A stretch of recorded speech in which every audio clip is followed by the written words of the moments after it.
watch a man getting safe out. See some play game like snakes and ladder. My ex-base, come on, new one's better.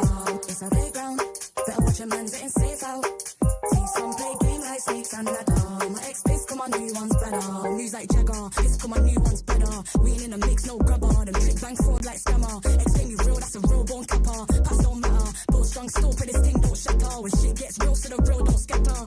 Got bread and batter, 4 hands on the bread like platter. Said it's cold out, they back in beef, got the phones out. Watch where I sleep and where I roll round. Guess I'm gone now, they ain't even there when it goes down. It's a playground, better watch a man getting safe out. See some play game like snakes and ladder. My ex-base, come on, new one's better. It's a playground, better watch a man getting safe out. See some play game like snakes and ladder. My ex-base, come on, new one's better. My new one's bad, that's my baby. He let me shine and never shady. Girl, same cute, but that don't faze me. If you ask him, then he say, got a queen and that she crazy. Please never play me. He said, please never break me. You switching to Mercedes, thinking that it faze me. I can love you for the dark and all my days, but you just never break me. It's a playground, better watch a man getting safe out. See some play game like snakes and ladder. My ex-piss, got my new one's better. Playground, better watch a man getting safe out. See some play game like snakes and ladder. My ex-piss, got my new one's better. Playground, bitches got a ring and feel it's safe now. They say a pretty bird, but I don't want to cage out. It's a playground, telling me mine, I don't play about. I tell them rise up, used to cry, river shit don't dried up. I lost a couple balls on the climb up, I don't mind up. Ain't lost nothing that ain't mine, cause it's a playground. Better watch a man getting safe out. See some play game like snakes and ladder. My ex-piss, come on, new one's better. Playground, better watch a man getting safe out. See some play game like snakes and ladder. My ex-piss, come on, new one's better. My new one's bad, he ain't entertained, he don't move like that. Tell him move right back, put shots over time, let us shoot right back. Robust, you can tell how we move like that. It's a playground, bitches got a ring and feel it's safe now. I see a pretty bird, but I want a cage out. There's bad games on the road like a playground, like a playground. It's a playground, better watch a man getting safe out. See some play game like snakes and ladder. My ex-piss, come on, new one's better. It's a playground, better watch a man getting safe out. See some play game like snakes and ladder. My ex-piss, come on, new one's better.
Level up your gaming experience with over 8 billion playlists, only on Spotify, the official audio streaming partner for the 2025 Esports World Cup.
Hello and welcome to day 3 of the LCQ. We started this process with 512 players and today we find ourselves with 128. You're going to be joined by myself, Richard Buckley, and the one and only Brandon Smith as we whittle it down from 128 players down to 5. Brandon, today is Judgment Day. Absolutely. I mean, look, we're going to less than 1% of the competition by the end of play today. What a road it's been so far. 2 days of non-stop FC action. It's the perfect warm-up, the perfect teaser to the actual FC Pro World Championships in Riyadh at the Esports World Cup next week. This is the journey. This is the process. We are officially kicking off Phase 2 and 3 today. By the end of play, we'll have all our eyes, all our attention, all our energy on tomorrow's double elimination bracket, that all-important play-ins, which is going to be taking place, as we said. 48 players, 43 of them are already there from previous tournaments this year in the FC Pro ecosystem. And then tomorrow night, Richard Buckley, we will find out our final 32 players that will be competing for $1 million this time next week in Riyadh, Saudi Arabia.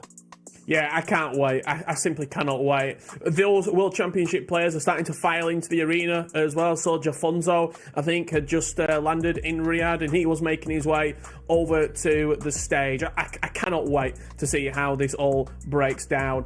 Let's have a look at some of our brackets. They've fought their way from 512 down to 128, and we can reveal to you the 8 pools that we'll be starting today with. And we have to remind you, some of these players are going to be starting in the upper bracket, but if you went through the lower bracket, you will start in the losers bracket where you finished yesterday. This is Phase 2, Group 1, Brandon.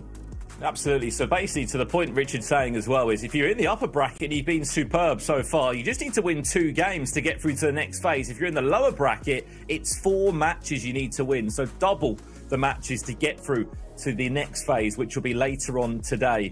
Everything will be concluded today in terms of this LCQ. So all eyes tomorrow will be in the play-ins. We'll go through these groups now as quickly as we can. You'll see certain players, individuals in there. I'm already seeing the Tom Stokes fans out in their numbers. Richard Buckley, he will be in action today. But there's also chat of a potential all-footwiz matchup that could be taking place in one of the upper brackets as well, isn't it? It could be Ethan and Chasita, I believe. Yeah, it certainly could. There's lower bracket from Phase 2, Group 2. The One-Os and Nervin alongside Michael Fisher and Yago. Yago versus Albert, by the way, great game to kickstart that group. Let's have a look at Phase 3, Group 3. This name that it's been going through this tournament, Brandon, pretty well. Hamzat Chimaev, we talked about him on day 1. He finds himself round 1 in a winner's game, taking on the Parisian Encante. Rastarata also making it through alongside Ricard. Let's have a look at that lower bracket. You can see it there. I think those two might have been the other way around, but once again, so much quality, much talent. I think that's Group 2 as well, I believe, potentially not Group 3. As we keep on moving through. This is officially Group 4. JH7 against Seba Leone, the German pro against the Argentine. Fergie plays. That could be an all-German matchup. Even Montaxa, once upon a time, a world finalist. He's up against Khalid in the upper side of the bracket there. Cameron Rock of SAF, one of the 2 players that made it through, of course, yesterday with his good teammate in Harvey Walters taking on the Sada. On the lower bracket on that one, we do see ourselves the Swede, Olilito. He had a bit of a difficult day yesterday. Needed to go to extra time a handful of times, but got the job done in the end against AA Megazip. That's the name for the ages.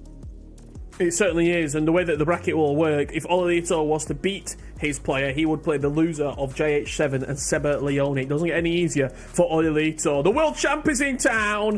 MS Desari, 2018 world champion. He will take on Dudu. Not an easy game in his opening match before, if he does win, taking on Focus Beast or Diogo Silva. I know Ryan and Shori saw a lot of Desari yesterday and were impressed by what they saw from him. Down in the lower bracket, Diogo Mendes, we saw him yesterday, didn't we, Brandon? And Jewel.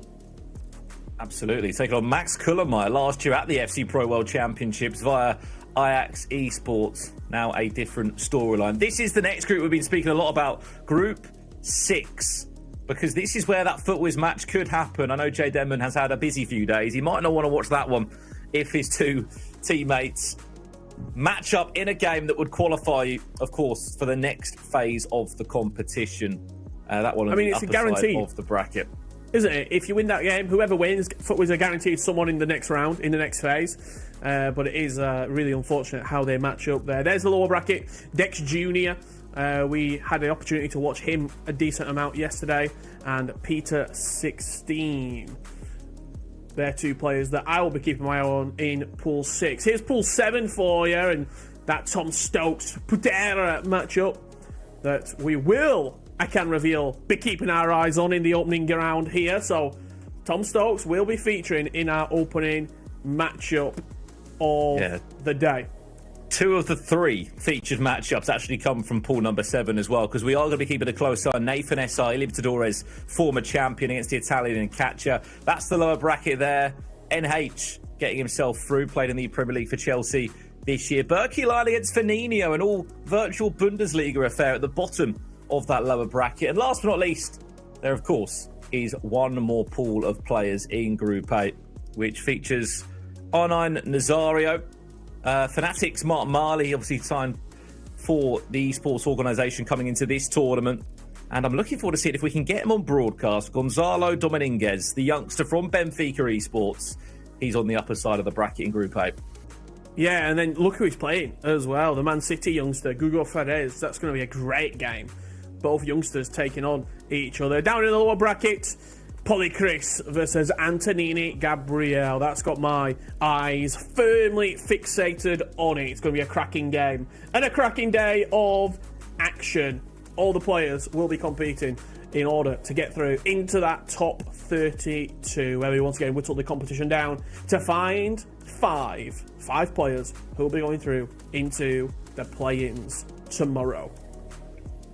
It's not just the accolade of the play-ins that is on the line. There is also a decent amount of prize money as well. $252,000 here at the LCQ is on the line, with first through fifth qualifying into the FC Pro World Championship. Sixth place taking home $3,000. 7th through 16th taking home $2.5K.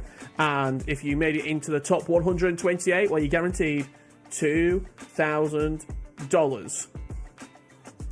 Absolutely love these shots, Richard, as well. Just going around the venue and seeing so many faces that we haven't seen for a while. But as you were saying, Richard, it's a chunky prize pool. Of course, if you're not aware, the EAFC 25, the last competitive tournament of this game cycle, has a $1.5 million prize pool. This is $252,000. Tomorrow, just the play-ins, is $248,000. And then next week is the big $1 million prize pool. So in short, if I'm right, Richard, if you can just win 2 games, puts you into the final 32, then a couple more wins later on today, you could be gaining yourself some extra cash.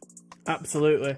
There is one more bit of information as well to run through. As you see Tom Stokes on the screen there, I'm sure the chat will absolutely love that one, representing Team Footwiz. We do have to remind you that every week here at the Esports World Cup, there is a new world champion made.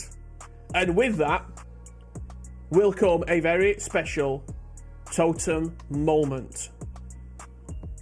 That might happen, and it probably will happen during our broadcast today. So, what is going to take place, we'll be taking a short break from our broadcast to honour one of these new champions. But don't go anywhere, get yourself a snack, grab some water, and come right back, because we will be getting right back into the FC Pro LCQ action before you know it. And if you do want to watch a Totem moment, you can do, and see a new champion crowned here in Riyadh, Saudi Arabia. Yeah, we're getting through the game titles, aren't we? Slowly but surely. Scheduled roughly about 4 p.m. UK time, if our insider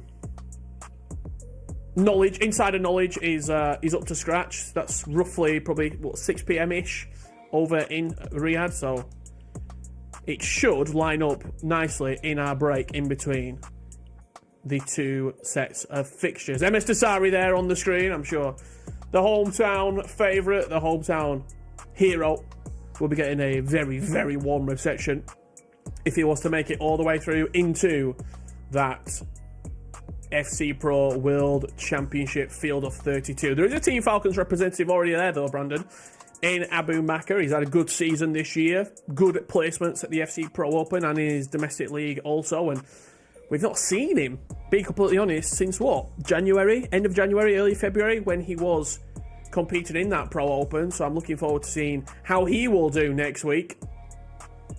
Absolutely. I mean, look, we saw last year when Abu Makr and MS Desire were competing in the Esports World Cup. Of course, last year, what was different about this tournament is there were two separate world titles. Of course, we had our World Championship moment in the FC Pro Scene, and there was the Esports World Cup, which featured FC 25. It basically gave us the chance to see two different sets of champions, one in Jafonzo and the other in Anders Vergang. Both, as you said, will be in action next week for the big finals. If we can have a little look at the featured matchups which are coming back. As we said, we've got 3 featured matchups taking place for you in this round. MS Desari does feature in one of them. He's just taken his seat. He takes on Dudu, the Brazilian. Speaking of Brazilians, Nathan SR takes on Katja. And as you said, I've got the right pronunciation there. Is it Patera or is it more of a Patera? Look, you can go wherever you want to. you can go wherever you want. You can see, look at that title, look at that trophy there here at the Esports World Cup.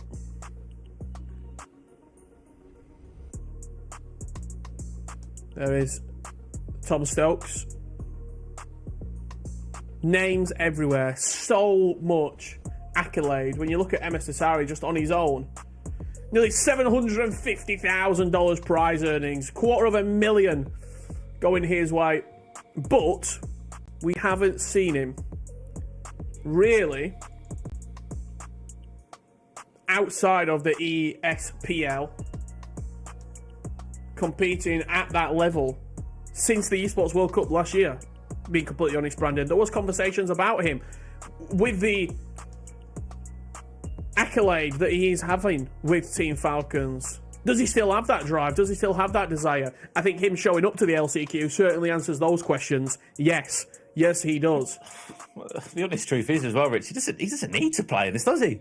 You know, by his own standard, he's already a busy enough man. In case you haven't seen, there's an Esports World Cup documentary out as well that really does showcase the journey that Team Falcons went on last year, and when things weren't going well in certain game titles, and how they became club champions in the end, which of course has got a $27 million prize pool this year as part of the Esports World Cup, the battle to find the best club in the world. Which they are leading at the moment. They are leading, and as well. And the fact that he still competed in last year's FC competition and did that was pretty remarkable. Right, here's our first feature matchup and maybe our first goal in the game. There you go. 1 minute 30 into it, and he's the former Libertadores champion, Nathan SR, that leads against Katja.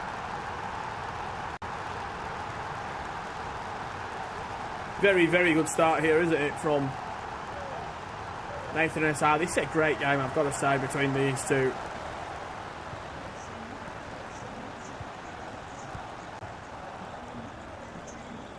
Two players who, again, I feel like I'm saying this a lot, Brandon, we've not seen a lot of this year. We've not seen ample amounts from Nathan SR and Katja.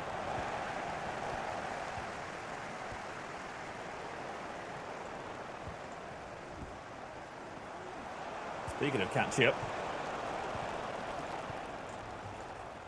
who, of course, this year went out and played over in the French League.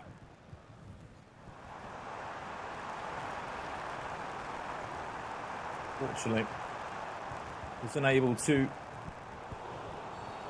do enough to pull himself through either with his teammate in Montaxa. It's great press.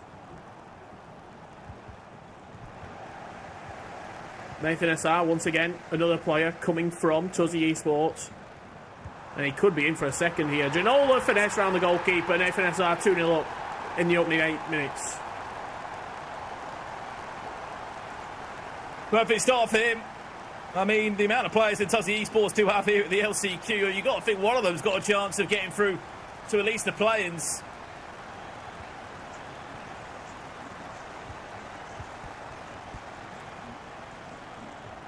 Same story as yesterday, though. One defeat will not eliminate you. It will just put you down into that lower bracket, and it will make it a rather long journey. Catch you. Trying to find that one more pass between R9 and David Ginola unable to do that.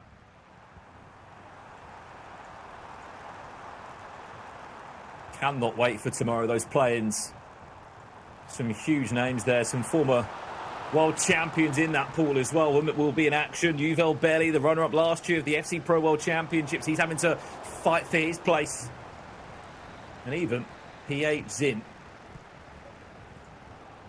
Who'd have thought? PH Zin in the play-ins. Not been the most routine season for him, has it?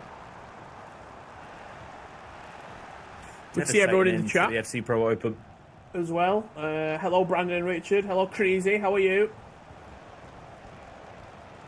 If you are in the chat, let us know.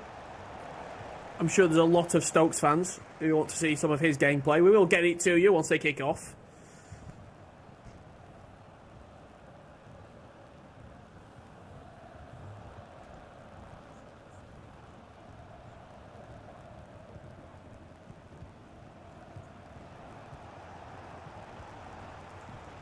Well, he's just offside.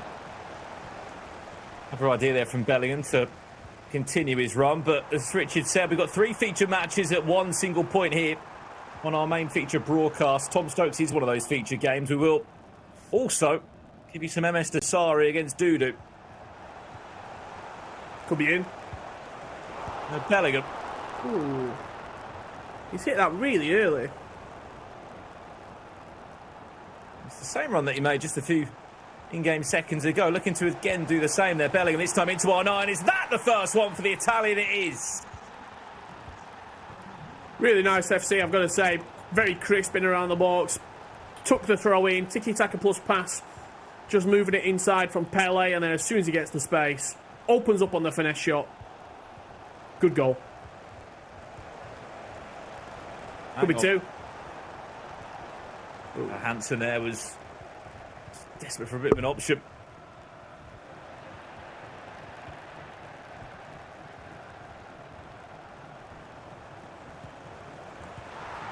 Oh, wow.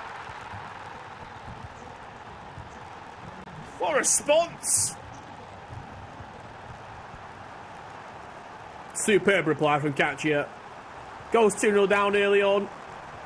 And I think the way that this attack's building up, Nathan SR might get another good tackle at the back. You mentioned Demis Dasari and seeing a little bit of his gameplay. I believe that game is underway. We can head on over there very shortly indeed and see how the 2018 World Champion and current Esports World Cup holders, Team Falcons, are getting on here in the LCQ. We'll come back to this game and see how it unfolds in the second half. Yeah, absolutely. We can jump around to Emis Dasari against Dudu. I believe he's got a twin brother. The amount of times they've been at an event together and I've mistaken one for the other.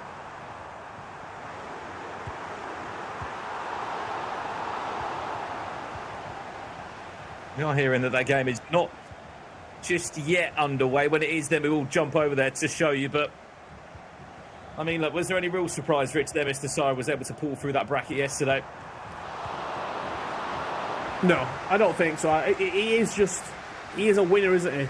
And even when the chips are down, he always finds a way.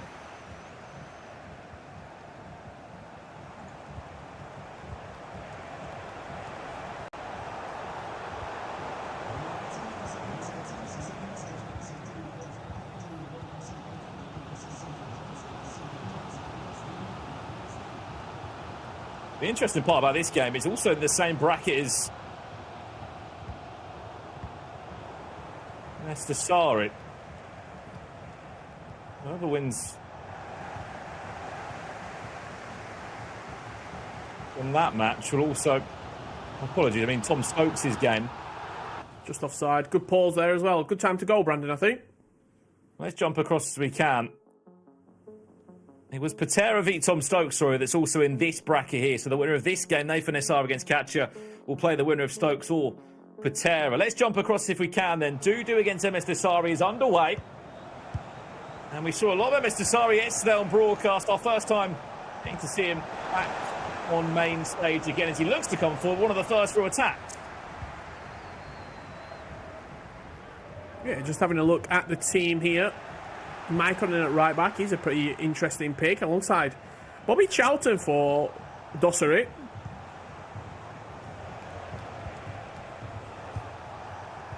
Rafinha, he's been pretty common. Kaká, that's a lovely play, I've got to say. That's a great goal. It's a really, really good goal from Dossary. That's a lot, Stazzy. And Mr. Sari, it's always a pleasure really now when we get to see him on main stage. And as much as he might be busy representing and running his own esports organisation, the club champions of last year's Esports World Cup, he is still ticking over on the sticks. Mr. Sari leads 1-0 after just 6 minutes.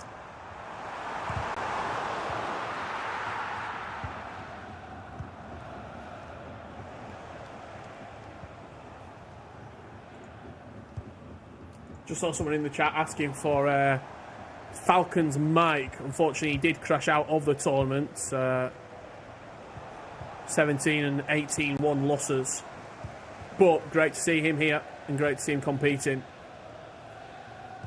64 games taking place at this exact moment as well. It does feel cruel, Rich, but we can only show just a couple of them at the same time. Tom Stokes' game, we haven't heard an update from that yet. As soon as we do, we will give it to you. Live on broadcast. As expected as well, we are keeping our eyes on just the upper bracket for now. Yeah, there's a handful of lower bracket games underway as well at this time. All of Pool 8 is underway. Pool 7 we are underway in as well with obviously Nathan SR and Katya. All of Pool 6 is underway. We will bring you updates as and when we have them.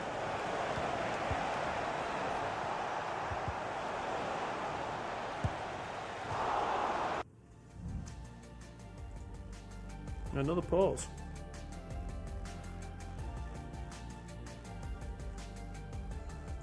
That's 2 minutes in. You in the chat there, Brandon? B Smith Esports in the chat.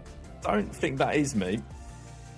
That must be a duplicate of mine.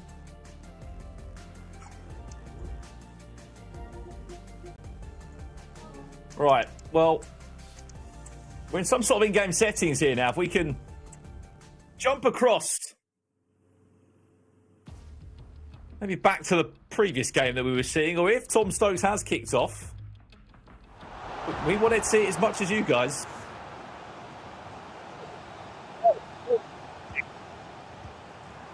Three-two he leads. He was 2-0 down after about 10 minutes.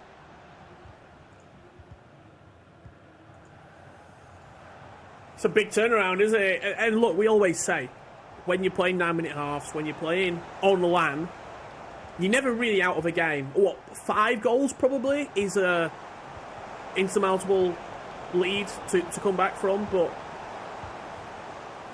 whenever it's 2 or 3 goals with 9-minute halves, all you need is a flurry, and you can get back right in the game. Just like that, Katya was 2-0 down, now he finds himself going into half-time, 4-2 up.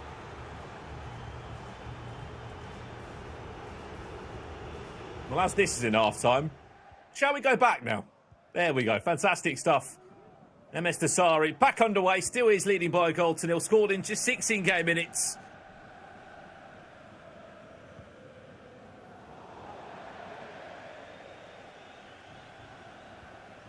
You kind of just selfishly really do wish that he could get into that top 32, Rich, because we spoke about it last year at the Esports World Cup. The games that we were seeing on main stage, we were seeing Nicholas versus MS Dasari for the first time, and honestly, about 4 years, I think it was last year, because obviously they're on different consoles, weren't they? Yeah. And it was just a matchup we never really got to see. On top of that, you had so many more games as that Trivella just goes wide of the goalkeeper's right-hand post. But yeah, if Dasari could be in that top 32 next week, you can only imagine the crowds that we are going to have at the Esports World Cup for FC Pro World Championships.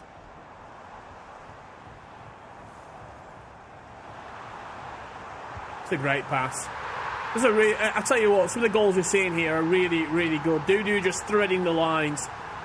And this Eusebio item's an interesting one because he's sort of, I would say, like a 50-50 player. Some players really do swear by him. Others, he's not even in a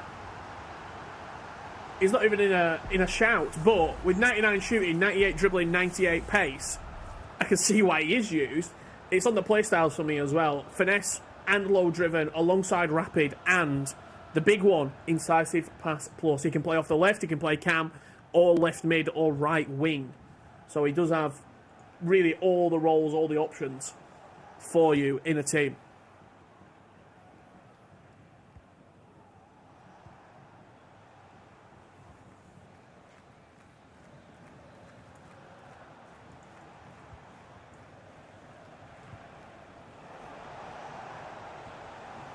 There's also a chance to follow the bracket at home if you haven't already seen it. !bracket. The chat bot will kindly give you a link to the website where you can follow all the action.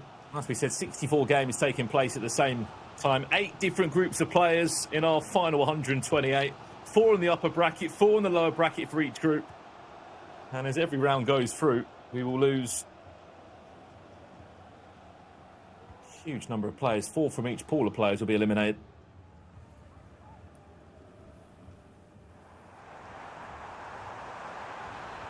Here comes Dudu again now. Lots of Eusebio is absolutely just wiped out there. Did have the run there from Hansen. Goes for a little dink over the top, but can't quite connect as Kanate will more than happily come and pick up that ball. Alfonso Davison at left back. It was a Nuno Mendes show over the last couple of days.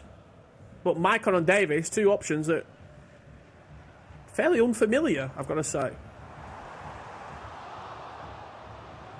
And it goes without saying that these players could use anyone on FC25 Ultimate Team. I don't think the new Footies promo would have been available for today's squads.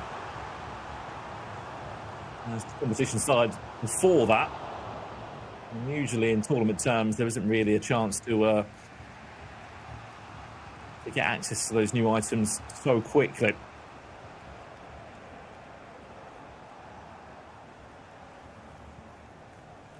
We are still waiting to hear about Tom Stokes, aren't we, Rich? We've been teasing about it. We were told it is one of our featured games. Here is MS Dasari. Looks on the side there with Nuno Mendes, but not sure if that was a cross-come shot. Wins himself a corner. Makes you fancy a finesse or an effort, a goal here with Bobby Charlton. Not quite. I thought I'd join you, Brendan, in the chat.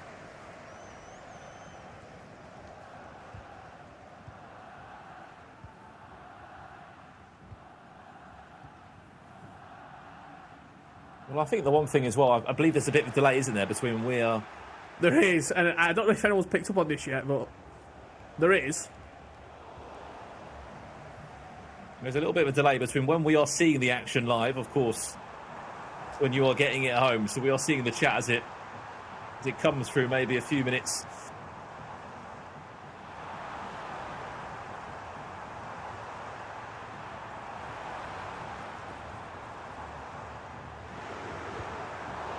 Trevella.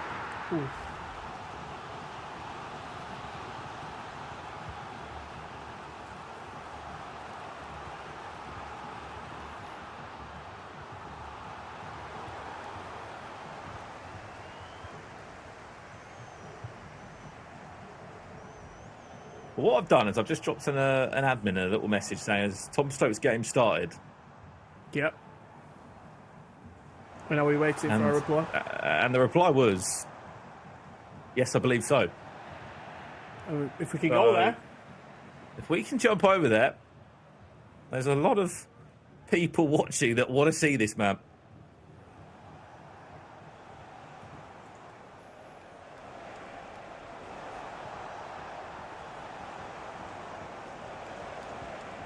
Well, I think, do you know what we should do instead, Rich? Talk to me. We should go and watch R9 Nazar against Likapoo. That would not go down well, would it?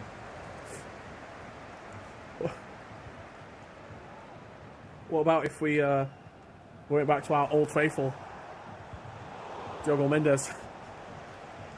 Saw him 3 times yesterday. Did see a lot of Diogo Mendes. And I tell you what, he delivered every time we saw him. Entertaining games. Plenty of goals, plenty of comebacks. Yeah. Same with Olilito. Got a decent amount of watching the Swede yesterday in action. Right, well, as we get to half-time here, could this be the chance for us to jump across to Tom Stokes? Foot with Stokes. Against Patera. Oh, what a pass. Oh, Great save. unlucky.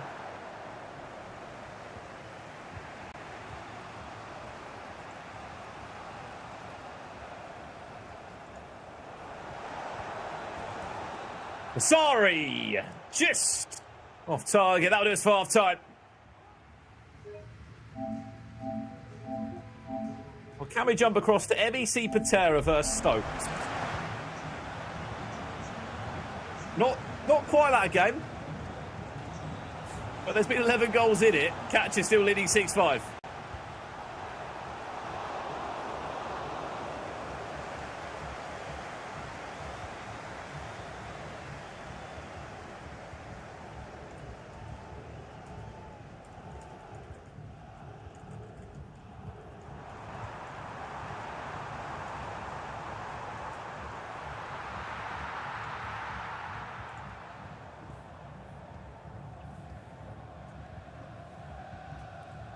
This game has been full of goals. And another lovely through ball to being Caroline Graham Hansen with a green time finish. Once again, putting Katia 2 goals ahead. 7-5. He leads now against Tuzzy Esports Nathan SR. But is it enough, though? He's already conceded 5 goals against the Brazilian.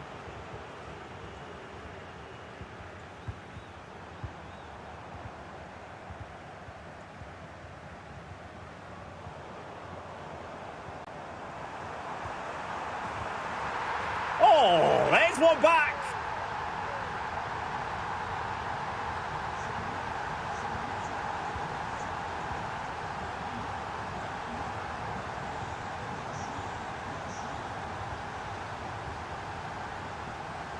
Once again, we find ourselves in a situation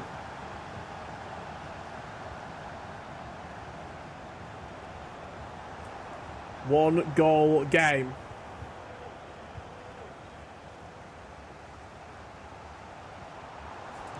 You in the chat again, Brandon?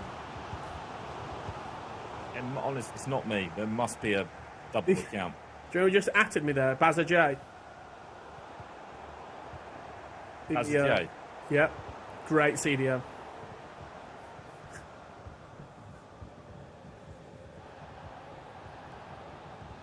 Bit of a ball-winning CDM. Think Jill Scott meets N'Golo Kante. Sort of proper number 8. Up Yeah, and through down. and through.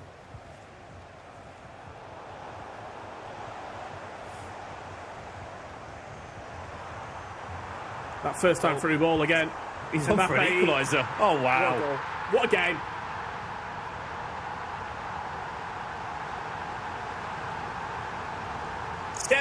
Seven.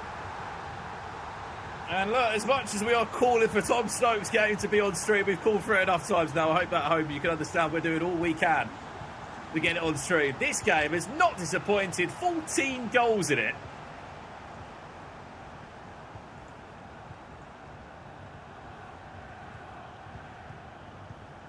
We thought a 2-goal cushion would have been enough with, what, just over 50 minutes left on the clock.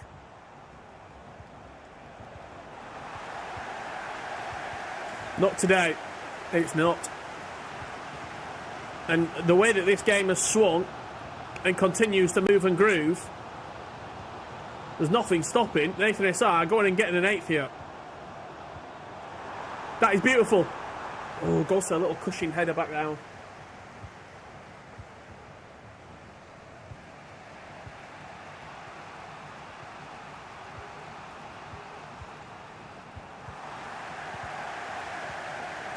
Are we in for a match winner in normal time?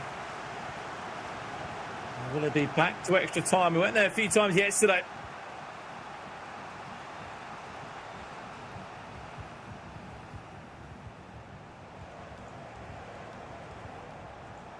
One of the highest scoring games that we've actually seen across the weekend so far. Catch up.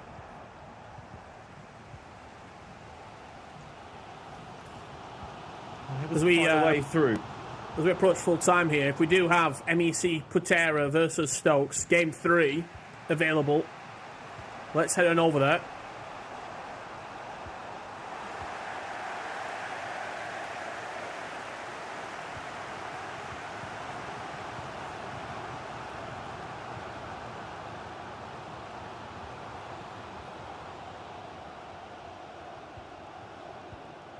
Right, we have heard Laurie is, but we can jump over to Stokes' game after this game. I just had to ask for it, Brandon, that's all. I just had to just come in and that's the game. He's in. Win the game, catch here. Can he cheeky chip? Game, set, match. Catches off his chair. He knows he's on his way to the next round of the upper bracket. And he is 1 win away from getting through to the final 32.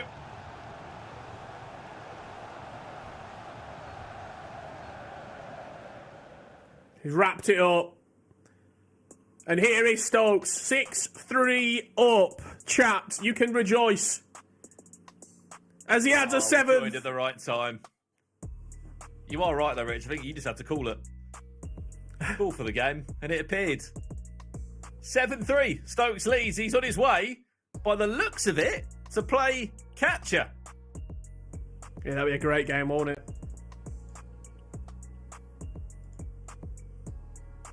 Catcher against Stokes, by the looks of it. But because this hasn't got any game sound on it, I think we should leave it.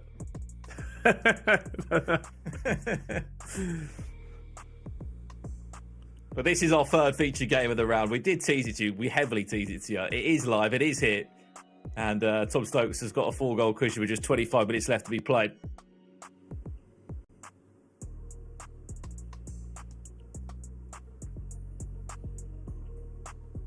I quite like the backing music.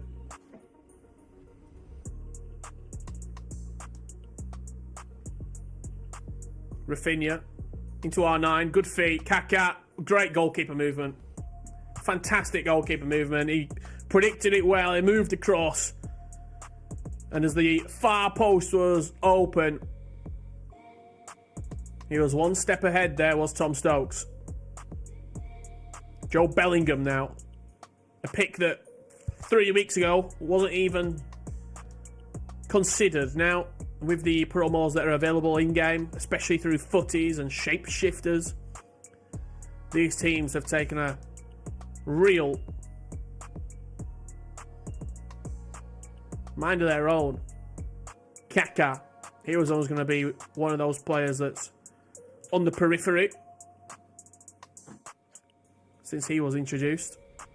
I have to say, what a player he is. I've had the opportunity to use him quite a bit myself.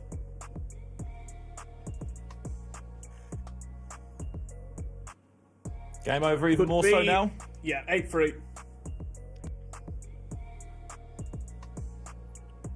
Paul's coming in from Putera, who unfortunately is on his way to a lower bracket. I mean, look, he must have done something right across the last 2 days to stay on this upper bracket side. But he has found his match. Got some full times, Brandon, if you want them. UK player. Go on, hit me up then. 64 games in that first round, Rich. How many are we through? We nearly through all of them. Pool 2. That's where I'll start. Enkante beat Hamzat Chimaev. KT lost against Hak Barney. Ricard lost against Anas. And Rastarata beat Paul Beast. The Wanos continues his tournament, as does Nervin, as does Michael Fisher, and as does Yago in the lower bracket. In Pool 3, we are waiting for confirmation of some results. In Pool 4, Montaxa victorious. Sharif is out. Sharif, you losing to Yannick. Olelito, victorious. He goes through. And we'll play the loser of Seba Leone and JH7. In Pool 5, Blashu, victorious. Max Kulamaya, a World Championship player last year, he is out. Diogo Mendes beating him. And Jules goes through into the next round. I saw people asking for Dex Jr. in the chat. I can give you a Dex Jr. update. He is victorious, beating Enzo Maresca in the lower bracket. Down in Pool 7, Katsia did beat Nathan SR. Imurtal is through. Stokes could add a 9th here. Little Travella into the far post. Good save.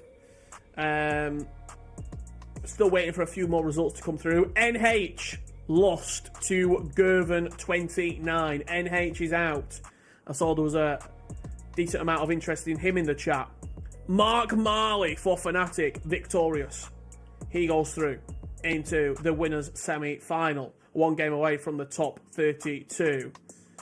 And Polly Chris is out. He lost to Antonini Gabriel in the lower bracket.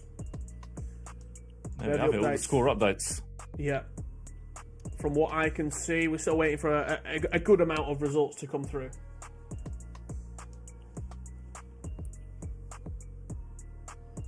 I think already that's 32 players eliminated from the competition, 4 from each of those lower brackets.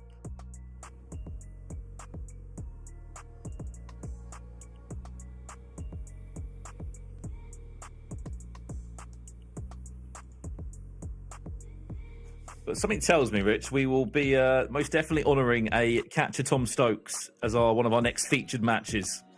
Yeah, I would agree. And we'll go one step further as well. We'll try and give it to you from the first minute as well, as Tom Stokes adds number 9 into the scoreline. A very, very convincing victory here for Stokes. It'll fill him with plenty of confidence going into the next round. Which could be game of the tournament so far. I mean, on paper, Stokes has scored 9 this game. Katya just scored 8. You win that game, Rich. You go through to the final 32 out of 512.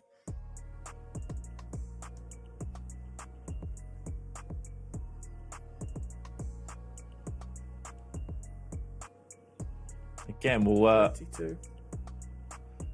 Look around the rest of the bracket. If there's any other games that you would like to see as one of our featured games, if you let us know early enough, we can try and get it as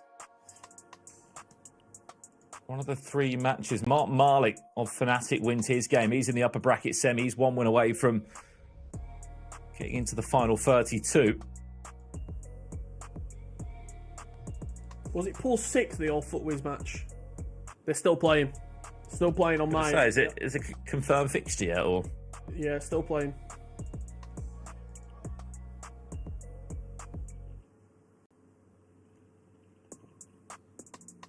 Added time of 1 minute, and then we will regroup, check the updates.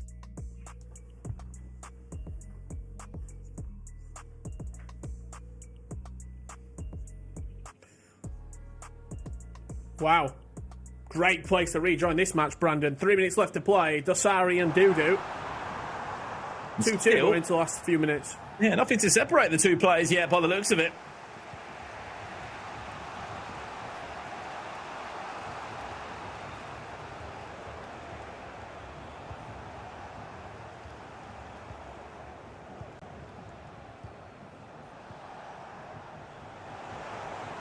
Unless there's a late winner here from Mr. Sari.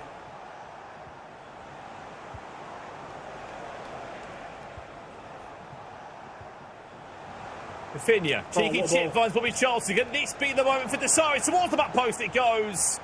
And just about kept on. Or not, he's bouncing around. Ricardo Kaka, he can't find the extra pass. And it looks like 30 more minutes will be needed in this round. to determine who is going to be staying on the upper bracket side. That could have been very, very dramatic at the end of the round. He's played that driven pass into the box. It could have even bounced in for an own goal, I'll be completely honest, when it's just cannoned off the defender's foot.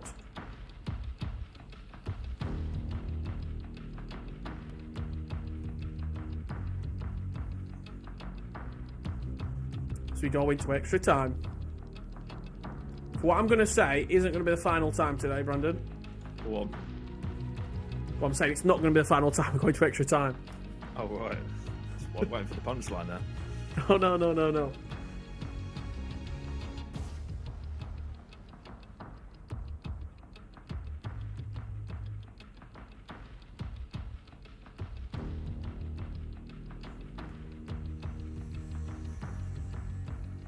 Let me have a little refresh on the bracket while we wait for extra time.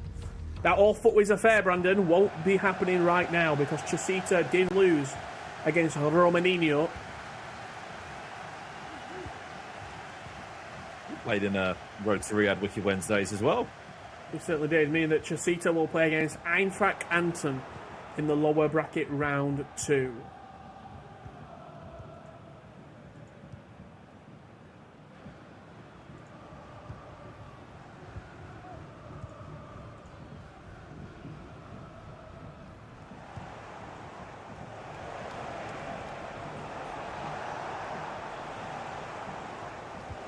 Well then, extra time.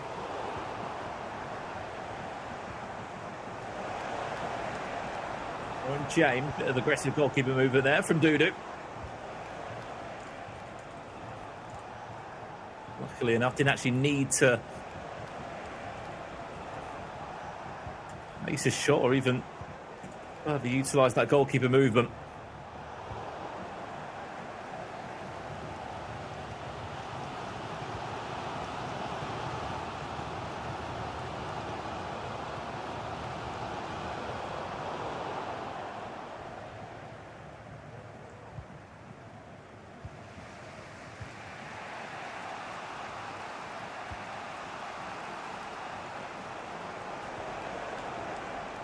Sorry.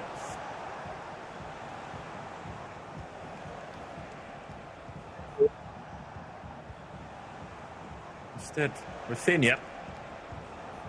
Great feet from Kaka. Actually sends Bellingham on the floor. Long ball over the top. I mean, Virgil van Dijk can deal with that. Oh, no. Quick enough to get there.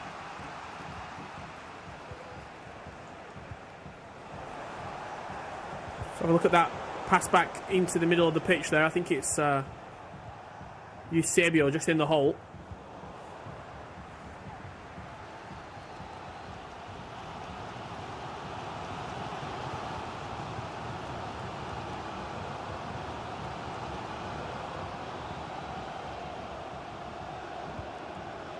A little browse through in terms of the names that have been eliminated from the competition. Any big names that have gone out in that first lower bracket? Fanini of Hamburg, he's out.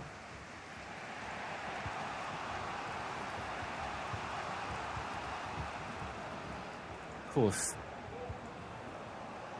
Lilian Bouchy against Darkley is a game that taking place in the lower bracket too. One of those two will be shortly eliminated from the competition and will not be competing in the play-ins, let alone the FC Pro World Championships. Which pool is that in? You're number Joe? one. Oh. Yeah, we've got no updates from pool 1, have we yet? From what I'm seeing. I'm sure it is taking place. I'm sure it is underway. Onside? No. Well, that was a quick first 50 minutes of extra time. Not a great deal to talk about or see. We haven't had a penalties on our end of commentary yet on a LCQ. Are we in to maybe see the first one now? There's just a little crowd, isn't there? Just dotting around Mr. Sari's game. Everyone interested in watching?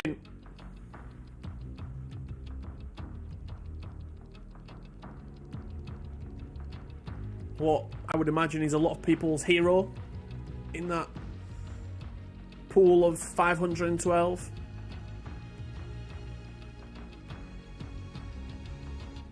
And I'm sure in the back of some people's minds, they probably want Dudu to win this. 'Cause does it make the bracket a little bit easier if Dasari's down in a lower bracket? You would argue yes.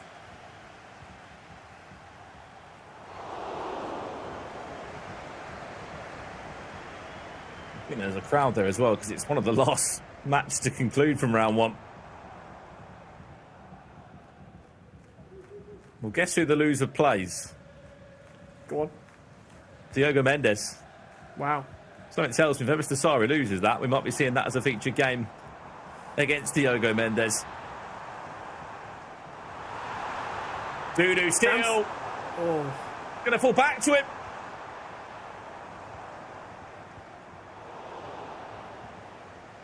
Clever idea there, Juno. Just try and dink it over the wall and then allow the attack to continue to unfold. Counter-attack now for Mr. Sari to try and build upon.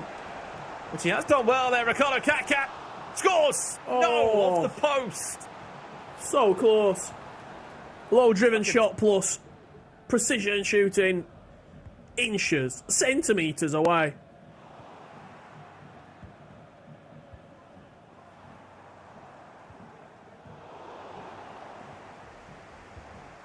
Bobby Charlton fighting away in the middle of the park.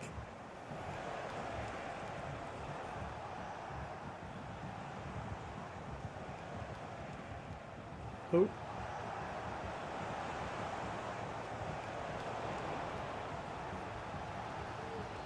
Just feels like penalties, this. I'm getting that feeling. Oh.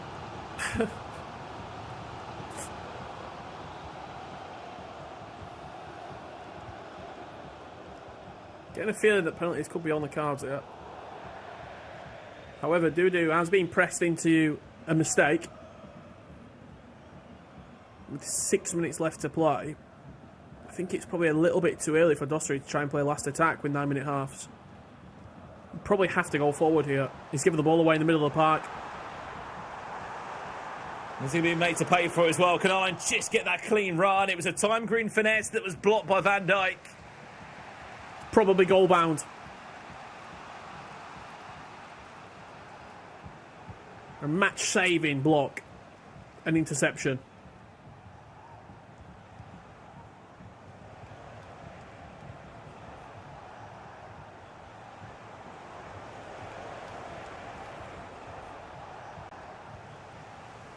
Two minutes left. Goal rich or penalties? I think we get a goal. I think we get a goal. I agree. Who and where is it going to come from? Is it Dasari? He's going to send himself into that next round of the upper bracket. Loser of this game will play Diogo Mendes. In an elimination game here at the LCQ. Added time of 1 minute, 30 seconds left. That ball's got across the halfway line. If Dudu wants any chance of making it happen, could that be the moment? It's a bit too heavy. Penalties, here we go. To keep your head above water in the upper bracket. Put yourself just one game away from the final 32.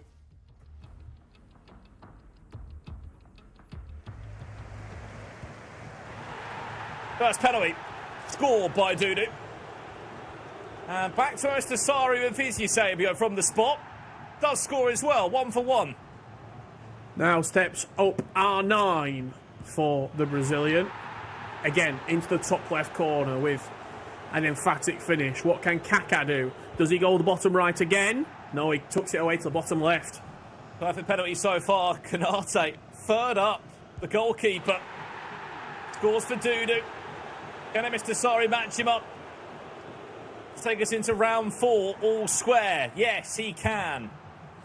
So, if memory serves me correctly, Dudu's gone left all 3 times now. And now he switched it to the right. Dostry went right, left, middle.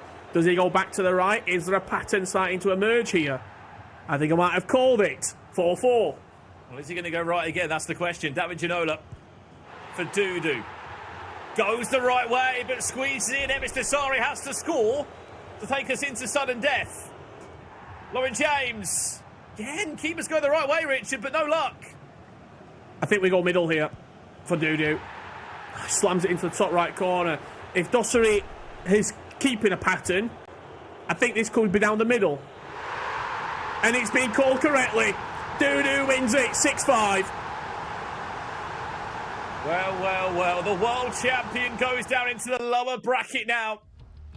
It's 3 wins he needs to stay in the competition for Dudu. He is just 1 game away, 1 win away from getting into the final 32. A lengthy first round one here on day 3 of the competition. Handshakes between the two. But how much easier could it have been, Richard, if Dosseri could have, or whoever could have just stayed on the upper side of the bracket? You're 1 win away compared to now 3 wins away. It's a much more stressful day. And then you've also got to play more games later this evening in Riyadh.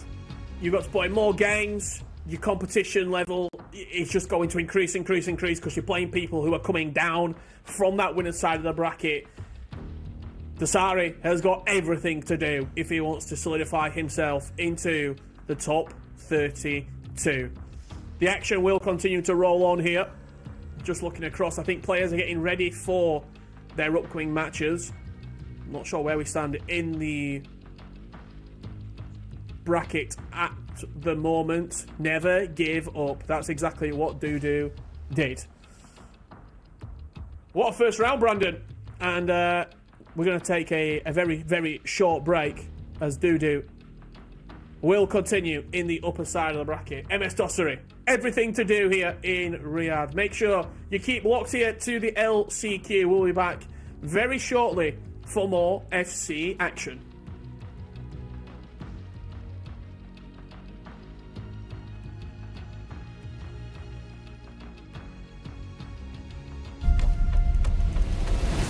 No competition is as ruthless as the Esports World Cup. Its trophy system is no exception. The Club Championship Trophy, awarded to the one club that rose above the rest and reigned supreme across all EWC games. The Game Trophy, when a competitor closes their eyes, it's all they see, and it's not complete until it's sealed with a champion's key. Every participant earns a key engraved with their name. That's their right to compete. This year, returning champions hold a key unlike any other. Only one can place their key into the Game Trophy and become an EWC champion. The frame of the champion's key is embedded into the Totem, a stone marker of legacy displaying every champion of the year. The keys of the eliminated will be crushed. The champions select 3 broken keys as a personal token, a reminder of who they have humbled. Beneath the Totem, a resin block holds the remaining keys, a graveyard of fallen contenders. Will your dreams be broken or your name carved in gold and stone? At EWC, nothing is granted. Everything is earned. I gotta get out. Got to get out of here. Got to get out. Got to get out. Got to get out. Gotta get out of here.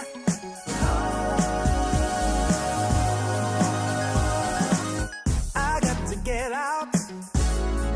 I feel it here inside of me. But you know what just occurred to me, baby?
got to get out, got to get out, gotta get out of here.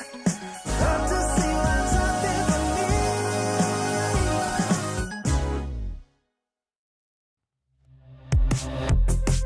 Tired of doing what we're told and getting bored of what we used to. Just give me something, please show me something alright. Everyone's getting old, and I'm more tired than I'm used to. Just give me something, please show me something alright.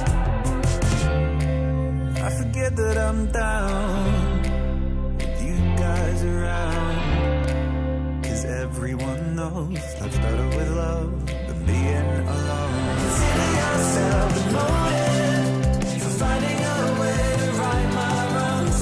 Catch a locomotive or hit the highway, just move on, 'cause it's so fun and no one's upset. We sit on the trunk and watch the sunset. Consider yourself the motive for living my life the way I want.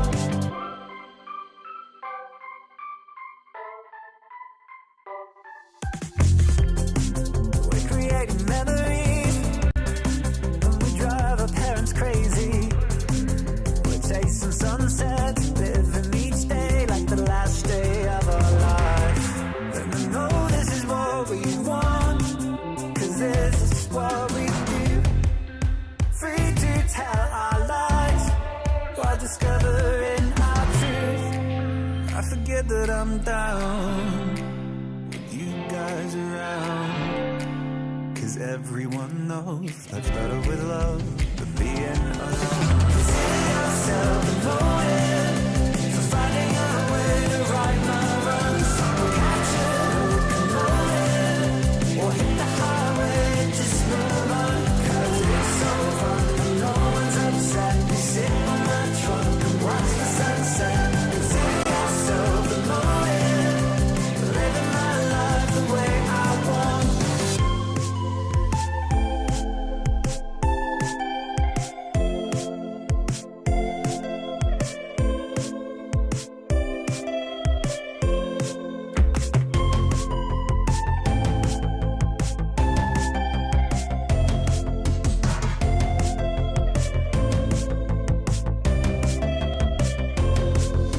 Consider yourself the motive for finding a way to right my wrongs.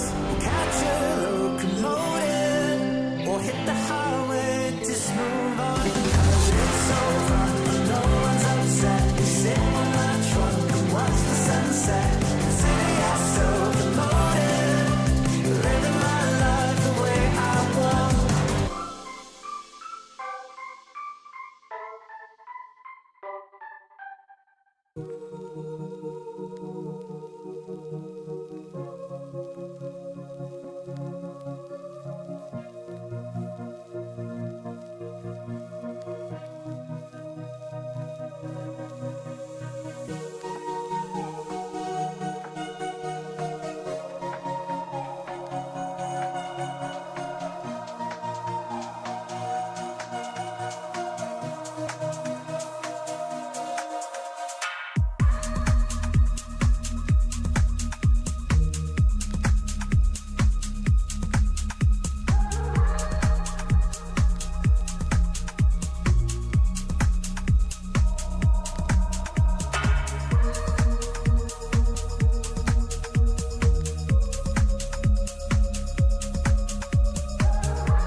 This land is calling.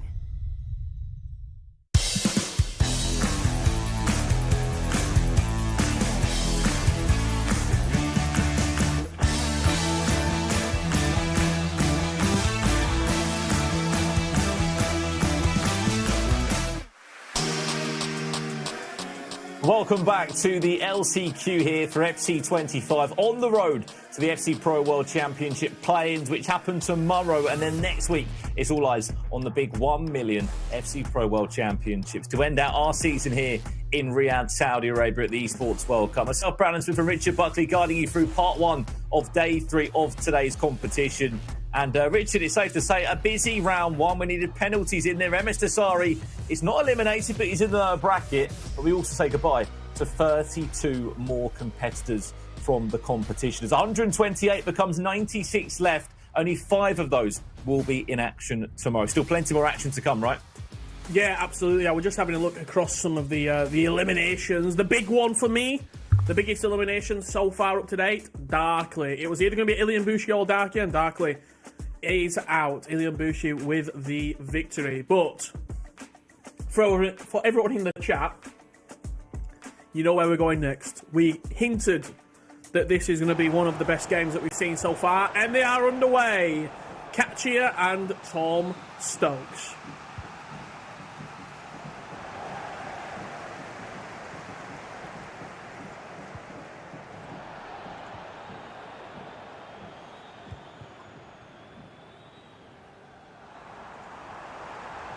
Well, this time we won't keep you waiting until the 60th minute. You'll get it from the first whistle. Katchia in that Liverpool strip from left to right. Of course, Stokes in the esports organisation he represents. Footwiz kick from right to left. This is a chance to get yourself into the final 32 of the competition. And edge a little bit closer towards not just a bit more prize pot, but more importantly, the 1% club, you can call it, because only 5 players will be in the play-ins tomorrow. Maybe so. Gonna have Lee Mack sending a letter to you.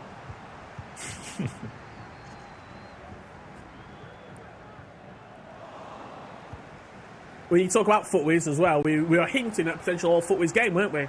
Both of Ethan and Chasita lost their opening matchup as Katchia goes 1-0 up here against Stokes in the opening 10.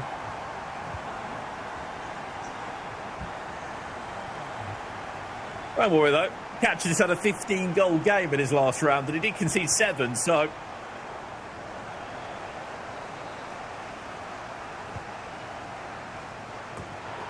it certainly won't be the last of them as Stokes equalises for Virgil van Dijk.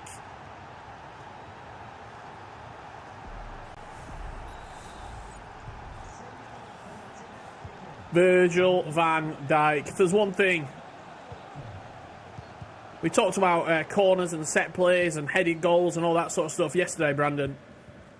Stokes is he's got those on lock.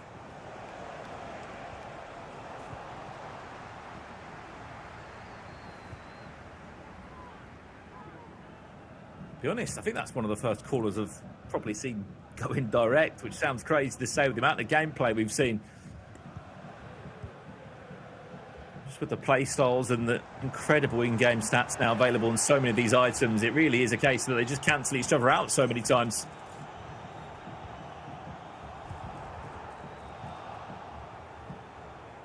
If there is a certain player that you want to see on broadcast, you are supporting, let us know. We are doing our best to give you as much coverage as possible.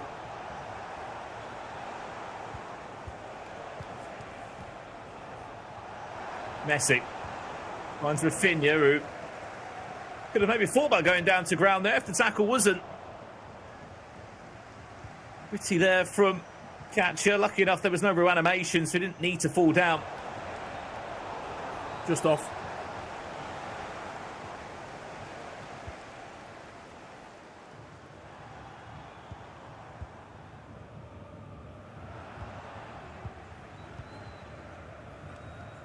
It's one of those games where both players they attack so well, the actual player who I think is going to win this, usually if you're going to score 7 goals, you think you're going to win the game. Both of these two are capable of scoring 9 goals in a game, as we saw in the previous round. Whoever can defend better, whoever can keep possession better, who can limit mistakes, wins this game. I don't think there's going to be any conversation about attacking play, because we know both of these two, if you were to look at a stat bar, their attack is 90, 95 out of 100. It's the defensive area of the pitch where this game will be won and lost.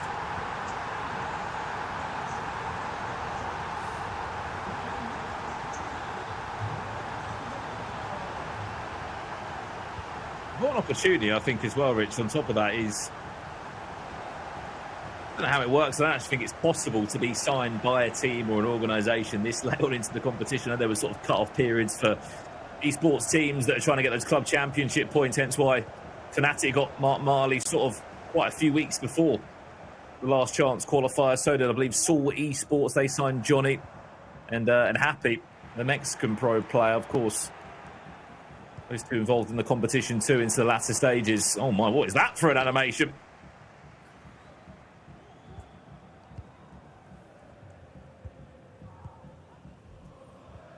The point I'm saying is it certainly puts him in the shot window for FC26. What a ball that is. Ginola is way onside. Does he need anyone? No, he doesn't. Finesse round the goalkeeper. And Catcher finds himself 3-1 up. Paul's coming in. Headphones out for Stokes. Getting some information on there as well. What other matches do we have underway at the moment that we can go to? That is the question. It's just sort of red lack in the back of the shot there.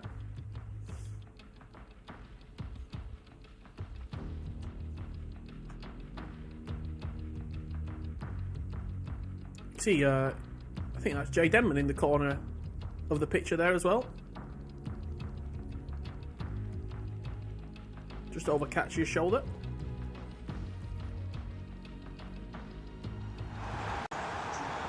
In some ways, you're just as stressful for him. His handful of Footwiz players, two of them are in the same bracket. One's on the upper side, one's on the lower as Stokes gets one back. Yeah, that's a really, really nice goal. That little McGeady cancel there inside the box, just to open up the space with Rafinha, and then the low-driven Travella into the bottom corner.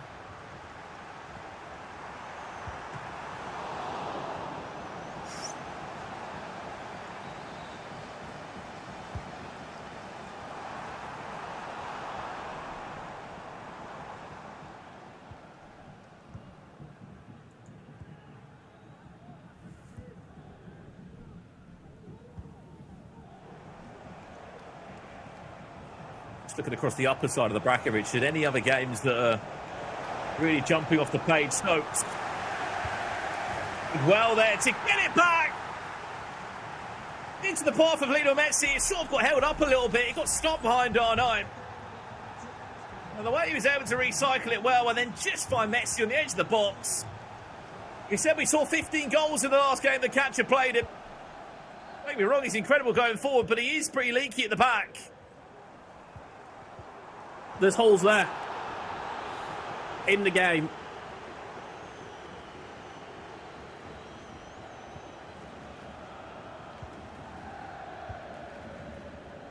It was always going to be a high-scoring affair between these two.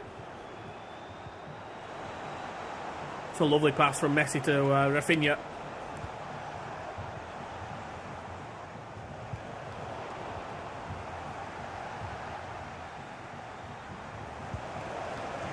Oh, so unlucky. The technical dribbling into the space. And then just couldn't quite angle that into the bottom corner.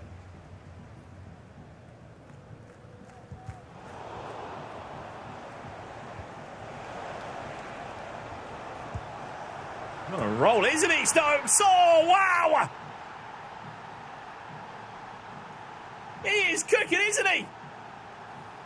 Little Boro into Travella. From Hansen there. 4-3 leads. 3-1 down to 4-3 up in what, 20 minutes, if that? 15 minutes?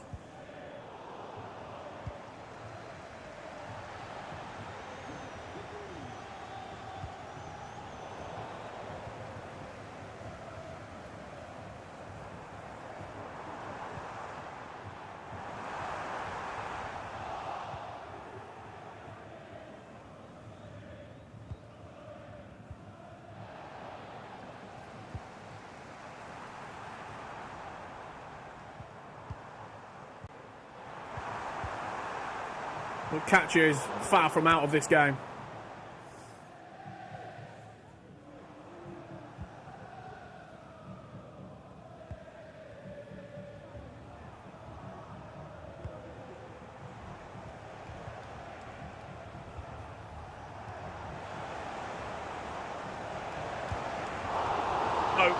Red time, that one not really a problem for the goalkeeper.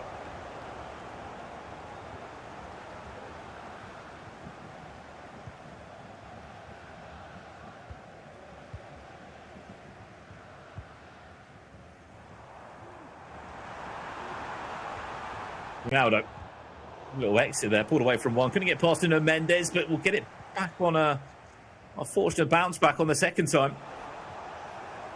First time through ball. But Van Dijk just so quick off the mark there. That 99 Van Dijk.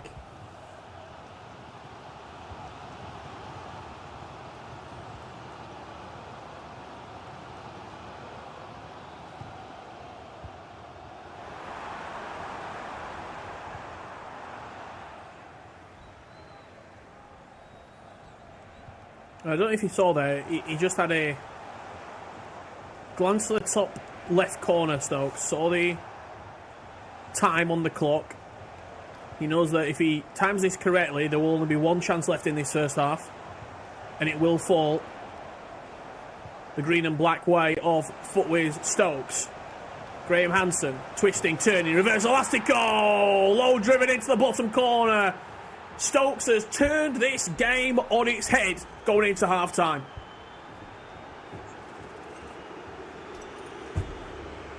Well, we certainly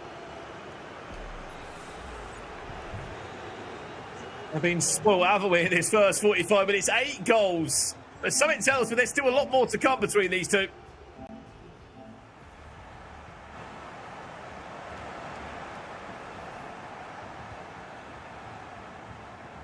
Over to this game now, though. Our other feature match. Snipe shot against Uga 20. I have to say, Snapshot has been a little bit of a hidden package in this tournament. He's the Canadian player who was the EMLS amateur champion. And he's come over and he has been really, really impressive in all the games that he's played so far.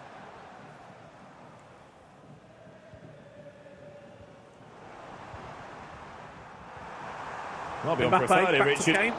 Oof, unlucky.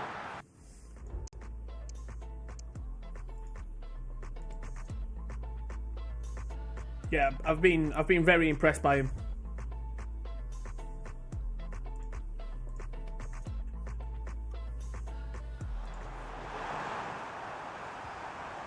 Over here for a second then. Catcher.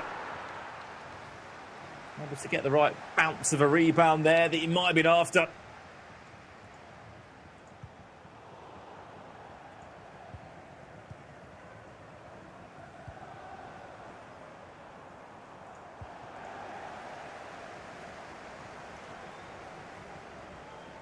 Would you like some top 32 players, Brandon? Already? Already. Encante. In. Rastarata. In. There might be it. Oh, right. I thought we had a few more. Stokes just offside there.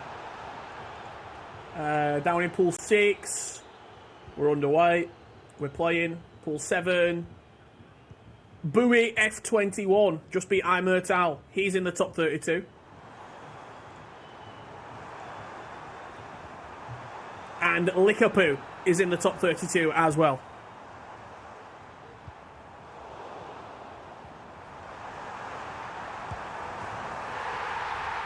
There's one back again. Now, the same Stokes scored down the other end. We could have maybe been teasing that he's on his way to around a 32 with a 3-goal cushion.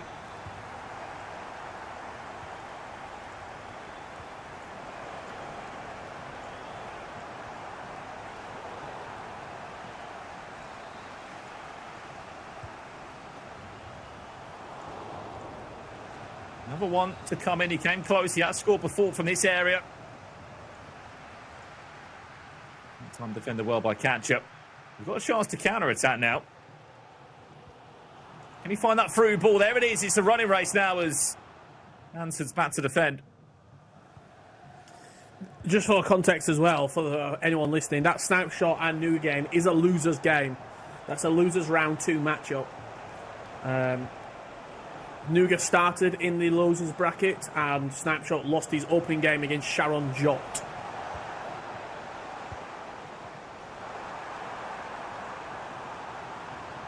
Catches in. Nice. Oh no! What happened? Catch I mean, what's happened here as well, Richard? Snapshot scored a third and then Nuga scored 2.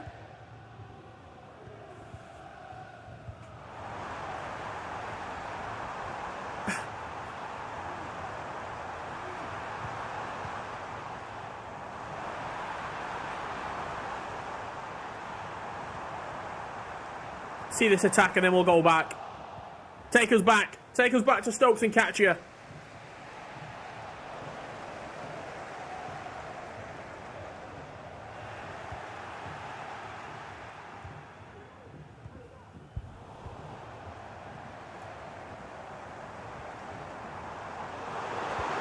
Oh no. Oh no, he tried to be clever and give it back to the goalkeeper instead. It just falls on a plate, Harry Kane.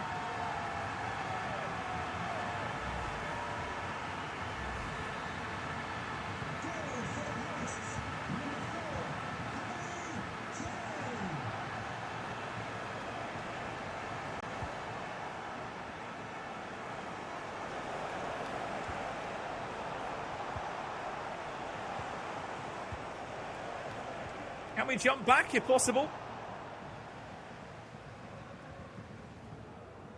Can we go back to Catcher against Stokes? It didn't go in then. It did. 6-5, yeah. So it was 5-3 at half time, and Catcher scored 3 in a row now. Oh, wow. As I said, Rich, as we left the game, as he scored, we were saying another one, he could have had a 3-goal cushion. Now he finds himself 1-0 down in the series. One thing that has to give Stokes some confidence is that he's going to get chances defensively. We have seen Catcher not being the greatest. There's another one now to actually come through. I think he had a bit more time than he realised of Hansen. Keeper movement was superb as well. He predicted the near post, moved over there, and made a good save.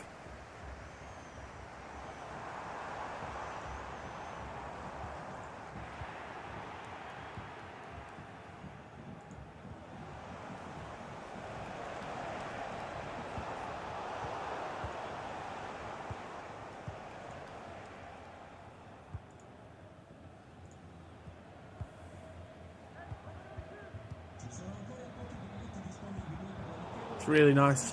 Crisp FC, but a good interception from Lucio.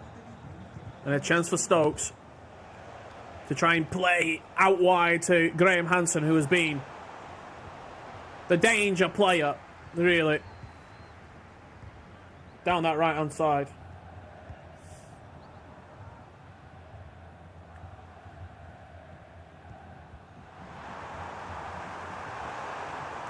Oh, Catcher. Even does enough, or does he? Just a moment to breathe and have a pause.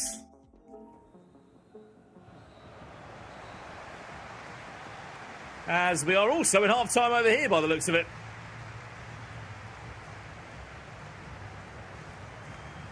(4-2). Snipe shots leading.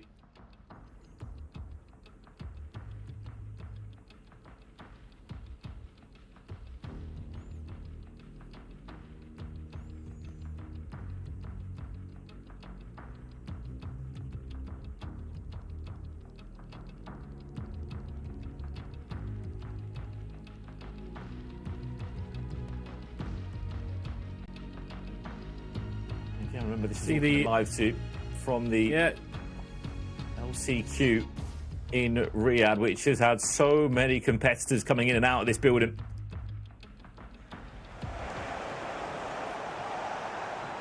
From Stokes, is he on for 6-6 now? He's joined at the perfect time. I'll tell you what, we left the game as Catchy went through on a 1-on-1 and scored. We joined the game as Stokes goes through on a 1-on-1 with Rafinha and scores.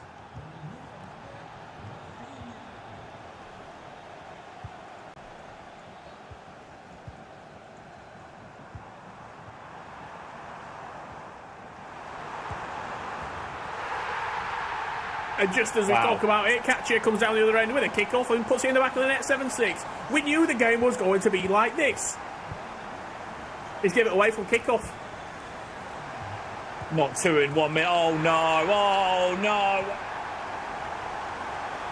Catcher has just put himself in pole position now.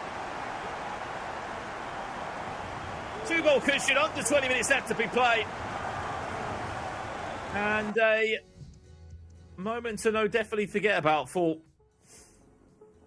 Stokes in those last 2 in-game minutes.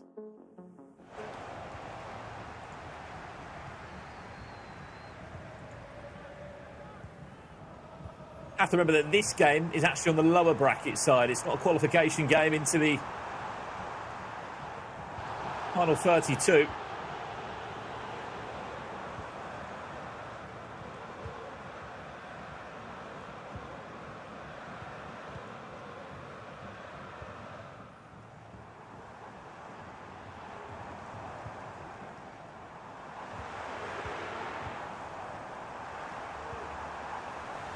Snipe shot.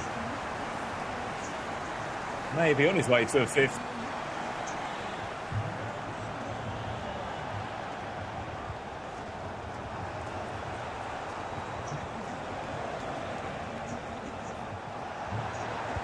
Oh my. Oh wow. 15 goals. That might be my favourite though, Rich. So clean inside the box, both players. And I tell you what, both so clinical. They don't really miss chances.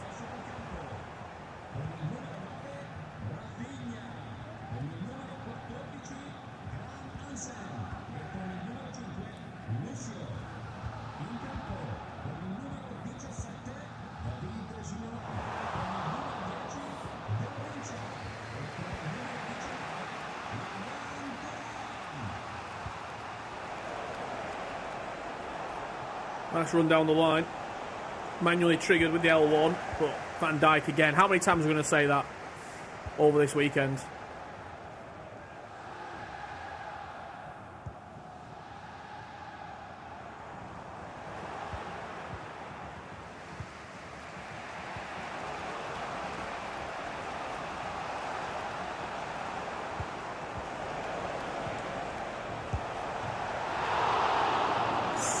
Hayre again called into action. We've seen corners scored already. Not this time. Isaac Torre dominated in the air. He's like a skyscraper in that box.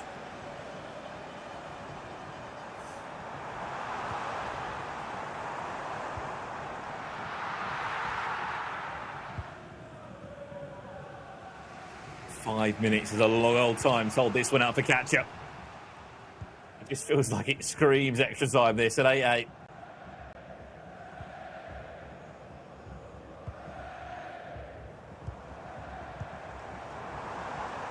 So Bellingham, Pele. Not stupid catch-up. Do we want to find another goal or just take time out of the game? It looks like the latter.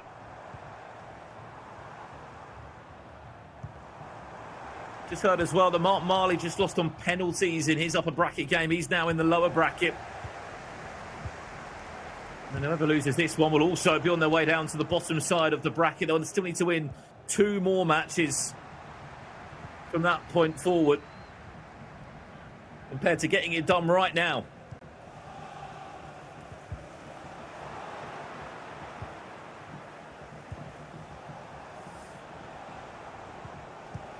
Last chance. Ronaldo, Garincha. Is this the 8-8? Not quite, wins a corner. 2 minutes of additional time left. Has to be perfect.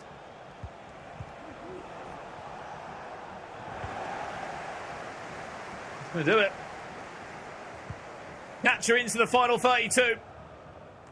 1 step closer towards the play-ins tomorrow. Big win, that. A great game as well between the two. Attacking FC on display. Going for it.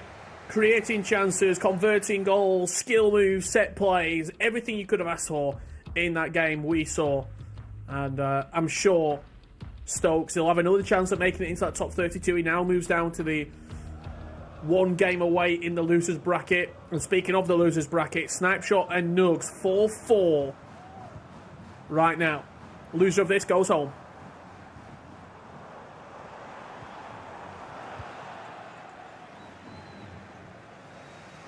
What a response from the Portuguese youngster.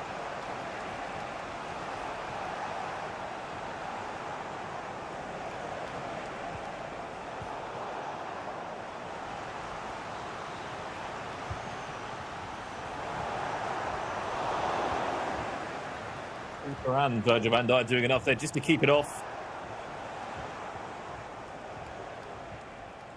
the line. If you're wondering as well about Stokes, he isn't out the competition. He's just down in that lower bracket. A slightly longer run he'll have to go through now.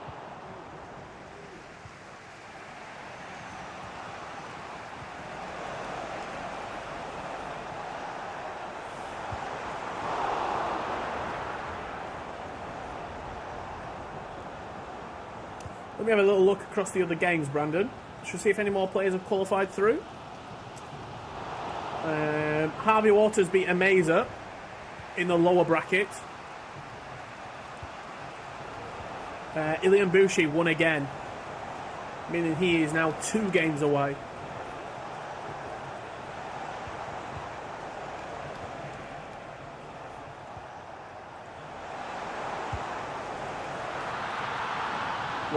Big goal. 4-2 down he was. Now in front at the perfect time as well. Montaxa, he's in the top 32, just beat Nasada.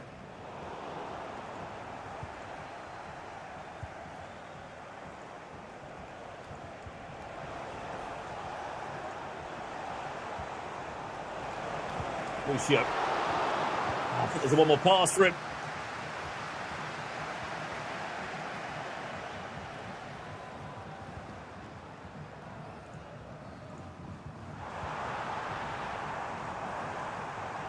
As Richard's saying, a lot of these upper brackets are concluded, as we will already find 16 players through. Oh, wow, 5-5 here. Looks like we might be going to extra time over here too. But 16 players guaranteed to be through into that round of 32, Richard. Now we'll just be down in the lower bracket for the next 2 rounds, working out who will be the remaining 16 names that will crawl through the trenches. Do you know who it was who beat Mark Marley on penalties, Brandon? Go on. The youngster who you've been speaking very highly Benfica. of. From Benfica. And Mark Marley will play the winner of A9 Nazario and Antonini Gabriel.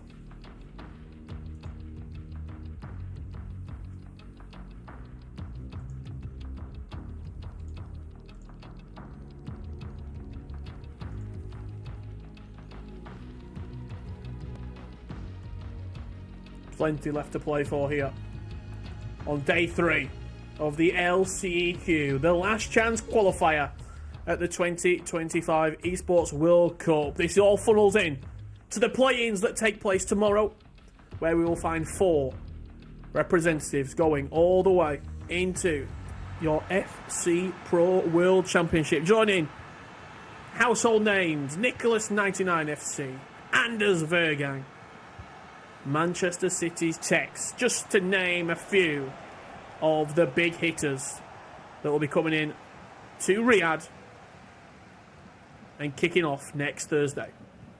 That's without even speaking about the play-ins tomorrow, Rich. The names there.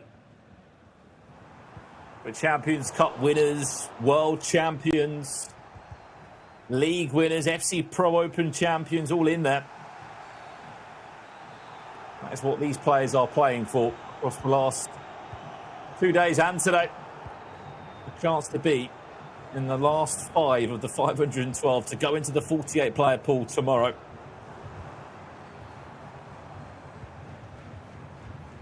And no doubt most of those playing players would already be on the ground in Riyadh,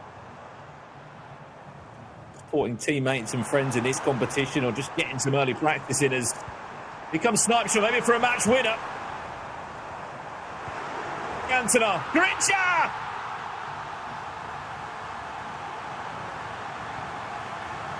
"87 minutes on the clock. Snipe shot. Fires himself in front. He was leading at the start of the game. He then falls behind. And with only 3.5 minutes left to go, he is back in pole position.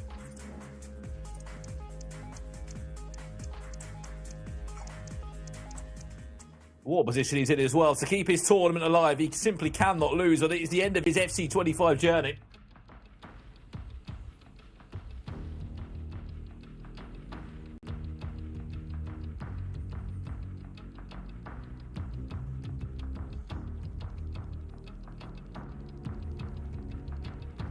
But he's come back before. And 2 goals down. But then go in front. Has Nuga 20. Has he got enough left story in the tank now?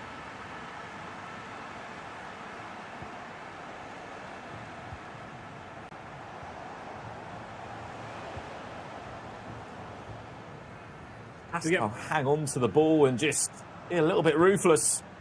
Yeah, just keep this, knock it around the park, go wide when you need to, and then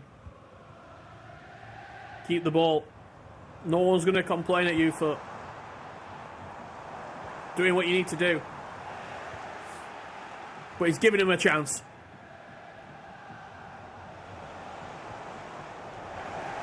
Big tackle. And he outstand the pressure now and the press that's going to be coming his way. It will be relentless. 20 in-game seconds left. Job done. Snipe shot survives.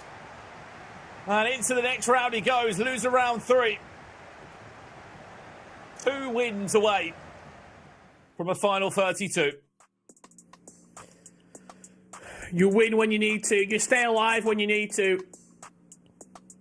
As plenty of familiar faces congratulate and also sympathise with what they are seeing here. We are losing players round by round, and the action is just going to continue to pick up, Brandon.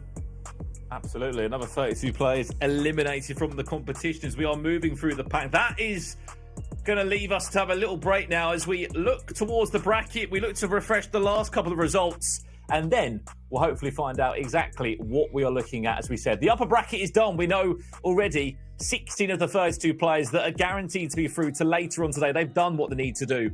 And then when we come back from this break, we'll have a look at the brackets and we'll go through everything that's been happening so far. Don't go anywhere. Go for a drink. We'll be back very soon as the LCQ continues live from Riyadh after this. This is the Esports World Cup Club Championship. the ultimate cross-game competition that will crown the best esports club in the world. Let's break down how it works. Clubs will be able to compete at the Esports World Cup and as many titles as they can qualify for. The clubs will then earn points based on their placement in each title. To qualify for the club championship, a club will need a top 8 placement in at least 2 competitions. But to win the championship, a club must place first in at least 1 competition. At the end of the Esports World Cup, the 24 clubs with the highest number of points will earn a share of the $27 million, with the winner taking home a staggering $7 million, and of course, the title of the best esports club in the world. Who will rise above and write their place in history? Watch it all here at the Esports World Cup.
Welcome back to the LCQ, live from Riyadh, Saudi Arabia. You're joined by myself, Richard Buckley, and Esports Play-by-Play commentator of the year, B. Smith Esports, Brandon Smith, the Smithster, I know him as.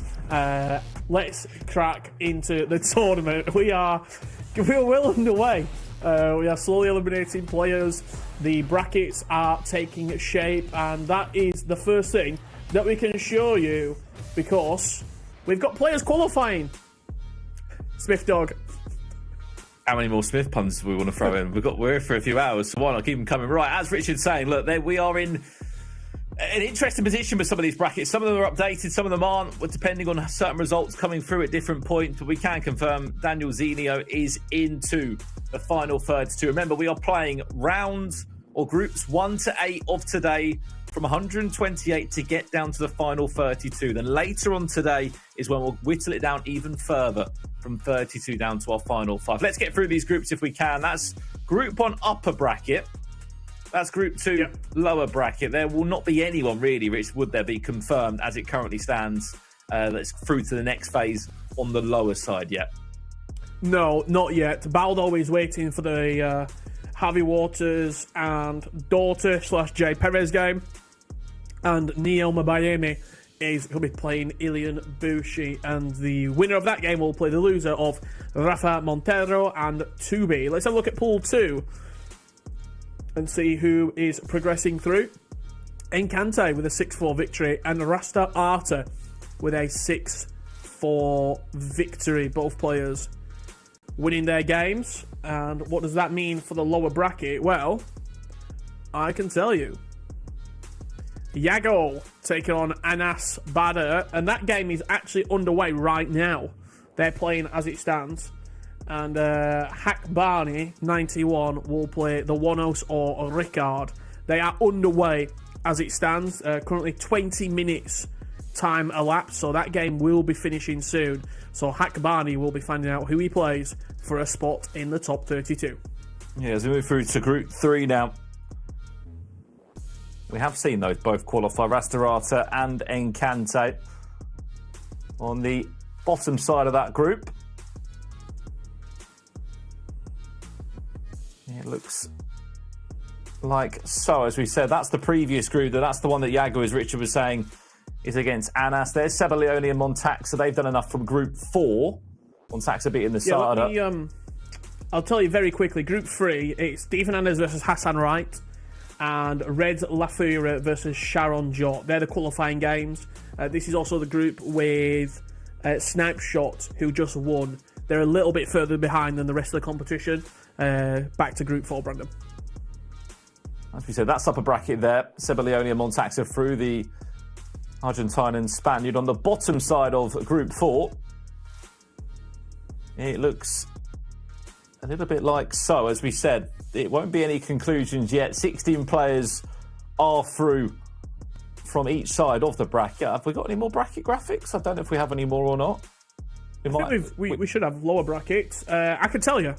There you go. 30 players will play the winner of Cameron Rock and Khalid, and Jay will play JH7 for a spot against Nasada. Good bracket, that. Into Group 5 now. Olilito, 7-6 loss, he's out. Wow, some big shocks there. Dudu beating Diogo Silva after beating Mr. Sari on a penalty shootout, and joins Ditmir in the final 32. Again, those matches will be coming up later today, the final 32. We will not be going off air tonight until we find out our final 5 players. Diogo Silva and Ferro Pepe, of course, drop down into round 4 as Diogo Mendes will take on Focus Beast. Abu Fazi waiting for an opponent there too. How close will he come this year? Abu Fazi was 1 game away last year from making it into the Esports World Cup finals. We move into Group 6 now. Pool 6, this is how it stands at the moment. Abel beating Romanio. You may know him as Abeldos. And Gueric beating Toxic Joe. Abeldos and Gueric both in. And down in that lower bracket, well, it was a Chasita victory against Einfrak Anton. S7WI beating Ethan 6-1, setting up Chasita and S7WI And Gabriel PN will take on Mark Zhu for a date with Romaninho. 2 more groups to come. Group 7. Of course, that saw Catcher snatching a result against Tom Stokes. 15-goal thriller in that one. He did enough to get himself into the final 32. And it was Bowie, F21 on the upper side of that Group 7 bracket that did enough also. As we move down to the lower side, of course, as we said, Stokes not eliminated. He's just waiting for Gervan or Benna the Crocodile, what game of tag that is, in the round 4 of the lower bracket. And Nathan SR or Patera will be taking on the Turkish pro of Myrtle for a spot in the final 32. But there was just one group left, wasn't there, Rich? Yep, there certainly was. And we can tell you how it has unfolded right now. It was Likapoo beating Lauren 8-3. And Benfica's SLB GD8 on a penalty shootout, knocking down Mark Marley to the lower bracket. And that is where Mark Marley finds himself right now. He will play in the lower bracket, round 4 qualifying game against Antonini Gabriel. That is some game. Google for us. Another youngster representing Manchester City will play against HSV Lauren for a spot at the top 32. That's where we find ourselves right now.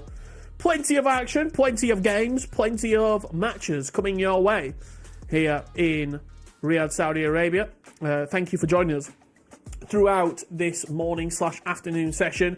We've got lots more FC to show you. We're going to be getting into that top 32 and then starting to whittle it down even further until we find 5 players remaining. 5 players that will go into the play-ins tomorrow and have a crack at the FC Pro World Championship Finals. The best players in the world already there through domestic league competitions, FC Pro Open, and some of the incredible players. But not only are they playing for themselves, they are playing for their clubs, their esports organisations, because the Esports World Cup is, above all else, a club tournament. If you want to find out a little bit more about the Esports World Cup Club Championships, have a look at this.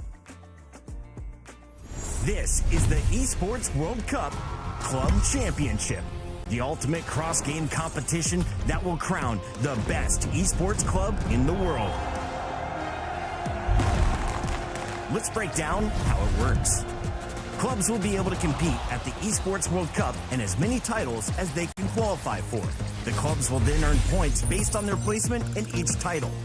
To qualify for the club championship, a club will need a top 8 placement in at least 2 competitions. But to win the championship, a club must place first in at least 1 competition. At the end of the Esports World Cup, the 24 clubs with the highest number of points will earn a share of the $27 million, with the winner taking home a staggering $7 million. And of course, the title of the best esports club in the world. Who will rise above and write their place in history? Watch it all here at the Esports World Cup.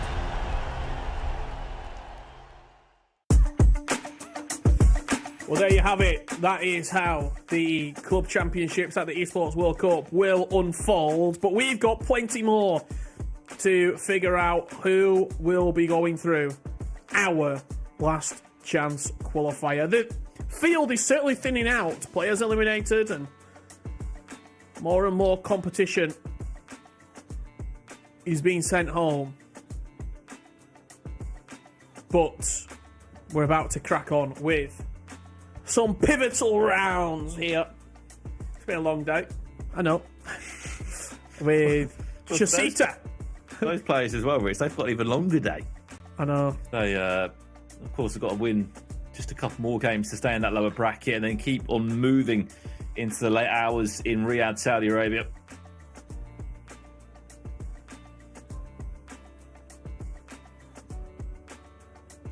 But you're absolutely right. I have to say, the numbers are certainly thinning out from the competition's players. Have been eliminated. 16 are already there.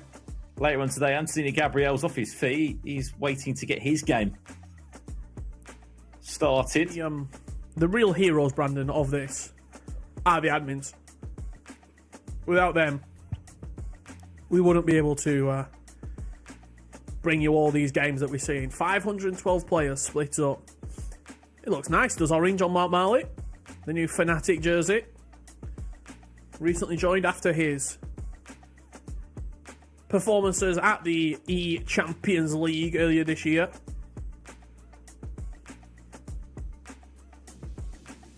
And there is Stokes on the screen as well.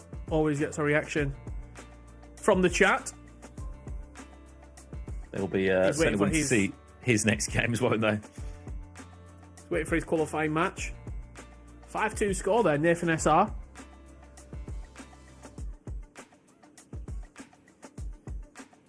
Should we commentate it like this? Give it a go. What's it in? 66 or 64? 66 minutes. Big stuff on the screen. GRK.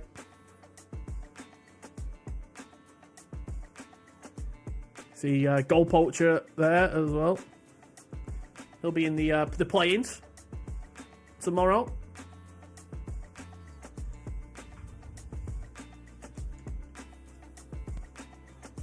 There's another man who was pretty fearless and artless yesterday in the Aggo. He was ruthless, wasn't he, against the 10 men of Bashada. Just didn't stop scoring.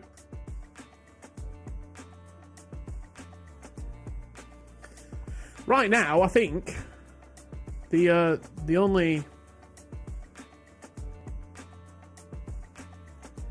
British player in the play-ins is Goal Poacher, if my recollection is correct. Oh, sorry, no, JP Slater's Irish, actually. So, yeah.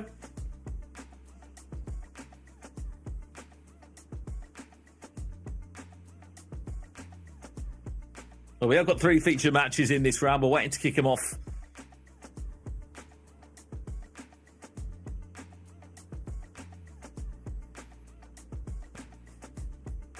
I'm not sure if he's already in the game. It looks like he is. I don't think you'd be that stressed for doing your custom tactics, would you?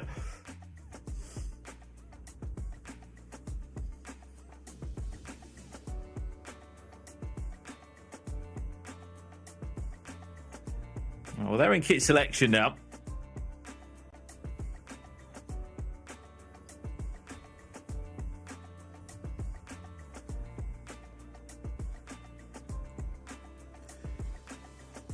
Are we having a stare off?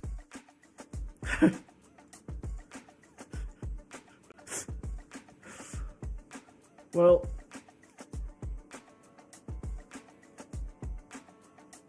I can see just over Denman's shoulder there. I think Chasita, he just gave a fist bump and he's loading into the game, which makes me think we're going to see some gameplay in 5 to 10 seconds time.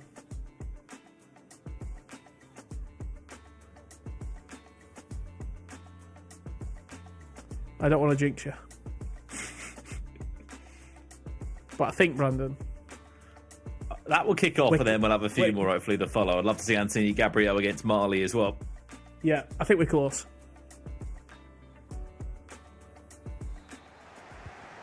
Here we go.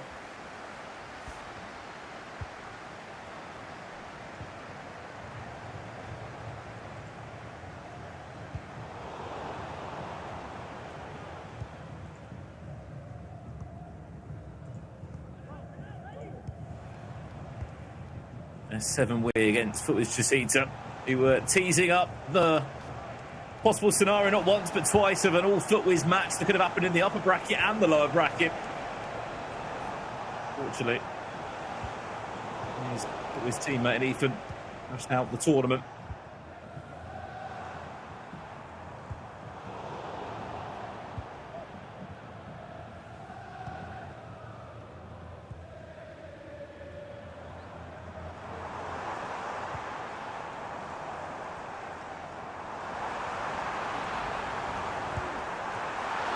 The seats up.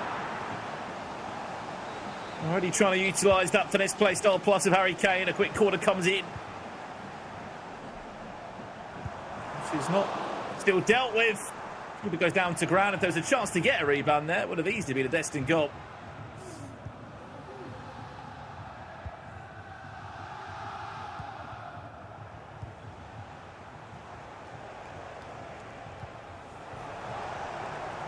It's a nice ball down the line.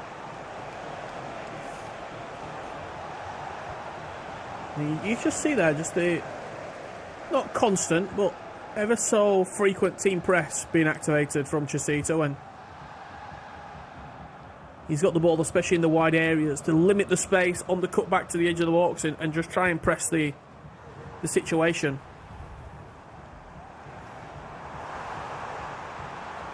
Vitinha can't quite fire that one through, but the pressure does maintain.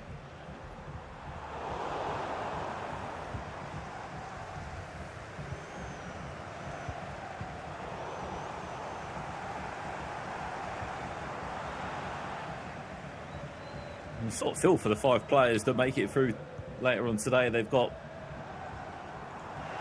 barely any time to sort of have a moment to breathe or rest, and then they're straight back into the gauntlet tomorrow for the biggest tournament yet, the play-ins. And they've got to go up and again, another notch, another level, another gear. We do, don't we? We just level up on level up on level up from the LCQ to the play-ins to the main event, the FC Pro World Championships next week.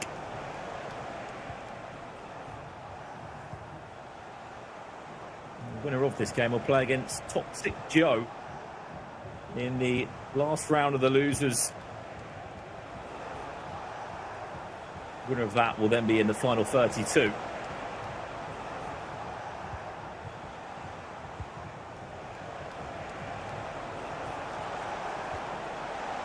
Rodman getting a stop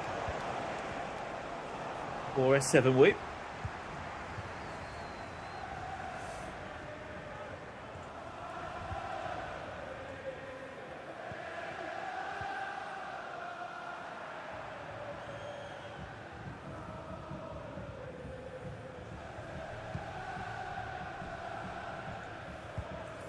Player for Twisted Minds, S7 Wheat, representing the jersey there, you can see.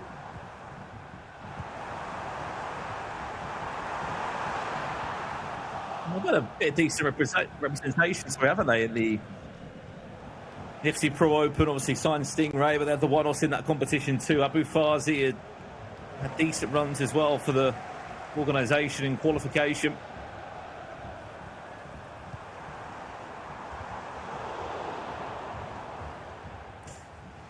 Yeah, he got all his, well, I say all, the majority of his prize earnings, S7W, through this year's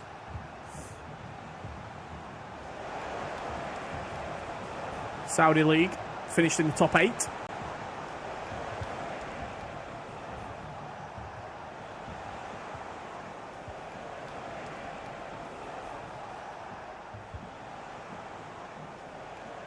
What do you think, Brandon, if I told you of a qualifying match in the losers bracket? You fancy that?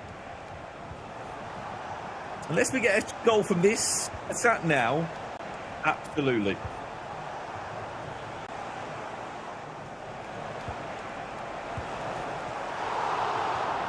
We have not got a goal from that attack. What about this one?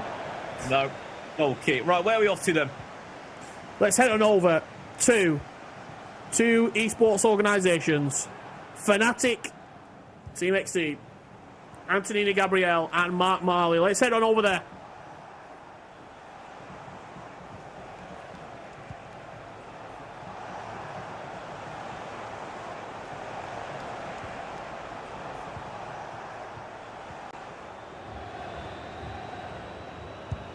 Well,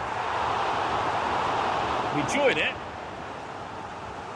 As Mark Marley fancies a free kick from a good 40 yards away. Corner comes in, that one goes wide. As Richard Buckley said, this is a huge qualification game to get yourself into the final 32.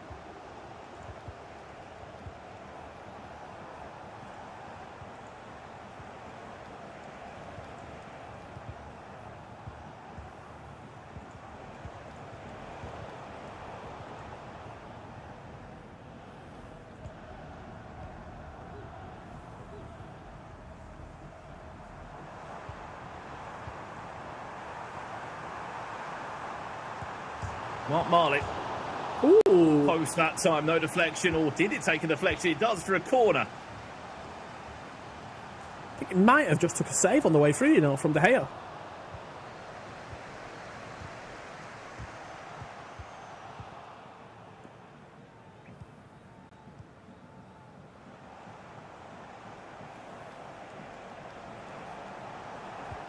The legs there from Nuno Mendes. We know he's fast, so he's got pace. Ricardo Kaká! First time that Anthony Gabriel's been in the box to Mark Marley. And he certainly made the most of it. Whipped into the back post. One touch to bring it down, another to volley it home. Give a player of that quality the space. Both Anthony Gabriel and Kaká, and you're going to be punished.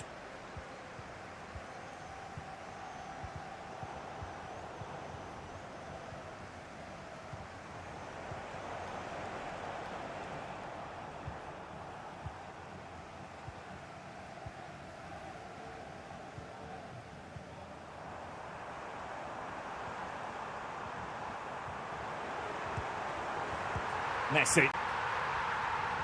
Goal, 1-1. Back in the game, Mark Marley. How many times have we seen Messi score, by the way, this weekend? I'd go on a limb and say I think he might be the top goal scorer.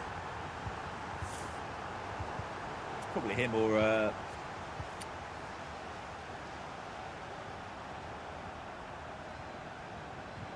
I think Mbappe, R9, Cruyff, Ginola. There's been so many attackers. Hansen. So much Kaká's choice. probably up there as well.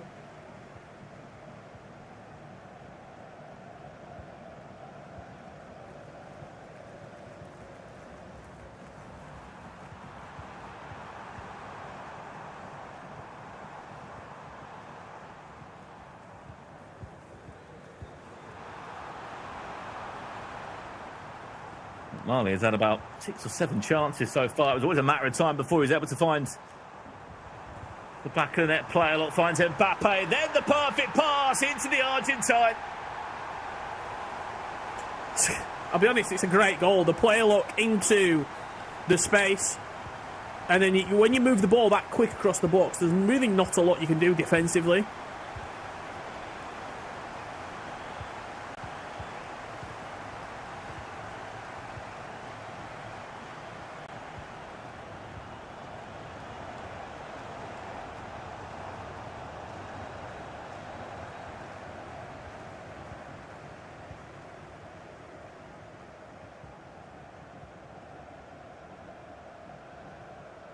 To see a bit more from Anthony Gabriel. He struggles to get on the ball, let alone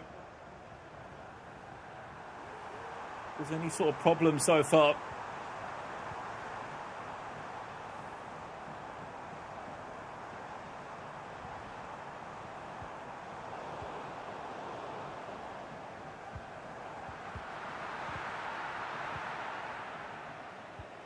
Can't find the angle, wasn't he, for the perfect ball? That one could be the perfect ball, though. It's a really high line. David Ginola never going to miss there. And as critical as I've been on Anthony Gabriel so far, one thing he has been is clinical. He's had 2 chances at a goal, and he's taken them both perfectly well. Yeah, kept very composed, hasn't he, in the final third when he's needed to.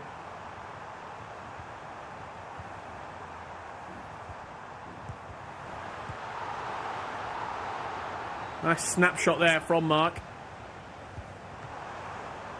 Corner comes in once again. Vicario. Big at the near post.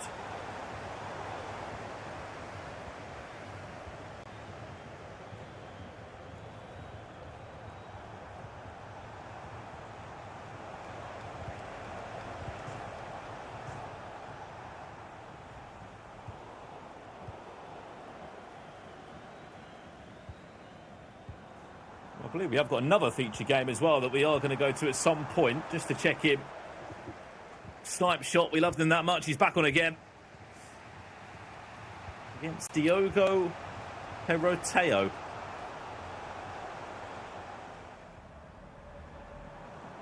Which has only just kicked off 0-0 so far.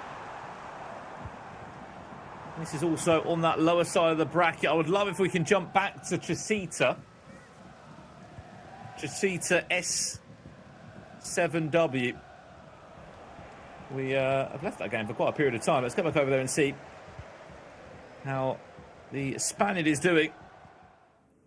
Up against Twisted Minds player. Still 0-0, believe it or not, somehow, Rich. Nearly 50 minutes on the clock. It was a goalless first 45. Yeah, quite rare, I'll be honest, to see a 0-0 over 45. We've seen a lot of different sort of games. What was it? We saw a 2-1. I can't quite remember the players, but we commentated over a 2-1 over the 90-minute game. But then we've also seen 15, 16, 17 goals. Yeah. With a spread over the 18 minutes of gameplay.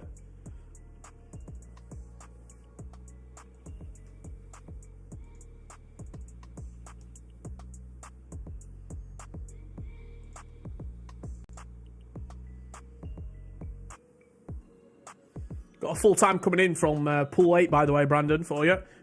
I'll give you it in 1 second. Just off. Go on then. What we got then? Guga Ferez, the man representing Manchester City, through against HSV Lauren. He goes through the losers quarter-final and is in. And that's a chance, just offside.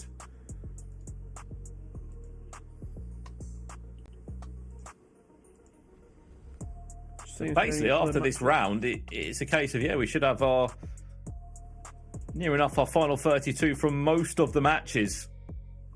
Yeah. There are a few people waiting to, of course, play their last round of the losers bracket. But, for example, like Mark Marley, Anthony Gabriel, that is one of the last games of that pool of players or group. Stokes has got an opponent now as well. Yeah.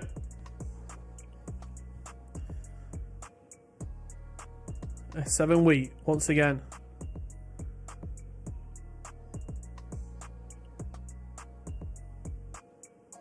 Chance. There you go. There's the deadlock broken. It's Rafinha. Left-footed strike across the goalkeeper. 57 minutes on the clock. You saw the possession there for a second as well. 60% he's held. Let's go to Mark Marley then. Mark Marley, Anthony Gabriel. That was a 2-2 game. We left it. Mark Marley was dominating. Anthony Gabriel was just very clinical. I wonder where that game is now as we join Snipe Shot instead against Diogo Rateo, who has somehow gone from a goalless 58 minutes, Richard, to 4 goals in under 15 minutes. What on earth has happened in this game? Yes. You can't predict these games, can you? You really can't predict them. Just when you think you know where the tide is going to turn,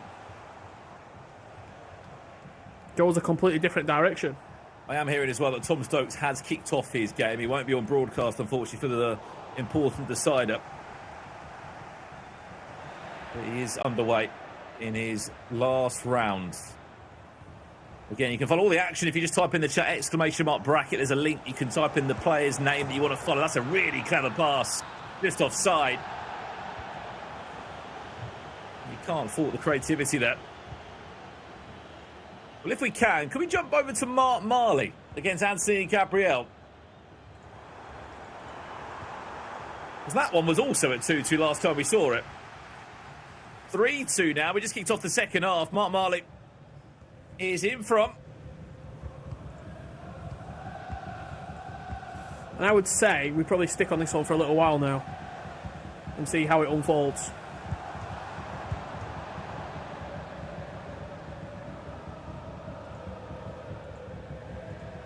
I think for me, out of the 3 games, this is the one that I want to keep the closest eye on, just because it is a qualification game.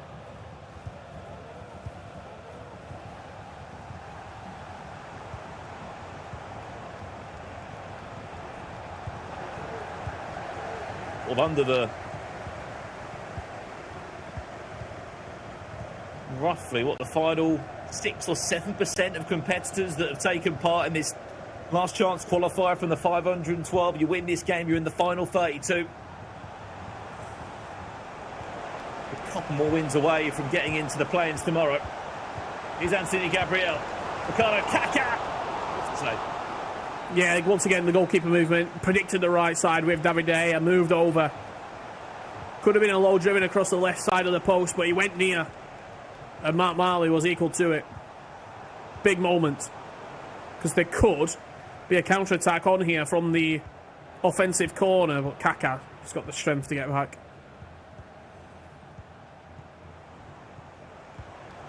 As well there to play out of that. Just offside is David Ginola.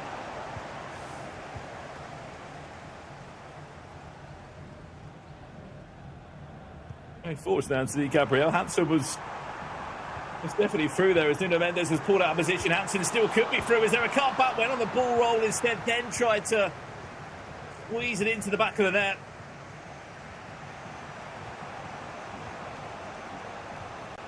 A lot of space on these right-hand side of the channel. Question mark whether Nuno Mendes is going to be pulled out every time or not. When he is, and you catch him off guard, next to you now, a ball roll or two, Trivella, and you find yourself in the back of conceding a goal.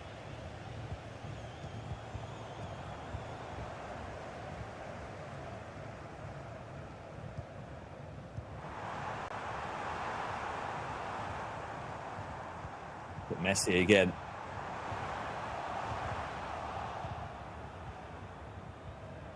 One of those situations, isn't it, with Lionel Messi? Like this year, we haven't really been able to see him in I guess maybe in a restriction or a item, if we're being brutally honest, like a decent enough item that he can come in and make an impact in these teams. But the 99 footies, he is unbelievable. What's going to happen here, by the way? Oh, my, what a game-changing moment that is. Virgil van Dijk into the book with a red card. I think it was just outside the box, wasn't it? Huge moments. Red card. Virgil van Dijk goes off the pitch. Mark Marley's got 30 minutes. 3-0 to hold on. You're talking about Messi, by the way. He had a few different items throughout the year. We saw the total rush item right at the start of the year. We saw an honourable mention at Team of the Year, but none of them really were super usable. It was the Tots version, which was the first version, which people were like, stand up and pay attention. But we didn't really have any competition for that to fall into. So then it has been this footies item, and then that's the one that's really taken it by storm. If there was restrictions, does he play? I don't think so. 7.5 million coins. Even with a 15 million coin budget, with a 20 million coin budget, you're not paying 7.5 million for one player, in my opinion. So I think this is probably the only chance we get to see Lionel strut his stuff. Tell you what a position this is. Eric Cantona over it. That's good. Is it in? Yes! Anthony Gabriel back all square at 3-3. And this is where it gets really difficult. You haven't got any sort of goal margin to hang the back of. And you're also down to 10 men for 30 minutes, 13 game minutes. That's 6 minutes of real life time.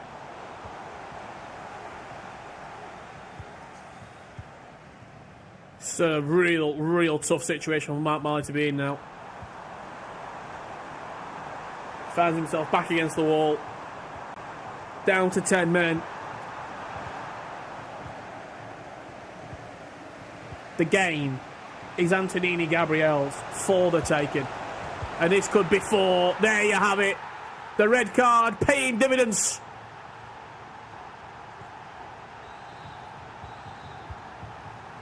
What a turning point in the game. What a huge opportunity this is for Anthony Gabriel.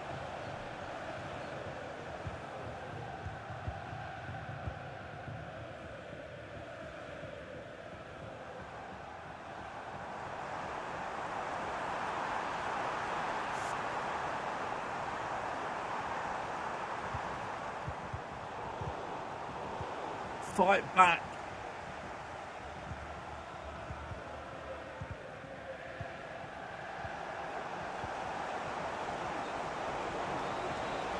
That's feel for him to a degree, Richard, don't you? What, 2 years in a row? Yes, he's made it to the Premier League final. Yes, he's played the Champions League, but he's been one game away from a World Championship ticket. Heartbreaking, really, isn't it? The game's not over yet, though. However, the odds are certainly stacked against him.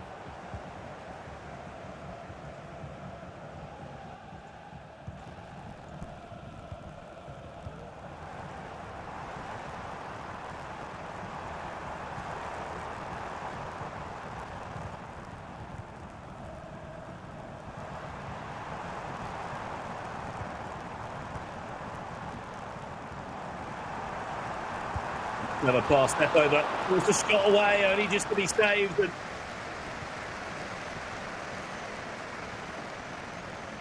cleared away.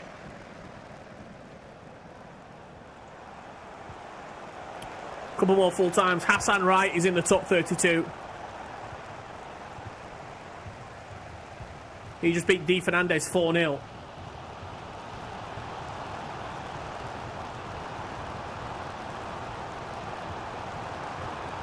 Result up for the Moroccan as well. Especially after Sharif was eliminated earlier today. Not Marley and Mbappe. Oh, I thought he was just trying to find Lionel Messi. He couldn't get the angle.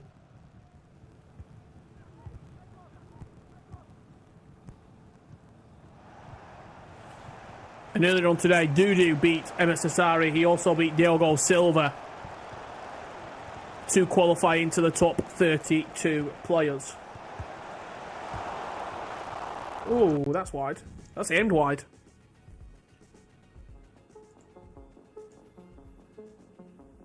Should we do a quick jump around the houses if we can? Let's see if we can go to one of the other matches to see if we've got a full time or where it's at. Well, if they've had 7 goals in one half there, that would be incredible.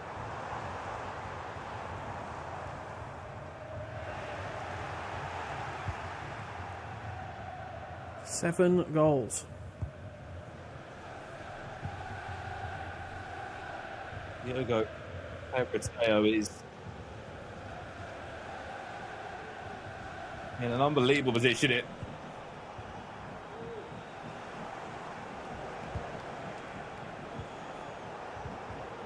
If you missed the context of this one, there was 4 goals in 14 minutes and a 2-2 score, and Albion for another one. Eusebio! 6-2, and the gap gets even bigger. It could be the perfect opportunity for us to jump back, if we can, to Mark Marley against Anthony Gabriel for the final 10 minutes. For me, that's the story, Brandon. The red card.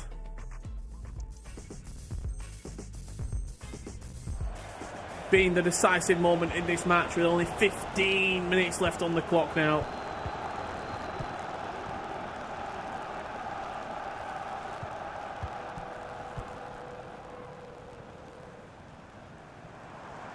Only a goal behind, but with only 10 players on the pitch. Lose this throughout the competition, that is the end of your FC25 season. Win, and your journey continues.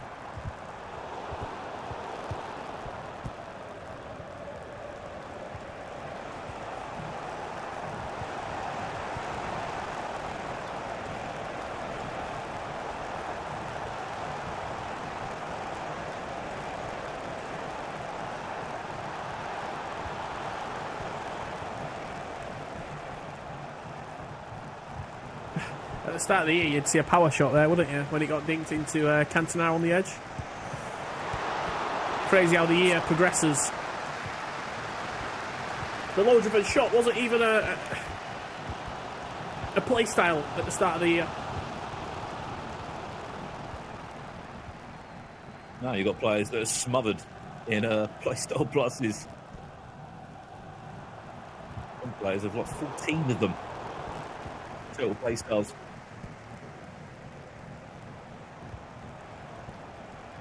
That's why players like Joe Belly were in so many teams. Little Messi.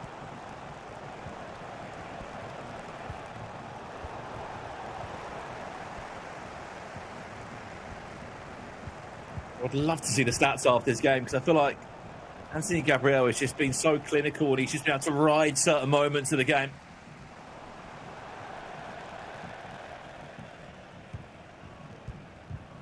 He hasn't had the easiest of seasons either. Was sort of the new kid on the block last year, playing in the FC Pro Open. It wasn't so smooth for him.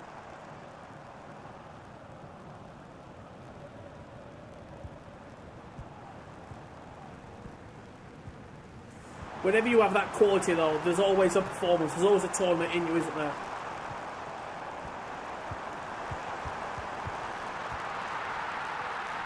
But with only one goal in this game, Mark's not out of it yet.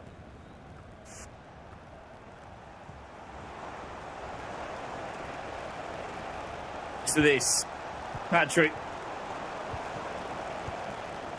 Mendes stopping David Ginola and keeping. What a ball that could be. Lionel Messi's not on the legs to get through. Keeper's off his line. Can he make the most of this one? Messi! On his weak foot that's stronger than ever. What a through ball that is.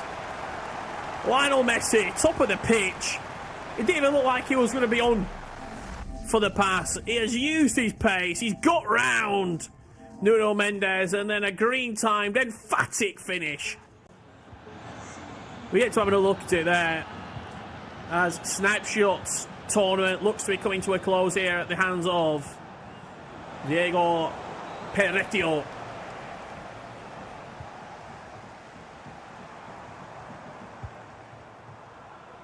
He might have clawed my backs tonight, as you said, but we can see he's pulling away on this one. When we get back out of that pause, we'll jump back to Mark Marley, Anthony Gabriel, which looks like it's on its way to extra time.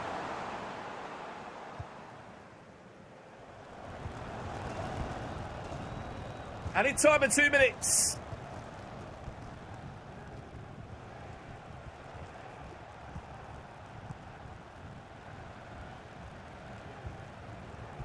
There is enough time for Anthony Gabriel to maybe have a chance here if he can make the most of this one. Ginola. Oh no, it could be heartbreak. What a save! David De Gea. Keeping Mark Marley alive. Anthony Gabriel coming so close. Corner wasted and extra time is on the cards. Just when you thought Mark Marley was out of it, he fires back into the tie. And that chance right there from Anthony Gabriel. What a moment. What a close shave. Can you be critical on that, Rich? Can he have done something better? It's always the small margins.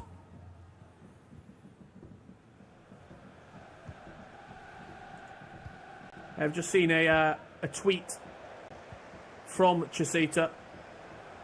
It was a 2-1 loss.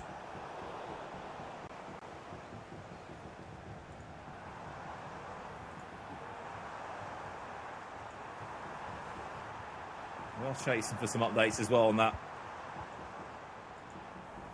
Then the Crocodile versus Foot with Stokes, Myrtle versus Nathan SR. They're the two remaining games happening in Pool 7. Group number 7 of the second phase of this competition. Well, if this attack does come in, we will jump back across if we can to Marley. Talk about Gabriel. A comeback story. This player started in losers round 1. They have won 4 games in a row. You can't count down the Argentine Yago. 4 wins in a row.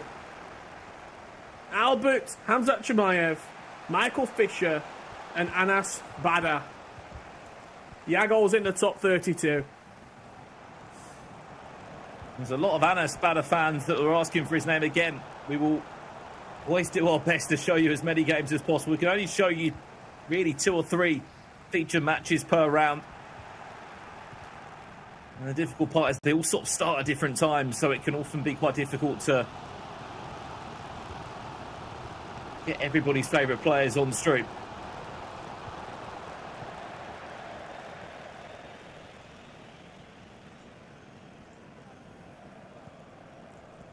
This game, though, as you were saying, is another player who will be going through to that final round of 32 later today. Look at the feet from Rafinha here with Mark Marley. The ball is just stuck to the Brazilian's feet.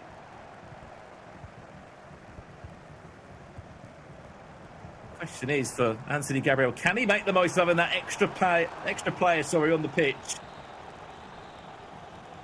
This is a dangerous situation, but is the angle a little bit off? No, goalkeeper's side with a lot of power. Left foot, open up the body, just past Holly's head.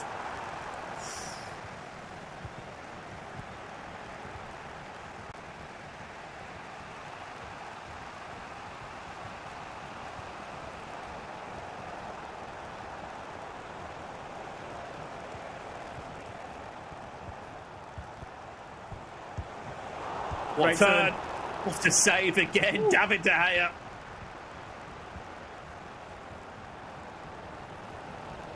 Being the hero.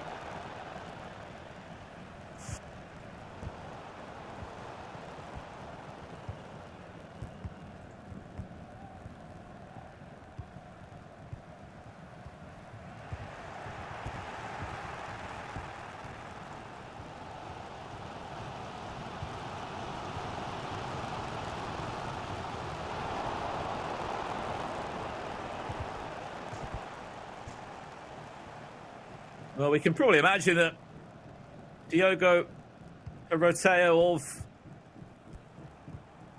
Portugal was made his way through to the next round of the lower bracket snipe shot, unfortunately on his way out. It's one of the final games of the round and the second phase here from the last chance qualifier.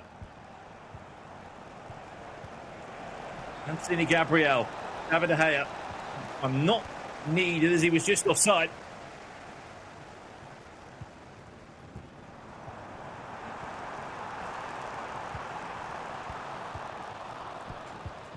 I'm just having a look across the brackets, Brandon. We don't have a lot of games left here, as you were saying in phase 2. This could be, with extra time and maybe a penalty shootout, one of the final games to conclude.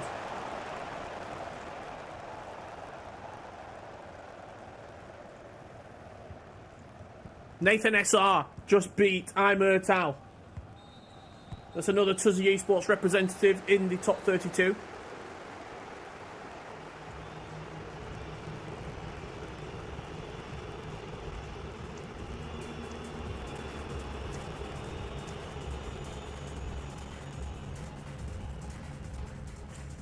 That other match we were flicking between Snapshot and Perotto, that is a 11-4 victory, I have just been told, to Perotto. Unfortunately, Snapshot's journey does come to a close here at the LCQ. It's a shame they had an unbelievable round just before that.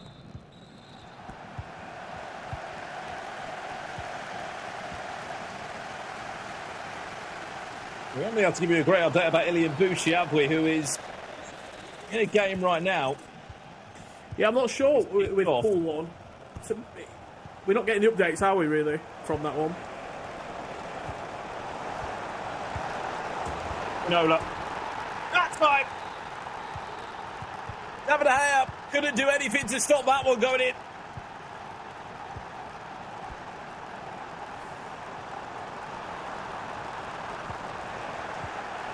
Update just come through. Ilian Bushi has won his game. He is into the loser final. Right, we've got a slight issue here. Someone needs to take this controller off.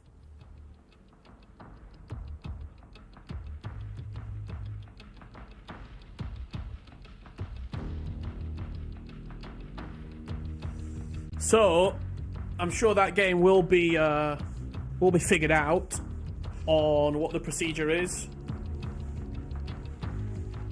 who was in possession, and how that is going to play out. Apologies for the slight technical pause. You saw what happened just as much as we did.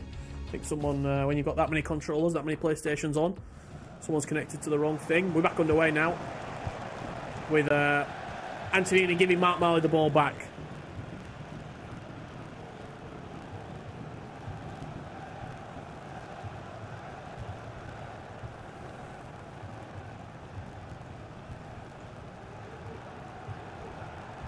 9 minutes away.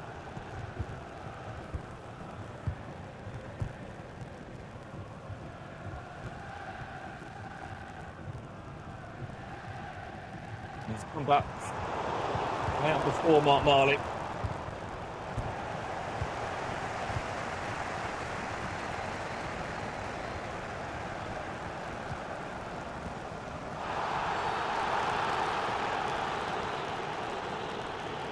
Three keeper that one. That's definitely too wide of an angle. Just look at rework it into the box this way.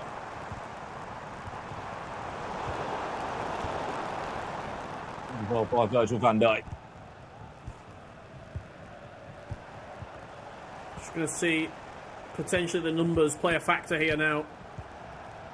That extra player in the middle of the park to be able to move the ball around these areas. It has to be a mistake for Antonini Gabriel to give Mark the ball back, and that is maybe what he has just done there. Now it's all about committing bodies. How many players are you willing to push forward as Ruud Gullit loses out? Once again in that pivotal middle third of the pitch.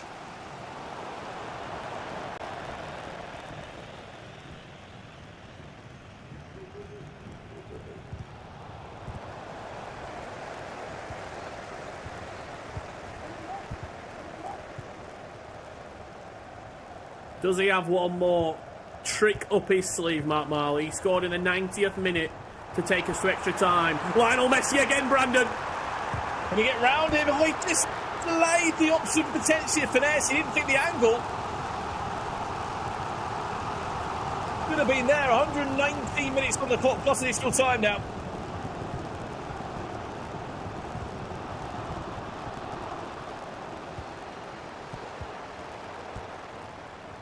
Anthony Gabriel holding on. It is in his hands now. 20 in-game seconds away. He will be on his way to the round of 32. Unfortunately, Mark Marley will end his FC 25 season. Once again, so close. And the smallest of margins making all the difference there. Anthony Gabriel. I mean, he didn't make that look easy, did he? Up against 10 men. Incredibly frustrating, isn't it, for Mark Marley? The red card completely changed the game. I think what you can see there,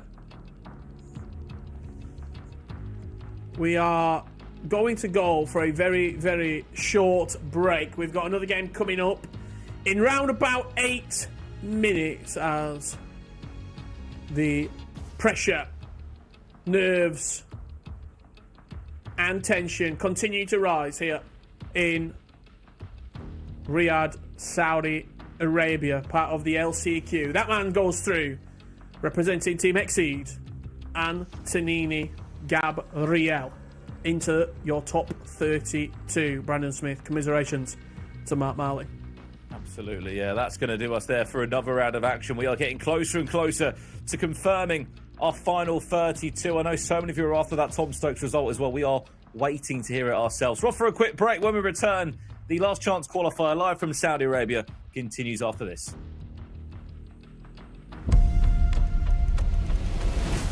No competition is as ruthless as the Esports World Cup.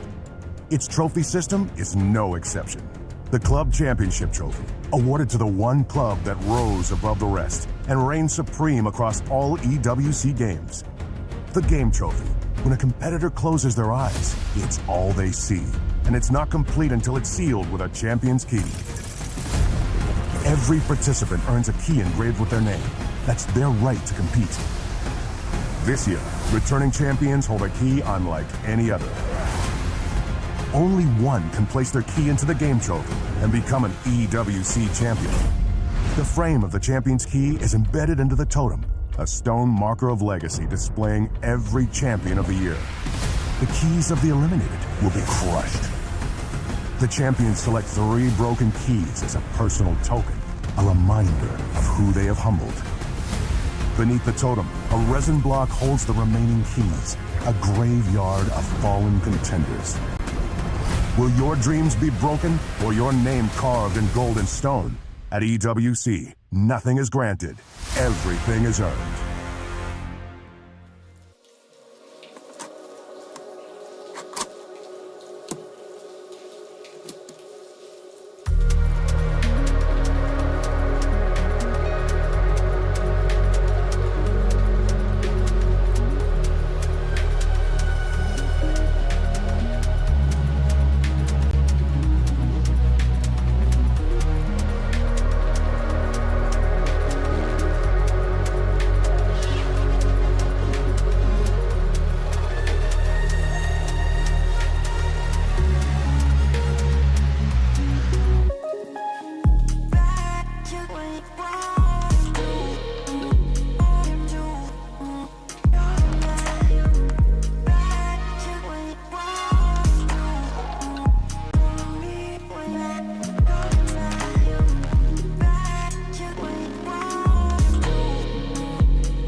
Welcome back to the LCQ, live from Riyadh, Saudi Arabia. My name is Richard Buckley, and joined with me is Brandon Smith. We've got something a bit special, Brandon, coming up. We've seen some unbelievable FC today, but it is time for a champion, I believe, from another game. We've got Mobile Legends. As we said at the top of the show, each game we hit the Esports World Cup, there's going to be different. The token ceremony and the celebration on each at the Totem for each game, and that actually takes place in our hall where we are. But reflecting back on what we've seen today, big shocks, gotta say.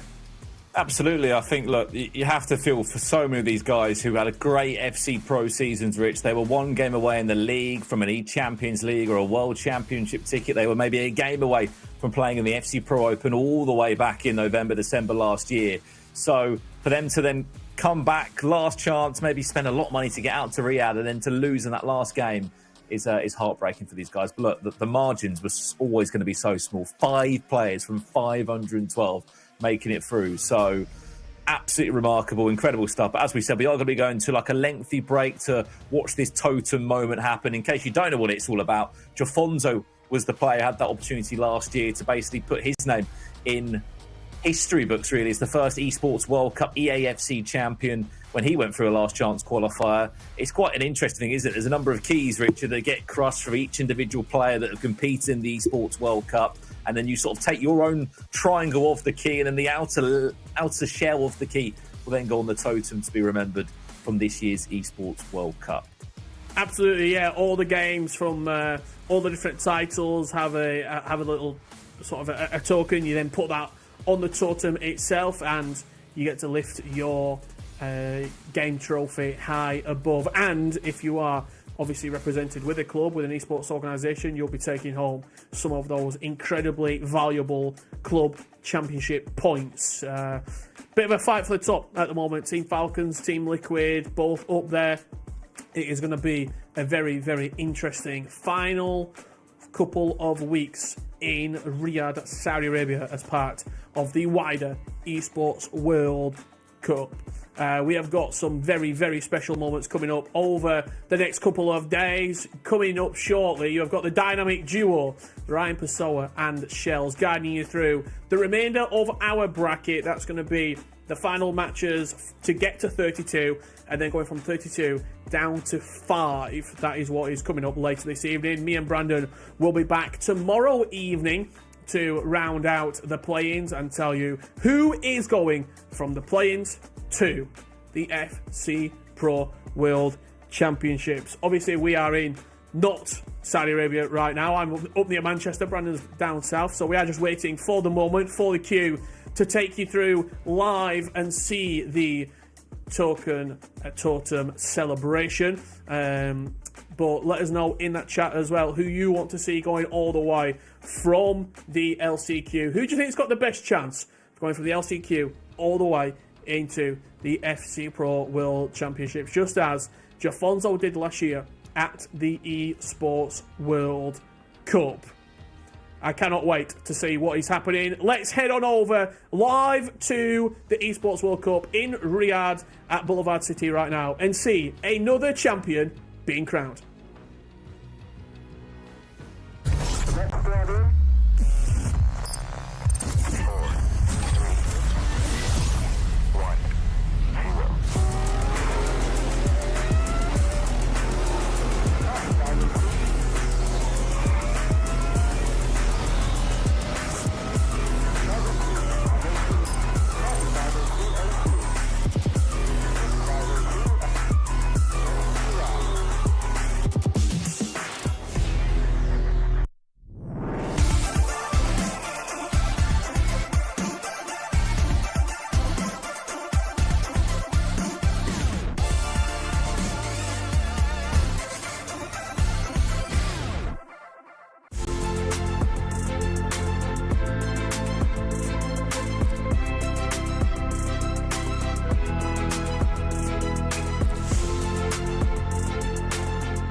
If I heard that you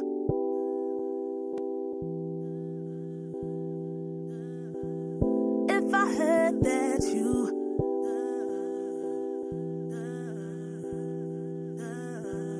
If I heard that you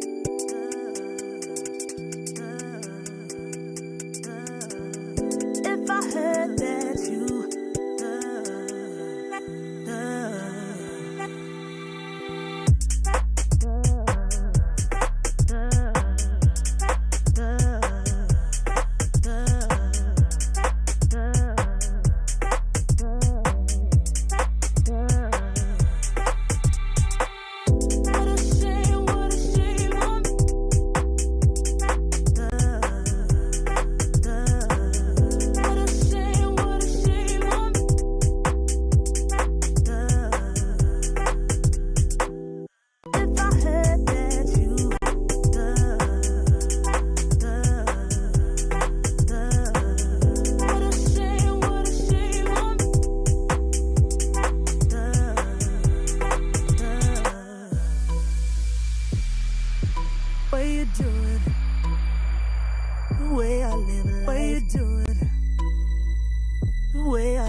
Lately, I feel I can't find my feet.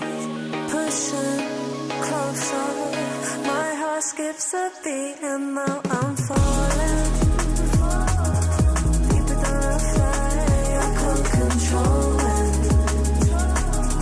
Back against the sky, it smells so black and white. It's like I told him. These things that I can't fight, I just keep going. I just keep going. In my time, I've been dreaming of a space, ready for my place. I wish she'd sing what I had dreamed. Before these darker days, I thought I found my way. Quickly it fades, losing the race, closing the page. In and out,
Music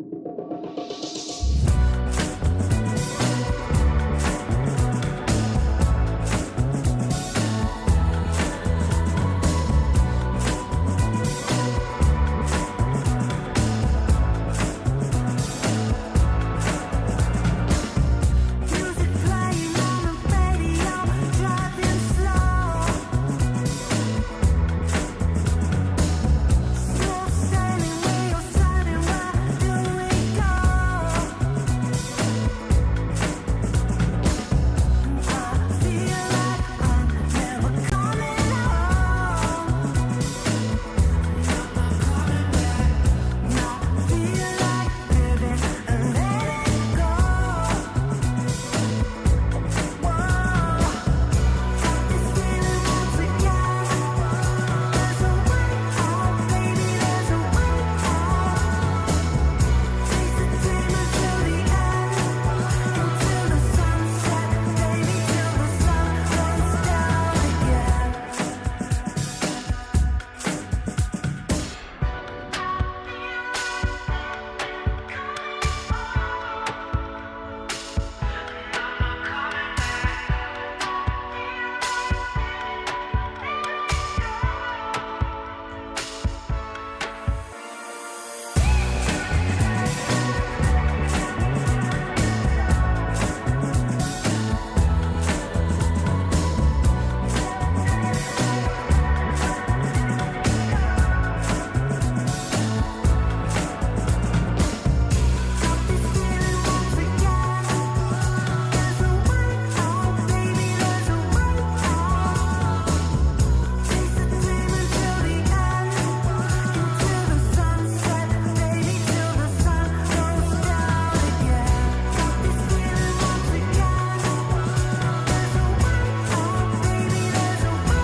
Getting high within your house.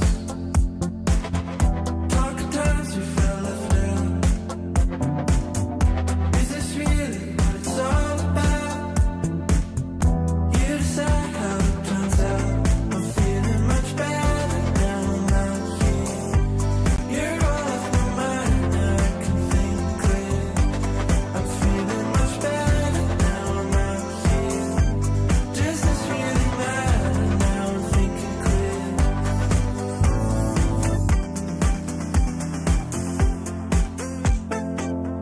Think you're gonna try to ride it out. Hold on, do you really falling back? While it's spinning all around. Oh God, I won't even make it out. I'm feeling much better now I'm out here. You're all off my mind, now I can think clear. I'm feeling much better now I'm out here. Does this really matter now I'm thinking clear?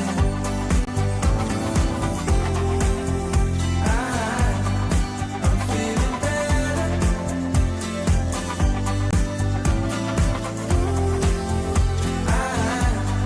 I'm feeling better.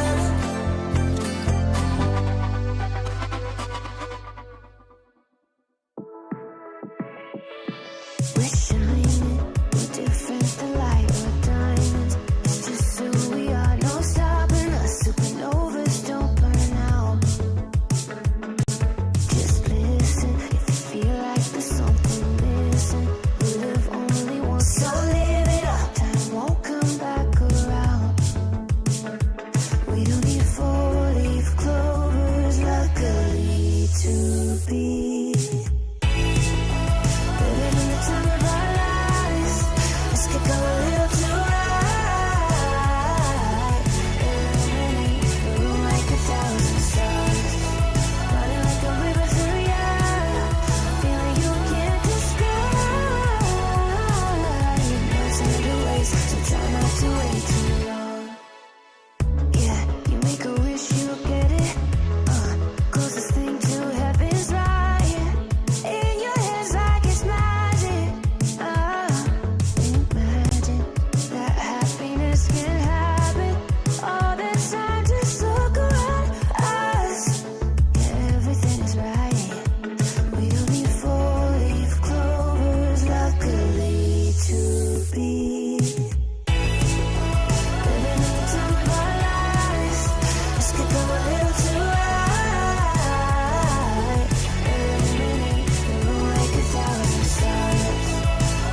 watching man getting safe out.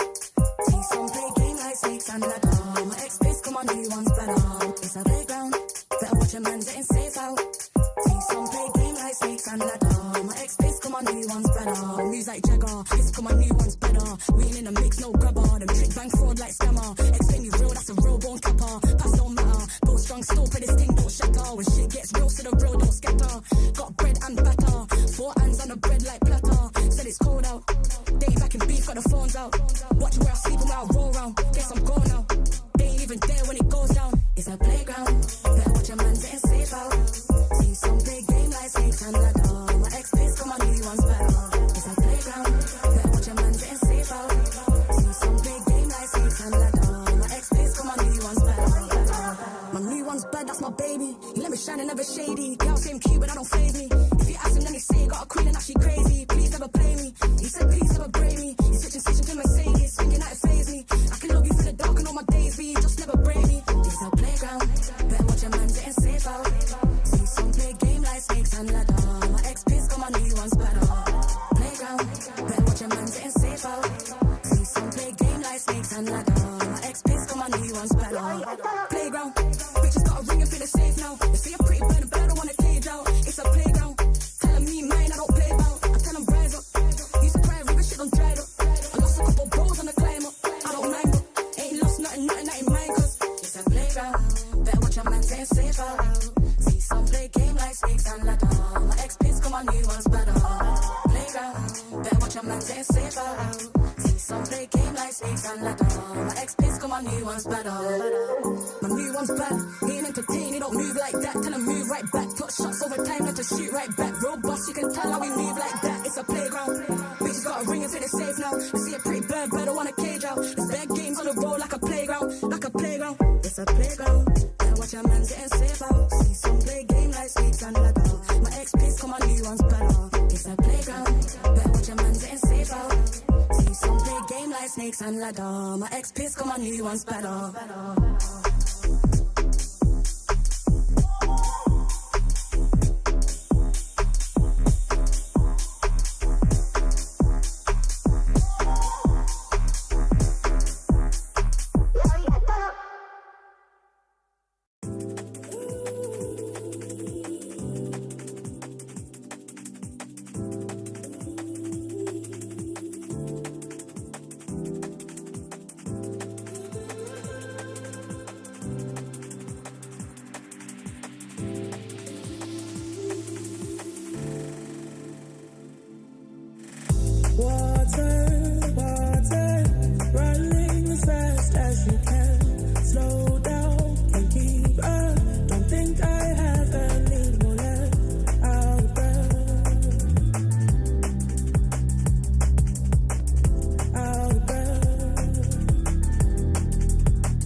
Mercy, mercy, none from my head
Reach your impossible. Lenovo Legion.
Hello and welcome back to the FC25 last chance qualifier here at the Esports World Cup. I'm joined by my former teammate, my good friend Shells. We've got a lot of games to go through. We've been through the first phase and the second phase. We're about to kickstart the third phase, but yeah, how you doing, man? Yeah, I mean, I'm fine. You know, I'm good to be here. I'm happy to be here. Obviously, it's a different side we usually play in, but I'm gassed to be alongside my teammate, Ryan Vassell. So proud to be here. Do you miss like not playing in these tournaments? Right. You ever get that buzz of thinking, you know what? I feel like I wish I was there. Right, I miss it every day. You should know me by now. Deep down, you know, I want to be out there competing, but there's some hitters out there. You know, we're talking about players like Nasada out there. He's the first player that kind of made me feel old, so he kind of made me take this next step. I'm not complaining. Yeah, and for those that aren't familiar, we'll walk you through the format as well. The brackets are starting to take shape, so we know the matches that are going to be taking place. Of course, this is the top 32 players, Shells. We started off from 512, narrowed down to the top 32, and we still got the extra step to keep on going. But as you can see, the format on the screen, I mentioned the 512 players. We have skipped through that phase. We just completed phase 2 with Richard and Brandon earlier on, and now we are in phase 3. So we're very close to determining the top 5 players who will advance to play-ins tomorrow. Of course, some huge names that have gone out, but of course, Shell, some huge names that are still in the competition. While we're here, if it's possible, can we see the brackets as they are unfolding for both of the groups as well? As you mentioned, 32 players, Shell, split between 2 groups. And I think the ruthless part is, would I say ruthless? I think deserved, in fairness. If you're in the winners bracket, you maintain that position. I mean, that's the whole point, you know. You got to have a benefit to being in the winners bracket, I guess. So you got to give them some sort of advantage. But as you can see, there's a lot of Montaxa, Sebaluani, Ditmir, Dudu, Likapoo versus GDA. There's some names out there. This is just in the winners bracket. But if we're going to have a look at the loser bracket, oh my gosh, we were just having a look, me and Ryan discussing earlier. It's scary hours. We don't know where to start. Yeah, nasty. That's to say at the least. Look at that. You can see Ilian Bushi versus Guga Ferres. First round of the loser bracket today. Loser is eliminated. Antonini Gabriel as well versus Taziz Baldo. Crazy matchup again. Nasada against Abu Fawzi. That's something I'm looking out for. Nasada is crazy. Ferraro Pepe as well against Furky Plays. So many names in this lower bracket that are unbelievable. I just want to give a quick shout out as well in the winner's side of the bracket. The youngster GD8. He's been high flying in this tournament so far. I'm going to try and get up as well as we prepare to get into the next stage. Some of the players he had to beat to even get to the stage. But before we do that, the next group that will be taking place as well, Encante and Rasta Arta, a bit of a throwback, still in the winners bracket, performing extremely well. Kasia we saw earlier on as well against Barrett F21. That's a winners bracket game. And as you can see, Hassan Wright up against La Furia and Abel against Gedik in the other part of the winners bracket. The lower side of the bracket as well features some household names, some fan favourites as well, Shells. Yeah, I mean, we saw Stokes play Kasia early on in the winners bracket where he just about lost quite closely, but he's playing Yago first round, which is a big matchup. We'll see Nathan against Hack. We got Marcus S7W. I saw him play earlier and he impressed me a little bit as well, but you know, we're looking out and supporting the main man Stokes. Yeah, absolutely. He's got a tough game. Yago, you don't want to play in any stage of the tournament, let alone in a loser bracket game, because he's going to be giving it his all. And of course, it's going to be a very interesting game. We do not know the featured games yet, but what we do know, of course, is the prize split and the breakdown of the prize pool for this last chance qualifier, which we'll try and refresh your memories when we can on what the players have earned. And of course, getting into the top 128 shells, $2,000, you take that. I mean, boy, I'll take that, especially with FIFA points coming around the corner for the new season. Every little helps. And Ryan, do you not fancy yourself for one of these qualifiers? You not fancy entering, or? Nah, not for me. You can see the crowd as well. Look at the amount of support for some of the players still maintaining in this competition as well. A lot of the Middle Eastern supporters there as well. You can see, yeah, they love it. Yeah, they love it. I'm a big fan of it. The crowd. I remember a couple of years ago when they were supporting Dosri more, it was scary. Oi. Yeah, serious stuff. You can see Rasta Arta there preparing on stage for his game. A lot of huge matches. And of course, the benefit of being in the winners bracket is that you've got 2 bites of the cherry. Loser bracket, you lose that game, and yeah, that's it. But don't you ever think about, for me, when I was in the winners bracket, it would kind of make me feel nervous, because it's like, I know I've got a second chance, but I don't want to let it get to it. So in a way, I'd kind of play worse, if you know what I mean. But yeah, I get you. You still want to be in a winners bracket regardless. Of course, I get you, man. But yeah, we'll see some of the players preparing. I love the support. Honestly, love it. That's what you need. I love it. I love it. A lot of support there. We saw Tazi Dudu preparing for his game as well. Of course, a massive game against Ditmir. And some of the players sat down. You mentioned Montaxa earlier on as well. He's somebody that we'd associate doing really well in tournaments. Kachir as well. But they've got incredibly tough games. Sebeluoni is a very interesting one. You can see Kachir there versus Montaxa just in a warm-up game. So the players are trying to just get into gear and prepare for the next stage. But let's be honest, every play at this stage is going to be a tough game, especially at this moment in August. You know, you should be learning all the things by now, the first time through balls, little corner set pieces. At this stage, you got to know everything by now to see the main man Stokes. We need a little corner from him or something. We know he loves his corners, but we're going to see what happens. Yes. No, absolutely. Stokes is a corner specialist, and he knows he's up against somebody that is very, very dangerous in Yago. So, of course, it's not going to be easy. But the winner of that game actually ends up playing the loser of Gerrick or Abel, which, again, incredibly tough. It doesn't get easy, obviously. As the rounds progress, you kind of just think, surely it can't get much harder. And to think, Shells, after today, the job's not done for these players. They still need to go into play-ins where the likes of Manu Bachori, you've got Umut, you've got so many other players. One of my favourite players to watch. Champions. Yeah. But this is just shows how great the esport is and how it's growing. The amount of talent there is coming about from all across the world. You know, you feel like these players have been playing for a couple of days now, but the job's not finished. It's all about making it to the World Championships next week. So we'll see who's going to make it all the way through. 100%. I just saw Ferky Plays preparing there as well with Farah behind him supporting. There's a lot of support in the Twitch chat. Right there, the tax man. I'm excited. Ilian, of course. Oh, there's going to be a lot of goals. I've been seeing a lot of first time through balls, right? You know, I'm a man of the dark hearts. It was dark, some of the goals I was seeing early on today and a couple of days ago. So I'm excited to watch. Yeah, absolutely. We see Yago there preparing. To mention Ilian Bushi, he's up against Guga Ferres, one of the youngest players in this whole competition. Recently signed for Manchester City Esports as well. So he's got a lot of talent, and I haven't seen much of his games. I'm hoping we'll be able to see some of the gameplay today. Diogo Pereira, we saw yesterday, incredible performances as well. He got through into the top 128 players yesterday, and it looks easy for him. But of course, he's up against S7. I'm just going to say S7. Yeah, S7 right? Sounds good. S7, and we'll cut it down a little bit. And Kante there as well, preparing for his game. Massive opportunities though, because obviously for some of these players, they may not have had the best performances at the start, especially domestically as well. But now they've got a chance to potentially even get to a World Championship spot. The players are ready though. We are very, very close to be kicking off the top 32 between both of the two groups. Quickly going back to Guga, Ryan, City's new signing. Do you think he's feeling a bit of pressure, the young 16, 17-year-olds signing for City? I would be feeling type of pressure and going to an event like this, or do you think he's fueling him a little bit? From what I've heard, it's a serious player. I've heard I've not been able to see. I can't wait. I just want to see. From what I've heard, though, dangerous player as well. And of course, the two Frenchmen there, we know they're dangerous from years gone by, you know. Serious I've been seeing players. Kante on my screen for many years by now. Yeah. Nah, he's engulfing the crowd.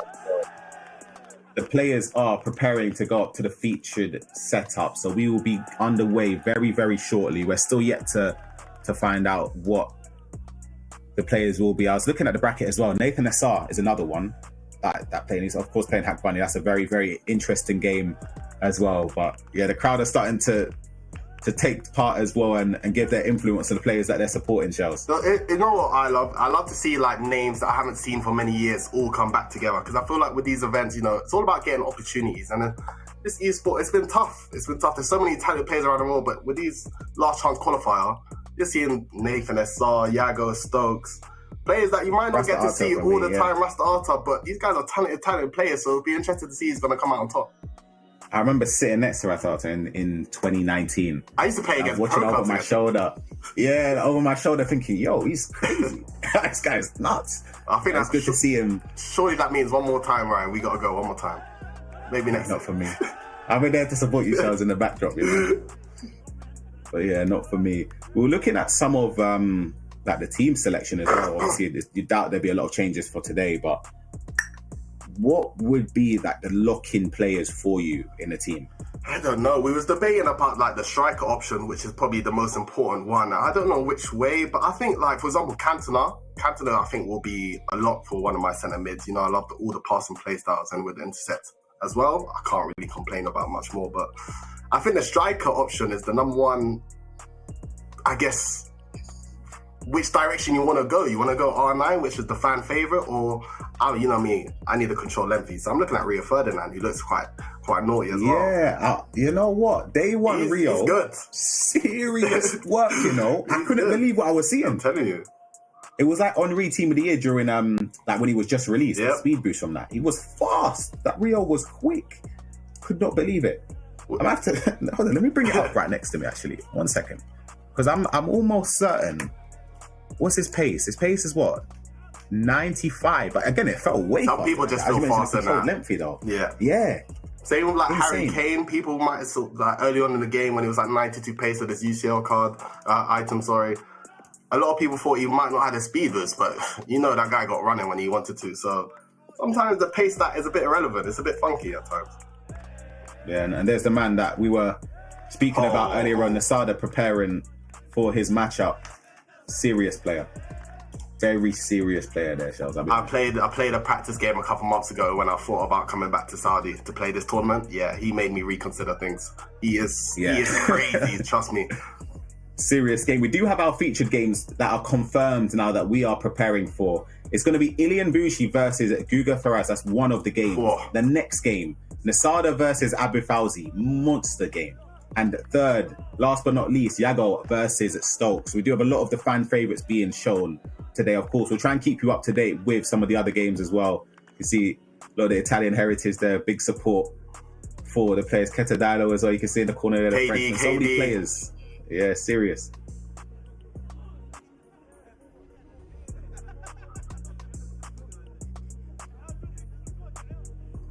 From what I've heard, we are still waiting for the players to get to the stage.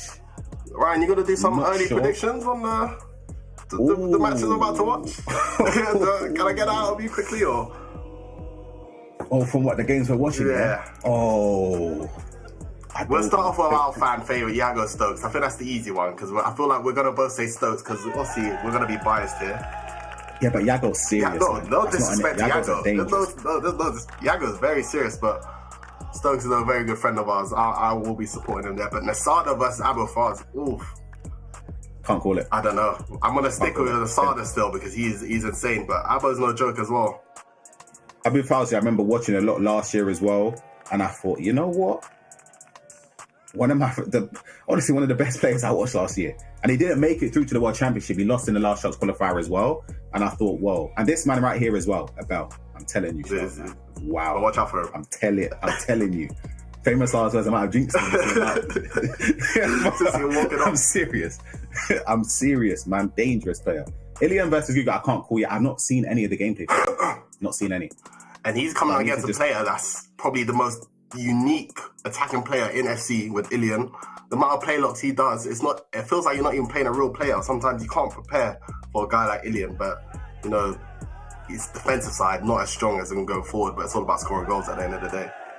Yeah, Abid Fawzi playing into the crowd as well. That's going to be a lot of support in favour of that man right there. He knows that as well. And he's got the ability, as I mentioned, to cause some serious damage. I'm just looking at some of the potential matchups if the players do go through. Even as just that mini bracket there, Shells, you've got Nasada, Abid Fawzi, Ferraro Pepe, Furky plays. Sure. And then you've got the loser out of Likapu and GD8 and Toby and Daniel Zinio, some tough names. Like, it doesn't get easy. Honestly, it's crazy. It doesn't get easier, and we all know at this stage we've both been here. It's all about just playing what's in front of you. Try not to worry about too much about other results, because you're gonna have to take down one of these guys eventually if you want to make it through. So it's kind of hard not to look too far ahead, but you know, if you have a nice little bracket or potential to make it all the way through, you want to take that opportunity. Yeah, 100%. And like I said, I know the people are waiting. We are very, very close to be kicking off right there. You can see our good friend walking across the arena there, Rami the way. So it's good to see him, at a huge tournament like this. You can see there though, Stokes and his coach Stingray behind him. So we are very, very close, hopefully anyway, to being kicked off. Slight delays, of course, which happens, but hopefully not too much longer. We spoke about strikers though, Shells, and who you would choose. What about, we'll keep it simple. Let's say you're in a 4-4-2. Is there a right mid that sticks out for you? A right mid? Ooh, Reece James. Really? Reece James. I think he's a superstar. Obviously, Kaka's very good as well. The new Hansen card that's just come out, but it depends what you want. I do like a Travella on the right as well. You got to have some of the pass and play styles, and I like my runners though. You know, I want to send a through ball, so I think Reece James got a bit of size to him. I think it's a good shot. Nah, Reece James is a very interesting one. There he is, camera close up to the man, put with Stokes preparing for his game. Moments away now from doing so, but yeah, I agree. I was thinking like Garincha or Rodman or Hansen, you know. A bit too small for me, I think. Well, you like the ones that they can fight. Yeah, I need my physical merchants, you know, just running down the wing, just taking yards, and I think Reece James can fight against the taller fullbacks in the game. But Rodman's not a bad shout. He's dance on the ball.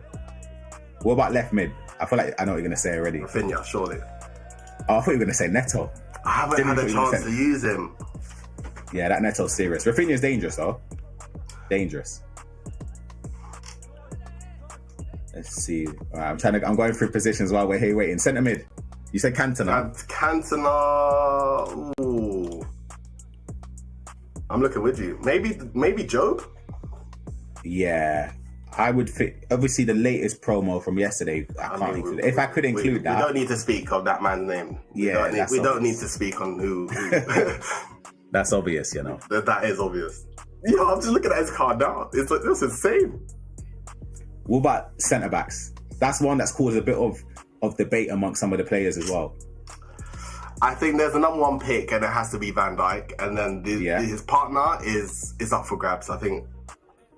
As long as anyone, I think I would go with Stam. He just plays better than everyone else. Low-key, I'm a Van der Ven type of guy. I haven't had a chance, but Stam is crazy. Yeah, I hear it. He plays better than his item for sure. All right, that's enough waffling from us. Abid Fawzi yawning. We're with you. Let's get us into the game. Let's get us in. We are moments away, hopefully, from kicking off. I've said that a million times. I'm sure I said that 25 minutes. Google there preparing as well. It looks like the codes are being sent over for the players. And we've just got some info. The Yago Stokes game has just kicked off. So let's head on over to our first game in the top 32. It is going to be in Group 2. Hold on. Is this? Hold on. I think we've had a bit of a mishap here. I think combat game. You're doing it's a little practice doing your game. Evo objectives or something. Apologies. It was a pump fake. Let's get us out of here. Let's get back to the arena. Hold on. Unless you want to look at it. Why not? And it's 1-0. Oh wow, so you're saying Stokes going 1-0 down already?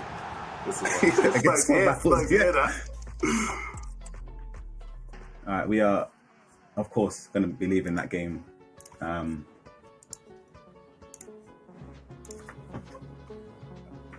Apologies for that one.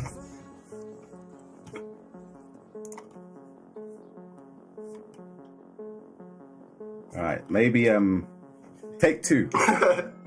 Take two. We'll leave it at that. Take two. Yago's getting ready. He's in a squad battles game, just keeping warm. Look at that evil step. He was looking at you there. Is that me? I think that was at you. Boy, that's someone that means business.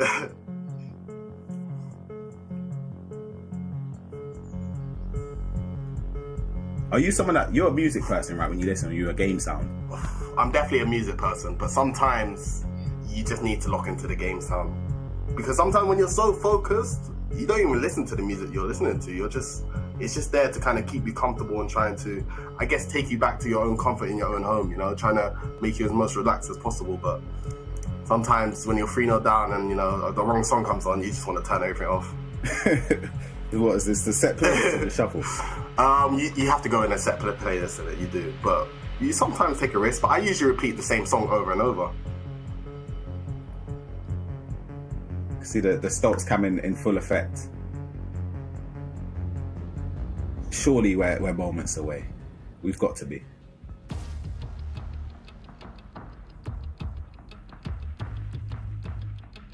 We just sit in silence until the game goes on, show. Headphones have come off, so I'm wondering maybe there could be another slight delay here. Yeah, it might be a little issue.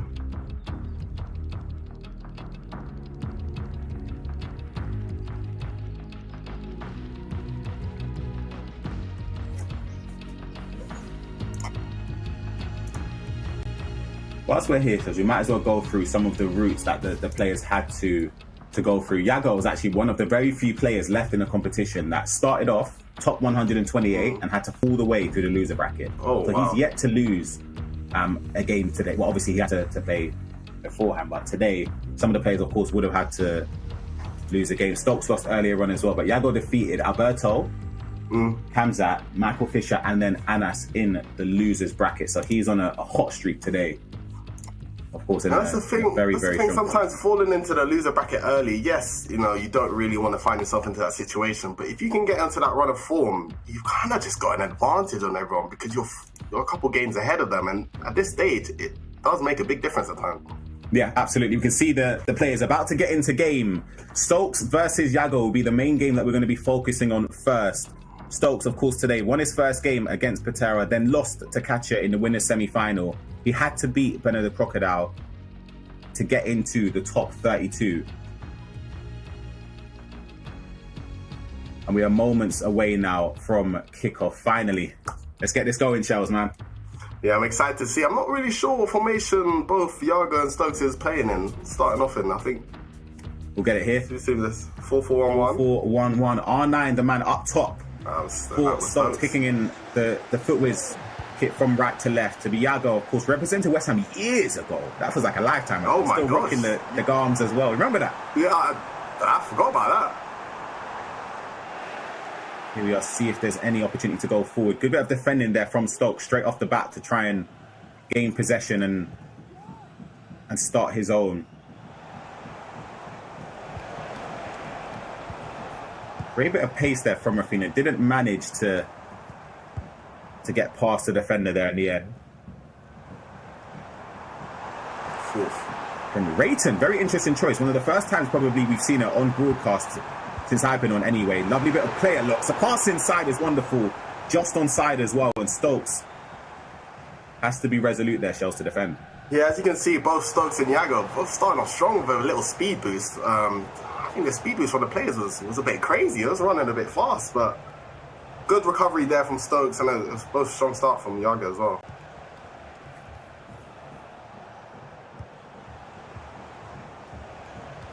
Here's Stokes again. Little ball roll inside. A double tap pass to Messi. Intercepted there from Theo.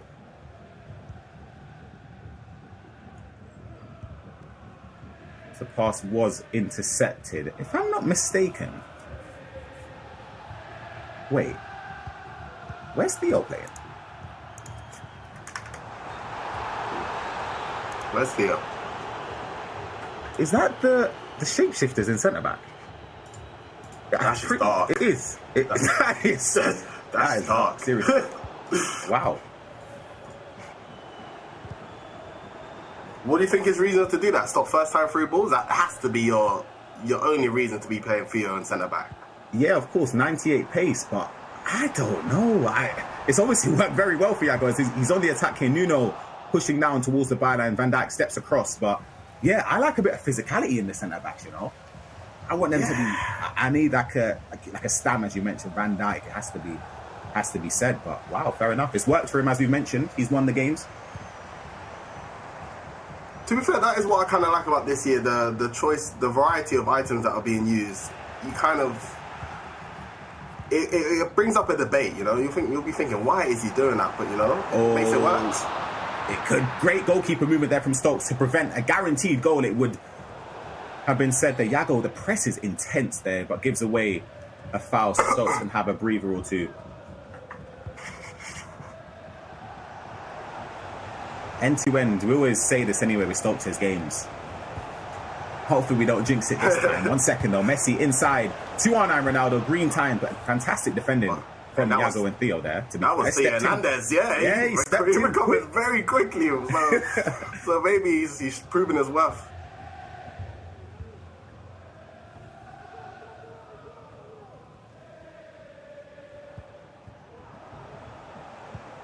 See if a pass can be played. A ball over the top there. Actually finds its way to R9 Ronaldo, who brings it down.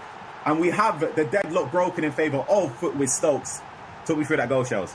I mean, I'm a bit surprised that it even worked. Messi with the L1 triangle over the top into R9. And I kind of questioned if R9 was going to get to that. I thought maybe with someone control lengthy, he would be able to hunt on the ball. But R9 shows why he's in the team to make Stokes 1-0 up. Yeah, absolutely. I can't lie. I thought the defender would have got there as well. I really did. But for Stokes' benefit, manages to bring the ball down. And it's just about the composure there in front of goal, taking your time and making the right choice. And of course, you know, Foot with Stokes, he's deadly in front of goal. I was about to say anyway, before that attack came through, is how his games are always end-to-end. There's always some sort of drama, one way or another, in a game.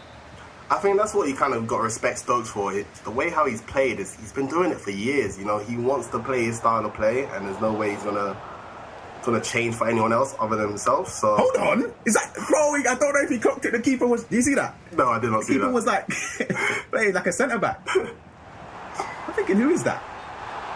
That is offside. Yeah, offside. Ball over the top there. Keeper was miles off his line. It's a very, very direct bit of play here from Stokes. You can see Stokes using L1 triangle to help push himself up and take yards on the pitch. Something we haven't really seen a long ball pass being used that much this year, apart from then the first time over the tops.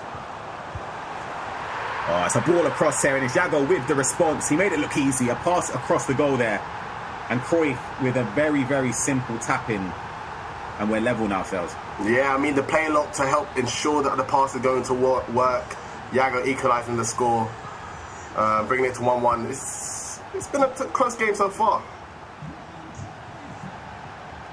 It's been a very, very close game so far. The other games have kicked off as well, so we'll be able to head on over there whilst, of course, we can. And then we'll give you as many updates as possible. Right now, we're going to stick, though, on this game. Potential through ball. Can't get by Van Dijk. Just about does enough, but gives away a foul.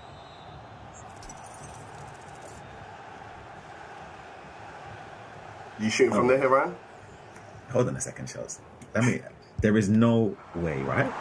It's gone for goal and bounces before it even gets past the line there. Keeper. He definitely tried to get a corner. Would you shoot from there? I feel like I'm very basic. I am playing of course. Sure. Look at the little run. I don't know if you... the run stopped there. Great through ball, though. It's going to be Hansen in behind for Stokes. Good. And he goes near post. Fantastic finish there from Hansen and Stokes to restore that 2-1 lead. Yeah, we see the incisive pass breaking the lines here, and then Hansen.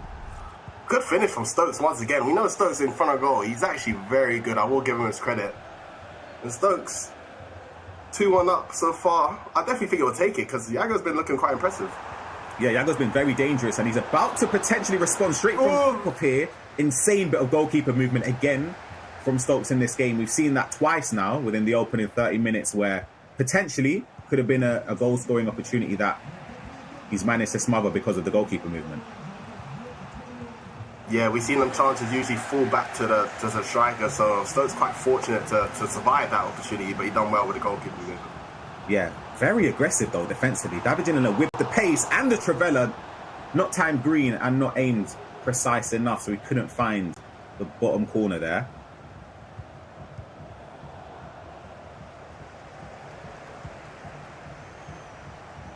You see, even having Arnan Ronaldo without incisive doesn't put him off from potentially trying to play those first-time passes. They've been beneficial for him in this game.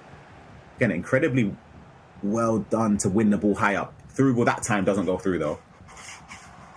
One thing I'm actually looking at this is Messi item. I wasn't too sure who I would play in camp, but watching Stokes earlier as well, he looks fantastic. I've used him. I haven't used him. That ball keeper smothers it just about there. I haven't used him. I've got an insane Messi Evo, right? Which is everything. Not the stats though, but like all the play styles and stuff. But I'm just picky shells, you know. With no trickster, I'm just... And I know that sounds crazy to you. It must sound mad. Like I'm turning down a Messi just because I've got no trickster. That's just foolish. But I just can't. I can't explain it. Miles off there.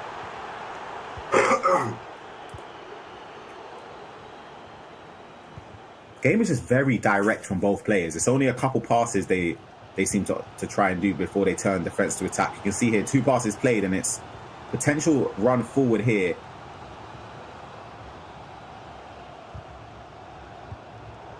That doesn't lead to any successful attack there from Yago. Almost approaching the half-time moment. I think it's been a pretty end-to-end game so far. There's been a fair share of chances. You can argue maybe Yago's had a couple, which, of course, he'll be ruined with the goalkeeper movement. But Stokes has done very well because I felt like the first 15 minutes or so, Shells, it was a bit ropey, you know? Yeah, I don't think Stokes has necessarily played to his best ability, but he's sitting here 2-1 up, so and I think he will take that for sure because I think himself, he can tell he hasn't really heated up into this game yet, so there's a lot more still to come. At Yago trying to equalise. Great bit of defending. Good defending from Stokes. So I don't think he's complaining too well, but Yago's definitely in this game. 100%. And Yago winning the ball back again, a bit of possession gifted to him by Stokes. Can't really find that driven pass to Hansen that he was looking for.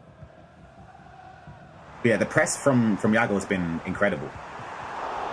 And here he is. Can't get the ball past the keeper. And of course, the rebound falling in his favour for a tap-in.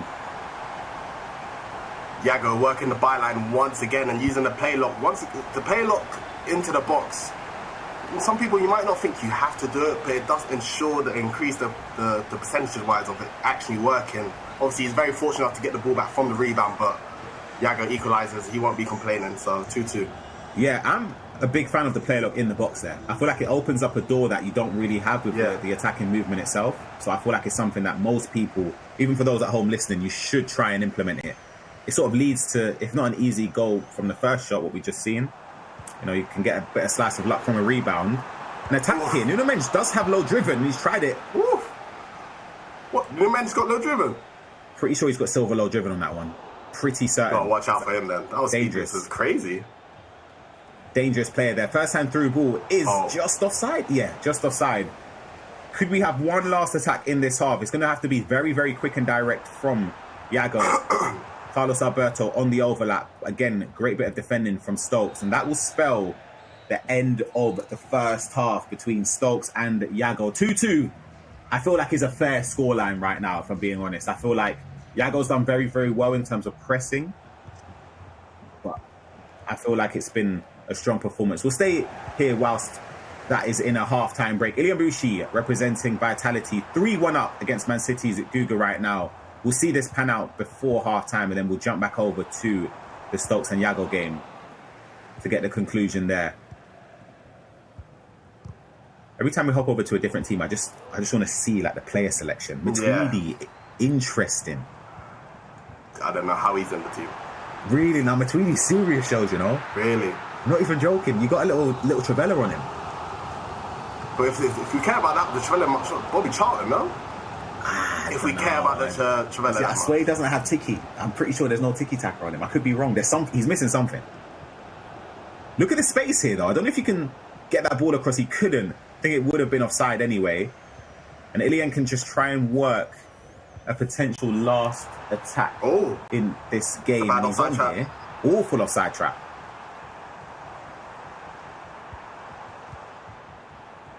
Plays it to the edge. Joe Bellingham, who does have finesse, screen, and it's a great save from De Gea, but it's a corner where you've seen Ilian be very, very dangerous.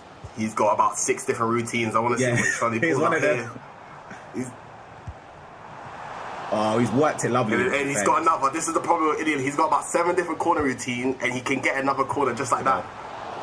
Keeper saves it. Green time. You just saw when Van Dijk peeled it.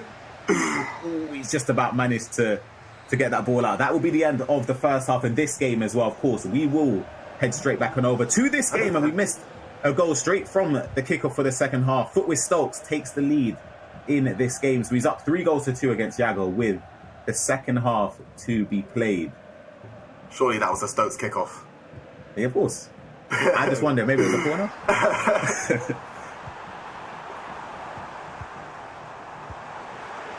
Nice bit of play here from Yago. It's lovely. Couldn't get the power. Done very, very well there, though. Stokes very, very aggressive with the tackling. And the corner whipped in. Can't get it on target from Yago there.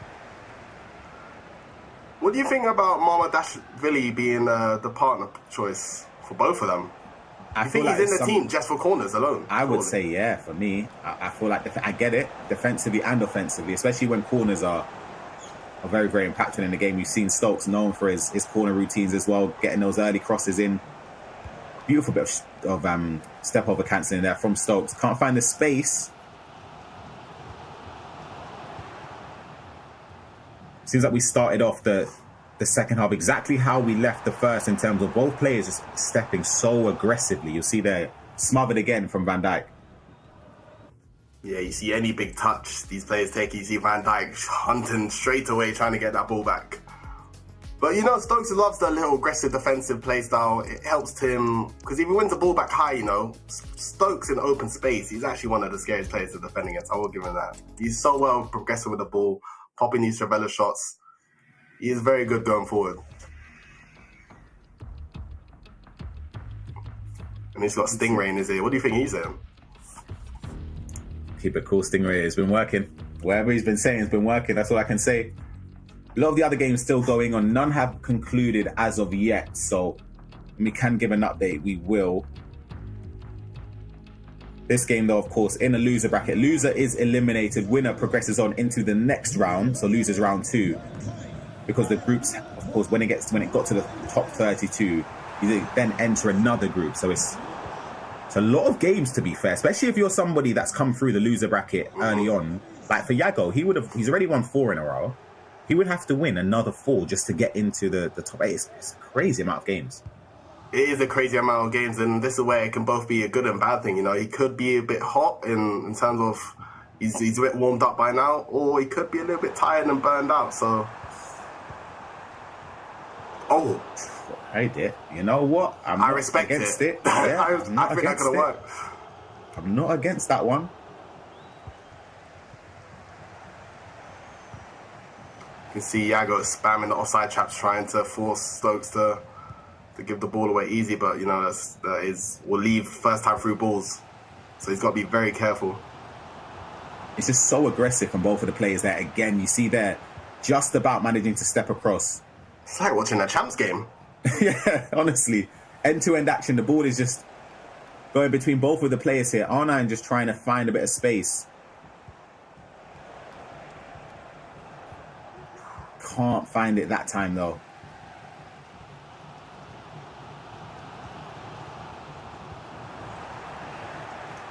Again, defended very, very well from Lucio. I've been very impressed with this Lucio item, by the way. I agree. He's been very good this game for Stokes. Not even just this game. For the last 2 days we've been watching, he's been probably the most selected right back across the games I've seen anyway, yeah. He's been selected. It's more so out of him or Turam. I've seen a couple Rodris. I've seen the odd Mycons here and there. Yeah, it's very rare. But I think Lucio's been the player that's been selected in most of the teams. Not someone that I would have even gone for. I don't know. With no quick step, I've just felt a bit worried. But great play from Stokes. Can he get a shot off Rafinha? Green timed off the inside of the post. And Stokes now has a bit of breathing space, Shells. Yeah, he done so well to get the shot off it with a green time finesse, just to increase the chance of the ball getting in the back of the net. Off the post Rafinha, Stokes 4-2 up. He's definitely happy. Yeah, that is a very, very key goal. Rafinha with that finesse shot in the box. You know, if you can just get it off, it was sort of a question on whether would it be blocked or would it not. I feel like that's the main thing there. But of course, in that situation, it's worked perfectly for Footwear Stokes. Yago defended quite well, but Stokes got himself into the right areas, you know, turning into the box, taking a touch up and then finessing it straight away. It's very hard to block. Sometimes you might get the block, if not, but he green time. So done everything he could have done, and he got him the goal. So Stokes leading 4-2.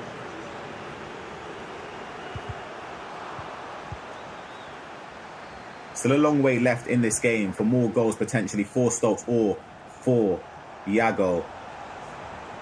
Stokes is just trying to apply the pressure and try and get goal at number 5. I feel like a 2-goal lead, obviously with 9-minute halves, you don't really ever feel safe unless like the 87th minute. You know what I mean? This goal line is not safe at all. No way at this moment. I think I'm only safe when it's like the 88th minute and I've got a 2-goal lead. That's the only time I feel safe. I don't know about you. No, I'm with you.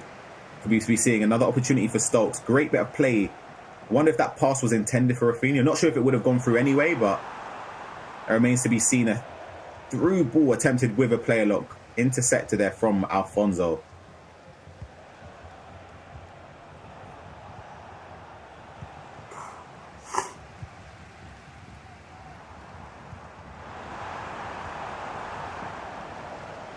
Another strong bit of defensive play there from Stokes to just about get possession. I thought maybe it could have been a mistake, and there is one right there. Speed boost from Dabagina. Van Dijk's been colossal. It's been ridiculous. They're probably one of the best centre-backs we've seen in FC for the last few years. He's just I just can't believe he's not in every team. How is he not in every team? Now look at him. It's ridiculous. Stokes on the attack here, though. He's triggered the run of Messi. But there's no one directly in support. A Buro scoop there, fantastic to keep possession. But then the pass didn't match with Vitinha bombing forward.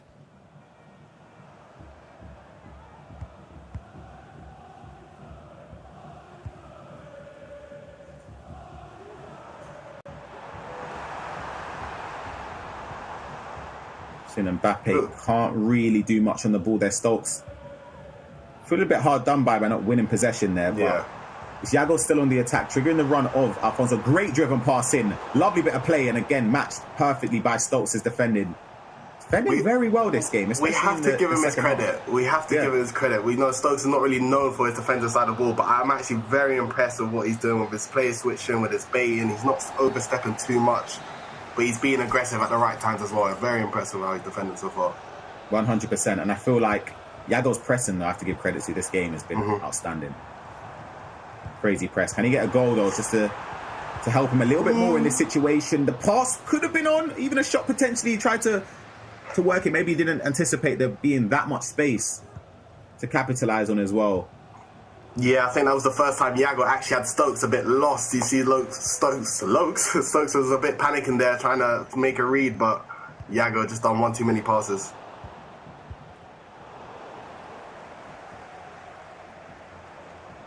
Approaching the last 12 minutes or so in the game.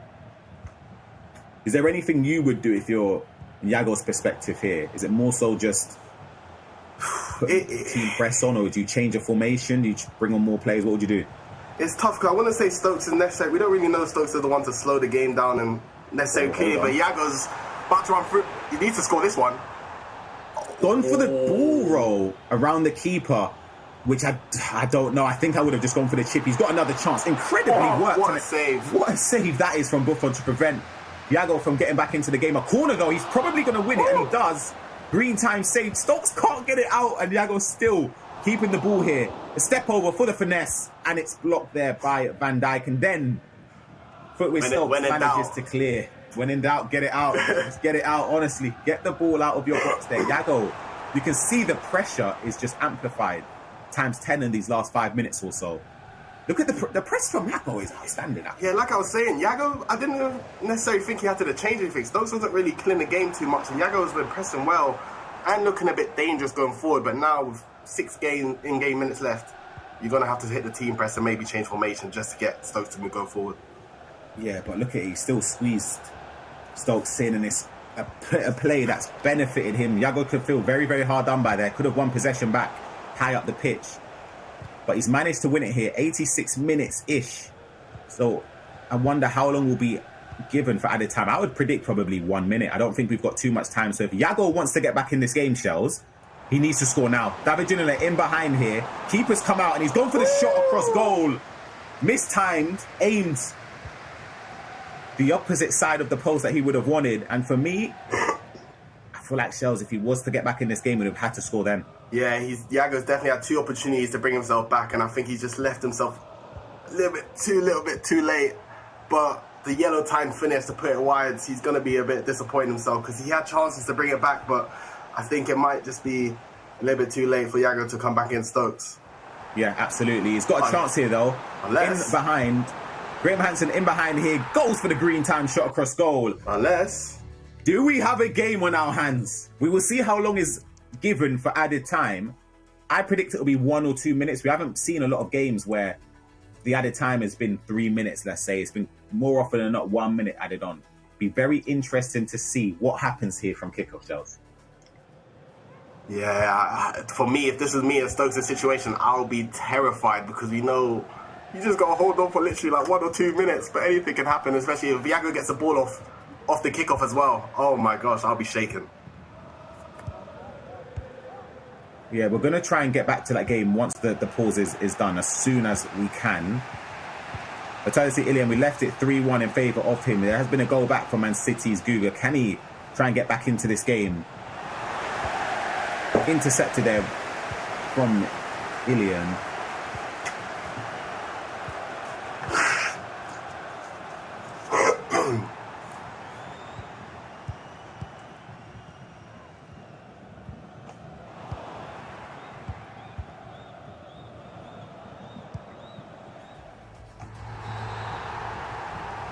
All right, we're back into this game. How long is going to be given for added time?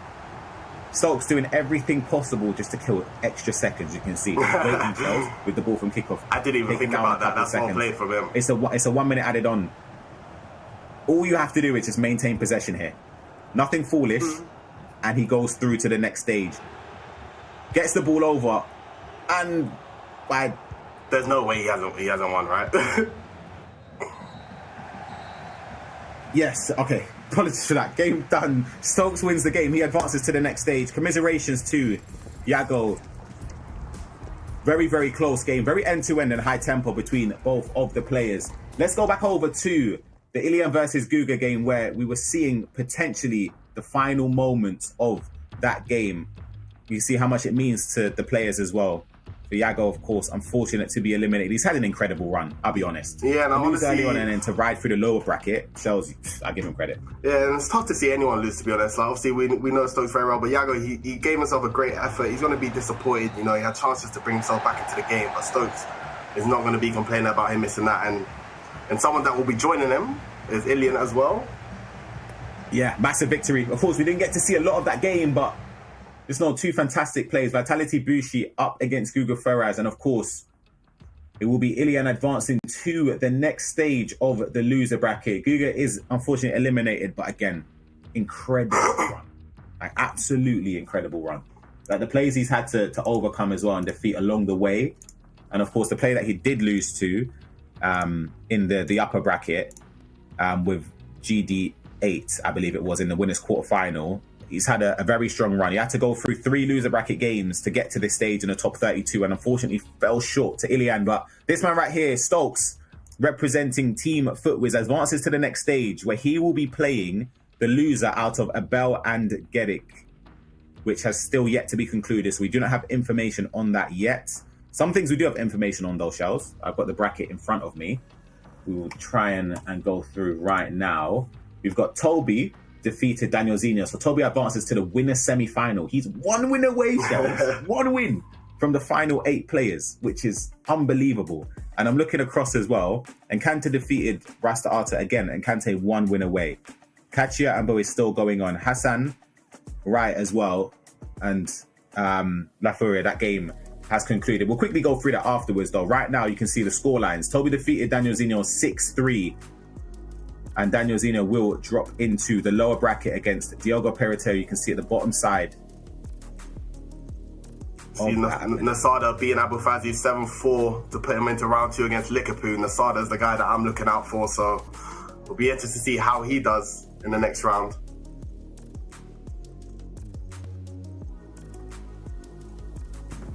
Absolutely. And Kante, we mentioned defeating Rasta Arta. He progresses and is only 1 win away from the top 8. And who he will be up against will be determined very shortly. Katia against Barry F21 as we're waiting to see the conclusion of that game. Hassan Wright, I mentioned, defeating La Furia, so he advances into the next stage of this group format. And we're just waiting to see Abel versus Garrett, the conclusion of that game. Winner plays Hassan Wright. Loser will end up playing against Footwiz Stokes. We're waiting to see how that bracket will conclude. La Furia up against Nathan Estar, who defeated Hakbani. You can see at the round 1 stage in this lower bracket. Mark Zhu defeating Baladiero as well, and he's waiting to see if he'll be playing Barry or Katia in that game. S7 eliminated by Diogo Pereira, I mentioned, who will be up against a fellow Portuguese player in Rasta Arta as well, Shells. But yeah, so much games going on. I mean, yeah, so much games going on, goals going in, players getting knocked out, players 1 game away from the top 8. So it's going to be a dramatic stages, getting more and more intense. So it's being crazy to see who's going to make it through. Yeah, absolutely. And speaking of that, we are going to head on into a quick break, but don't go anywhere. We've still got a lot more action to determine the top players who will advance all the way through to the play-ins. So yeah, don't go anywhere. This is the Esports World Cup Club Championship, the ultimate cross-game competition that will crown the best esports club in the world. Let's break down how it works. Clubs will be able to compete at the Esports World Cup and as many titles as they can qualify for. The clubs will then earn points based on their placement in each title. To qualify for the club championship, a club will need a top 8 placement in at least 2 competitions. But to win the championship, a club must place first in at least 1 competition. At the end of the Esports World Cup, the 24 clubs with the highest number of points will earn a share of the 27 million. With the winner taking home a staggering $7 million. And of course, the title of the best esports club in the world. Who will rise above and write their place in history? Watch it all here at the Esports World Cup.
Hello and welcome back to the FC Pro Last Chance Qualifier live at the Esports World Cup in Riyadh. Of course, myself and Shells are remote, but we're going to keep you up to date with what's been happening and what's been going on whilst we were away in that short break, Shells. I'm looking over to my right-hand side. Some of the games have kicked off.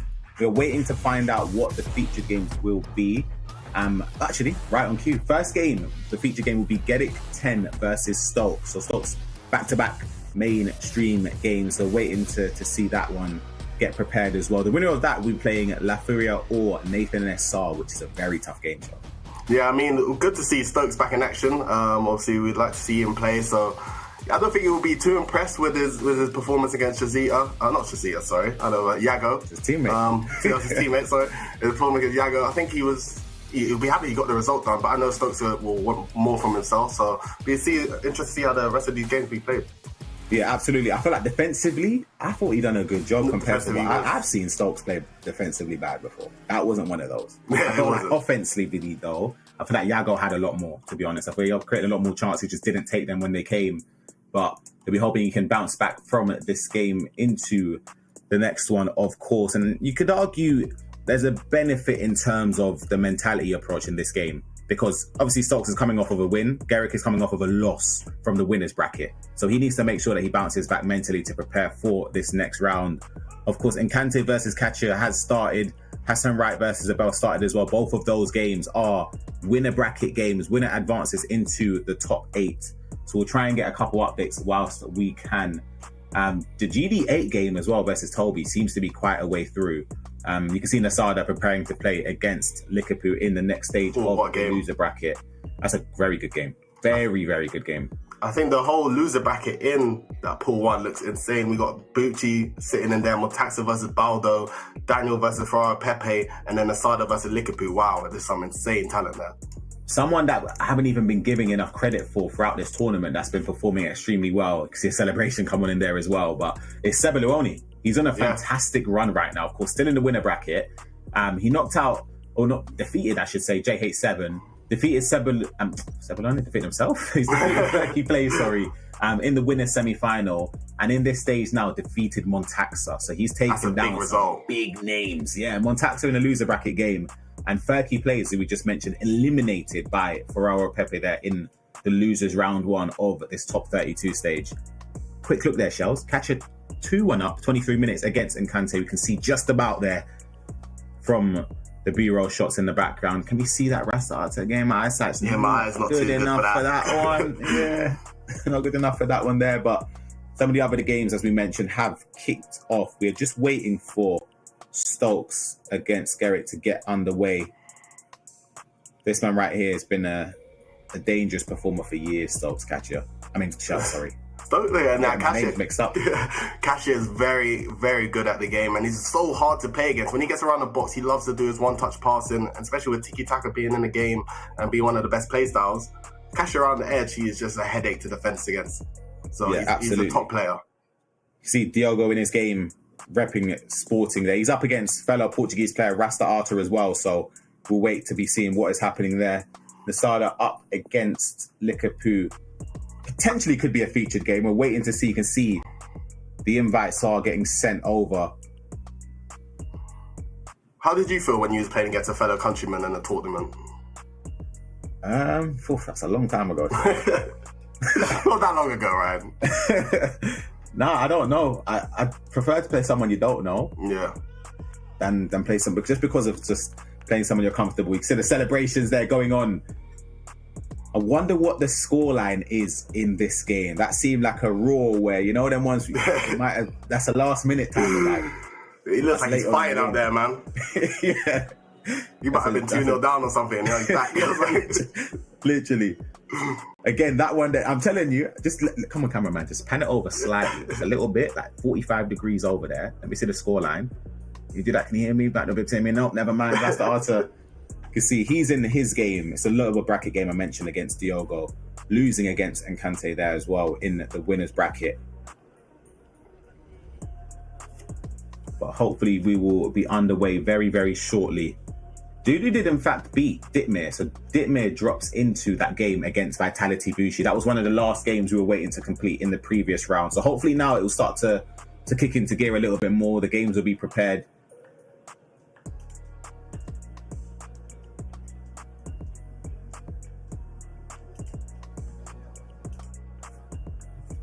As we see, I'm trying to see here if there's a jump in prize money between, like how much of a jump it is between the top, obviously top 128 to 17th, I believe. 17th all the way through to top 128 got $2,000. I think for this stage, is it two? I think it's $2,500 if I'm not mistaken. So it's a slight jump up for some of the players like Encante as well for reaching this far in the tournament. The good thing is, and you can take solace in the fact that if you do have a performance in this stage, if you're in the winners bracket that is below par, you can, of course, rely on that little safety blanket. You drop into the losers, basically the last game of the loser bracket in this stage. So you get 2 bites of the cherry shells to try and get into the final 8. Yeah, 2 bites of the cherry was also the main important thing, you know, but also you'll be coming at someone that's a bit on the heater in the loser bracket. So it's one of those scenarios that you would definitely rather be in than rather coming fighting your way extra 2 rounds in the loser bracket. But, you know, to have that little safety net is always nice. Yeah, and here he is. Thomas Stokes representing Footwich, preparing for the game. We are going to be getting away very, very shortly. He's playing against Garrick 10, who just came off of a loss. Right there, you can see preparing to get into the game. I want to take a quick glance over Garrick's record because, of course, he's had a great run in this tournament. Defeated Mark Zhu in the winners quarterfinal earlier in the top 128 and defeated Toxic Joe. His only loss in this whole tournament so far has come against Abel. I think I'm pronouncing that right. Abel? I think it's Abel, actually. Abel? And you've been praising him today, so... I know for a long time, Charles. He's serious. But he's up against Hassan Wright. That is a very dangerous opponent. Again, both players undefeated, obviously. They're still in the winners bracket, so that's a very interesting game. The nerves will be high because you just know you're, potentially 2 games if you're in the winners bracket right now from getting into the play-ins, which is insane. And we've mentioned already, Shell, some of the names that are waiting for you in play-ins. Some of the names, I'm so excited to see Yaskal play. He's a French player. I know you're a big fan of him. It's just one of them players. He's just got his own dribble package. There's sometimes you can't recreate what he does on the pitch. So I love to see him play out. There's so much other names that we got to see. So hopefully to find out who's going to make it through here, just going to be joining them. Yeah, absolutely. You can see Ferraro Pepe there up against Daniel Zeno. That is another game in the lower bracket going on. Ferraro Pepe must be on cloud 9. Eliminating Ferky players who not just is a fan favourite, but playstyle-wise, I've seen a lot of him this year, especially in the virtual Bundesliga. That guy going forward, wow. Special player. So to be able to hold on out a victory like that will give him heaps of confidence. But Daniel Zeno will be the player he'll be trying to overcome. See, it's Garrick and Stokes. They're just putting in the codes now. And we are moments away from being underway.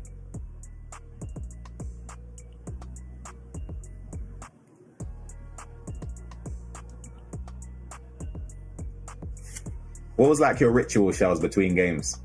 So if you're waiting, you already know you got a 20 minutes or so break. I think I try and distract myself as much as possible. I think I was just there. I'll be talking to anyone, whether it's my coach behind me, someone, a fellow player, someone that might be just standing there. I just try and distract myself because deep down I'm shaking it. But when the referee says ready up, yeah, that's when the nerves hit. But kind of goes at the same time. Danny Pitt will give us away if I see that. But yeah, I think definitely I just try and talk and distract myself. But you want to try and keep yourself calm. I'm trying to think, what did we do when we were teammates together there? I can't remember. I think we were just busting jokes, and the next thing you know, we was 2-0 down. So yeah, I don't know. We played as well in Saudi Arabia game. Was it 2 years ago now? Yeah. Was it 2 years? 2 years ago. Time flies. Is it 2? Oh wow! I thought it's longer than that. No, he ain't been going it's not 2 years. It's not 2 years. Is 23. it 23? Was it 20? Yeah, it must have been. It must have been 2 years. Wow. Damn. Yeah. No, I remember that. Yeah, I remember. How many draws? Goodness me. We didn't win, we didn't lose, but we definitely drew a couple games out there. My goodness. I'm just looking to see. Sebaluoni's game hasn't kicked off yet against Dudu. That is one that will be kicking off shortly. That's in the winners semi-finals. That's a massive, massive game. Brazil versus Argentina there. This is underway. We are kicking off here. Stokes against Garrick, another player representing South America who's had a strong contingency in this tournament. As you mentioned, Shells, Stokes will be hoping to play a lot better than he did in that previous game. He's mentioned that on social media as well. He's not been happy with that performance, but all that matters is just being here right now. You know, it doesn't matter how you win. It's all about getting the job done at the end of the day. We've all won ugly before, so I think you would rather win ugly than to be losing beautifully, that's for sure. So that's a good saying from you there. I don't know, that was a new one. I like that. Of course, Stokes kicking from right to left in the team footwear strip. Rafa Leao being selected as a start. Eusebio was someone yesterday who posed dangerous amounts of threat from a lot of the people there. He was probably the MVP for me yesterday. Really? Yeah, he was ridiculous. I haven't been able to see too much of the Eusebio item, but Leao, we all know since the start of the game, he is one of the best players in FC this year. He's just so fast and on the ball. He just takes space whenever he wants.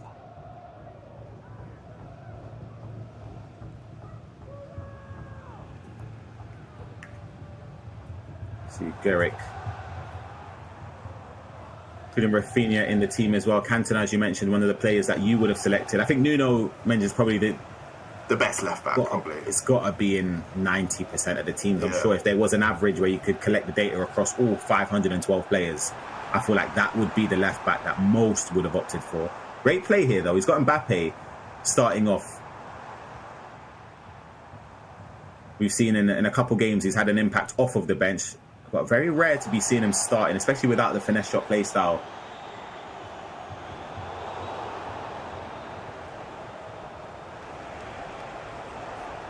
Let's see, can Stokes try and stem together an attack for the first time in this game?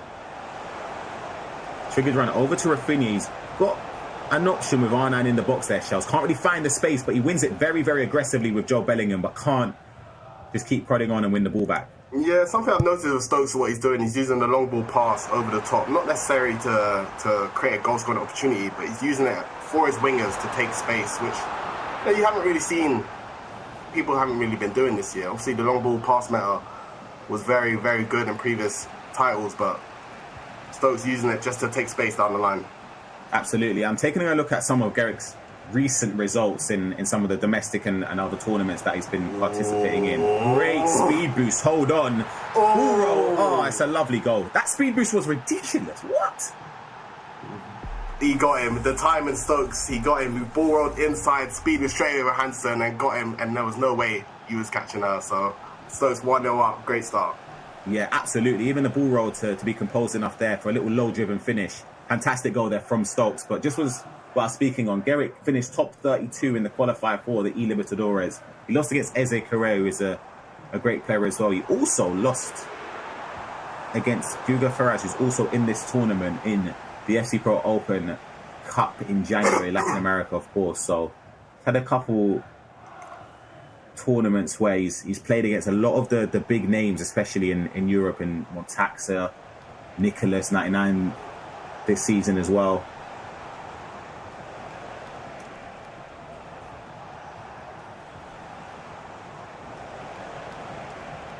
Stokes twisting and turning. Gets the ball roll back into Messi. Can't get the shot off, but it's a corner. And if there's one thing Stokes is dangerous from, it's right here. Van Dijk, Mamadashvili, sorry, steps in front at the near post. Didn't time it green. Unfortunately for Garrick, Shells, he can just smother the ball. Yeah, I think Garrick going forward looks quite dangerous. I think Stokes will definitely have to be switched on defensively here, but Stokes will be disappointed not to green the head off the corner because Stokes loves the corner goal, but it's also a very good start for both players. See, Hansen's been the superstar. That's onside, Coutinho driven pass, and it's a beautiful bit of build-up, but the goal is, I can't lie, that is tough. Wow, that is shaking the head from Stokes. Garrick is what I'm shaking my head right now. I don't know how that's gone in, so I'll keep it real. I was about to say, great build-up play to pick the pass. The driven pass was beautiful.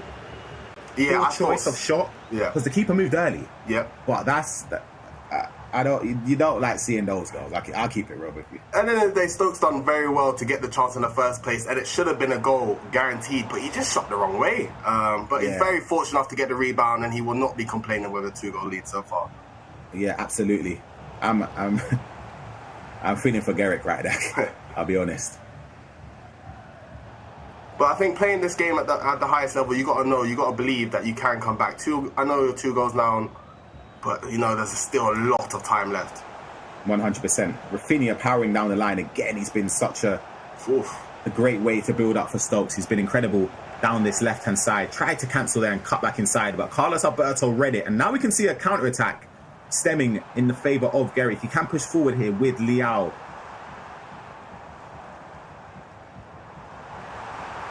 Beautiful bit of play. Cancelled it. You know what? That's an outstanding goal. Round of applause, I'll be honest. That little shot cancel was beautiful.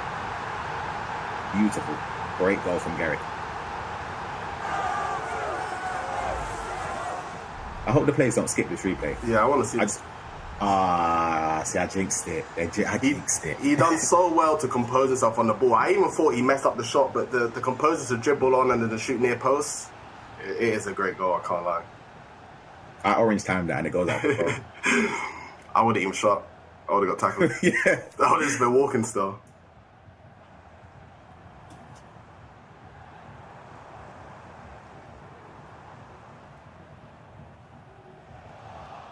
Great defending there and pressing from Vitinha there for Stokes. He hasn't got tons of support. That is offside though for R9 Ronaldo running in behind, and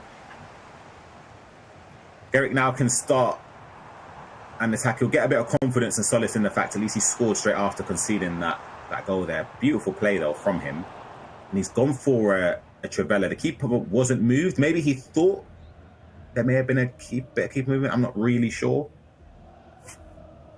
Would have been a good shot. It maybe would have gone for a corner.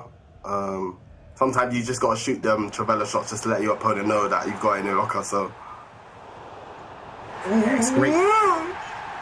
Oh my God.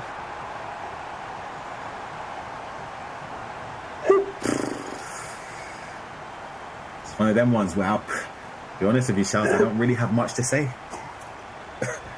I want to watch it back myself and just see what's happened there. Build up play, sensational. Again, very similar. Yeah. I feel like we're 1-1. It's 1-1 right now. Yeah, How about 1-1. that? It's 1-1. How about that? For those at home, fair. No, what? Ball don't lie. Chalk off. Ball don't lie.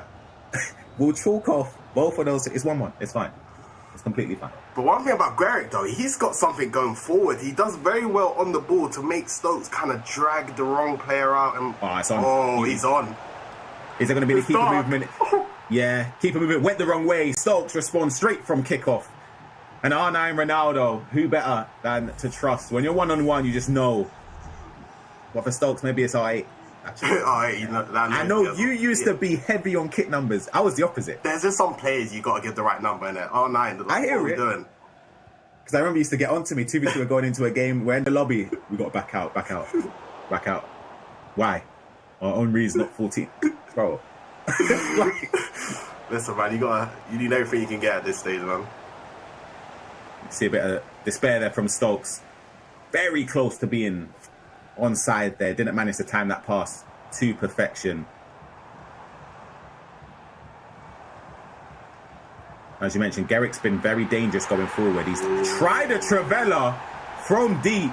Keeper doesn't move. Of course, green timed. It didn't even look like it had enough power on it initially, but Rafinha manages to float that ball over the keeper. And to be honest, I'm a Trivela connoisseur myself. I feel like that one, that's from deep. It just shows the power of precision shooting and a green time Trivela. I mean, with these players in the game at this stage, sometimes you just got a green with enough power and it will just go in. Stokes will be a bit frustrated conceding that one, but Greg did show him early on that he does like a little Trivela from deep. So yeah, and it's now something you got to worry about because he's shown that he can pose a threat in the box, and now he's shown it outside the box as well. So you're going to have to be locked in on both of those scenarios. That's, I feel like, one of the hardest things when you're defending. Yeah, because there's so much things you got to worry about. The player locks, you got to worry about the finesse shot, Trivelas, the people running through with incisive pass. There's so much more. So when you got to now think about moving your keeper as well, it kind of messes with your player switch and your second man press at times because you're trying to cover all things. So it just shows the level at this stage. You got to be willing to be able to do it all. Absolutely. And it's Leao pushing forward again for Garrick. Seen the little run there from Mbappe, but Stokes also saw that and stepped across very confidently and assured, managing to get the ball. And now he can try and push forward. The triggered run there from Lucio is brilliant. Look at the back post. Arnaud Ronaldo isn't going to get there. Very aggressive keeper movement. Still, though, an attack can be played out. Can't find the space and somehow still has possession. Is Guerrero aggressive? I feel like he is. Team press. He has to be. Because his team has to be very, very aggressive. And I don't really know if a lot of people still play on the aggressive high line at this stage, but I feel like he might have put team press on there. I don't know. That team was, yeah, man to man almost. Yeah.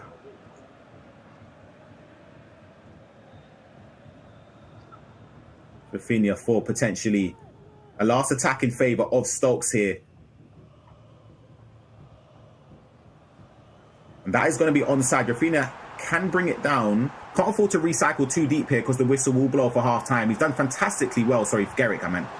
Playing it across and keeper's gone down and it's fallen in the way of Mbappe for a tap-in. And I mean, the build-up from Guerrick, I think is fantastic, but the way how the ball's actually going in is just very unfortunate for Stokes. But Guerrick 4-3 up just before half-time after being 2 goals down, but he's doing very well on the ball to create the chances, but he's not going to be complaining how it goes in. Yeah, absolutely. But our fair share of those moments in the game, and this time it's worked against Stokes in that situation. I think there's a lot more goals to come in this game. You know, Stokes, he's definitely going to be annoyed. I think both of them has their fair shares to be annoyed, but there's a lot of time left, and I think a lot of them will not be too disencouraged.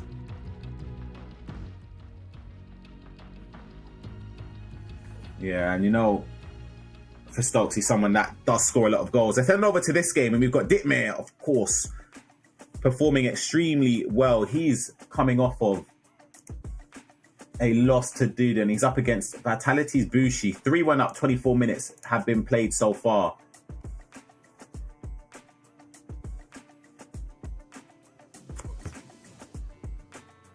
Ooh. Bobby Charlton with a rebound goal, but the build-up from Ditmir was insane. But Bobby Charlton to put him 4-1 up. Fortunate once again to get the rebound, but the build-up was insane by Ditmir. Had a few of those today. Go straight back in his favour. Vitality's Ilian. We've seen, though, in fairness, not just in this tournament, yeah, but even in the Champions League, etc. I remember Ilian was 4-1 down. I believe it was against Jaden. Yep. Yeah, in that game, and he managed to come back. Let's head on straight back over, though, to the main feature game, Garrick versus Stokes. We'll keep you updated with the Ilian game. We'll probably go back over to that whilst we can. It's going to be Stokes straight off of kickoff here. Can he get a response early on? He's got a finesse shot angle with a ball roll from Joe Bellingham, of course. Does have the playstyle plus, but a bit too much power there from Stokes. Yeah, I thought he was going to hit him on the reset there, but sometimes you do have to, once again, show your opponent that you like a finesse or Trivela from range, but... That is sensational dribbling from Garrick. Sensational. I don't know. I would love to see it again if Stokes pressed tackle there or not. I'm not sure. I don't know. The animation was a bit different there from Randek. I'm actually not sure. But yeah, the dribbling there though and the composure on the ball from Garrick was incredible. Like I said about Garrick, he's got something on the ball. Like going forward, he's very dangerous from the goals we've seen. And there just shows why is Mbappe in the team. 100%. You can trust him in those areas. Stokes got a mission on his hands here, a mountain to climb. And that is danger. It looks off. It is off. But that's something you have to keep wary of as well. You have to be wary of those through balls in behind. Most players on the game now at this stage, they have some sort of incisive, whether it's the gold or silver. Does Mbappe have incisive? Pretty certain. Or is that my Evo? Maybe that's my Evo. I've got an Evo one, you know. I swear. Hold on. I think this one has him. I'm sure he's got silver incisive. Or maybe that could not be my gold, Evo. No? Oh, it's gold. It's gold. Yeah. It's gold. It's gold. Ah, the ball across is beautiful. Van Dijk there, redeeming himself a little bit. Can Stokes get it out just about? Yeah, Mbappe, gold incisive it is. Yes, I see why he's in the team. Mbappe with incisive, he might not have finesse, but Look at him, he's been an absolute problem in the box. Offensively, Garrick has been insane. Got a bit of intel as well from our good friend Nick Denhammer as well. He's saying that team press is activated any time they get near the box, you know, from kickoff and short set pieces as well. So that's something that's been working. You notice it from the stamina as well. You can just tell from that perspective. Carlos Alberto having to come off as well. I mean, at this stage of the game, when you got superstars on the bench as well, it's something you can afford to do because you can bring on great players. You know, if you didn't really have the best of bench, you might not want to be team pressing too much because, you know, you don't really have the superstars to bring on. Relentless as well. Late in the game, a lot of players, and most players really. I think Relentless is an underrated badge. I think it's amazing. I didn't know until a couple months ago that Relentless actually affects second man press. Yeah. I didn't know that. This is why when Dumfries was in the team, man, it's even harder to get past him. No, literally. I didn't know that. But back over to this game. Ditmare flying, though. Ilian Bushi's having a rough game so far for basing it just off of the scoreline. 5-1 down in the first half. But, of course, when you're up against somebody like Bushi, you know that he's got the capability to score. I don't think Bushi's worried too much because this guy can score 7.5 whenever he wants. Yeah. So, of course, you don't want to be 5-1 down, but I think the way how Ilian plays, he's quite comfortable right now. That's Miles offside, manages to get the ball back for Ilian. Of course, in these positions, though, you kind of have to be a bit more reckless going forward and play those risky 50-50 passes just to try and lower the deficit here. Beautiful bit of play. Rafinha low driven and save. This time the rerun doesn't fall away of the attacker there. So Isaac Torre in centre back. Yes, yeah. Yeah, it's dark over there, man. Serious. That's again. He's in the team for one reason only, man. I've had him shut. Oh, you don't do that. Ditmare, you don't do that. That's a way back in the game. Ilya needed that. 3 goals now is the deficit just before half time. Unless Ditmare can maybe respond straight away. No. Even 1 minute added on with the amount of goals we've seen is very rare, Shell. I don't think I've seen 2 minutes added on in the game today. Yeah, I don't think there has been, actually. But Ilya looking to bring one back. Oh, yeah, got a corner. His night corner routine. Let's see what he's going to do here. He's going to win. Oh, Isaac Torre. That's why he's there. Yeah. You know, anyone else, that would have been a goal. Never mind. I thought he was gonna bounce him off. Never mind. Some of the other games going on as well. We do have 2 players secured in the top 8 right now.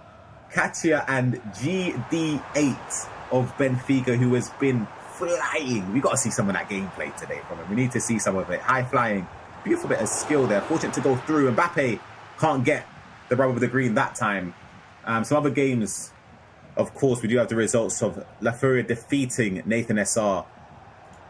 So Nathan SR, unfortunately, eliminated in this tournament. Same as Mark Zhu eliminated. Diogo Periteo eliminated to Rasta Arthur as well. So the bracket's starting to take shape, and we'll see the top 8 players probably within the next 2 hours get into the next playoff stage to see who can get into the top 5.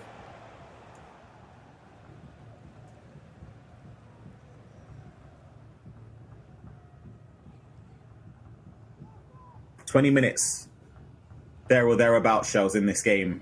Pause has been queued for Garrick.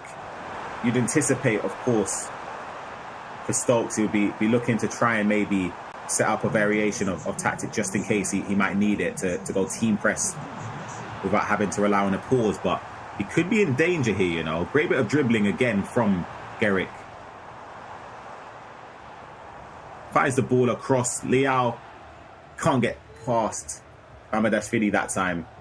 Yeah, I'm quite impressed with how Garrick's actually playing. I think he's got a good balance of patience with aggressiveness. Like, he's dribbling on the ball, but he's not really doing anything to waste time or take the mick, as you would say. But he's actually trying to work for good chances and look for the reset, which he is here. That on? It looked off the offside. But he's been very good on the ball, making Stokes, I think, very uncomfortable defensively. Yeah, the thing is, though, when he's activating the team press, you'll see it's just having such an effect on the stamina here. Mm-hmm. I do wonder if that's something that can be capitalized on. The issue is, though, you mentioned the players can just be replaced. There's so many subs now, it's like you kind of can get away with it, especially if you're 2-0 up here. Oh, 2-0 up by 2 goals, you know what I mean?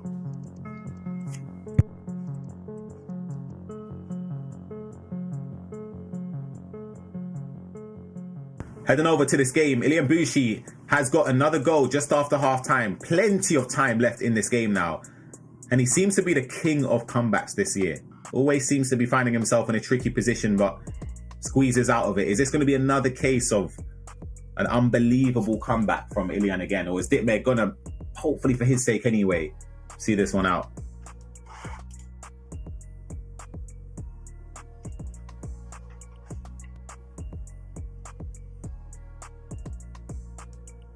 What's your thoughts about Lukaku at left back? Yeah, that was a bit of a...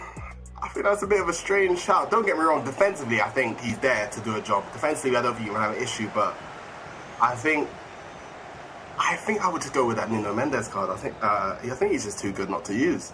But defensively, you can't really go wrong with Lukaku. Yeah, absolutely.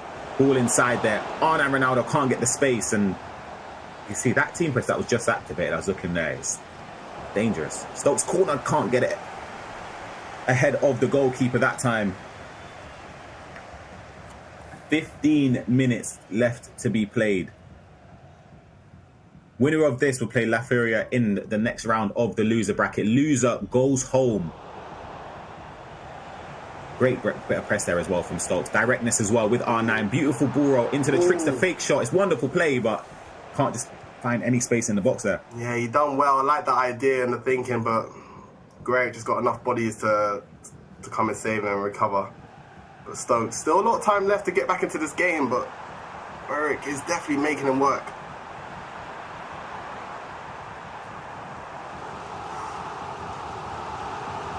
I like that and baptise him. I thought it was going to be a bit of a fortunate bounce there as well. Stokes can push forward, can't find the through ball though. Zeriberto steps across. It's kind of hard because you get to that situation in the game where you kind of have to go forward, but you don't want to be wasting chances there because Stokes had a little counter on but tried to force the quick through ball, which was the wrong decision, but it's hard in these scenarios. Yeah, it's difficult because you start to get frustrated and start to pull players out thinking time's ticking, and you know that the stakes in this tournament are so high, the opportunities are few and far between as well. It's not a situation where you want to go down without a fight. Stokes will keep pushing forward though, and here he is with Messi on this right hand side trying to find space. A ball of finesse. I was about to say the keeper moved very early and he went to the near post there to try and counteract it, and another corner. Stokes needs to get one of his corners to count. He has to. The ball goes across the box. Leao, no one there to tap it in those shells. Yeah, the finesse near post caught me off guard. I was like watching 19 there. A little throwback. But Stokes, his corners have definitely been lacking this tournament so far. And we know that he's so strong with them. But he needs a last little saving grace, hopefully, to bring it back.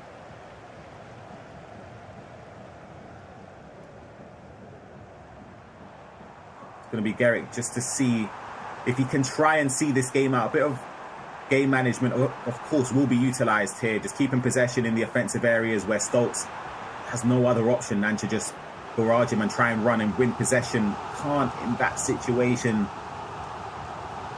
And for Garrick, it's just about being disciplined, Shells, and just not doing anything that can put your position in jeopardy. Yeah, it's my first time watching Guerrero play, and to be honest, I have been quite impressed. I think he's done well in terms of killing the game and still looking dangerous going forward. But Stokes... Game on. Wait, there's a minute left. You're telling me there's a chance? Hold on. The thing is, I think it's going to be 1 minute. I'll be real, Stokes has got one. He's got one chance. You think? He's getting that ball back. He's got one. He's got one. It's a very difficult moment here. Very, very difficult for Stokes. You can see he's listening to the words of wisdom from Twisted Mind Stingray right here. They need to throw everything forward. It's now or never.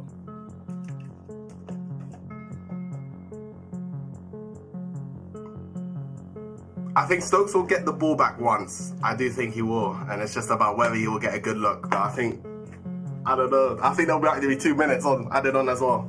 I think it's one. I think it's 1 minute added on, and I think Garrick will do the same thing that Stokes done in the previous game, where he'll just watch the replays and the animations from kickoff, countdown, etc., before he decides to go forward. But do we have last minute drama? We're going to see an extra time for the first time today. It remains to be seen. Garrick, can he see this one out?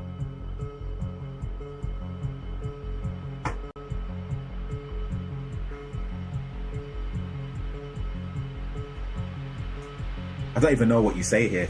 I don't even know what you do. I'll be honest, I'm terrible at keeping it. At this point, it's all down to the player now. There's nothing you can really say. We know what time it is for both scenarios. Here we go. Last moments in this game. Oh, he's aggressive. He can't get the tackle in.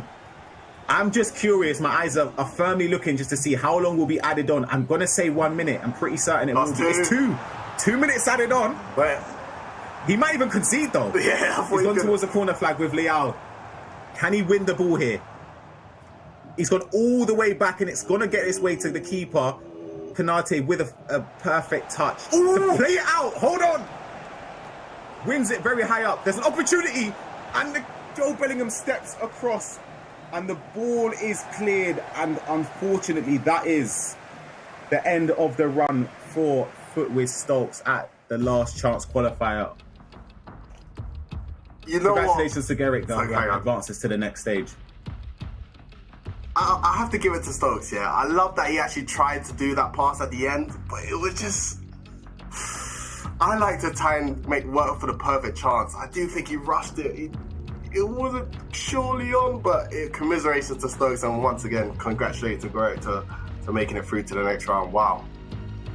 Yeah, crazy bit of drama towards the last moments of that. Of course, huge congratulations to keep on going and fighting, especially coming off of a loss in the previous round. A lot of people could be derailed from that, but of course, huge commiserations to Footwiz Stokes. He's had an incredible run, fantastic run. Some of the plays he's had to overcome as well. We'll try and keep you updated, as we've mentioned, with some of the other games going on. Waiting to see. I'm not sure if that Bushi game is in a pause. We're going to try and head on over to that if we can.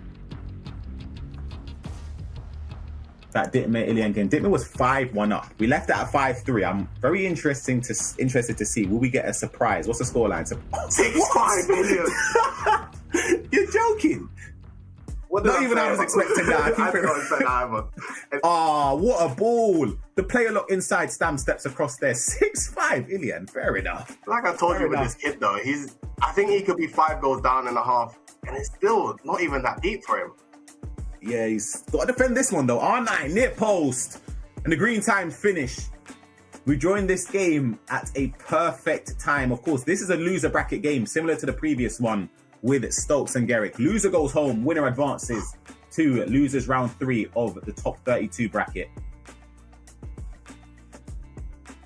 And do you know who they get to play if they win this game? Who's that?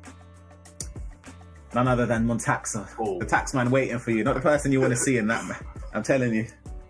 Yeah, and on the other side, Nasada and Ferrero Pepe, that's 2 names you don't want to see either. That game hot. Is... you don't want to be rolling into that game. And even then, the loser of the game between Sebeleoni and Dudu will play the winner of Nasada and Ferrero Pepe. That is... goodness me.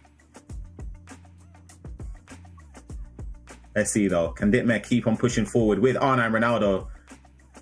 Wins a throw on very high up the pitch here.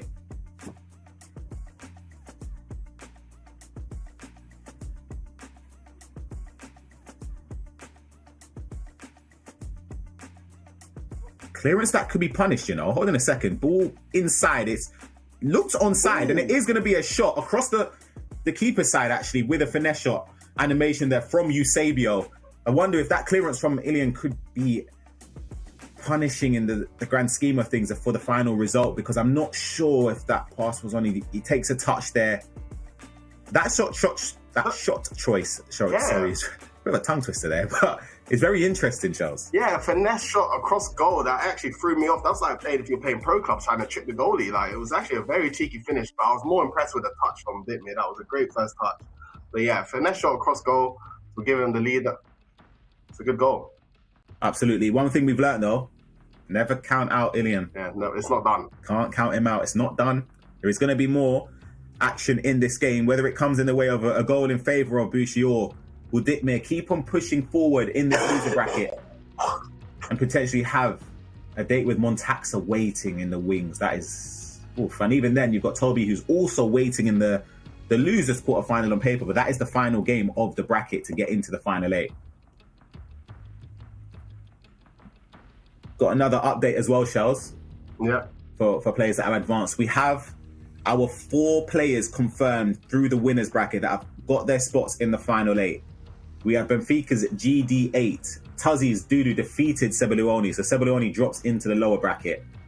And then the other group, Katia, we mentioned earlier, made it into the top 8 through the winners bracket, and Abel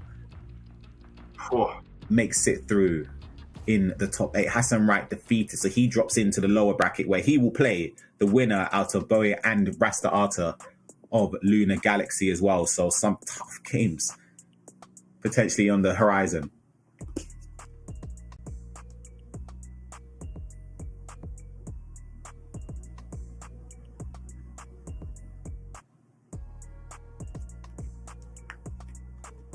Ball across here. Bushi trying to get a low-driven shot across the face of goal. Keeper saves it, and it goes out for a goal kick. In this situation, Shells, if you're Dittmere, you were 5-1 up.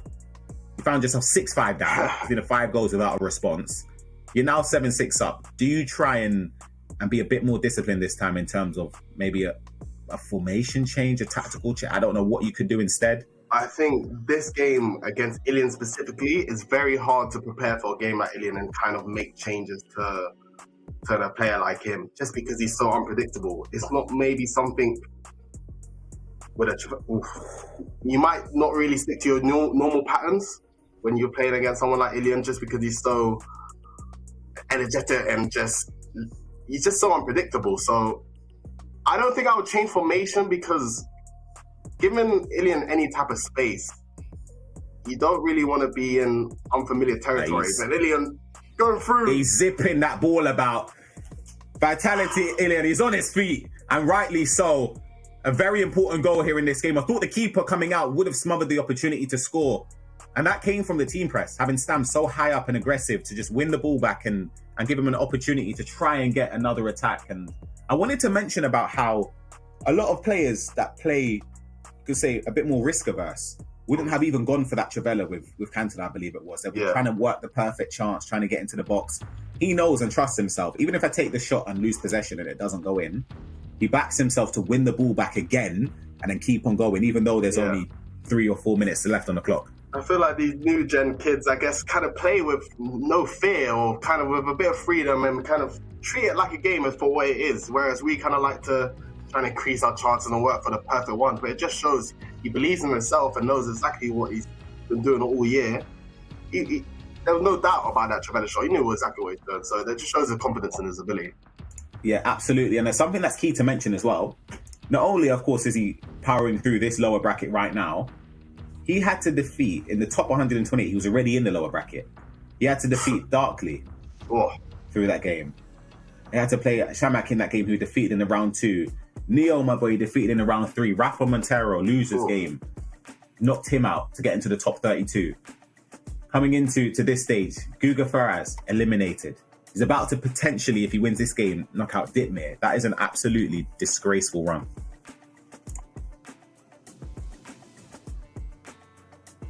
Can he do it late on shots? We'll be looking to not even bring it to extra time. No. What? Oh my god! I don't know what's just happened. Dittmere controlling Nuno Men. That is... He's trolling.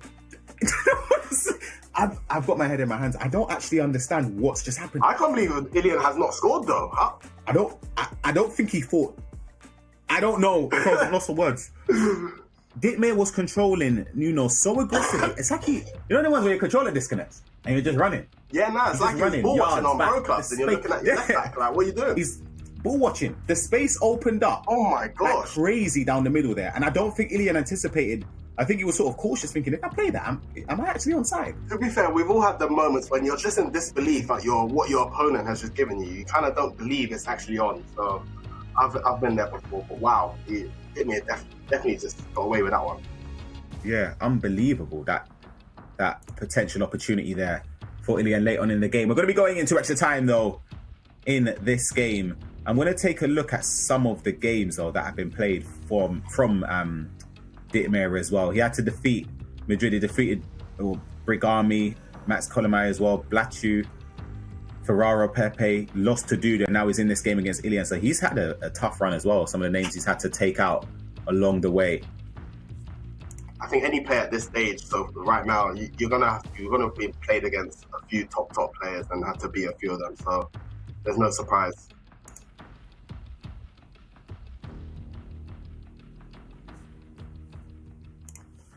We're underway again. It's going to be a test of mental resilience for both of the players, coming from different perspectives, because you got to think, you're 5-1 up, you're thinking, you know what? You're already looking, but I'll be honest, I know myself, I've been in those situations, I end up losing. I'm thinking of the next round. You know what I mean? I'm thinking, yo, what's my victory talking? You're already looking miles ahead. This is done. Next thing you know, 40 minutes in game time, you're 6-5 down. But to even bounce back from that, didn't make crazy amounts of credit from me, I'll be honest. Yeah.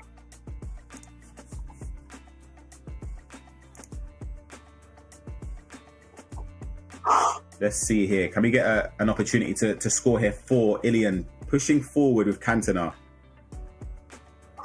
Can't get that ball across the box there. Good bit of defending as well and composure to not just tap past, but then the pressure there. So he laughed at Matuidi though, you see him? Yeah, but that was definitely more Dittmer's fault rather than Matuidi being great. But yeah, no, he done well to win the ball back. I was thinking that. Ooh, is that off? Yeah, offside.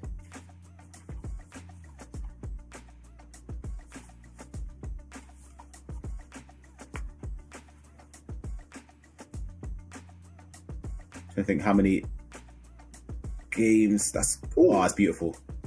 Little McGeady counts there from Booty. Yeah, but Isaac Toure. Hey, trust me. I had an Evo of him. I was a bit upset, that they released him in the season part. I've had him just in the incubator charging up shells for like 6 months. Finally got into a stage where I thought, yeah, trust me, you don't want to come anywhere near my champs team. And then they release him as part of the season pass. Devastated. Selfishly, I'm devastated at that.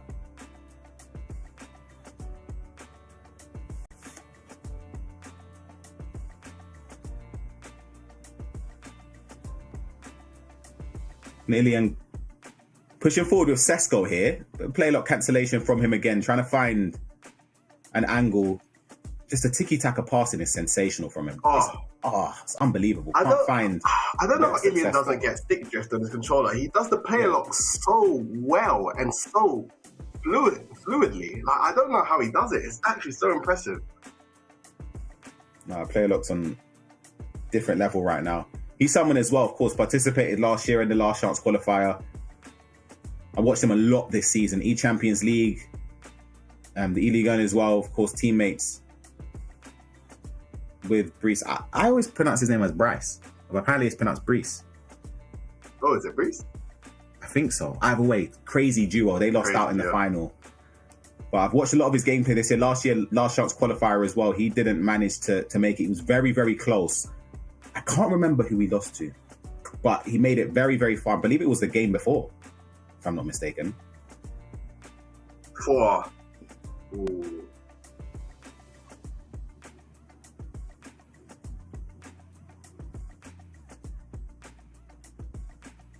Don't think there's going to be... there was enough time. I was going to say, I thought the whistle would have blown for half-time and extra time, but we are going into the second half of extra time here. Potentially, we'll be getting our first penalty shootouts if the scoreline remains the same.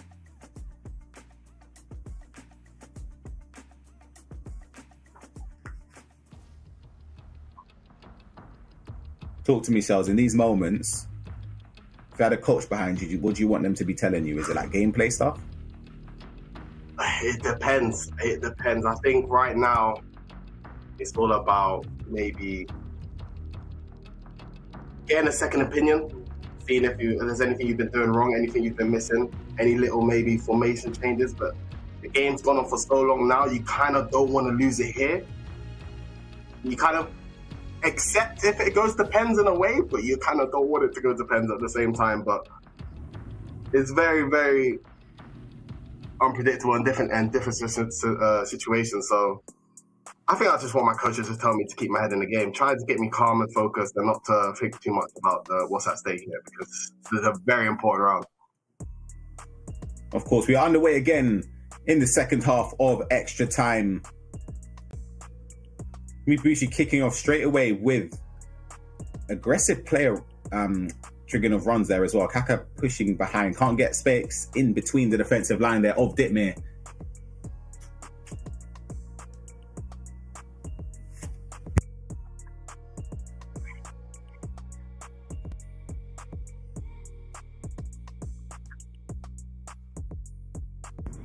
Ball down the line. Sesko doing really well, to be fair, to win. Yeah, I was going to ask you what's your opinions on him, but I think he's done incredible.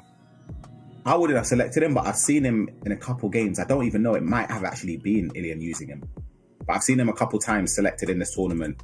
Of course, he's been there. I'm looking at some of Ditmir's results recently anyway from this season. Virtual Bundesliga finishing in the top 16. He lost out to Nasada.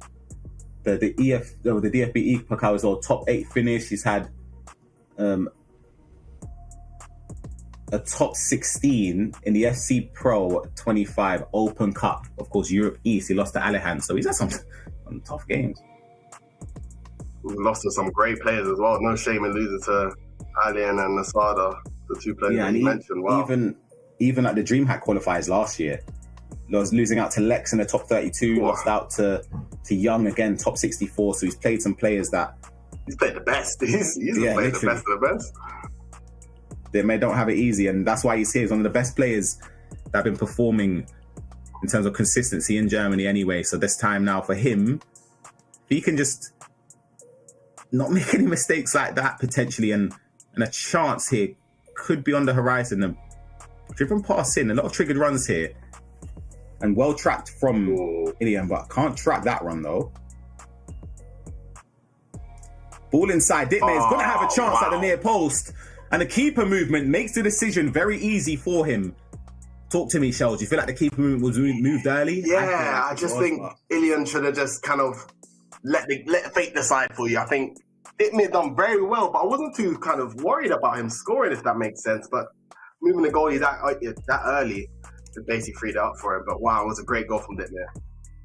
So for you in that situation, you wouldn't have moved the keeper at all? I'm not the best at moving keepers though, but I think I would have maybe held triangle to scare him a little bit. Not necessarily move him left or right, but hold triangle to bring him out of the goal a little bit. Yeah, absolutely. There's a couple moments left in this game for Ilian to try and respond. He doesn't have long, and it feels like he's been in a game where the odds have been stacked against him for a large portion of it. Managed to turn it around. He was 5-1 down, turned it to 6-5. Ditmir came back in the game, and then now with Ditmir's taken the lead again. 4 minutes plus, I'd say, and a minute added on. So for Ilian, he would hope that this attack can lead to the opportunity to score.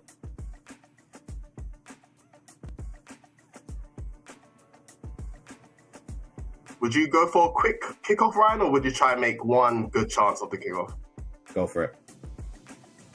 I couldn't get a pass through there. Ditmir now in this position, for me right now, obviously I'm not even great at keeping possession, right?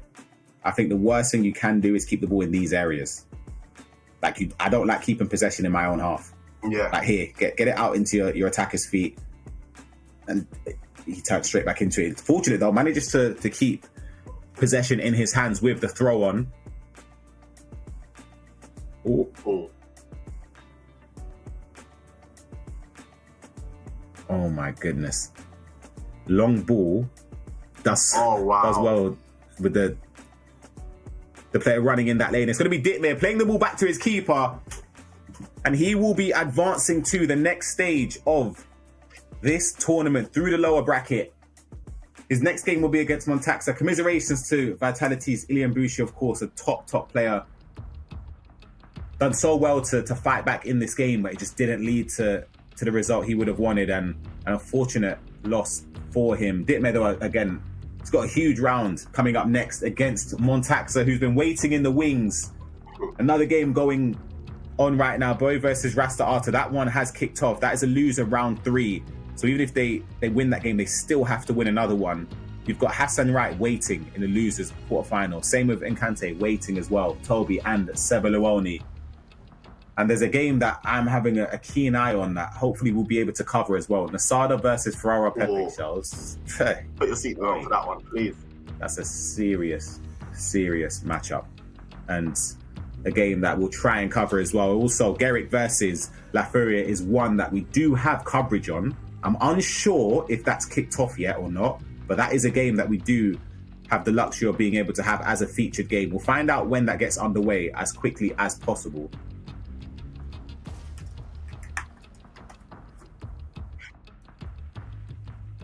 But yeah, devastating moments for Ilian. One of the players, I'll be honest, I predicted to go the distance. Genuinely, I think he's an unbelievable player. He's a talented player, and you can see every tournament I see him, the emotion, it just shows me how much it means to him. And that's obviously, as a fellow competitor, that's what you want to see. But he is fantastic to watch. Annoying to play against, I will say that, but you got to give credit to where it's due. His talent is insane. And he'll be disappointed not to make it, but we'll be back to see him next season for sure. Yeah, 100%. Trying to see around the game setups there, if there's any game that I can see is going on. I think I can see over there. They're about to set up the La Furia and Gerrick game, I believe. It's hard to tell, but of course you can see that the arena with all of the players. There is Gerrick now. I'm wondering if he's potentially waiting for a code to be sent.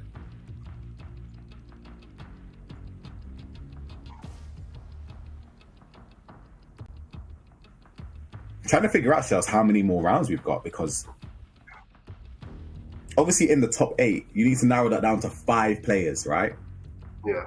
The 4 in the... I'm trying to think, the top 4 that have come through the winners bracket, they're not in, are they? Or do you have to play one more round and then I think that's secured? I'm not sure. I actually don't know. I'll try and get clarification on that as well.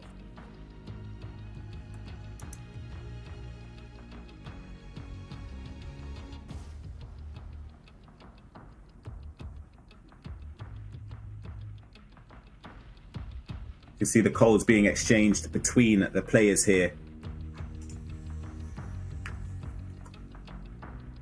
Not too far away. We had the privilege, of course, of watching Gerrick in his game against Stokes. Lost against Abel in the upper side of the bracket. Won his game against Stokes, as we just mentioned. But his team press shells was ridiculous. Yeah, I was a bit... It's a bit strange to see, isn't it? But going to be kicking off this game from the 5th minute. There was a slight technical mishap in this game, so you can see they restarted it. La Furia was up 1-0, and he's maintained that lead as we've headed back into this game. It's going to be a goal potentially. No. There's something about Gerrick today. You know, like when it's your day. When it's your time to win, it's your time to win. When it's your time it's your time. When it's your day, you're wondering there how the defender doesn't win the ball, but fair enough. If can you say? Carlos Alberto, though, fighting down that right hand side when the green time finished. That was a bit cheeky from him. The trigger of the run there from Lafayette, trying to find a quick response in this game. Beautiful dribbling. Is he gonna? I thought he's gonna play a lot towards Rio. Now we get to see Rio in action. So I know you were talking about him before. I saw him on day 1 and he was an absolute menace. Yeah, I think he's the closest you can kind of get to Kane. And you know, I'm a big fan of Harry Kane on this game. So, but that Rio Ferdinand item, I haven't had a chance to use him, but he looks incredible. Same. I normally just like shoehorn my team into the attackers have to have tricks. So like now I might just have to, maybe it's a me problem. I've got to change I just want my players to have control lengthy at this point. It's dark. Yeah, I hear you. It's dark. My 9909 don't have to show them. Here we go. Yeah. Of course, you got to throw that in there, innit? Yeah, one a day, innit? That's the one. I've waited a couple hours, though.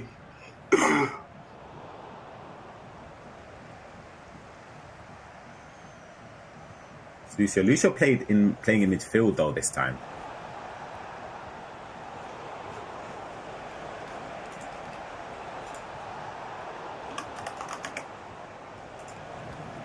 Wins the ball back. There was something yesterday as well. Or was it the day before? That I think it was the day before.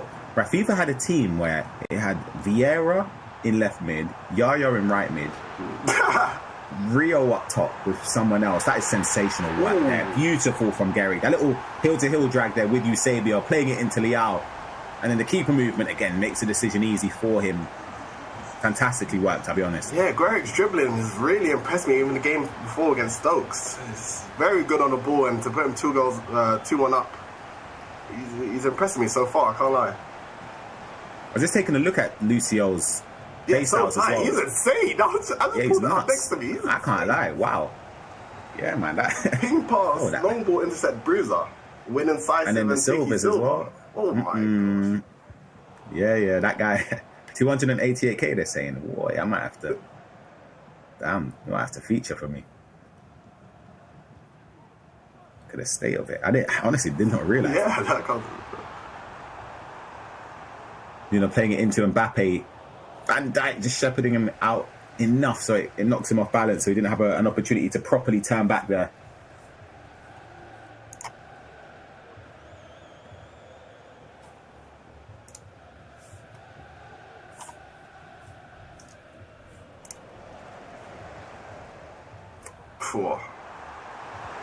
Oh, it's on as well. Mbappe, cheeky. Incredible. It's cheeky. Garrick is flying. And Lafuria, he's giving himself a mission here. He's already defeated a member of the Brazilian community in Nathan SR in the previous round. And now he's in a game against Garrick. 3-1 down in the opening 21 minutes. So he's got a comeback to try and stem here. And the thing is, we're basing it just of what we've seen from Garrick anyway, tends to start relatively slower than he would like. But if he's starting off like this and he can kick into gear later on in the game, he's going to be a serious problem. His decision making on the ball, I'm a big fan. He done the L1 R1 flick pass straight away because he knew he was going to lose the 50-50 race, and it just broke down the defensive line and putting Mbappe through on goal. And I guess that's why he's in the team. Goal chip. That's one place that I never thought I would be saying, but wow. You know what? It might be a play. Fair enough. It might be a play. Fair enough. Well, you don't need finesse. I need everything we can get, man.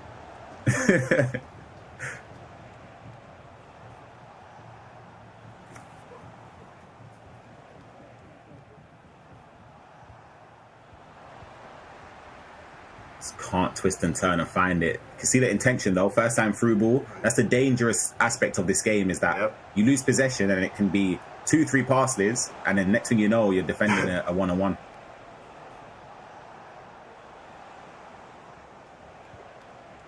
I feel he's patient though. You see, like the way he's just dribbling, it's like walking. Okay, very rarely sprinting in these areas. It's just more so trying to find the space, but it's just not really becoming any. Kind of like Tex. Yeah, old school, but it's just not. There's no success so far from what we've seen. Obviously, we didn't get to see the first goal, but.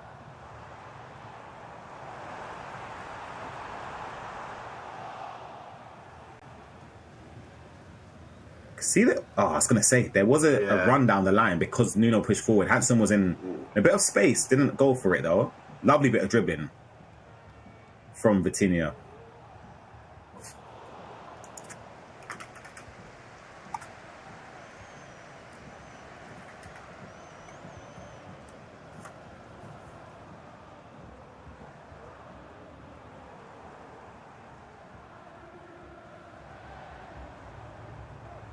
Something about the way Garrick just controls the ball. Yeah, like, I'm impressed. In midfield. Look at this.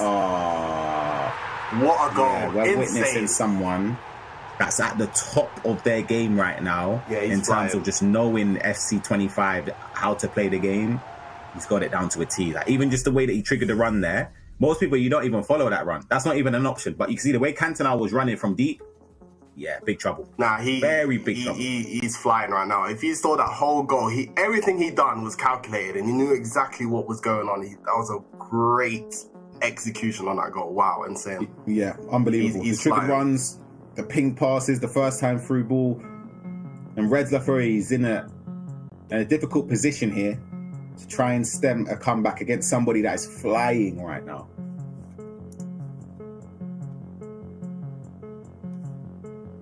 I think all of the other games have started. Garrick versus this game, of course, is 31 minutes in. We do have Bowie versus Rasta after. That is quite a way further down the line than this game. I'm not sure what the final result is. I think there's a result there. I believe Bowie will be into the losers quarter final against Hassan Wright. You've got a result, yeah? Yeah, I think he knocked out us at Rasta starter, so we've seen Hassan versus Bowie in the losers quarter final. Yeah, that is a big result because he's had to climb through a lot of games as well. Lost to Catcher in the winners bracket, then defeated Mark Zhu, then Rasta Arthur. So he's defeated a Portuguese players contingent right there. Masada versus Ferraro Pepe, that is an incredible game that we will try and get some updates. I'm upset though, I haven't seen an Asada game myself. I know Stokes, I keep saying Stokes. But who's it? Brandon and Richard managed to have the privilege of watching that game. That's someone that's a dangerous player. Look at this play from Gary. Oh, it's nasty. Now keep it real. Boy, what do you do right there defensively? Zipping that ball about, and you see the touchback from where it came. Special. I think when someone gets going on this game, you can tell he's feeling himself. So the fear is, if there's any chance of surviving, he just needs to survive till second half time. But wow, Garrick is on fire right now. Yeah, the fear, he just keeps losing the ball from kickoff as well. It's not helping because anytime Garrick seems to have possession, it just looks as if he can score every single time. Yeah. Every single time.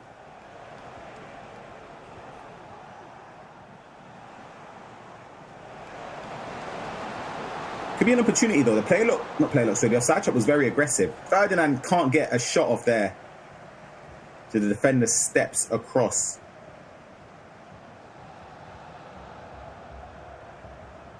Let's see though. Liao pushing forward. No one in direct support. Has to potentially go back. Went for a Travella though. Green timed it. I wonder if that could have actually that was a peekaboo. Sure. That went in. Wow. Yeah, I would have loved to see what would have happened there.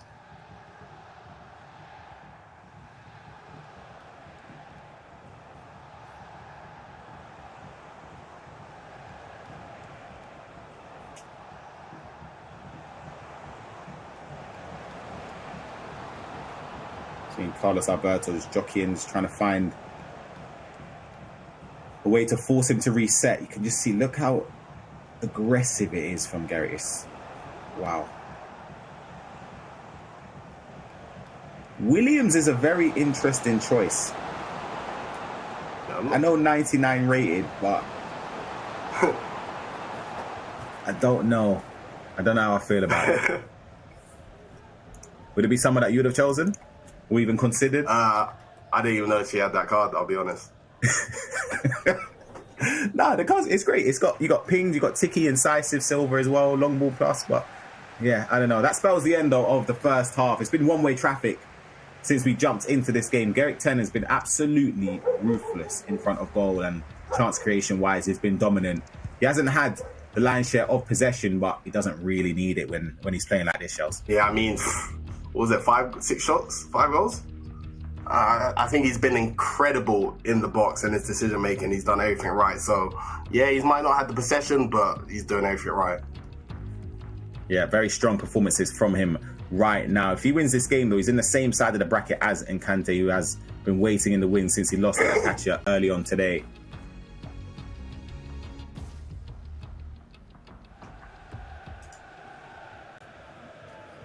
Let's see though.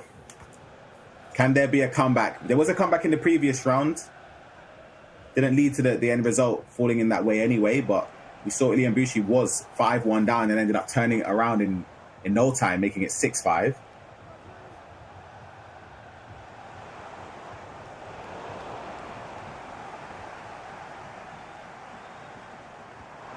at the run. I wasn't even talking about that one, you know. Yeah. He's got the chance though with Liao. He's gone for a finesse, anticipating the goalkeeper movement. and it's a pause cued straight away. Again, I was looking at the Rafinha. That's the thing with the dark hearts. There's so much people you got to worry about. It's just, and sometimes it's the one you never expect, and that's the real one that you got to watch out for. But wow, Garrick is just flying. I'll be honest. If you got to change formation or something. But like, what though? What would you change? Is it something to try and nullify Garrick, or would it be something to try and just make you feel a lot more confident going forward? Yeah, we need to score goals, and at this point, you've got the possession over Garrick, so it's not even a thing where you're necessarily. You need things to happen going forward, so you need to start changing formations. And if anything, hold on, you need to give him the ball. And wow. Rafinha. Green, Trevella. That's a bit of me. That one, 6-1. He scored a similar goal against Stokes in the previous round, and Garrick is on a ridiculous level right now. The way he's playing, the way he just feels so confident anytime he gets anywhere near the goal, whether it's a first time through ball, whether it's a player lock inside, dribbling. We've seen finesse shots. We've just seen the Trevella there. He's got the complete game right now. I think we've all had them games on FC this year where you play an opponent and it just feels like there's nothing you can do. And I think if anyone was playing against Garrick right now in this game, it would be the same result in our way he's playing. He's finding it very hard to even pose a threat. Rio Ferdinand cannot get past the muscle of Van Dijk there defensively. He's very good at triggering his players, because even it's just about having the option to try and play the incisive pass first time, and then he just chooses himself whether he should play it or not. He just sets himself up very well. Do you know what it is? It's like it pushes his opponent's team back, and then unless you're going to risk an offside trap, or maybe you play aggressive, it does the auto offside trap for you. Yeah. He just plays for the recycle. That is, though, a perfect first time through ball. Rio in behind here, bit of composure, and that's a chance. That's a way back. Laferia gets a goal. 6-2 now. There's time. Anything can happen, honestly. Anything. I don't think Laferia is out of this game, but just how well Garrick's been playing, he needs to take it to another level, but still a lot of time left. That is an interesting moment in that. I'm joking. Oh my! I was I was about to say. We do have an update though as well. Montaxa versus Ditmer is underway right now. We will try our best to get you potential footage of that game after this, because that one is a little bit behind this one, so we might be able to jump in that and get a fair portion of the gameplay.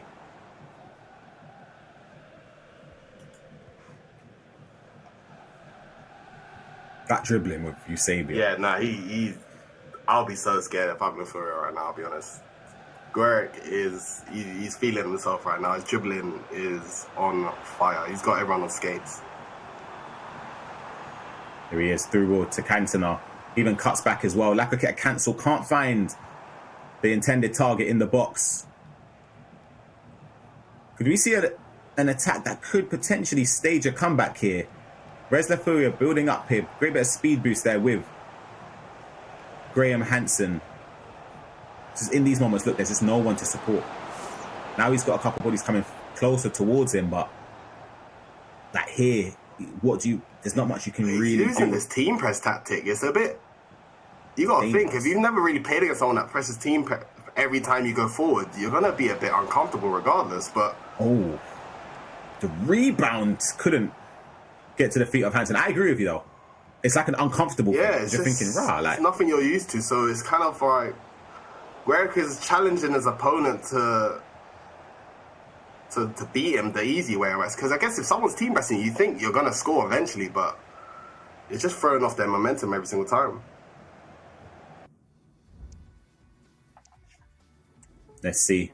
Words coaches on either side of the stage here. I feel like if you're in Laferia's camp right now, you just more so just be about, I would say, you created a couple chances, but the main threat is from distance. Yeah. But like, I don't feel like that's a sustainable way to like feel like you can come back in the game. You know what I mean? I feel like you need something. Yeah, you need something else. You need to threaten more. Of course, with that first time through ball, that's another aspect of FC25 that you have to sort of master and be accessible like there. You see what I'm saying? Just offside though, yeah, offside. But you see what I'm saying? That is something you have to be cautious of. It's also all just about setting traps for your opponent, giving them more than 2-3 things to think about. They have to think about everything.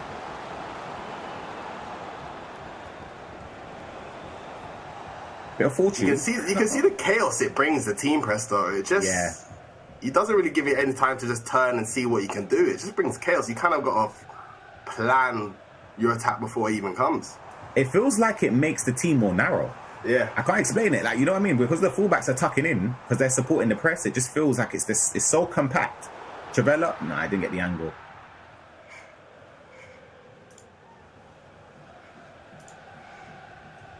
So 20 minutes left to be played. 4 goals needed just to level the tie for Res La Furia against Garrick. So it's a mountain to climb. This late on, is it Mission Impossible shells, or is there still potential for a comeback? Listen, there's still a lot of time for the Furia to get back into this game, but I just think the level Garrick is playing at right now, for your Furia to do that, boy, you must have entered a cheat code or something. But there's still a lot of time left. But Garrick is definitely in the comfortable position. He's played incredible, and still with a 4-goal lead, I think he's comfortable right now. Yeah, I guess the rub of the green there when playing out.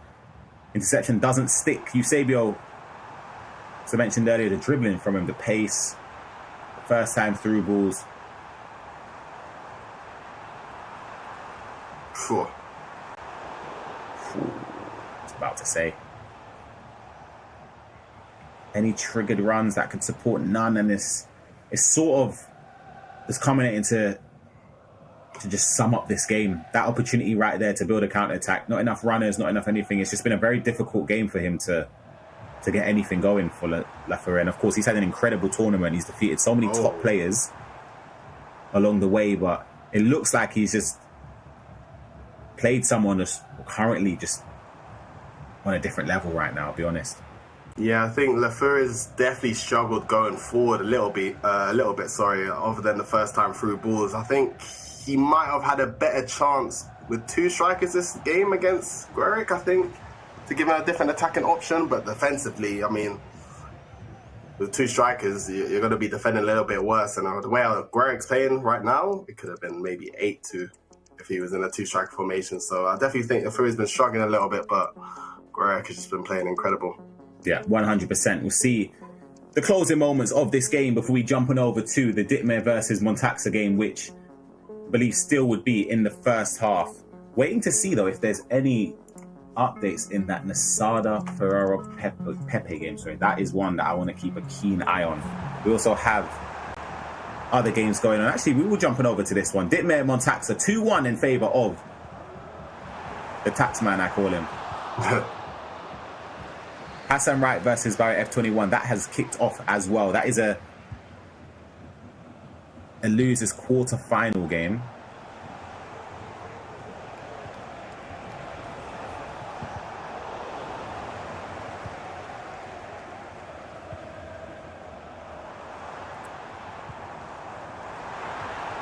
See Ditmare, beautiful skill counsel there. Double tap pass. Couldn't find the feet of Messi. You get the intention though.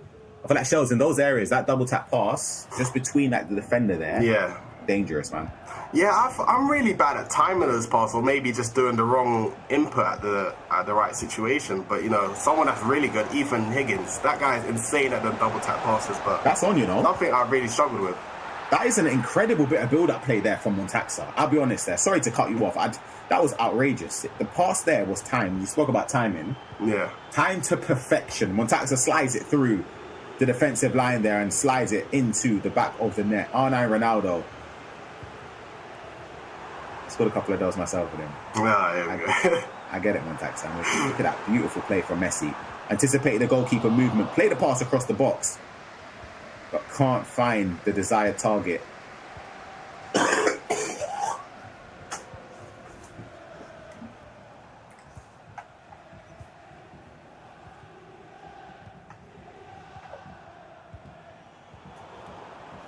Take a look at some of the players Montaxa had to play along the way today.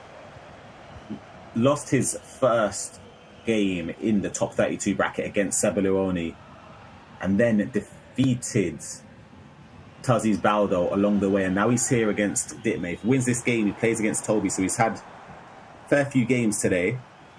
Not as many as some other players who have, of course, started off in the lower side of the bracket. Both of these players have played the same amount, of course, if you factor in, because they both lost at the same stage in this tournament.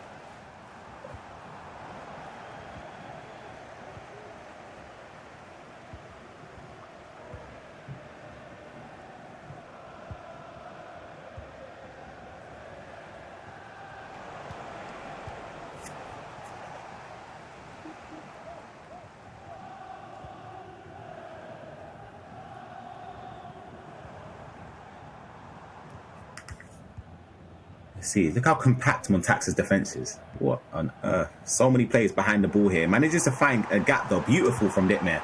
Could it be right on cue? Good bit of recovery there from Van Dijk, and it leads actually to a goal kick. Yeah, that was actually a great piece of play from Ditmir, but a great recovery from Montaxa at the same time. But I didn't think he was going to get a good chance, because Montaxa looked so structured defensively. So yeah, say a couple passes and you never know. To find yourself in a similar opportunity on this game with Messi running in behind the defence. Last few moments of this half, can there be a moment for Ditmir to try and get back into this game? Beautiful play there. Oh, you're joking. Oh, it's hitting wide. That ball was ridiculous. Wow. Joe Bellingham hitting it wide, but see that ball over the top, sensational. That was incredible. I think when I haven't seen something like that, the way he triggered his centre mid, and I didn't expect an L1 triangle from there. I was figuring, what is he going to do to try and find a pass? But definitely deserved the goal, I would say. He'll be angry missing that chance. Absolutely. It looks as if the last chance of the half is going to fall the way of Montaxa. Has to go forward, can't recycle possession too far back. Otherwise, it will blow for half-time, and that will spell the end of that first half. 3-1. Montaxa leads against Ditmir. We do have confirmation, of course, of that result between Gerrick and La Furia. There was no time for a comeback there, but Gerrick versus Encante is a crazy game as well. Serious game there. We've obviously known Encante for a few years now as a top player, but I'll be interested to see how he'll be up against Gerrick because of how well he's been playing today. So that's a big matchup. I was saying this to Shuri as well with Montaxa. I feel like he would even be frustrated being in this stage, like the last chance qualifier, because he's been like renowned of just being obviously reaching far in the E-Champions League and other World Cup, World Championships as well in the previous years. Him being in the last chance qualifier is like uncharted territory for him. There's a few players that definitely don't think they should be there. They don't think they should be in the next stage already so far, but it just shows, man, the talent. There's so many good players missing out, and there's so many players still yet to make it. So all to play for. 100%. We saw Nasada walking across the screen there. I don't know if that was a look of despair, celebration. I'm not sure. I will get an update as quick as possible. Ferrara Pepe, though, that is the game he was up against. The opponent he was up against, I should say. Beautiful first-time pass here from Montaxa in the box, twisting and turning and unsuccessfully trying a pass inside.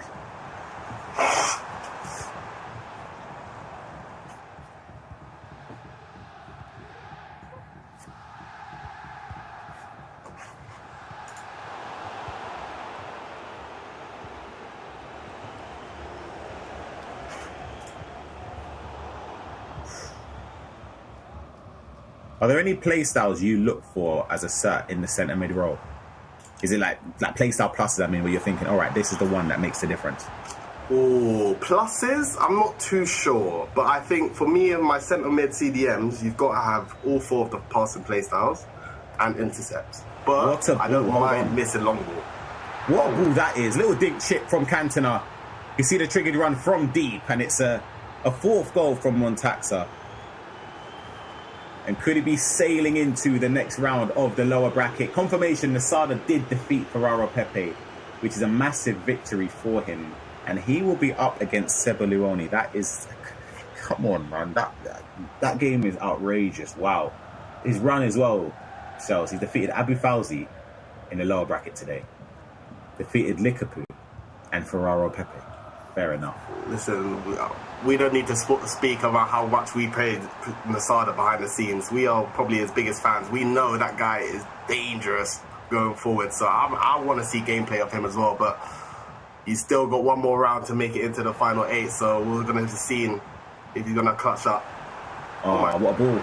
Messi gets on the end of it. It's onside and it's a goal back in the game for Ditmir. Very quick response. Little shake of the head there I saw from Montaxa, and he kicks off straight away. But do you know the one player that Masada's lost to? Who? This man right here, Montaxa. The tax The man. only player. Beautiful zip pass in there from Montaxa. Unsuccessful that time, but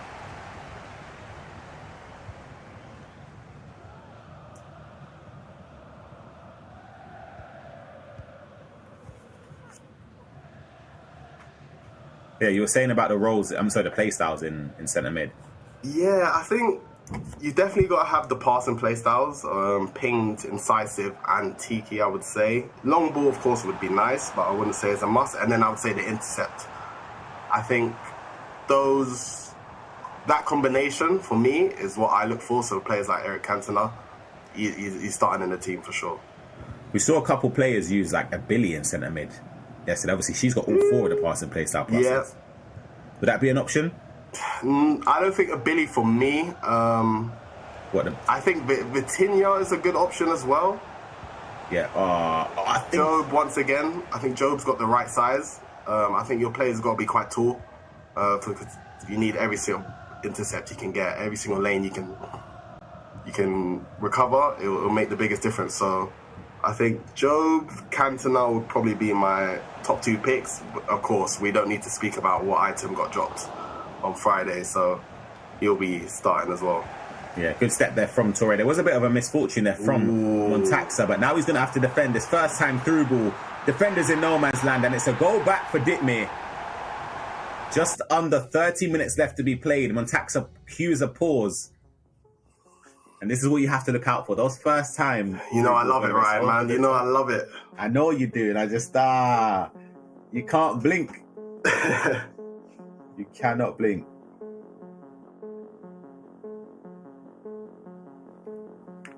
I think that's the thing with the dark arts as well. You can just, it's just a little, like a jump scare. It's like you just don't expect it. It can happen so quick and then boom, they're through on goal and, you know, you're celebrating a kickoff or you're defending a kickoff now. So it's just, I think it's the best way to play FC this year for sure. Or most effective way. What, just the first time through ball? First time. You got to have it added to your game.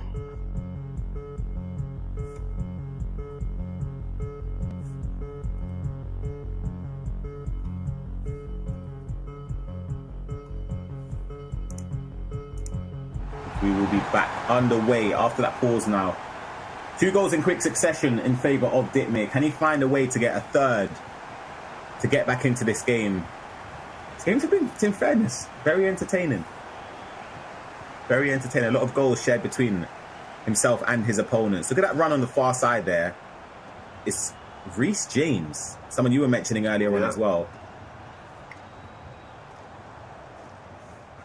Can he find a way to get the ball across to Rafinha? He does. There's just not a lot of support, but it looks that way anyway, and it's it's almost a costly error there. Very, very costly. Again, very similar though. Montaxa looks as if he's applying the team press when defending. You can tell as well because of the stamina.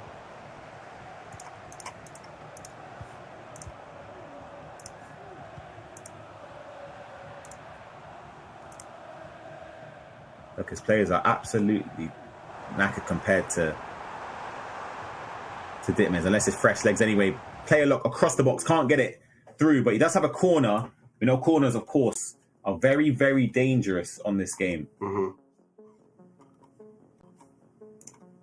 Something I didn't really kind of deep until then. Lukaku with ping pass as a left back. Low key could be very nice for them cutbacks and player lock cutbacks if your fullbacks get going forward, which I didn't really think about there, but when I saw it pop up, it was a good little idea. Are you someone that plays with your fullback going forward, or like a wing back, or what do you have? I play with fullbacks, but I use my fullback. My fullbacks are very important of progressing up the pitch. I think I do get into the final third with them to try and look for the reset, but I don't really find them in the box too much. So what? They're on fullback defend? Yeah, fullback defend, yeah. Yeah, same. But you see a lot of variations where some players might use one fullback on balance or defender, and the other side they have a wing back on balance. You see Nuno just powering up that side. You see Ceballos in the background preparing for his game against Nasada. That is a monstrous round.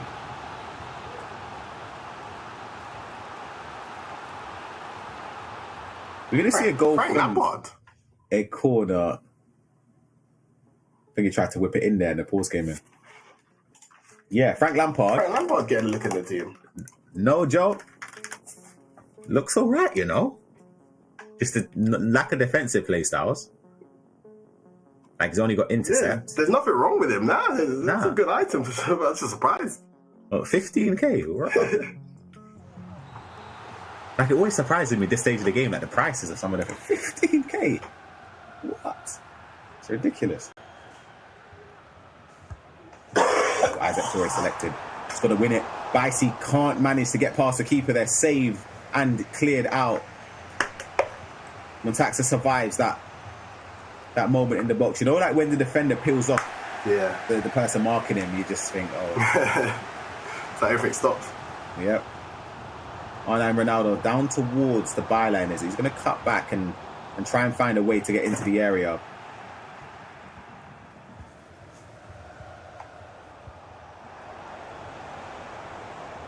Beautiful bit of play just to progress up the pitch here. Eusebio can't get it round Thuram, and the ball falls the way of Dittmer again.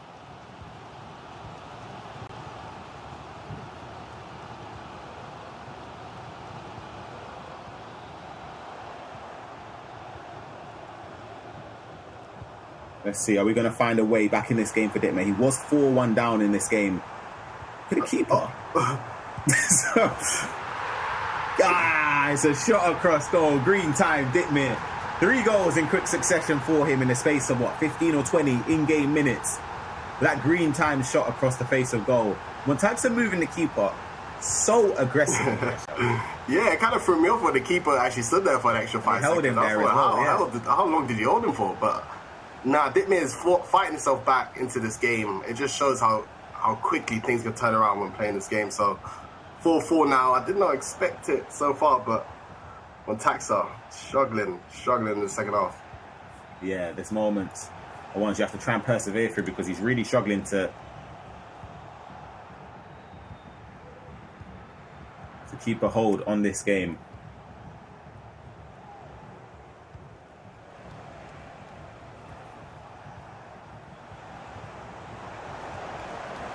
In behind, it's going to be a shot and a save there from De Gea. A lot better build up there from Montaxa, but this Mbappe item looks very scary, man. He looks very good.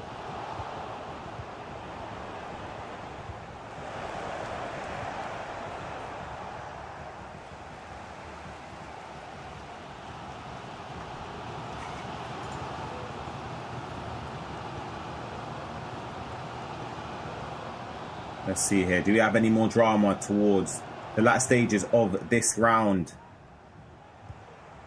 I have to keep reiterating, loser eliminated from this. If a goal goes in now, you would expect potentially that the last moments wouldn't be enough to get another goal back in this game. Eusebio are pushing forward here for Dittmer. Can he get 4 goals on the bounce? I have to remember, he was 4-1 down. Beautiful bit of play here.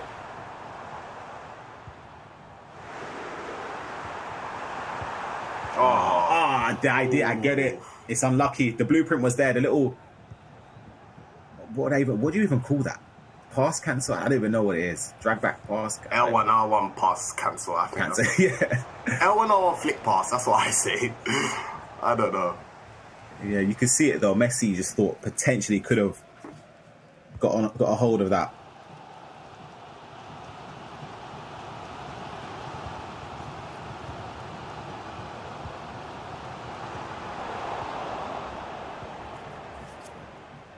Montaxa wins the ball back here. Mendy in at left back here. I wonder for Montaxa, he's going to be a bit more composed and just try and keep possession for a last attack. You just feel as if the way the tides have been going, it's heavily in favour of Ditme. He just seems to be the more likely to score. I might be proven wrong here, though. Hold on a second. Actually, two extra back-to-back extra time for Ditme, though. He must be drained a little bit. No, 100%. I'm drained.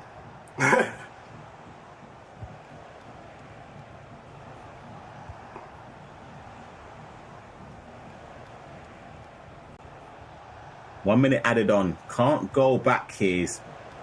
Gets a driven pass to Mbappe. Hold on a second. Are we about to see a last minute winner here? Eusebio playing like a cross. Keeper saves the rebound offside.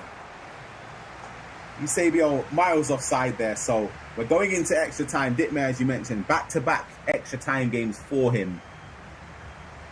And for Montaxa, of course, I feel like just knowing the person he is, he'll be fuming, I think. Just feeling that he had the game in control and now he's in a position where he could be eliminated from this tournament. I mean, you saw his reaction to that Messi header goal that he conceded. He was shaking his head. I would be a bit disappointed in that as well, but he's an experienced player with a lot of time left. He knows he's got a job to do, and hopefully he can turn it around for himself.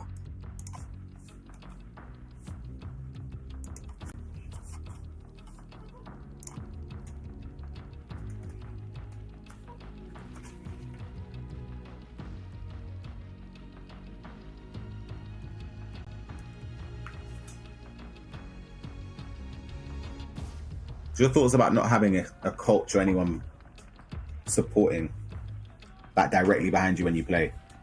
You know what? I don't think there's anything wrong with it. I think if you're so confident in your game and you've worked on everything beforehand, I think being up there alone is kind of a good thing, because that means you're so confident in yourself. You don't even need a second opinion, or you don't need anyone behind you. But I think in this day and age, when people have their coaches screaming at them when they're scoring and stuff, I need someone behind me and supporting as well. So each to their own, though. Oh, could be a mistake here. Lovely bit of dribbling from Messi. Goes to the near post, and I understand it. I think the goalkeeper movement would have, in more frequent situations, would have stepped across, anticipating a low driven there. But for Messi to go near post, I don't mind it. It's just when there's no goalkeeper movement, you kind of rue that mistake thinking that's an easy chance, you know. Well, Messi item's got a crazy speed boost. He's been doing that all day for everyone to...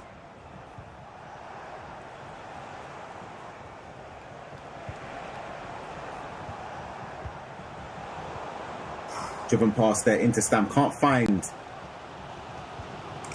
the feet of the attacker. He was in, but he's still in again. That's the thing about the dark arts, man. Because I like to do it a lot. I watch out for it, but he had him. He had him there. What is it you look out for in those situations? It's just seeing your opponent's line and then seeing what triggers you got going. I think when your opponent's line is just too high, no matter what they do, if your players are triggered and they've got the right speed, they're just in behind. And I think there he didn't switch and his team line was just too high. Yeah, very aggressive there with Stam. Rightly so. Needed to be decisive in that area, and he's done enough to win possession and potentially can squeeze out an attack.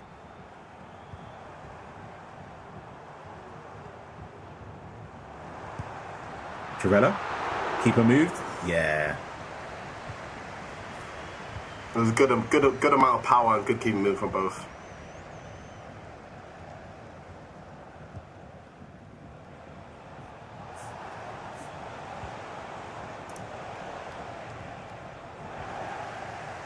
but Toby waiting in the wings to see who he plays out of this, and it's gonna be Montaxa to take the lead here. That pass inside, the low driven is a serious thing to have in your arsenal there with Cruyff. The power behind it, even just up beneath outside the box there.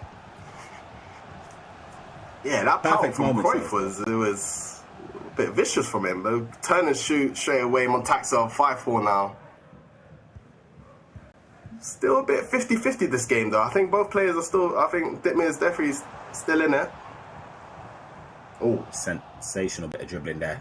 Bit of skill cancelling with the McGeady. Can't find the space past the second attacker. Lovely player though from Montaxa. 103rd minute, and Mbappe's pace there. Can't try and squeeze a pass through.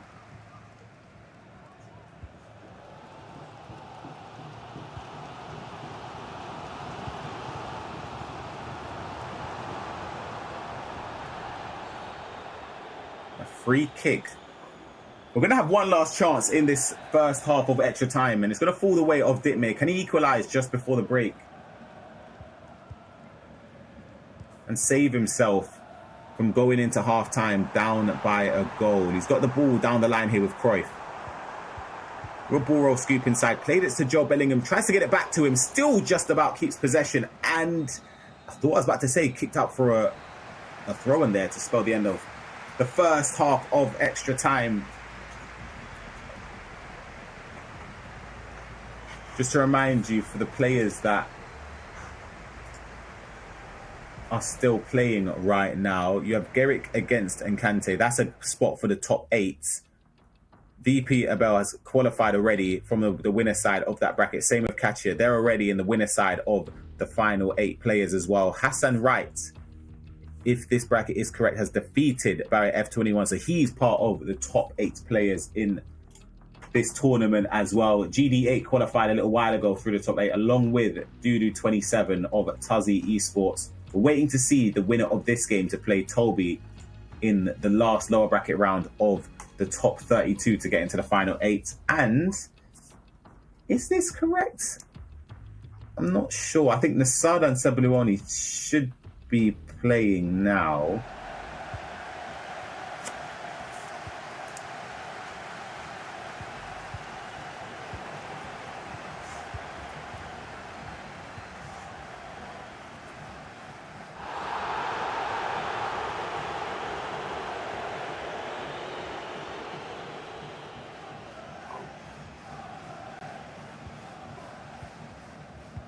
Do you feel like there's a goal on the horizon, Shells, for Ditmir? Ooh. I think there's 2 goals in this game, but I think both are gonna get one. But I think Montaxa will score first, personally. Could potentially do it on this attack as well. Just recycling possession here in midfield between his midfielders. Playing it down the line though with a player look, which has worked so well for him in fairness in this game. Just getting those opportunities there. Matuidi, great bit of defending to cut the lane there from Montaxa.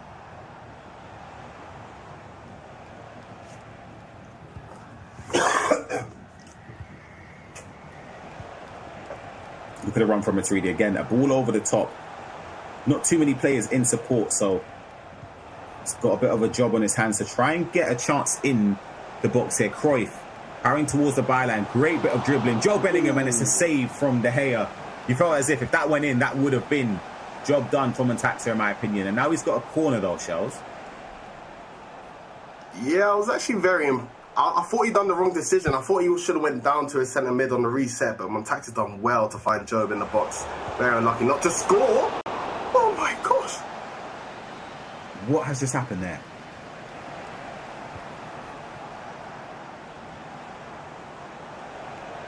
Ditmir somehow surviving. I don't know how Montaxa hasn't scored with that chance there, but he still has a great opportunity to make something happen. But Ditmir somehow survives. Wow, I don't know how. Yeah, that would have been calamitous. If that ended up being the goal that 100% secured your elimination, you would have been fuming.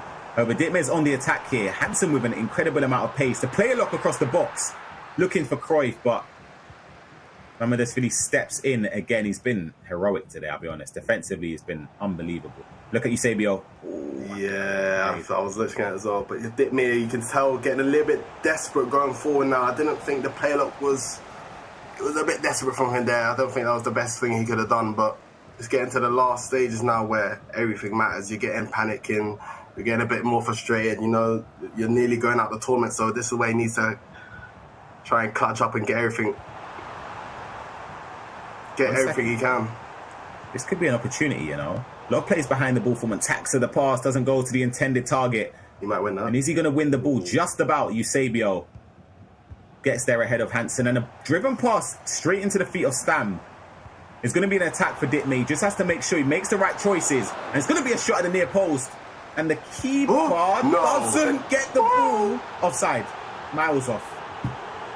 Miles off. Is there going to be a lot of added time? 1 minute, if that, and it is added on from Montaxa. Just has to keep the ball in these last moments. Nothing silly, and he will keep himself in this tournament, fighting through to another stage. Montaxa does it again, and he gets through a very tough game in extra time against Ditme, of course, who's been a top performer, eliminating some of the best players in the world. But his tournament comes to an end. Commiserations to him. He's been incredible. And of course, Montaxa survives another day. You just can't rule him out. He's up against Toby next in the losers quarterfinal. Winner of that game gets a spot in the final 8. I'm trying to see updates for the Nasada game. I am not sure. I can see him playing there, but the bracket is saying the game's completed against Sebaluoni. Surely it can't be done already. There's no way. Because I'm pretty sure I can see somebody. Yeah, I think they're playing right now. But we were jumping over to this Enkante versus Garrick. We've jumped in just after a goal has gone in. Enkante 3-1 up. Coming off of a loss as well against Kachia, which will be devastating for him. But it's given him a bit of a benefit being in the winner bracket. Just having 2 bites of the cherry here against somebody who we've been very impressed with, Charles. Yeah, I mean, there's no shame in losing Kachia in the winners bracket earlier before. But I was a bit kind of, what's the word? I was trying to see how this game was going to go, really and truly. We've been so impressed with how Garrick's been playing today, but Enkante is a top player, so still a lot to play for, only 3-1, but it's a strong start from Enkante so far. Let's see this attack pan out. Enkante with Nuno down, playing some beautiful stuff with the driven passes.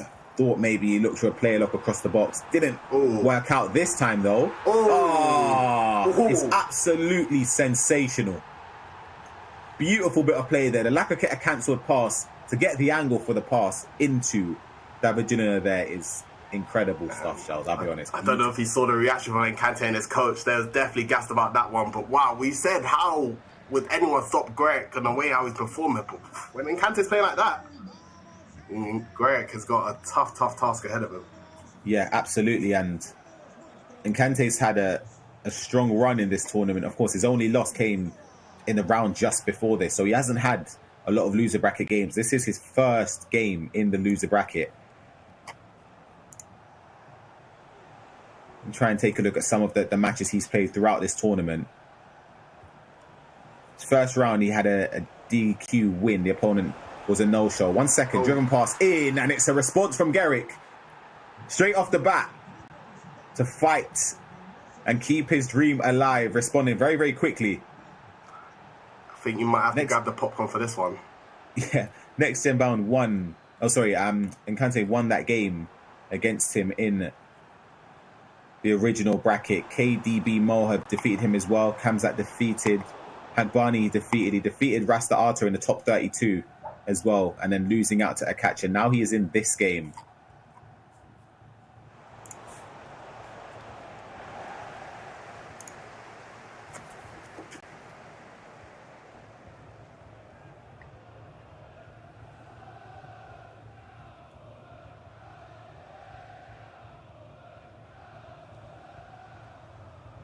Is that Enkante in a 4-5-1? Because I'm seeing Stanway, Cantona, and Matuidi. Yes, it looks like a 4-5-1. Yeah. Hearing that, there's a lot of support for him as well in the crowd. We find a way to work it to one of the attacking players. Eusebio on the finesse shot, bit of an obscure angle there, trying to get a successful attempt at goal. Oh my lord. Wow. Rafinha blitz. Boy, he's gone. Oh, could have been potentially a penalty if he went down. You never know. This is the last attack of the half though, and it's going to fall the way of Garrick. Wow. And it's going to be Eusebio last ditch challenge there from Enkante. Beautiful bit of defending, matching that incredible bit of attack there from Rafinha. That speed boost was insane. I do think Greg, when he gets to the final third on the reset, he does look very dangerous. And I think if he gets more tunes like that, he could be in this game. But Enkante is strong start.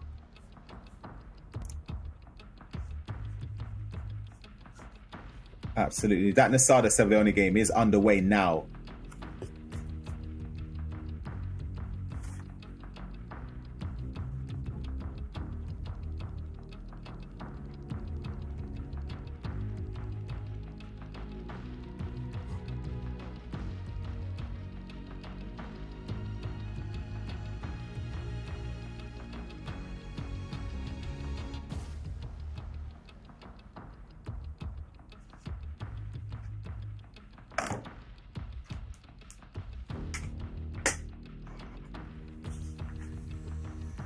See what words of wisdom the coach could be giving Garrick as we jump into this second half. He's had a lot of games, tough ones like that, on the bounce as well. Yeah, we're getting to the stage where every round you're playing very, very serious opponents, so it does take a lot out of you, but you got to try and refocus and get yourself ready for every situation. And Greg still has a chance to redeem himself, so still a lot of time to play for. Absolutely, especially from what we've seen. If you're a player with this much opportunity and skill set going forward, you always pose a threat. But Nkante seems to be just zipping the ball around. He seems to be flying.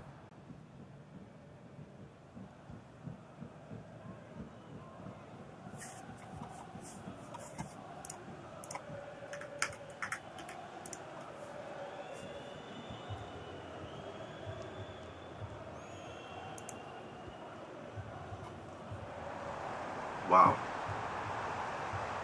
Don't know how that pass is wrapped around, but Lucio taking space for Nkante. Trying to get for his reset look. Ooh. Ooh. Oh no. Oh no. Oh no. You can't make mistakes like that. Oh my. Just about managing to survive that opportunity there.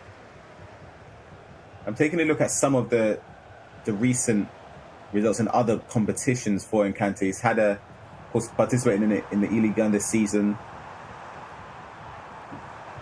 Europe West, the Pro Open Cup. Oh my gosh, I thought that was about to be a chance there.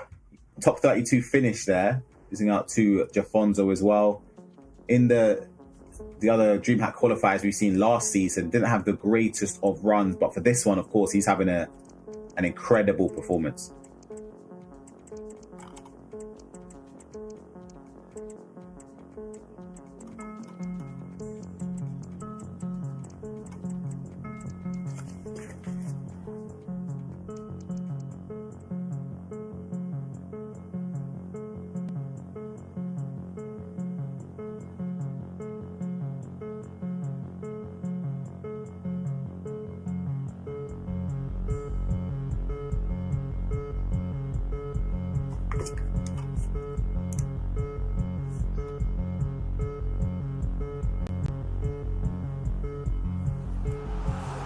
Back underway again after another pause. Going to be a corner though. Whipped in very, very quickly. Oh. Van Dijk peeling off the defender. Doesn't aim it to perfection though. So it doesn't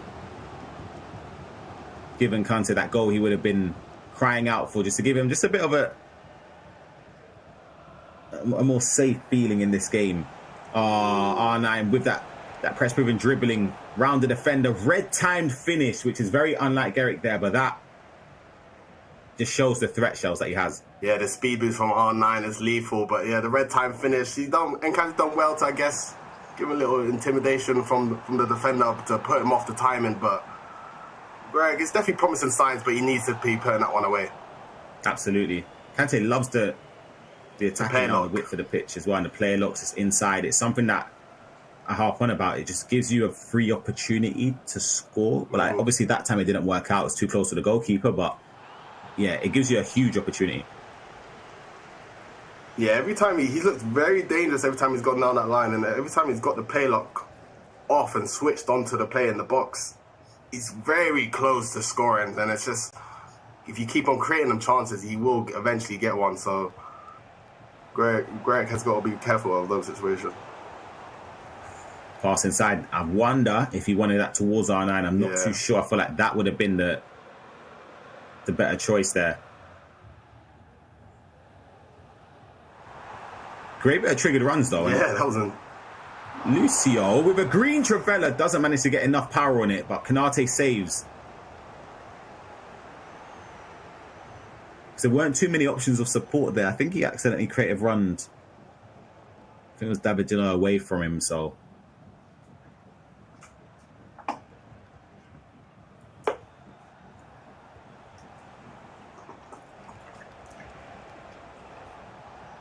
Wasn't sure if Greg could have played the pass through to the overlapping fullback, but he found himself with our 9 in the box.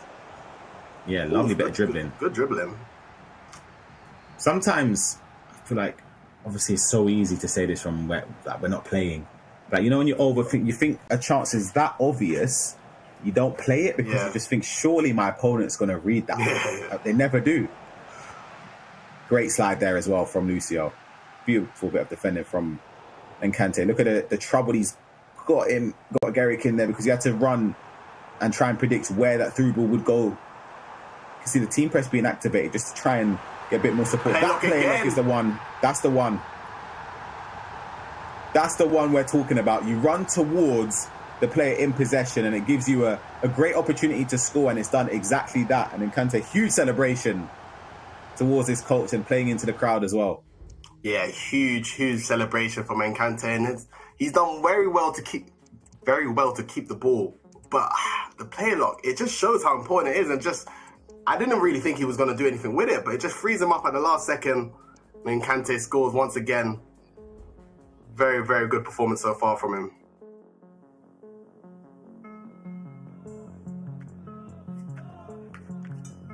Try and give you updates when we have it with the Sebaluoni and Masada game as well.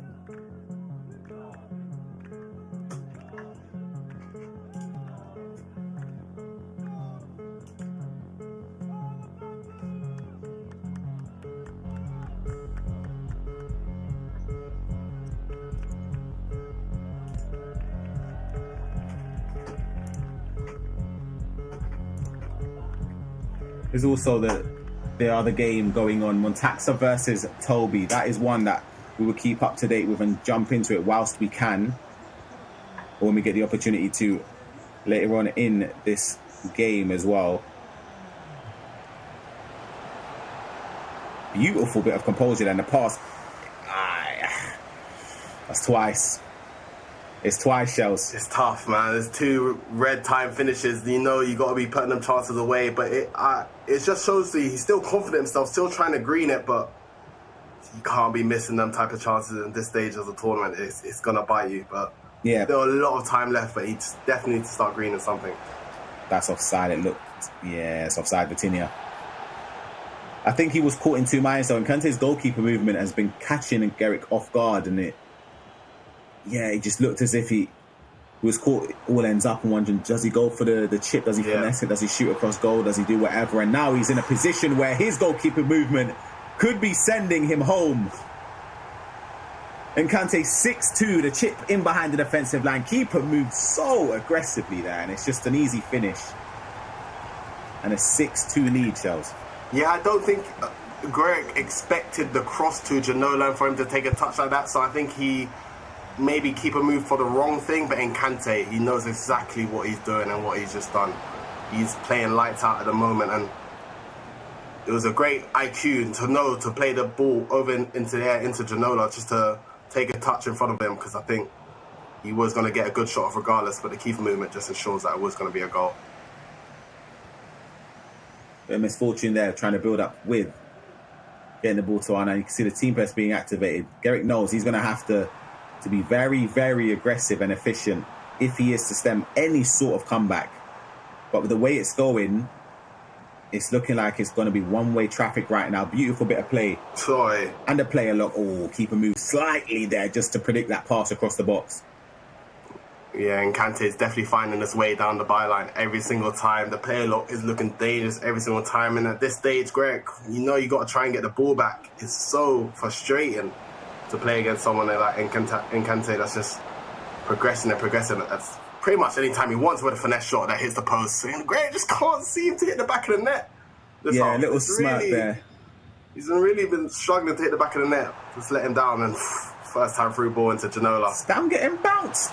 I was going to say, Stam got muscled off there, but you saw the little smirk there from Garrick and his player cam, a little shrug of the shoulders. He's thinking, no, fair enough. What can I do? don't know though. Did he? I'm not sure if he greened that shot with. I think that was non-timed. Yeah, I don't think it was timed properly. Yeah.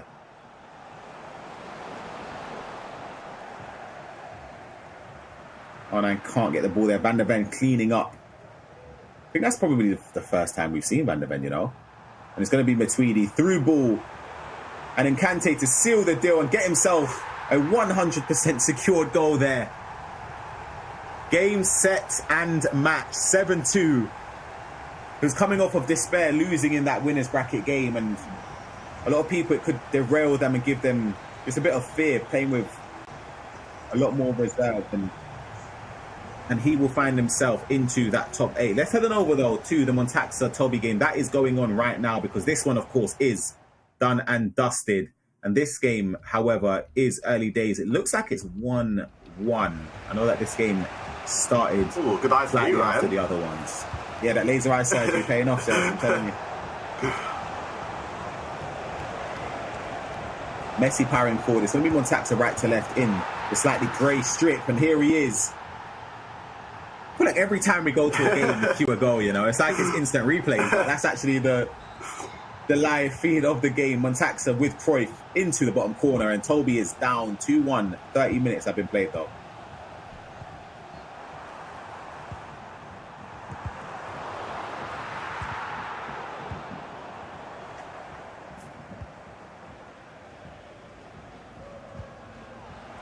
We've not got to see a lot of, or any of Toby's gameplay. Oh, you know what? We've been missing out. That touch, Shells. That first touch was incredible. Oof. That touch is beautiful with Rio, just to open up the angle for the finesse. Look at this here. I don't know if you get a good enough angle. We don't. But Rio Ferdinand, beautiful goal. Yeah, I haven't been able to watch much of Toby gameplay as well, but it seems like we've tuned over to this game at the right time. 2 goals in, 5 minutes? So it looks like we tuned in at the right time. Also the aggressive stand tackle there Toby does. Didn't work out that time, but that one did. Mendy can start off an attack here. Is that on? I think he's on. He's actually on side. Fair enough. Beautiful play there from Toby. You can see in the bottom left corner, that is the play, and that is Toby, of course. Toby 10. Beautiful goal. You can console with his coach there. The play look was sensational. You can see it was offside. You can see the idea that he was doing. He was baiting the play look with Eusebio to push the Montaxa back to try and keep everyone on side. And I'll be honest, it was tight with Rio Ferdinand, but just on side. Toby 3-2 up.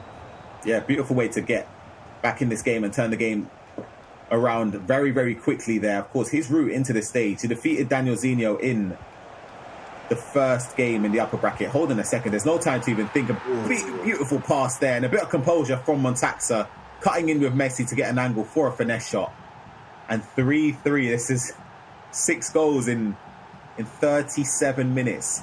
Split between both of the players. But I was saying that Toby, his loss in the winner bracket came against GD8, the young prodigy from Benfica, who's been tearing up. You're a big fan of him, you know? Yeah, serious player.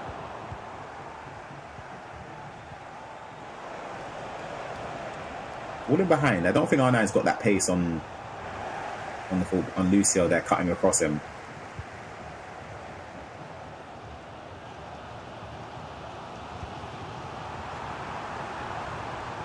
See Ham, another player we haven't seen too much of. Obviously, she has the great play styles and the attributes to complement a lot of the players. And it's going to be a corner for Toby. Whipped in at the near post. Van Dijk gets there just about, but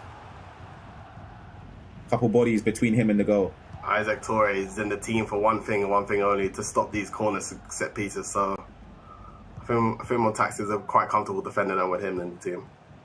Yeah, I feel like it just brings that confidence, as you say, like a bit of belief. I didn't even realise he's got aerial pass as well. My lord. Yeah, wow. I'm starting to think if my Evo is even better than that.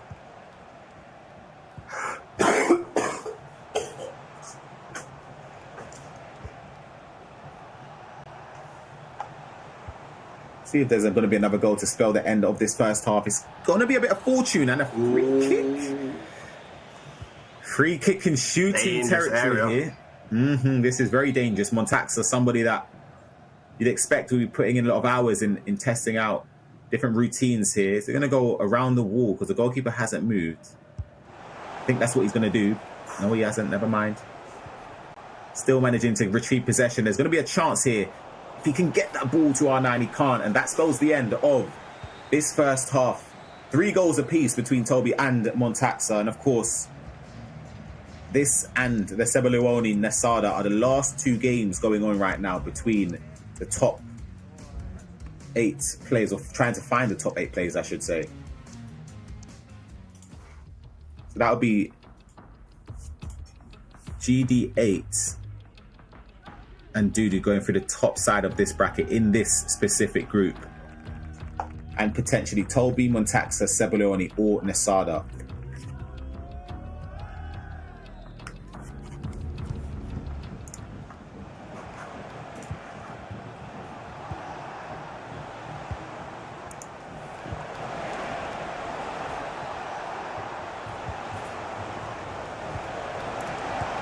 Oh, lovely bit of play.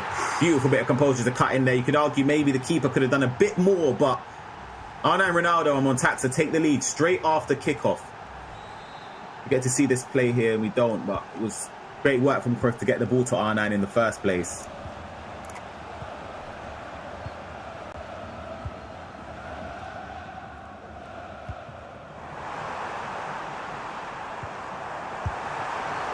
Whoa, what a ball! Oh my gosh. What save?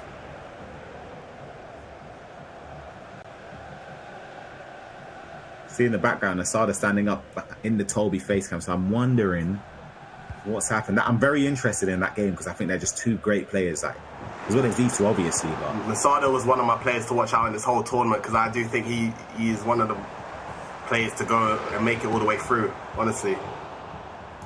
What, as in through to the World Cup as well? Yeah. World Championship? He's one of my players to pick if I had to make it all the way through to the World Cup.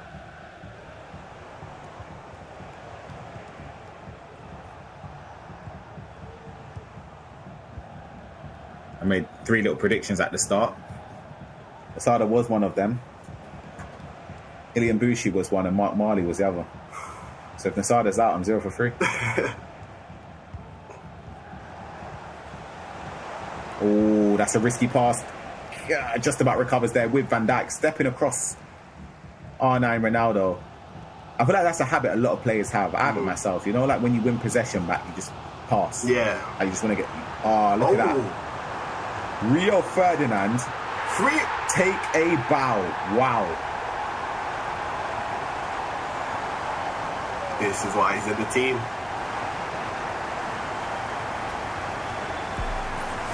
So decisive as well. Yeah. What, plus? It's plus, isn't it? I believe so.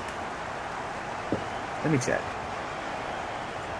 No, he had no incisive. Hold on a second. Straight down the other end, Montaxa. We're busy looking at what play styles Rio has. Montaxa's busy responding straight from kickoff again. Toby little lean back in his chair. He's just thinking, hold on a minute, what can I do here? Anytime I score, I concede straight off the bat. Watching 2 players at the top of their offensive game here.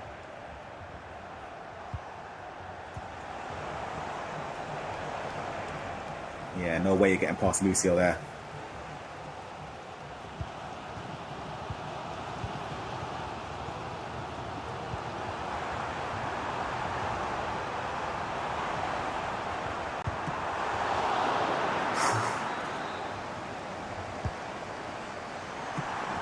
Gonna be a goal. Oh, it's not. But the free header with Van Dijk surely would have been the way back into this game for Toby.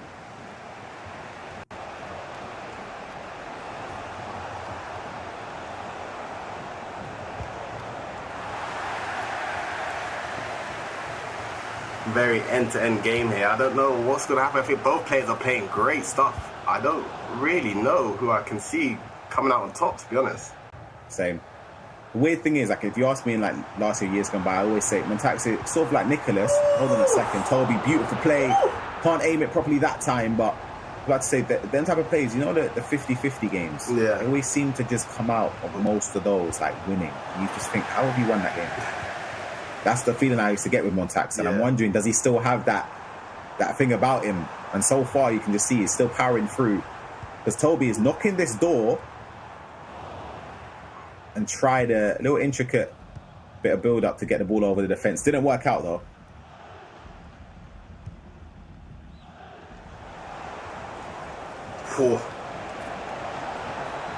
Bro, keeper comes out. No pen gets the ball. We're getting to the stages where both players are having chances to score, but can't seem to find them to put all the back of the net. But Toby is creeping for this equaliser, and I think he's just got it. Little double tap there, beautiful pass.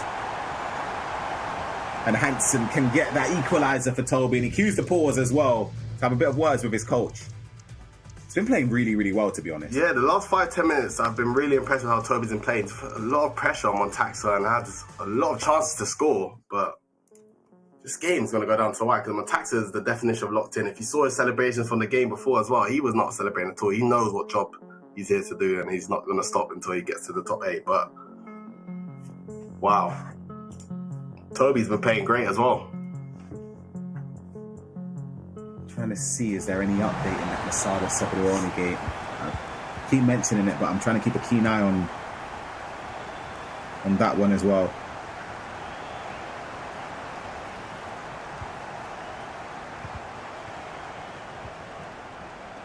But yeah, I'm with you, Shells. I can't call this game. I'll keep it real. I have no idea which way this will go. Because Toby's just getting chances, but I do think Montaxa looks overall, I guess, looks more comfortable, but I think Toby's just going forward. He's making a lot of good chances happen.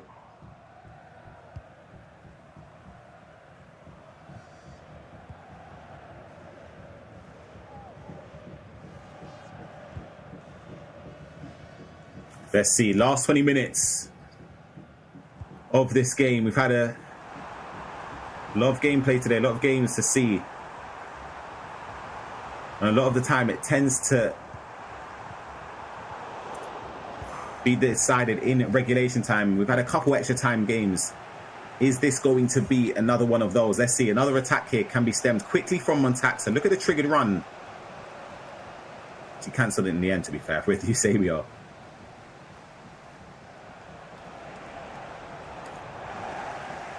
Good tackle.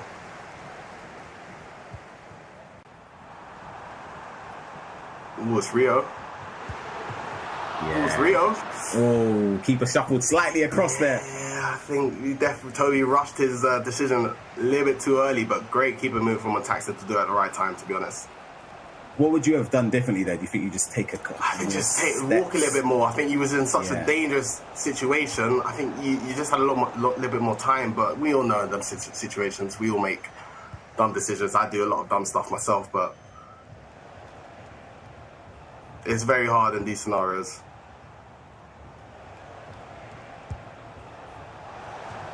Goes for the Trivella, mistimes it. The aim wasn't perfect as well. CR7 coming on. I'm not even joking, right? Out of all the games I've done across these 3 days, I've not seen CR7 once. Not once. Well, you can make him control lengthy. Any CR7 for me on FC, man, he just creates rig. I get it. Aerial plus low driven, finesse, chip shot, and rapid. No trickster, no incisive. Yeah. He's just rig. I don't know, man. It's a weird one for me. You wasn't a fan of Rio, so he's gone from Rio to Ronaldo, which is quite similar. They're very similar. Similar very in a way, similar. so... Yeah, very, very similar. In fact, more or less the same player.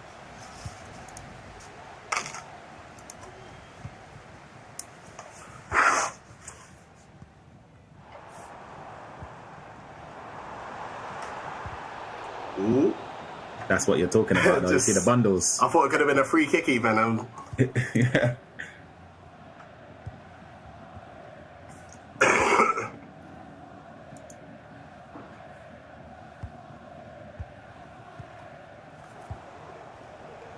Last 10 minutes. It's a great step there and tackle with Mirham for Toby in midfield there. Very, very direct. Just powers towards the ball and recycles possession. Montaxa just looks so compact, but then suddenly the space just opens up and he just about keeps possession. Would you have done anything differently? Maybe CR7, you go for goal? I don't mind the pass there, to be honest. To be honest, I'm going to give credit to Montaxa. I think his final third defending, has been incredible. I think Toby's getting his reset a lot, but Montaxa's done well every single time. But both of them can't seem to really find a little bit of that 5% extra composure you need to put the ball in the back of the net. But both players get chances to score. That was an opportunity there with Cruyff. Yeah. The pace on Cruyff there, by the way. And he muscled off. I believe it was Mamadashvili there to get even behind the defensive line, which was surprising. But yeah, very, very good defending from Toby to predict the shot or the pass across goal. Oh, it's fortunate. Oh no, what's going on? He's just about managed to keep possession and get it out. That's the type of rig I'm talking about. Them bigger physical players kind of create on the pitch. Sometimes you need that little luck to help you in these scenarios.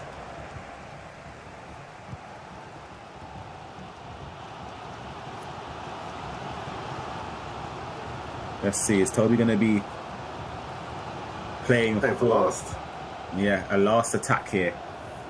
I feel like any time I've mentioned that, I've jinxed it. Players lost the ball and conceded or didn't even go for a last attack. But it just looks like he is. He's been quite disciplined, resorting to game management. You can understand that in these moments. In a loser bracket game, you don't want to do anything that can potentially spell the end of your tournament. First time through ball, CR7 just about bundles through, but Mamadashvili recovers. And there's not going to be enough time for another attack. We're going to go into extra time again between Toby and Montaxa. That's 3 extra times in a row for us. I mean, I thought that through ball might have got him. I thought that he might have timed it perfectly and Cristiano to create the rig, but 5-5 in full time, going into extra time on Taxa. He knows the job ain't finished and he's locked in.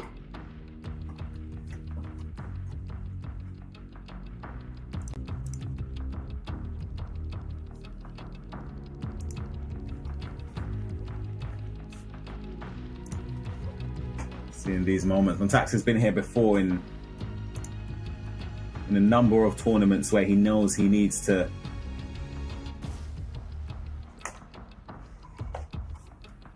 just dig deep and try and push on. And of course, he's up against a player that's been playing very, very well.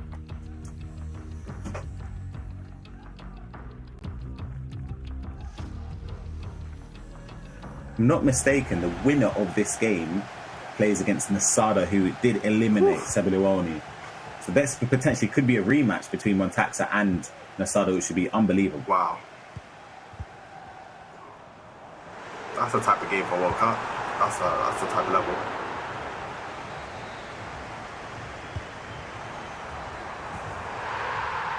Oh, it's a corner whipped in. And Van Dijk at the near post. Green. We finally got to see him and his prowess from corners with that aerial dominance that he always seems to have. We've seen a couple of those chances this game where they've been headed in, whether it's aimed slightly wide or not timed. And this time, though, lurking and leaping. Van Dijk gives Toby the lead against Montaxa. And he's also got the ball back straight away from Montaxa's kickoff.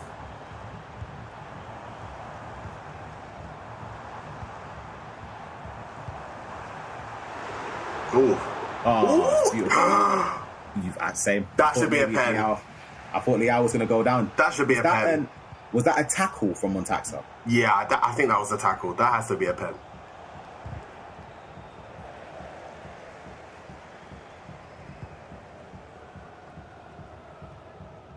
That was been very, very impressive.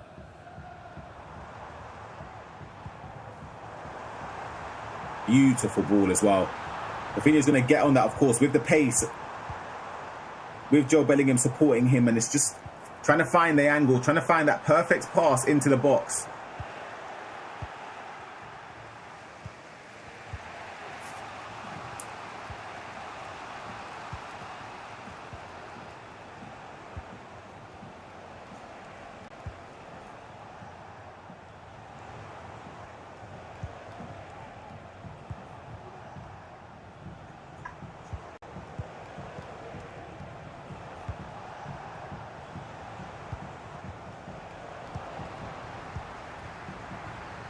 Oh, first time through ball. He's on as well. Oh, it's off. Just offside, I think.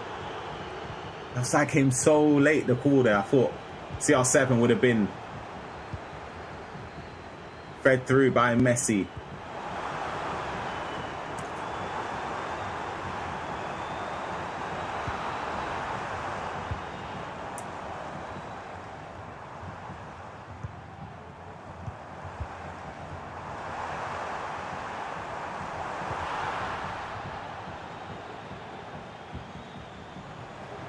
Oh my days, it's an incredible bit of press here from Toby. Player locks it back all the way, and it's going to be a shot cancel there with Mia Hamm. Is there going to be a way to get an angle?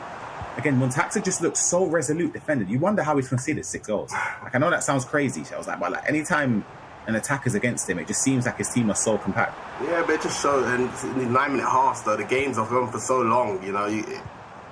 Montaxa's defended great this game, but he has conceded 6 goals, but it also shows just how good Toby's been playing. I think Toby's been really impressive around the edge on the reset, but Montaxa defending very well, honestly. Oh, it's a ball in behind.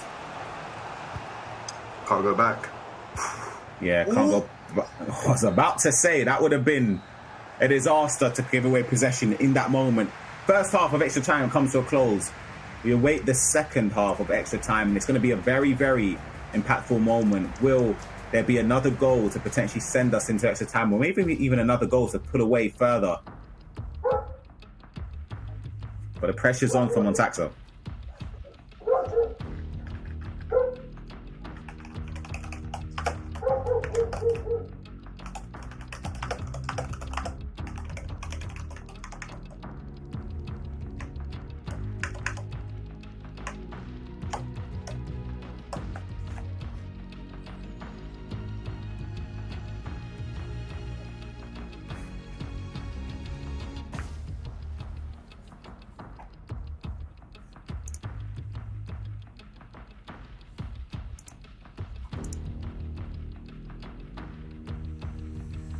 People are asking to show the games between Nkanta and Hassan. Right, we'll try and see if there's an opportunity to give an update whilst we can, or when we can, I should say.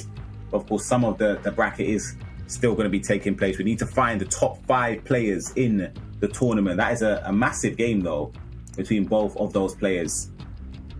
As we said, Nasada, you can see in the background waiting to find out who he will be playing out of this game. If it was you, Shells, right? Montax, obviously, you played earlier as the person to knock you down into the lower bracket. Yeah. Would you be wanting vengeance against him, or would it just be like, oh, you beat me already today? I'm kind of hoping he loses. Yeah, depending how the game went against my opponent, if it's a thing where I kind of got battered against him, I kind of don't really want to play against him again. But I think if I gave him a good time round, then I don't really mind, honestly. It kind of depends how the game went before. But personally, if I did lose, I don't really want to play the same player, so close.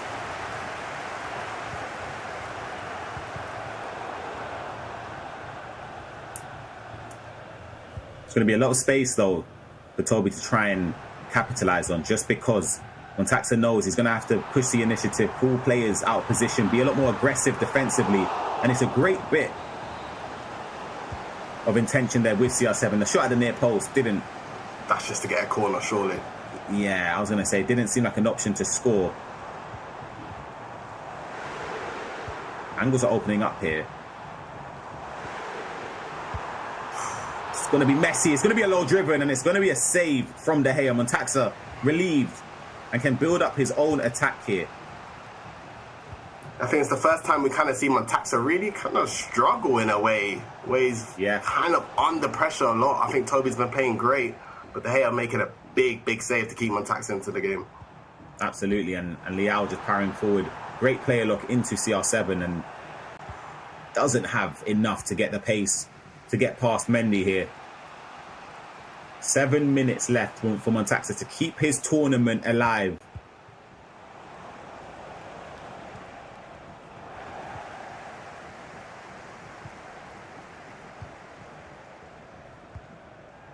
You can see though, it's less compact it's a less compact Montaxa defense that from what we've seen in the previous games, because he knows he's probably gone team press. His depth is probably at 100. He's pushing bodies forward. To be fair, that's something I didn't really take into consideration. He's been using team press the whole game, and then now in a situation where you are losing in the extra time and 160th minute, your players are just going to be even more tired, and where you actually need them to press now, you can't really defend how you've been defending the whole game, so it's kind of left them in a tough situation. Yeah, incredible work, by the way, from Toby with the keeping of possession there. He's managed to kill about 3 minutes there, just recycling possession, being sensible. I was about to say, not playing those 50-50 passes. And now he's with Rodri again, and he's just leaned back in his player camera. And it's a deep breath, because he knows these last moments are the key aspects. I hate keeping possession in these areas. I feel like it's so risky. Yeah. And you see why, because if you lose it, your opponent has the opportunity to stem a very quick attack. Montaxa plays it to Vitinha. Not too many opportunities. He's greened it and he hasn't aimed it. And Montaxa, I think he knows, a huge sigh and a puff of his cheeks. And he knows that looks to be the end of the road. He's had a brilliant effort in this tournament to try and get as far as he can, but it's going to be Toby. Unless something happens miraculously here, Toby 10 will be advancing into the next stage. He's part of the top 8 players in this tournament. And he's had to fight through the lower bracket, losing to GD8 in the winners semi-final. And of course, that narrow victory over Montaxa. Huge congratulations to him. Commiserations to Montaxa as well. But we're not done there, Shells. There's still, of course, the determining of the top 5 players. That's what matters. The top 8, great accomplishment to get there, but the job's not done. The job is not done, of course. Commiserations to Montaxa. You know, he's a great player, and he'll be disappointed himself not to be into the final 8. But wow, I think Toby's done a great performance there. And yeah, we're not over. We're not done.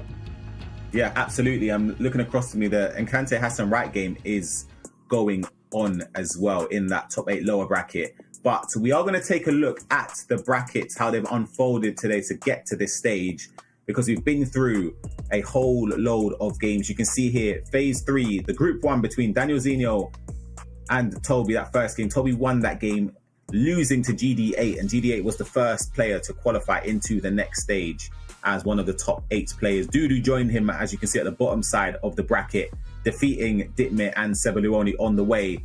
We saw the run of Ilian come to a close against Ditmir, and Ditmir losing out to Montaxa, who then lost out to Toby to get into the next phase. And Nasada, take a look at that run. 7-4 against Abu Fauzi, 8-4 against Likapu, 6-5 against Pepe, 5-3 against Sebaluoni. That man is on a mission.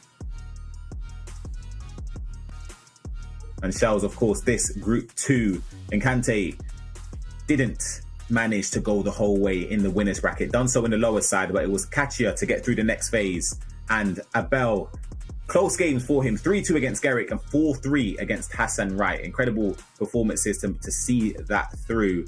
And in the lower side of the bracket, of course, you'll be able to see who advanced to complete the top 8 players. Hassan Wright and Encante, both of those players who did lose the decisive game in the winners bracket, won their lower bracket games. One, and you can see Encante on one side of things, Shells. Quite a distinctive, comfortable victory on paper. Hassan Wright, 8-7, so he just about edged it. 8-7, yeah, that must have been a bang-up of a game. But yeah, we finally find our top 8 players that made it through. Obviously, we've got our fan favourite, Stokes, going out in round 2, but a lot of goals going in today, but it's been fun to watch. Yeah, absolutely. We're going to go into a quick break, though, of course. When we're back, we will determine the top 5 players who will advance straight into play-ins tomorrow, which is going to be a complete juggernaut of a tournament. So don't go anywhere. We'll be back very, very shortly.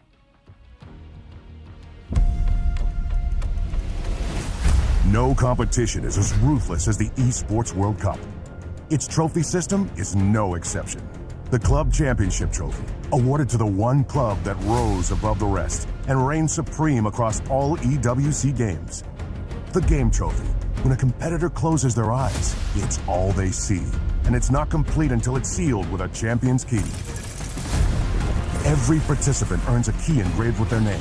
That's their right to compete. This year, returning champions hold a key unlike any other. Only one can place their key into the Game Trophy and become an EWC champion. The frame of the champion's key is embedded into the Totem, a stone marker of legacy displaying every champion of the year.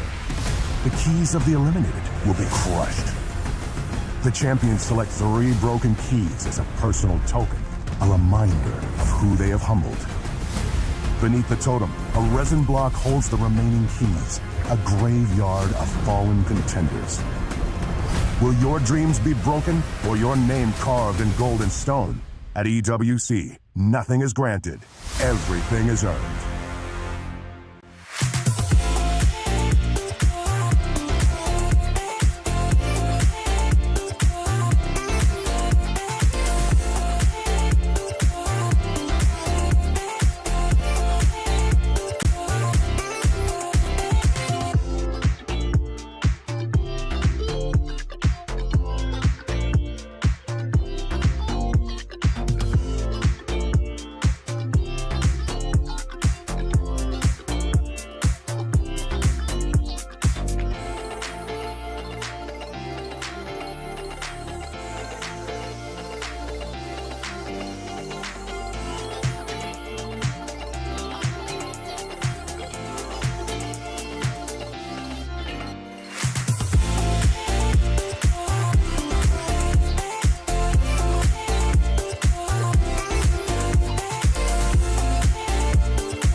Level up your gaming experience with over 8 billion playlists, only on Spotify, the official audio streaming partner for the 2025 Esports World Cup.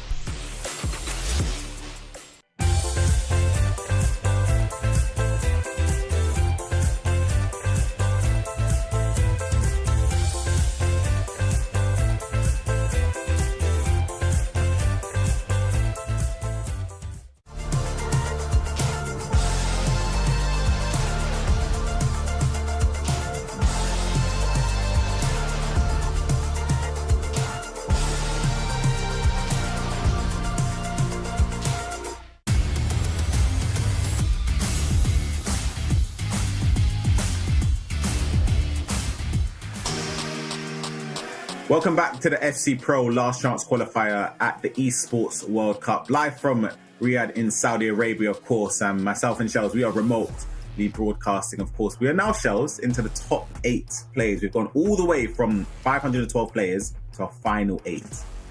And yeah, the top 8, as the round got later and later, we're seeing extra times more, the late goal dramas come back. So it's getting more and more intense. You can see each round's getting closer and closer to the top 4. And that's what the players are playing for. So it'll be interesting to see who makes out on top. Absolutely. And we're going to kick off straight away. We've got the youngster GD8 representing Benfica, and we've got Dudu representing Tuzzy Esports. 2 fantastic players, of course, both still undefeated in this tournament. And for Dudu, I've seen a lot of his games throughout the last couple of years in South America as well. GD8, you've heard a lot of things coming through in Portugal as well. It's good to see that Dudu's being coached by Rampazzo, who has a spot at the World Championship. Good to see the support within the team as well.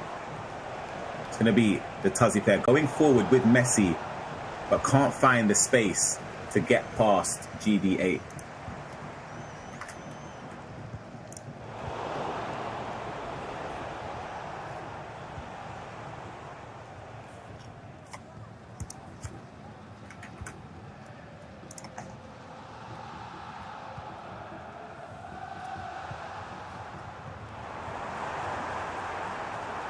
Great ball in behind. It's going to be onside. Rafinha running towards goal. Ball roll inside, but Maicon, we've not seen a lot of today, does enough to stop the danger. I feel like with them scenarios, sometimes it could be a foul, sometimes it's not, sometimes they can get the ball back. But yeah, it's our first time seeing Maicon today, though. Yeah, it is, and it's going to be an attack here from Dudu. He's got Mbappe in behind as well. It's Messi. And the keeper's going to come and smother it or not. Manages to punch it. But luckily for GD8, it didn't fall anywhere too dangerous. For Dudu's results this season, he's finished 32 in the FC25 Open Cup in January, of course, for Latin America South. 1 second though, ball played in. He has a lot of defending to do. GD8 tapped fast. It looks like he's got a lot of players going forward, GD8.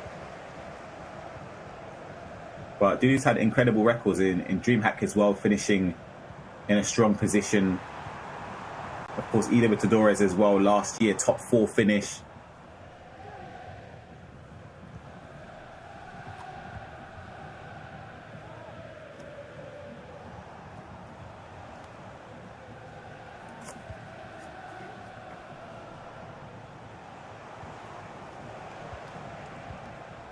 You can see the trigger from Maicon already. Sometimes it's just more about the bait and what it brings to the table. Helps to push the defensive line back, but you've always got to watch them triggered runs. Yeah, 100%. It's something that you have to be cautious of.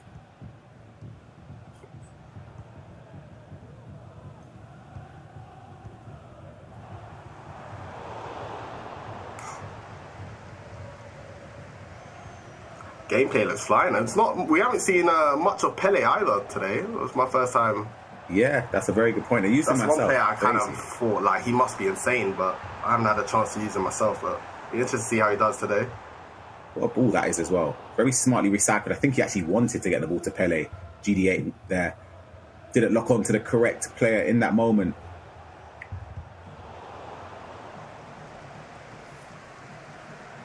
That Kaka item as well as from the season pass is a superstar at right mid. I'm not going to lie to you. You know, I've not used him much.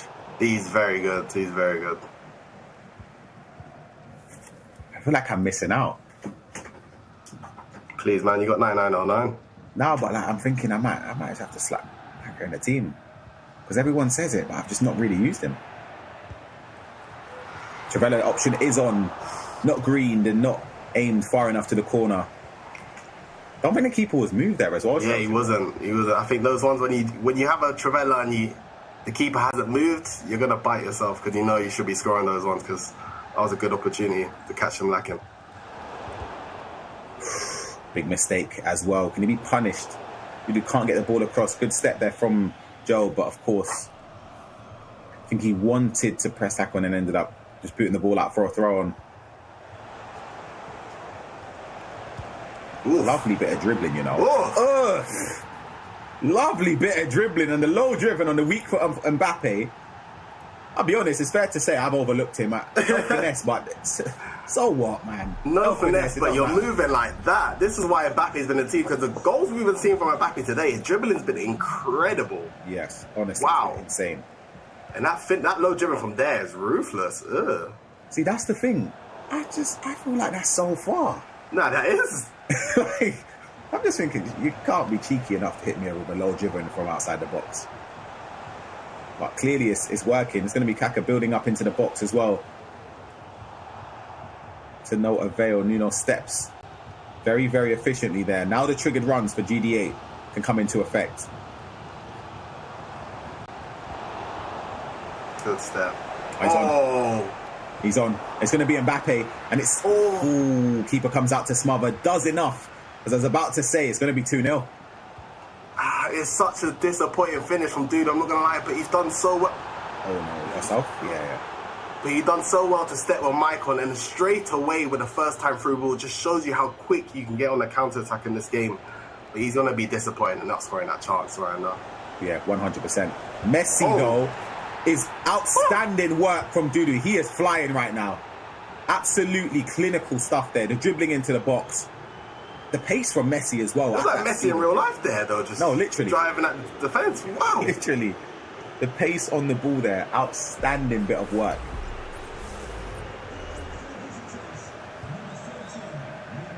He was taking down some names along the way. Defeated Ceballos, who's again one of the players that participate in the same region.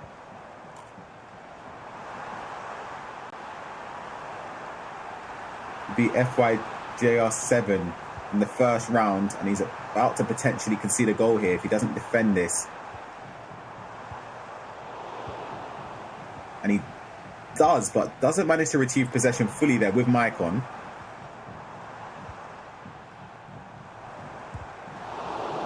Travella, Green, but then smothered as well. Going back to who he's beaten along the way, A7MD, Salman Ahmed as well. He beat MS Desari. He beat Diogo Silva. He beat Ditmir, Ceballos, and now in this game against GD8, if he wins that, incredible performance, and he's about to potentially make it 3-0. Messi, composure, finesse shot, and Dudu is absolutely flying. It's lovely. I love it. He got the ball into a striker and just stood there waiting for the overlap and run from Messi. Wow. Dudu's he's flying right now. And I believe a win here puts him confirmed. I don't want to say confirmed actually in case I'm wrong. I'm just trying to work out myself because we don't have anything else to go by. I'm almost certain because then he would be top 2 in the winners bracket. And look at him, he's absolutely flying right here. He wants more. It's beautiful. It's 4-0. GD8 is caught, all ends up. I don't know what's going on here. So much space. But then again, you have to take those moments when it comes, and Dudu is high flying right now. Dudu's dribbling is incredible, but GD8 just looks like he's just not in it. Mentally, it just looks like the defender's a bit erratic at the moment, struggling to get into the game. But still a lot of time left. We've seen worse, bigger comebacks, right? We've seen worse. There's still a lot of time left, but Dudu's off to a flying start. 100%. And it just looks like there's space every single time he wins possession. Like down that his right-hand side. That's the way back into it. I feel like I understand he wanted him to take it with the right foot. Didn't end up doing it and doesn't get anything from the corner either. All the other games are underway. Encante versus Hassan Wright, we do not know the result. Well, I don't know the result anyway of that game. Toby and Asada, that is underway as well. That should be approaching or just about to start the second half anyway. Kachia versus VP Abel, that one is just underway. And of course, this game, we are witnessing a potential Dudu masterclass. Lucio,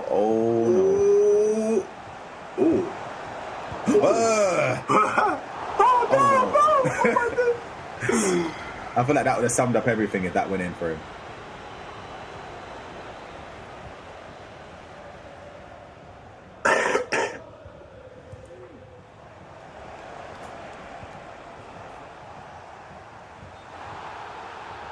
Nah, but Dudu going forward looks dangerous. He's attacking with intent. He's very quick going forward. He looks like a man on a mission. Yeah, absolutely.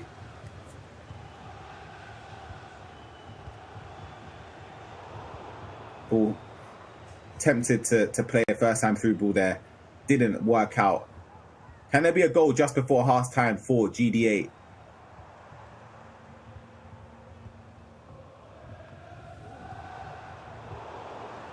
Can't find that pass inside. And I feel like this will be an absolute disaster here, Shells, if he concedes from this attack just before half time, and it, for his own sake, it didn't work out. GD8 not happy, you can see from the player cams as well, but on the other side of it, Dudu will be delighted. And we do have an update in Kante versus Hassan Wright. Hassan Wright did win that game, so the loser out of this game will play Hassan Wright in that lower bracket game.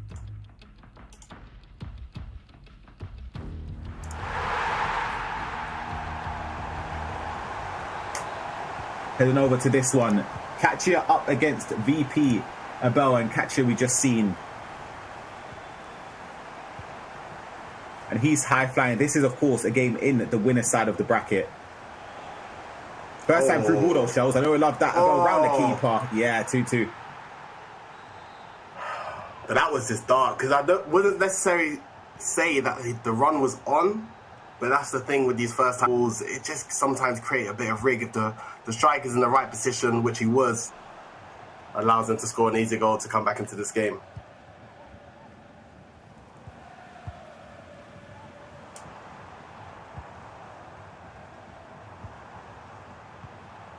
Let's see, are we going to see another goal in quick succession?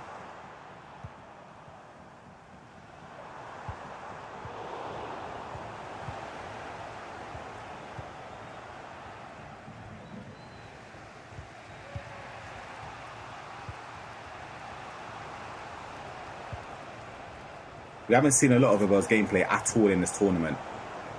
But here he is on the attack. Rafinha's going to get onto that ball into the box.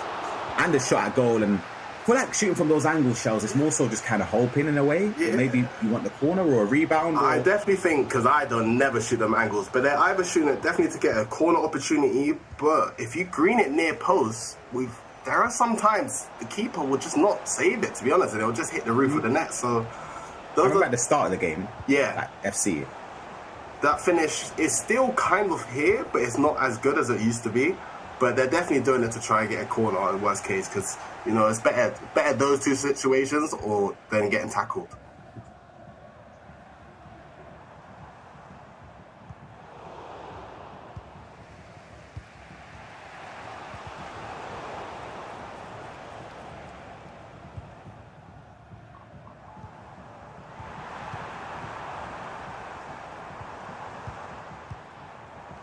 Beautiful bit of play here from Katya. Sensational stuff.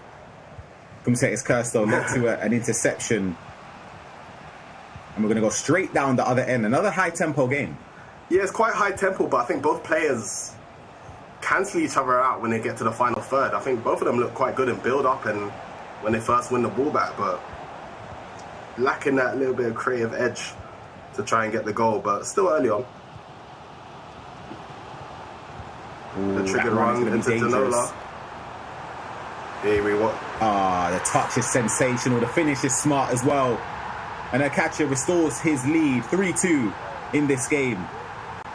That touch with Pele Shells was perfect. Yeah, it was a great attack from Katya. I do think Abel didn't need to move the keeper yet. I think he was still quite comfortable, but Katya showing the attacking flair just going forward. The touch of Pele gives him the lead.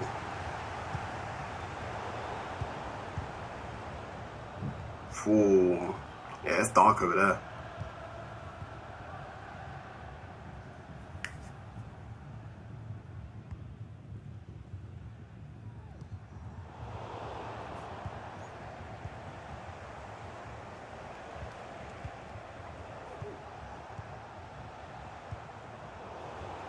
Ooh, that's a risky pass there. Doesn't get punished for it though. Gets the ball straight back, and then a ball in behind could have been played there. Potentially a little reverse pass to Eusebio. The angle opened up, but Katya can push forward. I still call him Katya. That's how I know him as. Yeah, well, that's still his, I can't speak. That's still his PSN, but I still call him Katya, I think. If I'm playing against him, though, I'm calling him Cassie, innit? Yeah. Some people just got their household names, innit? We've had battles against him for years gone by in 2v2, I remember. Or 2v2? But that is going to be the first half coming to a close. Katya winning as it stands. Don't know if it's possible to head on back over to that first game. And wow, 6-1. We left it at 4-0 and it's been a rout so far. 60 minutes played. Dudu seems to be high flying. Yeah, GDA will definitely be disappointed on how this game's gone so far, but I mean, the big fortunate thing for him is he is in the winner's bracket, so he does have another chance at the cherry, but Dudu has just been flying this game.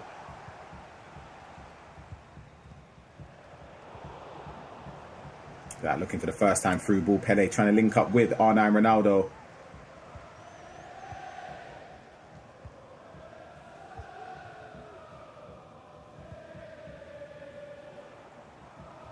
Love to know updates with the Toby Nasada game. We'll try and get some if we can. And of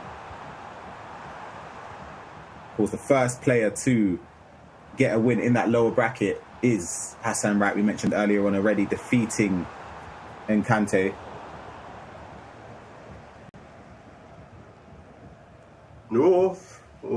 I never like it when it's like that.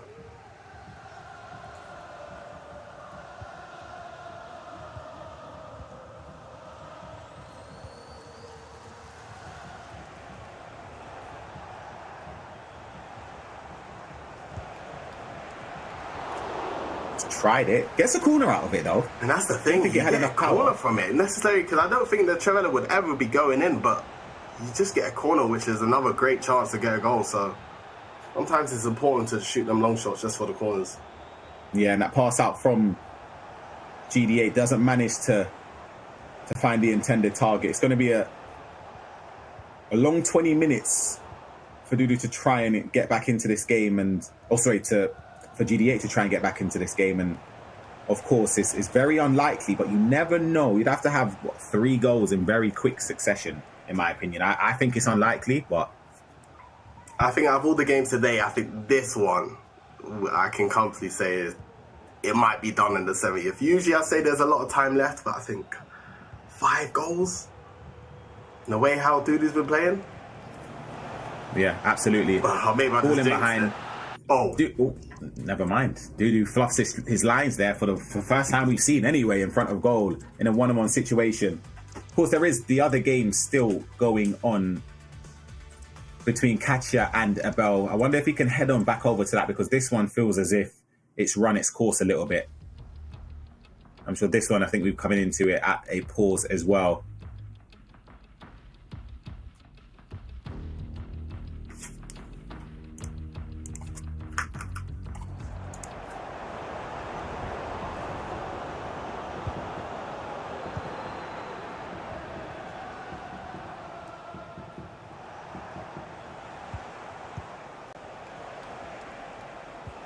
Still Katya in the lead. He extended his advantage just after half-time to make it 4-2.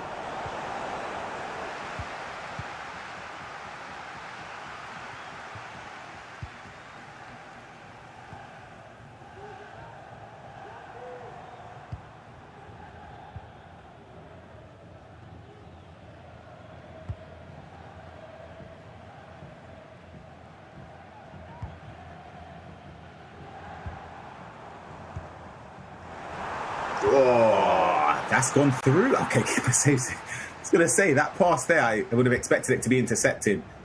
I do probably agree with taking the chip there, though, Charles. I don't think I would have done the chip, but that is also one thing I would say was missing from my game this year. I haven't really chipped at all, but it's a very good decision to do when you go through a goal. But yeah, I think that was the wrong decision there, but we've seen it go in many times, so. Yeah, both of these players have been in the scene for quite a while now. But Katya was a runner-up for the E-Champions League. If you remember this one, losing to Oliver PN. In 21? Yeah.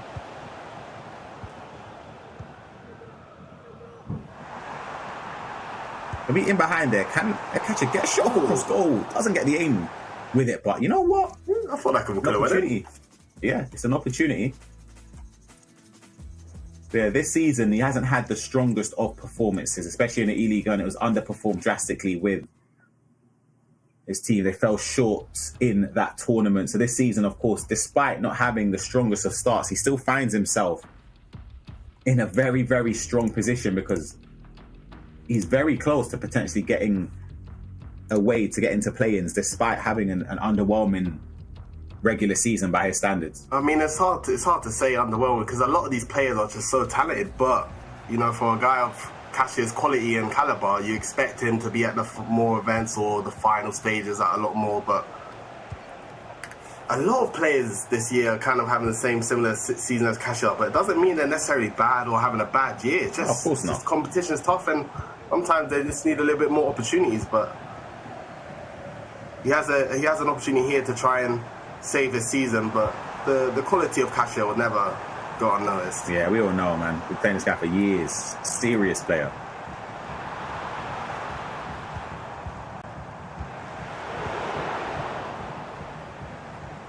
Still not job done, though. He needs to see out these final 25 or so minutes in game. Well, trying to play a ball down the line. Didn't look on too much there with Toure running across to shepherd out Rafinha there.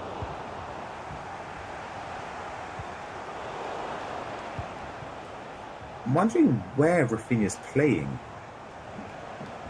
I think it's a 4-4-1-1. I think Rafinha's playing in cam, you know. Rafinha in cam?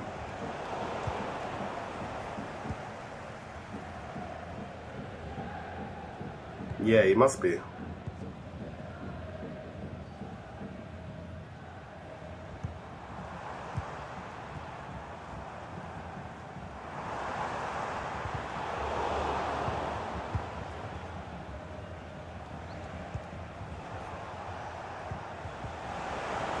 Oh, that's lovely.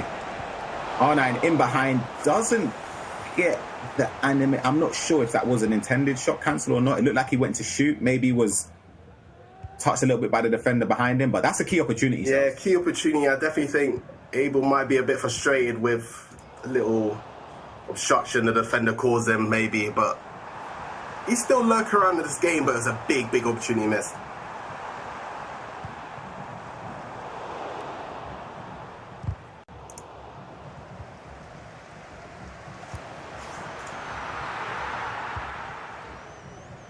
Let's see if we are going to be seeing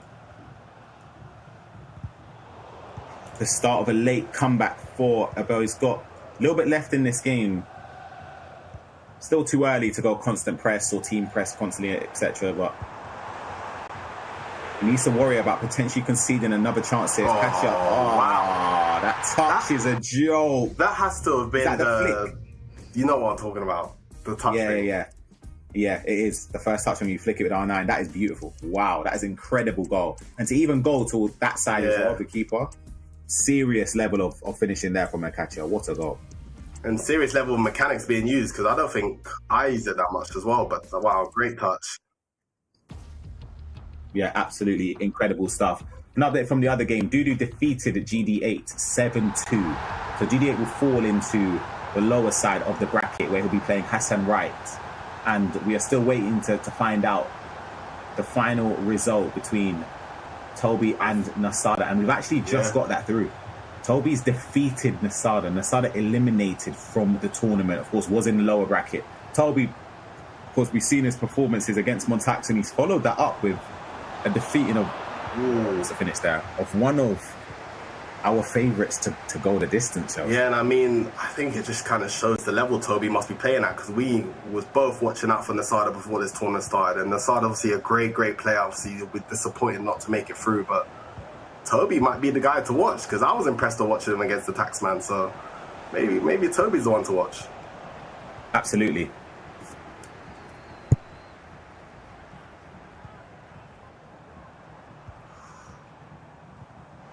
Casher in that stage where you can kind of just kill the game, because I still feel like he had to pass forward, but with a 3-goal lead, 10 minutes left, he is quite smart, and I feel like he will try and kill it as possible, but Abel's still looking to fight back.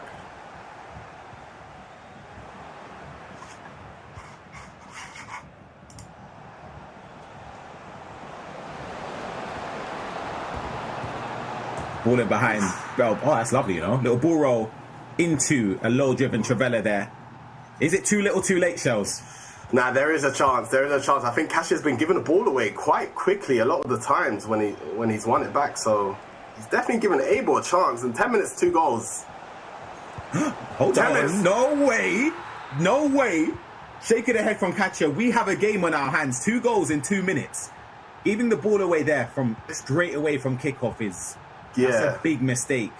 That's a rookie mistake, giving away from kickoff that easily. We all fall into the habit to do that sometimes, but in these scenarios, in these stages, you can't be conceding goals like that. And just like that, Abel, 1 goal away from equalising this game with 5 minutes left. We thought this game was wrapped up 2 minutes ago. Surely not. On the attack again, Cruyff. Look at the runners he's got. Eusebio over to his right. You can see the runs here. Joe Bellingham plays it off to Rafinha. Still has possession. Can't get it to the feet of Rafinha. What is going on? Oh my gosh. No, that's awful. Oh, he's hit it wide.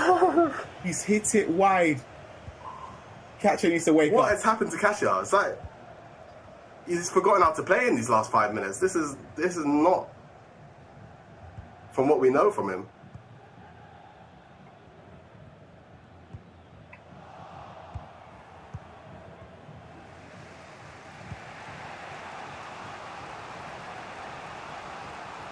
Two minutes to be played. Was kicked into gear. Has he kicked into gear too late? It's going to be Katia running forward with Hansen. And Van Dijk beautifully won as well. Just about maintaining your composure in these moments. You don't want to be in a position going into extra time after conceding 3 goals in 10 minutes. Yeah, I think your head will be gone completely. It'll be very hard to try and reset into extra time. But Katia, with 30 seconds left, it seems like he will have the job done after making it very, very scary for himself. But absolutely. Nah, job done. Katia wins this game here, and it was very close in the end because it could have been a big problem. But Katia, if I am correct in what I've been told, will advance into the last chance qualifier. Of course, he won whilst he was in the winners bracket. So that means he's in the top 2 of the winners bracket, Shells, alongside Dudu, who also advances. And it's the 3 spots we are waiting to find out amongst the last 4 players. Those 4 players, Abel, who we've just seen, he drops down to play Toby. Benfica's GD8 and Hassan Wright. So both of those matchups there, the winners of that game qualify for play-ins. The losers of that game have a tie-breaking game, Shells, to find that 5th spot. Oh my gosh. Yeah. I don't know what's going to happen.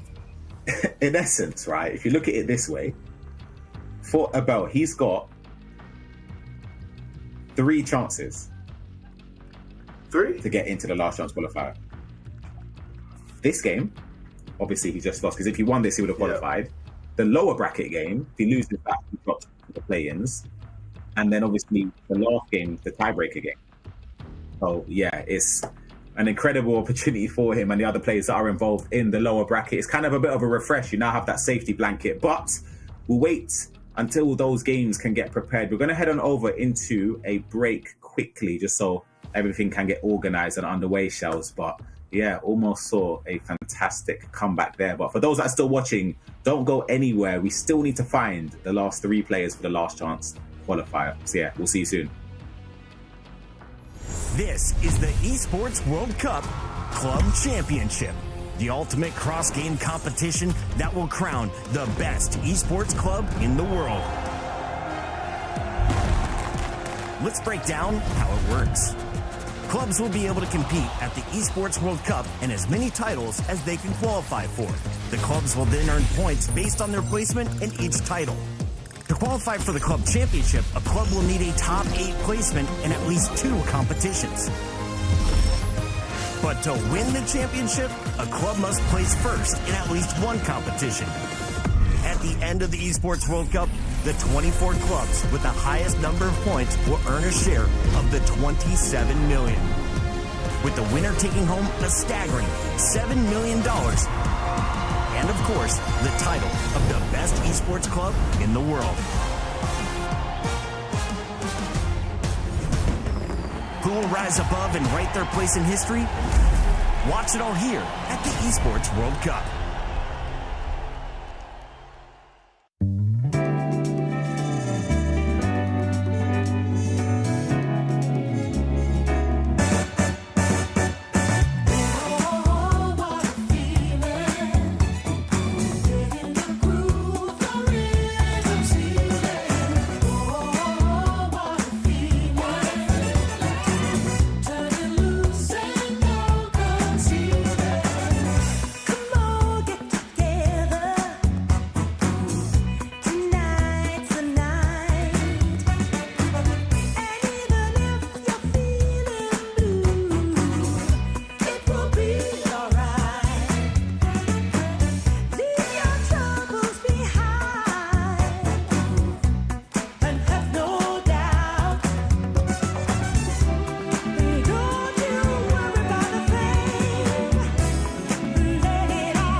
Every moment can be precious like this. So come on, here's something you don't want to miss.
Welcome back to the FC Pro Last Chance Qualifier here at the Esports World Cup. We are moments away from finding the top 5 players for the play-ins that will be taking part tomorrow. We don't have a lot of time, Shells. Let's go straight into our game because we do have a fan favourite that people have been asking for. People think that we're in charge of choosing the games, by the way. Yeah, I know. I've been getting a couple messages as well.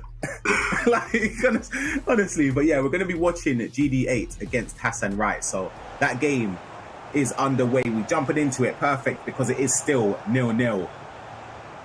And it's going to be Hassan Wright kicking from right to left, GD8 from left to right in that black strip. We're going to see an attack. We always seem to come in at the perfect time. Is this going to be one of them as well? Low dribbling. And I feel like we've got something going on. Every single time, right on cue, we get a goal. It's our first time actually, well, my first time watching Hassan Wright play this year. So GD8, we had a tough showing in the winners bracket earlier on, so he's looking to redeem himself here, but it's slow starts once again. Yeah, absolutely. It's not been the situation that he would have envisioned going into these last couple of games, if we include this one, just based off of what he accomplished before. Hassan Wright is moving in the box, can't find the space though.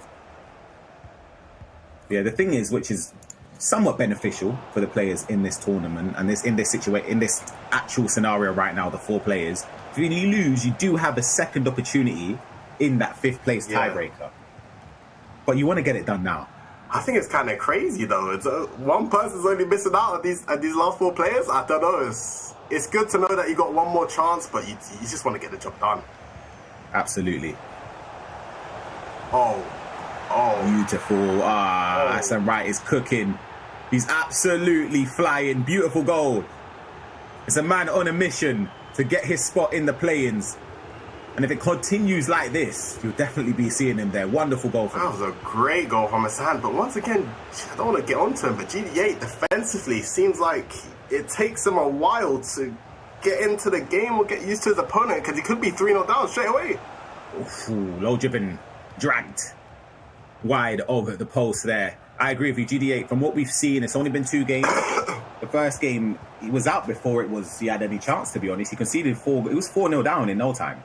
And in this game, 2-0 down in 20, is it going to follow the same footsteps as those games? Because Hassan Wright is looking unbelievable right now. Yeah, we know in this game, momentum is such a big thing. And when you're struggling, you don't want to be giving your opponent any easy chances. So GD8 looking to try and bounce back now. Finds a pass into Job. But good defending there from Hassan Wright. Yeah, it was a lovely ball into the box. I thought maybe a shot could have gone in and get past the keeper there, but Van der Ven as well smothering just as danger started to rise up there. Straight down the other end though. Hassan Wright, the pass inside is there. And it's so crazy finish. Hold on a minute, Shells. That near post shot is sensational. The pass you could see a mile off. But the finish, exquisite. That's R9. He's vicious in front of goal. But you can see GD8 dropped his head as soon as the goal went in. He's just, I don't know what's up for him. I think maybe it could be one of the things, adapting to every player you play against. It takes some people a bit longer than others. But defensively, he does struggle quite early on. But as you can see, his frustration. Still a lot of time left to play, but tough start. Yeah, absolutely. You can see he's not happy with the start. Whereas on the other side of things, Hassan Wright is starting off as he means to go on. He looks, and he's up for it. He looks like he's got all the energy he needs. So it's a great start. What a ball and what a finish. Absolutely. The player from Morocco, the MDJS Esports representative, is high flying right now. Let's kickstart straight after the pause.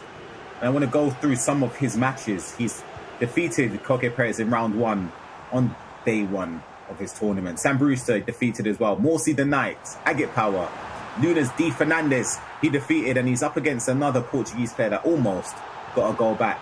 Reds La Furia, he defeated. Barry F21, he lost to Virtus Pro's Abel, and he defeated Encante, and now he's against GD8 for a spot in the play-ins. It's a great opportunity for all the players involved in this one, as I mentioned. Even if you're coming through the loser bracket, like these 2 players are in right now, just having the second chance, I feel like it's such a good opportunity. Yeah, I mean, it's not a bad one for sure. I mean, any chance to have another chance for your season to stay alive is very, very important. But I think for GD8, if he doesn't really pull his confidence here, it could be a tough game in the next round. Absolutely, and he's struggling to defend Hassan Wright here, who is playing with a lot of confidence, seems to have a lot of weapons in his arsenal, whether it's a finesse shot from deep, a Travella, first time through ball, those driven passes inside. He's got a lot of ways to create danger. Is he on? Just offside. The intention's there, I like it.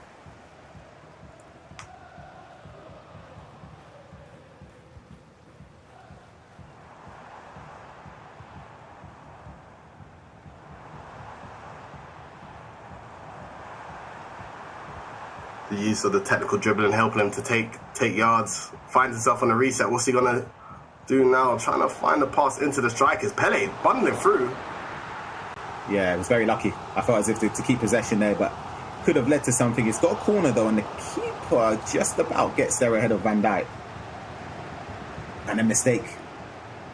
Can we see a counter-attack be stemmed here? Too much strength there from Joe. Way too much. To be honest, I didn't expect him to try go alone with Ginola. I did think him to turn back, so good decision. I mean, good read from GD8.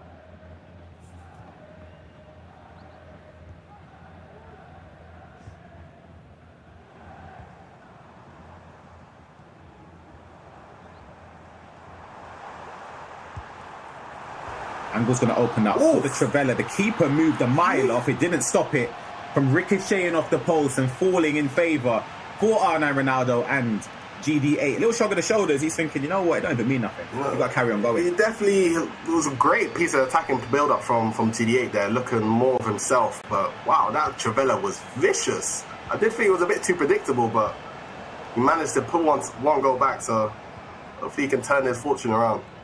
Same here. I feel like it's a bit unfortunate for Hassan Wright, because in terms of GD8, if he aimed it on the inside and not towards like the post, for example, it would have, I feel like, should have been safe, because he moved the keeper so aggressively early on. But just because it was aimed towards the post even further, it's fallen for the rebound. Beautiful bit of play here from Hassan Wright and a Travella, and this time Konate does save it. Got Van Dijk there peeling away. It's too much power. Very, very strong start from Hassan Wright. He looks very good going forward. It feels like he's making the right decision every time GD8 pulls out the wrong defender or makes a bad read. But I think GD8 will take a 3-1 at this stage, considering how well Hassan started. But he might even be able to make it 3-2.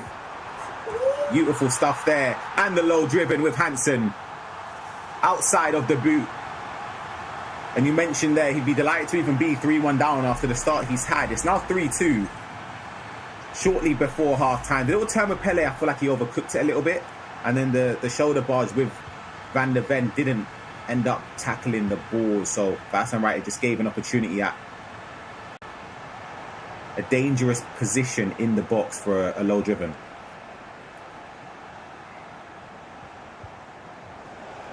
Oh. This is nice. Can't get it. Is it going to be a rebound? It isn't. Lucio can just get there ahead of Rafinha. It was good composure there from Hassan, trying to take his time and not make any rash decisions, but it was unlucky to get the shot blocked.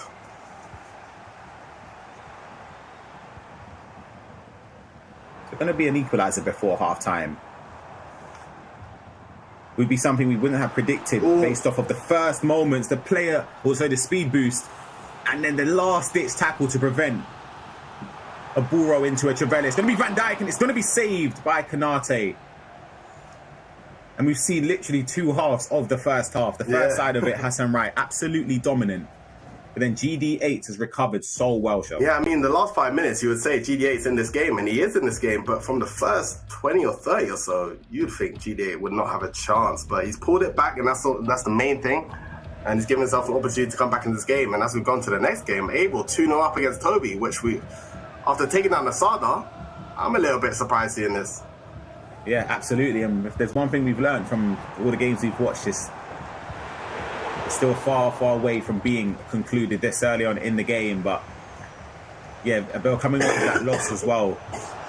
They mentioned how being in the winners bracket is giving you so many opportunities to qualify in to the play-ins, and I'm sure those players there wouldn't want to let that chance slip away from them.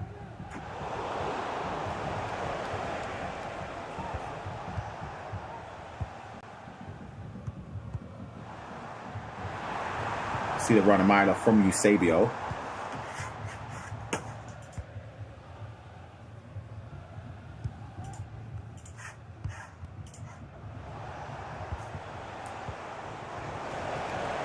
Hansen. Beautiful play.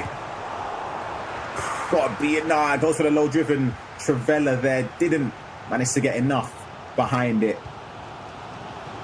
He's going to get punished straight down the other end. Eusebio pushing forward. Van Dijk just trying to cut the angle into Rafinha. Ooh. Twisting and turning. The dribbling and the close control is beautiful. But Joe Bellingham, as he's done, not just today, but throughout the whole tournament over the last 3 days, just intercepting and covering ground like crazy. Who would you say are your top 3 items that you've seen this far in this tournament so far that you've been most impressed by? Eusebio. Fair. Here he is. Speaking of the man. And there he is. Speaking of the devil. Low driven. In at the near post. And it's a way back into the game for Toby. One of the other ones though, seriously, Rio Ferdinand. I'm not even joking. Because I just completely it wouldn't even come through my mind. Yeah. You wouldn't get anywhere near the team. But now, after watching him play, ridiculous. Absolute joke of a player. And Joe Bellingham, of course, who I think has been in 95% of the teams that we've seen. Yeah, I think he's a safe option. I think his play styles and is also he's tall. He's like 6'1", 6'3", you know? And his play styles are too good to not be used. But Rio Ferdinand running through once again. Oh, it's so fortunate. No. And it's blocked. And I'm going to say, deservedly blocked there, mate. It deservedly straight down the upper end, though. That's onside. Straight down. Is he going to be punished?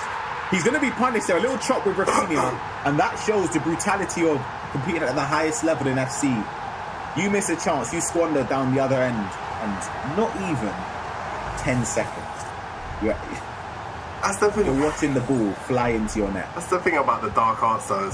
He was just was defending in his box, made 2 passes up the pitch, and now he's through on goal. Sometimes when your opponent commits so much players going forward, you just need to go and send that ball flying because your team is just set up in such a great situation. But Toby will definitely be disappointed not scoring that chance.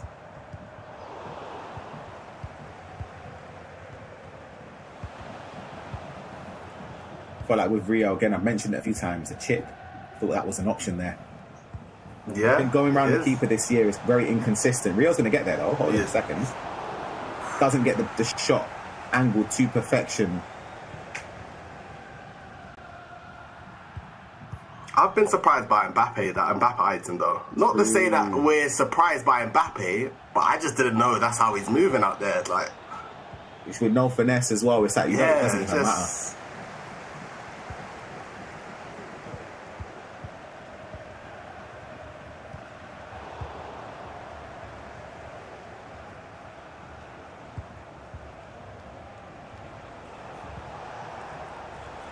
Good player lock to ensure the pass will work down the line. Nuno Mendes.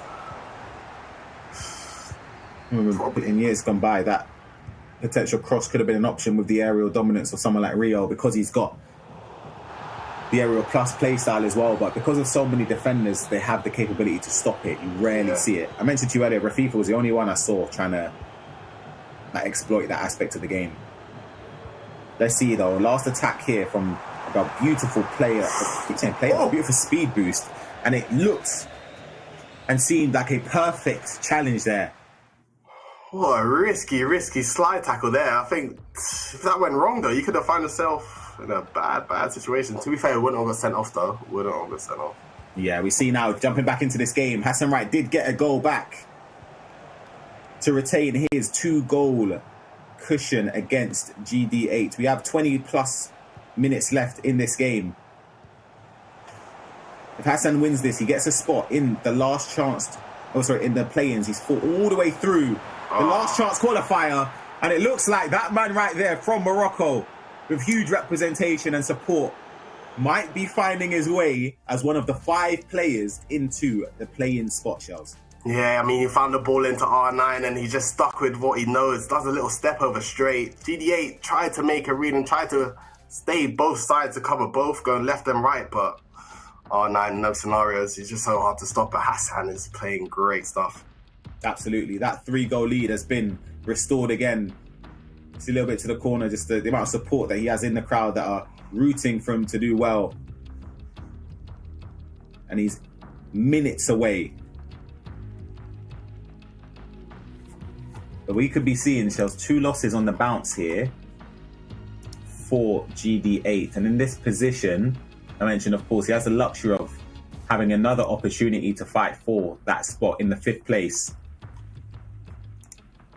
Yeah, I think for GD8, he's been in a tough scenario where if he does lose this game, still a lot of time left, he has another opportunity to make it into the top 5. But the last 2 games hasn't been too great for him, especially from a defensive standpoint, in my opinion. I think he's kind of given his opponent a good opportunity very early on. He's found himself way back every time, but in these stages, you kind of need everything to be going your way to have the confidence to believe that you can make it through. And the last 2 games have been quite tough for him. So, but there's still he has another opportunity to bounce back from it. So there's still a lot of time.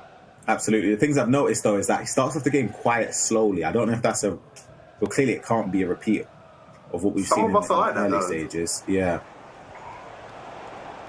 But it's just when you find yourself 3 or 4 goals down against this level of opposition on a consistent basis, you're not going to be able to overcome that every single time, you know? Yeah.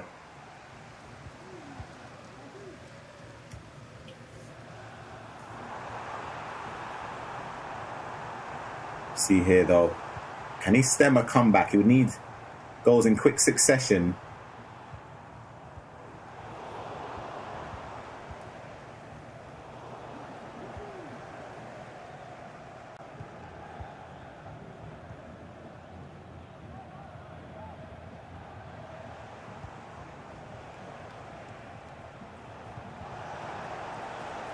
Beautiful player lock down the line for Hassan, right? Is he going to go and try and get goal number 4? He's going to end up wiggling that ball out for a goal kick. Gets the ball back straight away there, though, Shells. It's not been the best attacking display from GDA. Of course, you know, he's capable of a lot more, but he's just not kicked into gear at all. Yeah, I'm starting to wonder what the issue is, maybe what he's struggling for these last 2 games, because obviously we're not doubting he made it all the way into the winners back in the first place, so we know he's still got it in him, but he hasn't been able to click these last 2 games. I'll be interested to find out what has been the reason why that he's been finding it so hard to play.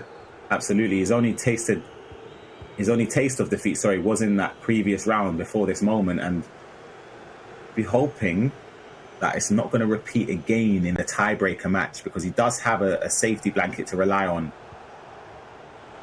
But this is great game management from Hassan, I'll be honest. Absolutely, it's beautiful stuff. Doesn't need to keep on pushing forward or playing those risky passes. Can be sensible and retain possession in these areas, because there's not a lot of things. Oh, no.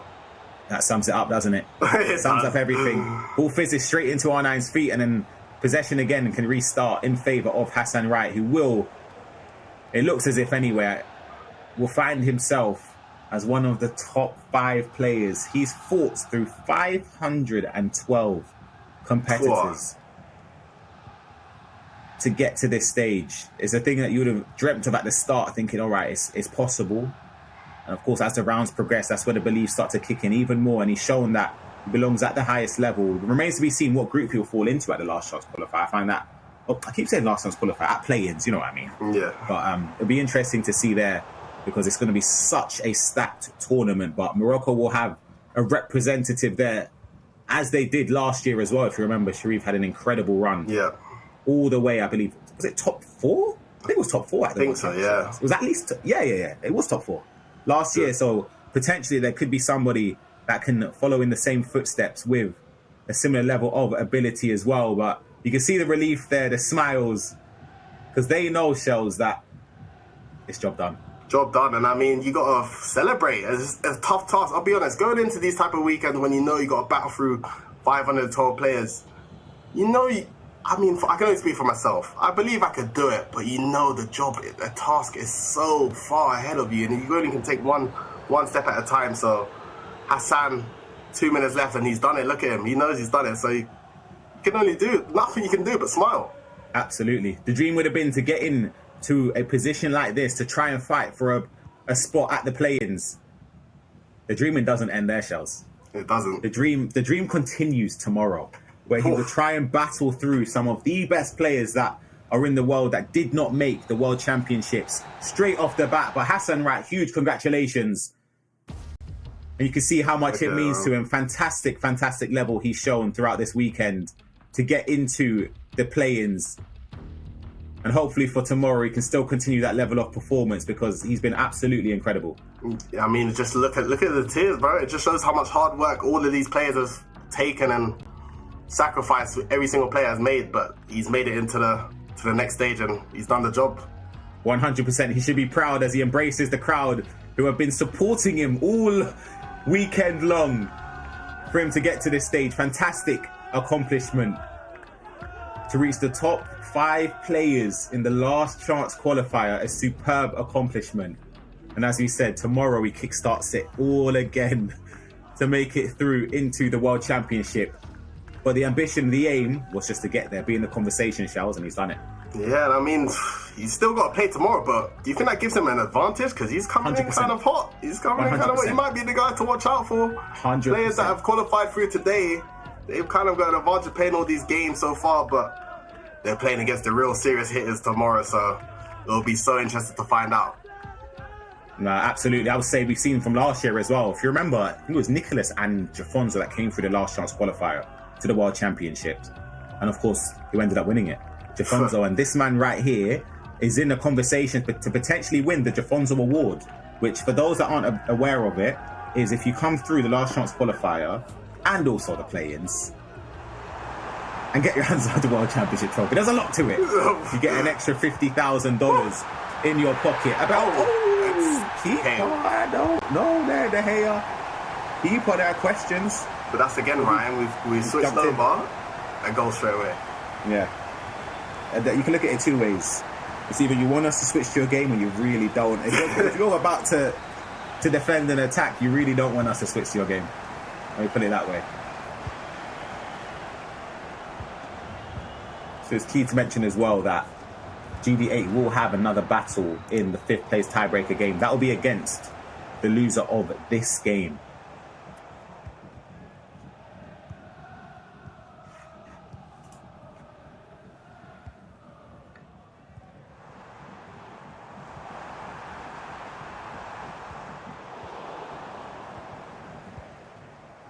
Thought that was about to be a bit of a fortunate bounce back there for Bell to capitalise on. He's having to defend Toby here, who, from what we've seen today, especially his game against Montaxa, never count him out because he's capable of scoring multiple goals in quick succession. Yeah, I think I've been really impressed with Toby around the final third, and especially against the game against Montaxa. Montaxa defended very well, but not well enough to stop the man Toby going forward. But Abel, that's a great pass. Can't seem to find the back of the net, but something tells me though, I'm not as bad at finishing that I thought I was. Well, you think that's a poor attempt of a finish there? Nah, not necessarily. But I think I've seen some people miss some chances today, and I thought, you know what? Maybe it's just this game. We all make this dumb decision that time, you know? Yeah, I feel like that one there, if I managed to get that 2-goal cushion, it would have been a mountain to climb later on in this game. But I mentioned the offensive prowess of Toby. Defensively, he's been conceding goals and conceding chances. They can count himself lucky that he's not down by 5 goals to 3 here. It's just an onslaught of an attack here from Abel, just constantly knocking at that door, and you wonder how many more times can you be fortunate before you concede another. This is the first time I've seen Saliba, by the way. Is it? Genuinely first time. That ball over the top is always on, you know. Grinch is going to bring it down. He's brought it across to try and get a shot at goal, and it didn't lead to a shot on target. That goal there. Oof, wow. Ooh, was that a bad miss? Who are we blaming there? What, with Garincha, you mean? Yeah.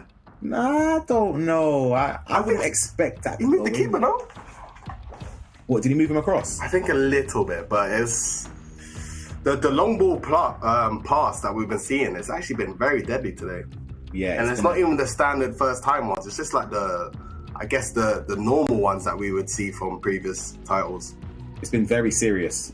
Literally just the ball over the top, and it seems like because of the runs that the attackers make behind the defensive line, it's like they're favoured to bring it down ahead of the defender. You know what I mean? The first like touch will take it past. Yeah. Every time it just feels like if someone is going to get there, even if the defender is like neck and neck with the attacker, I feel like the attacker has a bit of an advantage for some reason. Mm-hmm.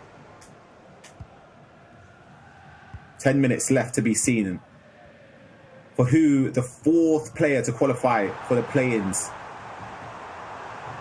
And since we've jumped back into this game, Abel has been flying forward and defending just as well in this game. But his game against Katia was his first loss. Is it going to be his only loss in this tournament? Toby's had to fight through so many games. I just feel like if you're going to knock out somebody like Masada, you got to go the whole way, bro. You got to qualify. I keep it real the whole way. I'm talking world champs as well. That ball there. This time, though, CR7 doesn't get a little bit of a leap to bring it down. Yeah, I think, as you can see, Toby's definitely on team press a lot, so his CBs are playing a lot tighter to the strikers. I think that's why it kind of stopped that first time through ball, but it's been all able since we've come over to this game, but Toby still has a chance to get back into it. Ooh.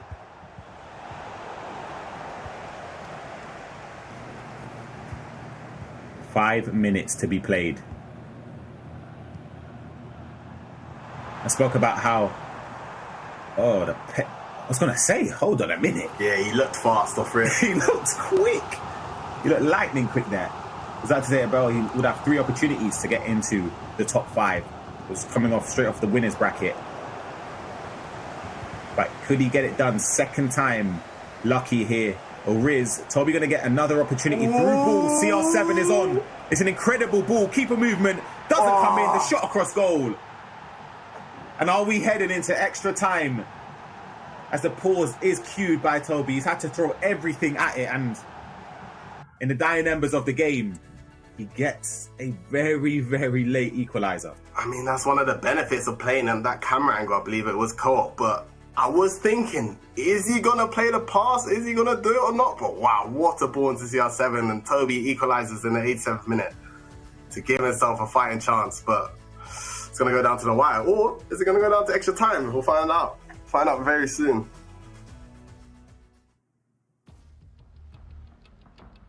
We shall see. Deliberation with the coach, deciding what needs to be changed, what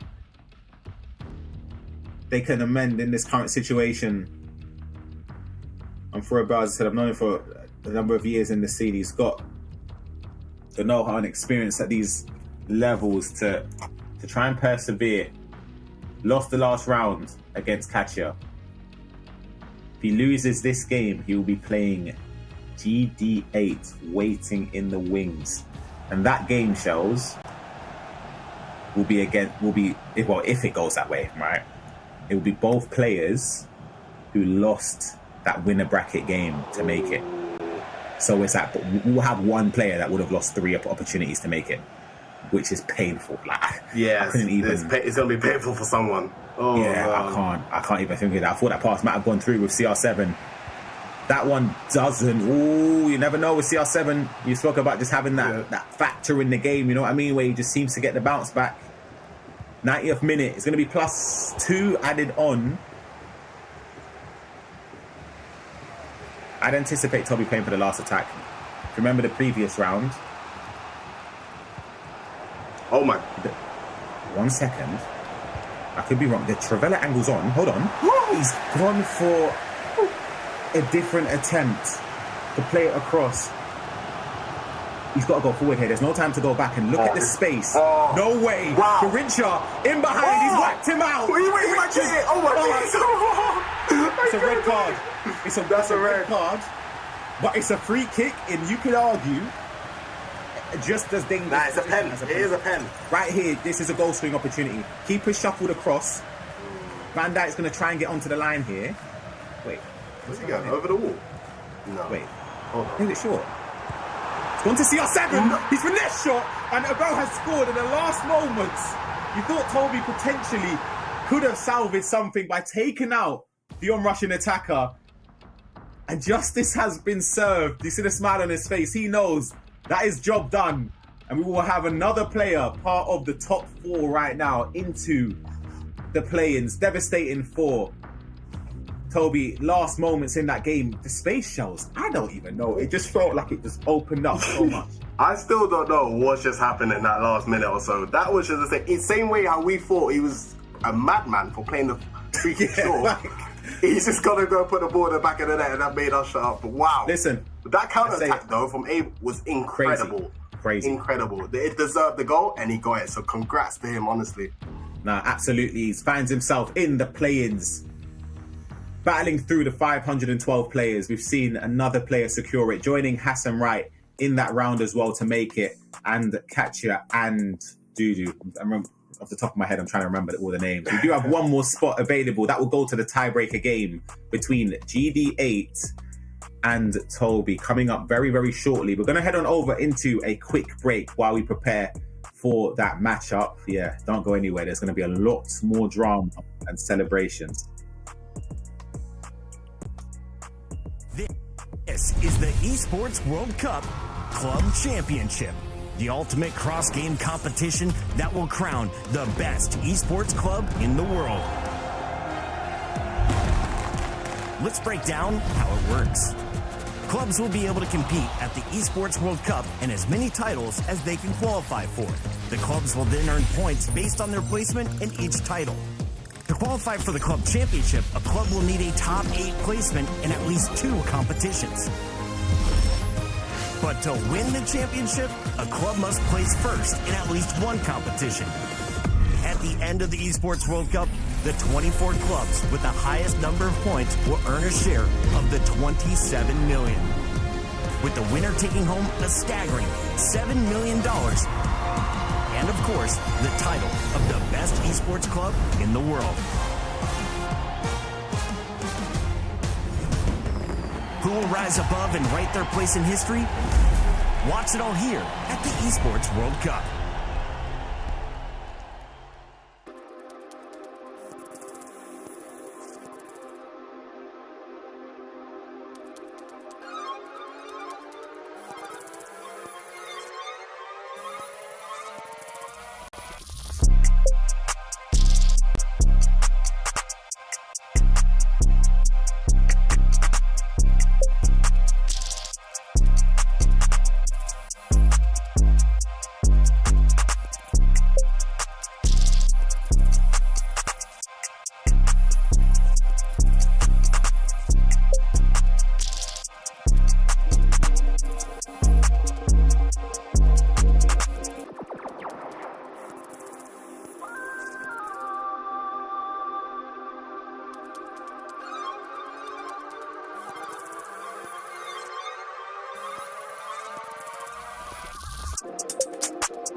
Welcome back to the FC Pro Last Chance Qualifier. I'm Ryan Person. I'm joined by my good friend Shells. We have seen a lot of gameplay today. A lot of players make it through, a lot of emotion, a lot of celebration. But we have one more game to go, Shells. One last game. GD8 against Toby. And from what I'm hearing, that game is ready to be kicked off straight away. You can see the players preparing.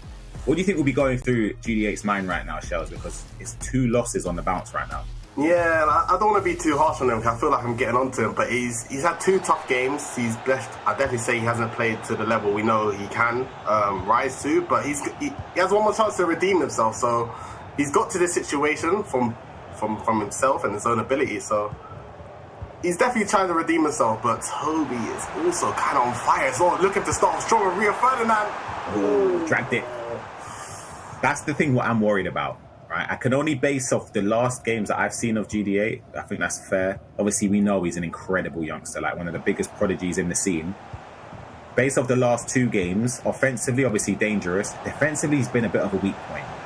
And against someone like Toby, who he will thrive off of a defensive weakness, it's a tough game. Yeah, and GD8's definitely struggled mainly in the first 20 to 30 minutes of the game. So it'll be interesting to see how he defends early on to kind of give him a better chance of starting off the game better, because he's found himself 2 or 3-0 down quite early on, but Toby had a great first chance, just went wide, so it'll be interesting to see what happens.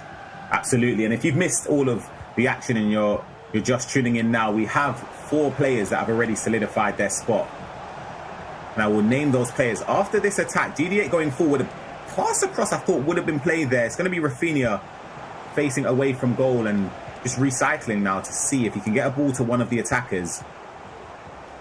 Pose a bit of a threat. Still got the ball. He cued the pause whilst he was on the edge of the box there. I wonder if he noticed something. I'm not too sure. Again, I'm waiting for this attack to pan out. Gets the ball to R9. Back to Hansen.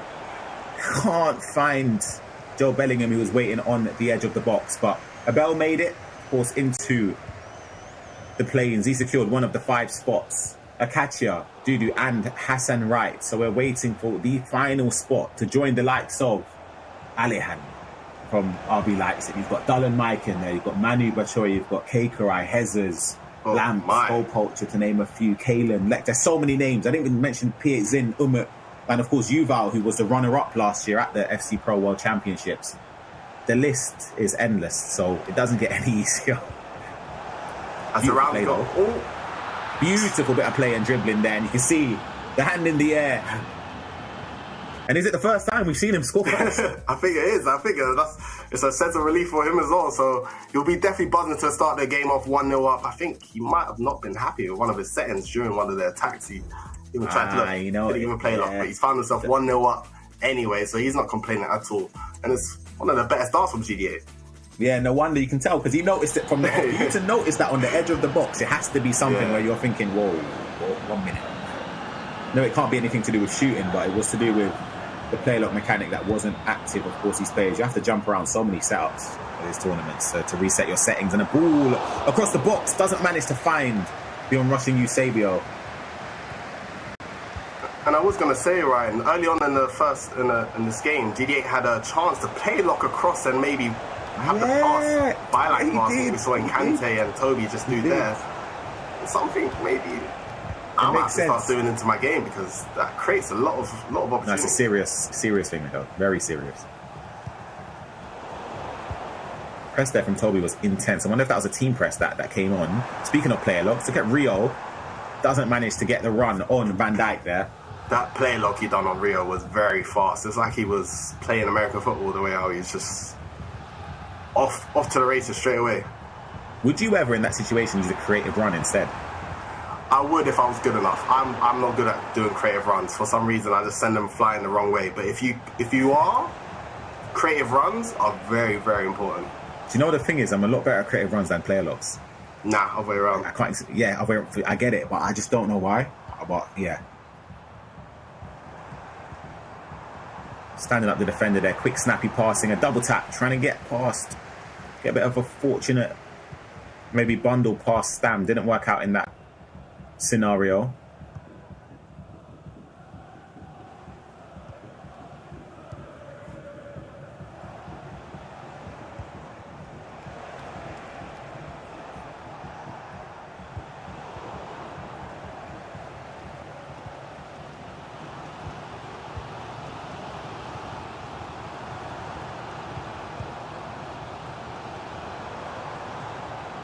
Very quick and snappy play with the way he's passing the ball. Just as it looks as if GD8 is going to get possession, Toby just releases it.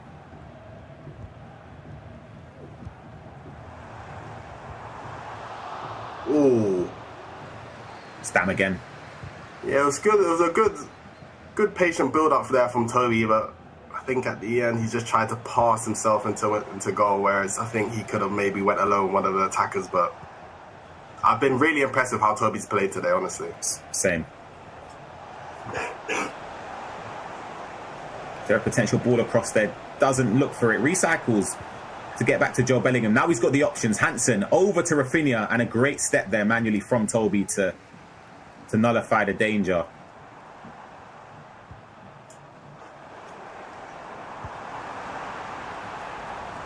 Onside, Hansen.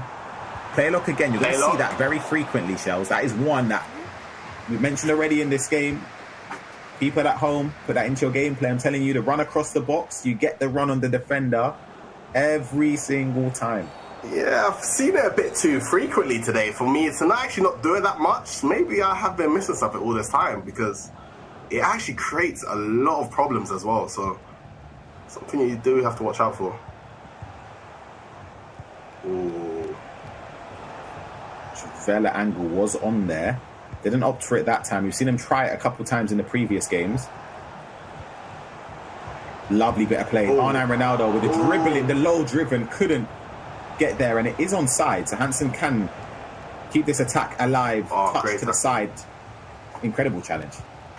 You can see Toby straight away play locking with Rio Ferdinand, trying to get his team running. You can see the idea of what he's trying to do, to get the ball forward, but definitely a strong start from GDA. Yeah, so This is what we were expecting in the previous games. This level of just structure in defence and midfield, the controlling of possession as well. The correct choices when in the offensive areas, he's doing 10 times better than what we've seen. This is the level that we've been expecting.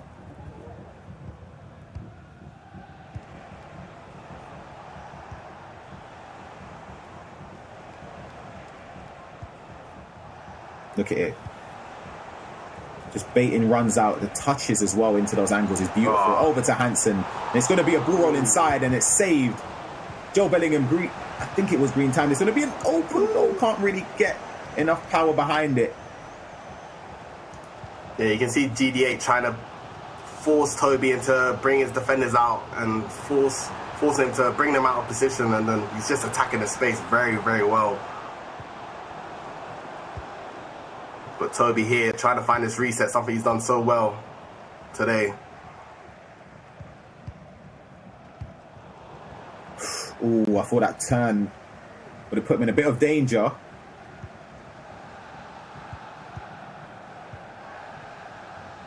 Plays very different with his... Oh, never mind, I jinxed it a little bit. I was going to say with his fullbacks a little differently. A lot of players are sending both right back and left back up quite frequently to support with build-up. He seems to be keeping Lucio back more often than not. Is Lucio someone you would really want to be sending up too much, though? I wouldn't, personally, but we've seen crazier things have happened across these games. I've seen too many games now. Beautiful player, look. Oh, that's outrageous. Oh, Squeezes the ball under the keeper as well. A shake of the head from GD8. But if you're Toby, be very happy with that. You could expect the keeper to do a little bit more, I'll be honest. But that player lock into the pass there was unbelievable. I actually didn't think that Cruyff would have got there. Yeah, I was a bit surprised Cruyff actually got through there onto the ball as well, to be honest. I see why GA might have been shaking his head, but for Toby, once again, showing to why he loves the play lock so much. And the through balls is so dangerous, so he's not complaining at all. 1-1. Yeah, and then the finish. Just about squeezing it under the keeper. That's the thing about low driven. I think it's one of the most... It's just a bailout finish at times. Yeah. You just do it because it can score from these funky scenarios or funky situations. But that wasn't too crazy, I would say. I think that was fair.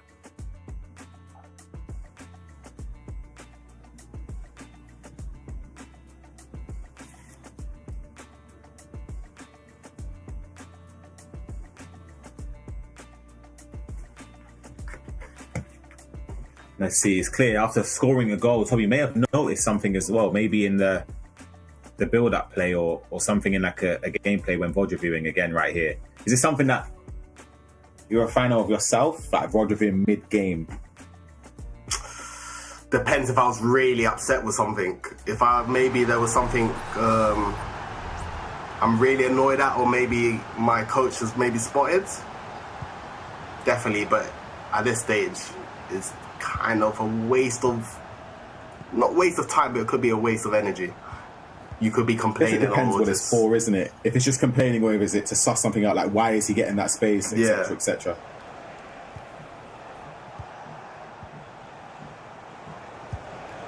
Travella's on here, you know. Keep a move very early and smothers it. See the coach, the gesturing, just keep the ball. Oh, don't do anything stupid. I thought for a second R9 would have stuck a leg out. Play for last attack. We've seen him do it a number of times. We've watched his games a couple times today, where he's one of the very few players that does try and play for the last attack, but he's penned in here and he can't stem an attack. 1-1, we find ourselves in our final game of the day. And in fairness, I think GD8 has been in control for the majority, not just possession, but I feel like chances and just dominating of the game. It's been probably the best we've seen him. It's definitely probably the best we've seen him today. He's had the ball a lot, but he has created a lot of better chances than Toby today, and maybe been the better player. But I think Toby feels quite comfortable. I wouldn't say necessarily he's been under a lot of pressure or has kind of been struggling this game, but GD8 has been looking very strong so far compared to the other two, so it's still a lot to play for. I think GDA is trying not to let the game slip out of his hands too far compared to the other two, and Toby is just trying to ease himself into it, but it's going to go down to the wire, right? I don't really know who to call. Absolutely, and I think the privilege of being in this position that even if you feel like you've been playing below par, still got a second half to go and it's 1-1. You're not in a deficit, and that goes for either player as well. They've got the benefits of seeing this out. It's literally 9 minutes to potentially see your spot into one of the 5 players that have fought all the way into the play-ins.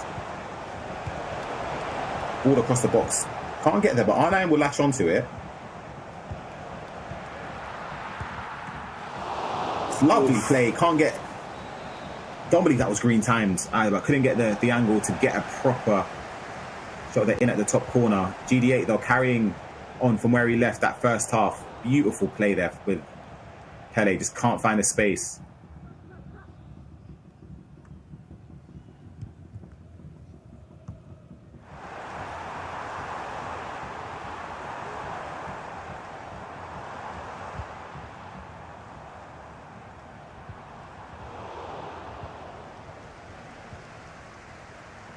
Let's check how much this Nuno is, you know.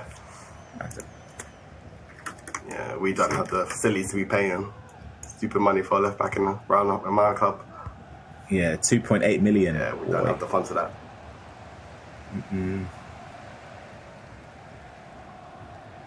Play styles though, unbelievable. You can see why he's been selected in most of the teams. Quick step, pinged, anticipate, slide tackle, bruiser, all has a play style pluses. He does have that low driven that I mentioned as well. So if you send him forward, you get him into the box, it's dangerous. But he's just lost the ball here, and Toby can play a lot forward to try and get an attack in this second half.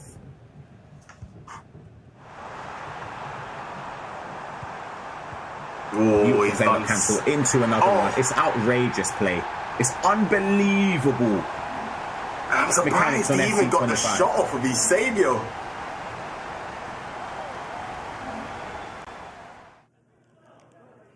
Unbelievable work.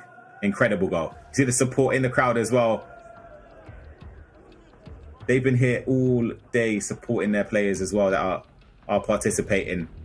That player lock though, the initial one, to then cancel it, to play lock again and actually move the player slightly back to play the pass and then back across. Beautiful work. His timing was, for everything was perfectly done. Even with the first pass with Rio Ferdinand to bring it to Eusebio. But to get the shot off as well. I think that's the tough pass and aim it on target. It was a great goal from Toby, and his attacking quality today has been really impressive. Yeah, 100%. It's been something that we can obviously commend as the games have gone on.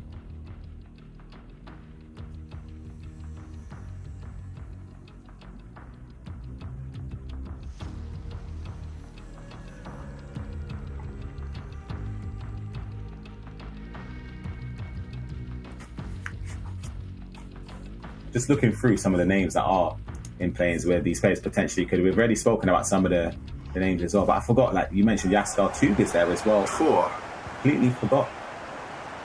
Moza there as well was one of the players that qualified Egypt representation as well. Of course, the players from the FC Pro Leagues. We've seen a couple players play, of course, in the Champions League we were at a couple months ago, like Kosu, Brancher, Evan Nielsen, RVP Legends there as well, so many other names.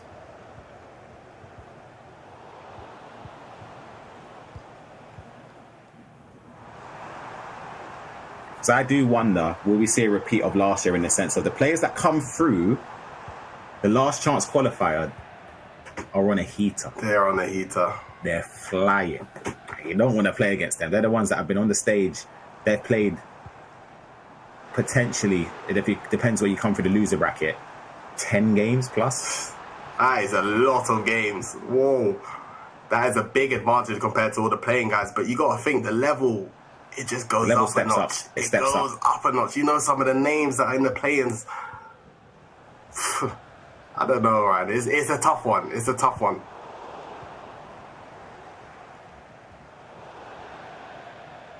Ball goes out. Juliet can get the ball back now.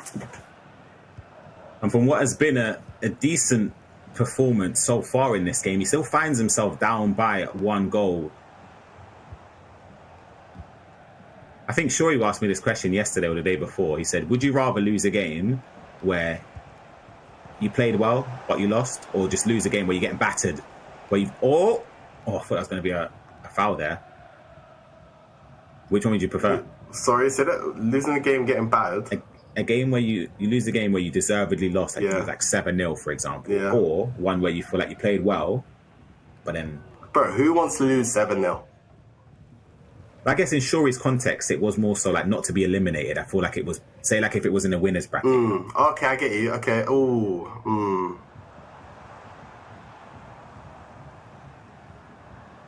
Give me the... I can't... The 50-50. Don't worry, it's happened to people, but like, I ain't accepting it. Does really well with Lucio. I was about to say there's no support on that side because Hansen was in Hansen was in an offside position. Does really well on the ball with Lucio, and then the less said about that, the better, you know.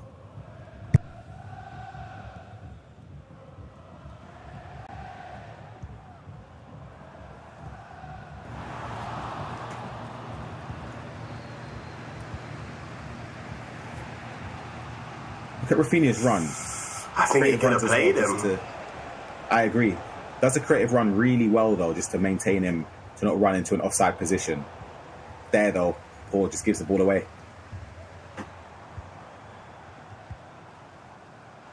Oh.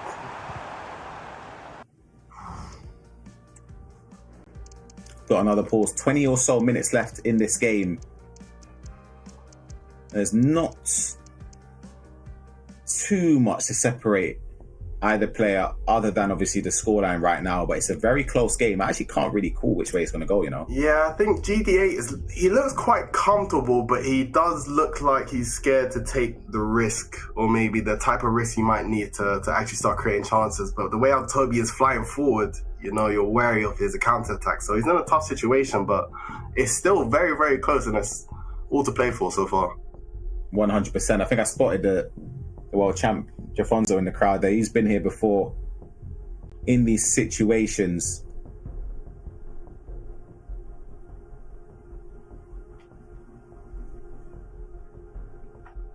It's just about playing your game and not letting the nerves overcome, because it's easy to feel the pressure. This is an opportunity where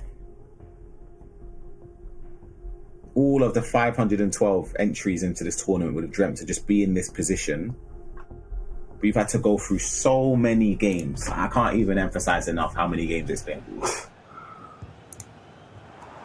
So many games, so many different type of results, emotions. It's hard, and especially for GD8, you know, he was flying in the tournament and now found himself losing 2 games back to back and not playing too well. It definitely could affect your confidence, but, you know, you can't let that affect you, especially at this stage when you're 1 game away. So still a lot of time. 100%. Of course, it's an important one because it could be... Hold on a second. Oh, that finesse shot is beautiful. And it finds its way into the corner. And I was just about to mention, could he find a way to get a bit of redemption? Because, of course, they did play before, and this was the loss against GD8. He's played a lot of games today. He's defeated Arda a couple of days ago. St. Pauli's Kamal as well had to defeat Darkly, Harvey Waters, Rafa Montero, Daniel Zinio, Montaxa, lost to GD8, defeated Nasada, lost to Abel, and now he has that rematch. So again, if I'm not mistaken, this is his 11th game show. That is a lot of games, and man, I know I would be drained if I played that many games.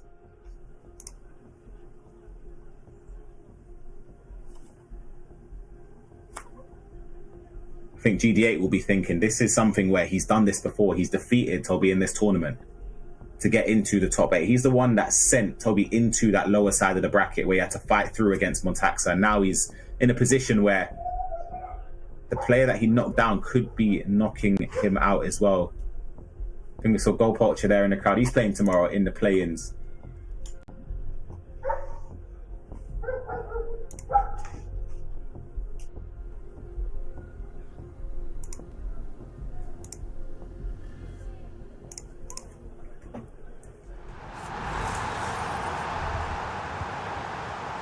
Here we go. Last 20 minutes left.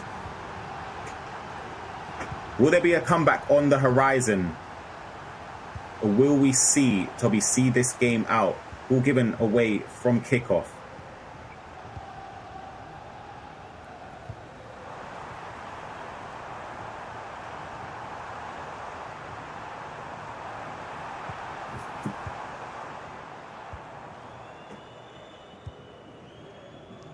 One thing we've learned though, Shells, when watching Toby's gameplay is that he's not afraid to keep the ball. Yeah, he likes to try and kill the game a bit early, but I think that could be his play to try and get the players to have more space to run in behind. So it could be his little tactic. But right now, it's all about game management. Oh, that is such an aggressive step there from GDA. I'll be honest, I commend that because dog players, you could have backed off there and found yourself in a 2v1, but stepped, won the ball back just about, and that's where stam is so key. What a tackle as well there from Rafinha. I think sometimes as well, you might feel like you're in a situation where you're going to concede, and you kind of ego step, but the ego step is the right thing to do in a way. So you just got to be, it's a bit of 50-50. You got to be calculated. Ball into Pele. Can't get the ball out of his feet, and now a potential counter-attack for Toby. You would expect here a goal. In his perspective, would be, in my opinion, job done. It would be too little, too late for GDA to try and spark a comeback. But in this position now, 10 minutes, 12 minutes or so and 2 goals, it is possible. If it gets to 3, I don't know. I think it's done, Shells. I mean, Ryan, we've said this every time, but we've seen in previous games before, you see 2 or 3 goals coming in 3 or 5 minutes. So, oh no, this is what can't be doing that. Can't be doing that. That's a pass. Oh, he's got a free kick. I was going to say it looked like there was a foul there, but another pause coming in. You see personnel changes. I felt like GDA... You can see the angle of the free kick again. I felt like GDA could have got the ball across, though. I felt like... Yeah, I don't think he expected the angle or the passing angle to open up like that. Because the defender was there. I think because Toby pressed tackle, he got like a weird animation. Yeah.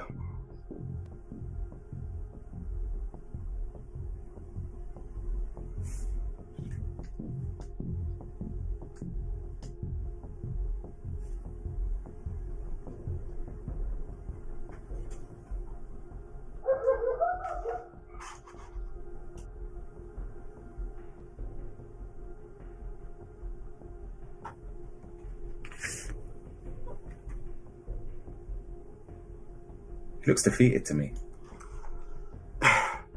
I've been trying to... I feel like he's not bothered, but he's bothered, if that makes sense. I've been trying to... like, he's definitely frustrated, but he actually seems like he's quite calm, which is... And even talking to his coach, it seems like the vibes are quite good. He's definitely annoyed and frustrated in himself, but I think he does believe he can bring it around, so that's good to see. What do you think of a free kick from here? Would you ever go direct? I'm going over the wall. Not like for me, I'm shooting this. I'm keeping it real, innit? I'm going for goal right now. I'm happy with that. There's a player on the line, though. Don't know if it's nowhere near enough to get over the wall. Still got it, though. They're looking work an angle potentially. Garincha gets it back to an Mbappe, who can't find space in and around the area, though. And now, for Toby, the player locks are going to come in, the composure to switch play there and just win it. You can see how intense that constant press is. The depth will be squeezed way higher, probably up to 100. Everything is just a push forward. The coach is telling him, you need to throw absolutely everything at this. We're at that stage now. It doesn't matter if you lose, if you're getting knocked out at 4-1. You just got to try and... Who cares? Get the ball back and make anything happen at this point. Smart play there for Eusebio to not sprint. But then the ball in the air potentially could have been the bad play, but that is correct to do and can't get a shot off that goal. 5 minutes.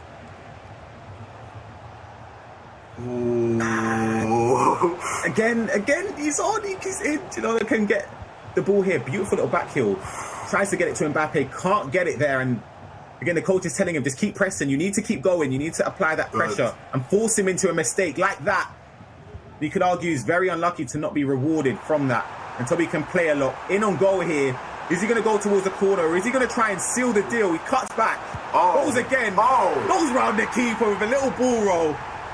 And it's absolutely special. levels of composure there. We are going to be seeing Toby advance as one of the 5 players into the play-ins. Last but not least, an incredible bit of build-up play there, Phil. I mean, wow. Like I said, Toby's attacking play today has been fantastic, but the composure with everything he done with Cristiano, wow. And I even thought he could have went down with a pen. But he thought, nah, I'm just going to make sure I'm going to score this myself. But commiserations to GDA as well. He has played a lot better this game, but he will not be making it through to the next stage. But wow, Toby, wow, what a performance. Yeah, Toby's been sensational in the games we've watched him. He's been scoring goals for fun. This game he's been defensively resolute as well, and he's potentially going to put the cherry on top of the cake there. 5-1, and that is, if it wasn't already, which we know it was like 4, but number 5. And it's none other than Eusebio to knock out Benfica's GD8. Of course, he mentioned about being proud. His commiserations, he's been incredible this tournament, honestly. Like, he's done so well to get to this stage. You don't get here by luck. And so everyone else that's been knocked out as well, you know, there's a lot of great players missing out, and it's tough, but we found our 5 players that will be making it through to the next stage. Congratulations to Toby and his coach. They've done miraculous work here to get into the play-ins. And of course, as we mentioned earlier, similar to the other players as well, the job's not done. They've got tomorrow to work towards, so there's no time to rest and celebrate tonight. It's back to the drawing board and progressing on to see if they can get a spot at the FC Pro World Championships. Of course, taking place next week. It's just the play-in, Shells. The play-ins, that's This is where it really starts now. Some serious players waiting to play tomorrow. Some players I can't wait to see in action. It's going to be exciting to find out who the 4 players that will be heading to the World Cup. But nah, the play-ins are just getting started. Yeah, I love that. Even the camera work to just pan over when he was doing the celebrations back towards the crowd. Great work there from everyone involved as well. And Charles, it's been a long old day from us. We've seen enough FC for a lifetime. I'd say enough FC for a lifetime. But we're back. Well, I'm back tomorrow. Charles is taking time off. Yeah, I think that'll be my journey here done. But it's been a pleasure to do it alongside you, Ryan. So yeah, it's been a pleasure, of course, just to get confirmation visually so you can see the players that have advanced to the play-ins. Dudu and Kachia done it through the winners bracket, unbeaten throughout the whole tournament. They had their first 2 spots secured. We saw Virtus.pro Abel and Hassan Wright get their spots as well, knocking both Toby and GDA into that last qualification game for the 5th spot. And that game was won by Toby. Huge congratulations to him. Dudu, Kachia, Abel, Hassan Wright, and Toby 10 are the players that advanced from 512 into the final 5 players to get into play-ins. I don't think people understand how hard that is, genuinely. So was your prediction correct, Ryan, or was you 0 for 3? Nowhere near. Okay, listen, I hold my hands up, I ain't even going to try. Oh, I predicted Nasada, Ilian Bushi, and Mark Marley were my 3 where I thought, you know what? 3 out of 5. I'm not going to give a full 5 prediction. I thought those 3, I'll give a prediction for that. 0 for 3. I'm not even going to make a prediction for players. There's no point. Nasada came close though, so you can take that as a win. And maybe Toby can take one of your picks. Yeah, to be fair, do you think one of those 5 players can do it and go through play-ins as well? Definitely one of them. Why not all 5 of them? You know, that's not even possible. But I think Dudu's last performance was fantastic. He might be on a heat up, but all of them have an advantage for tomorrow. But that's when the real competition starts.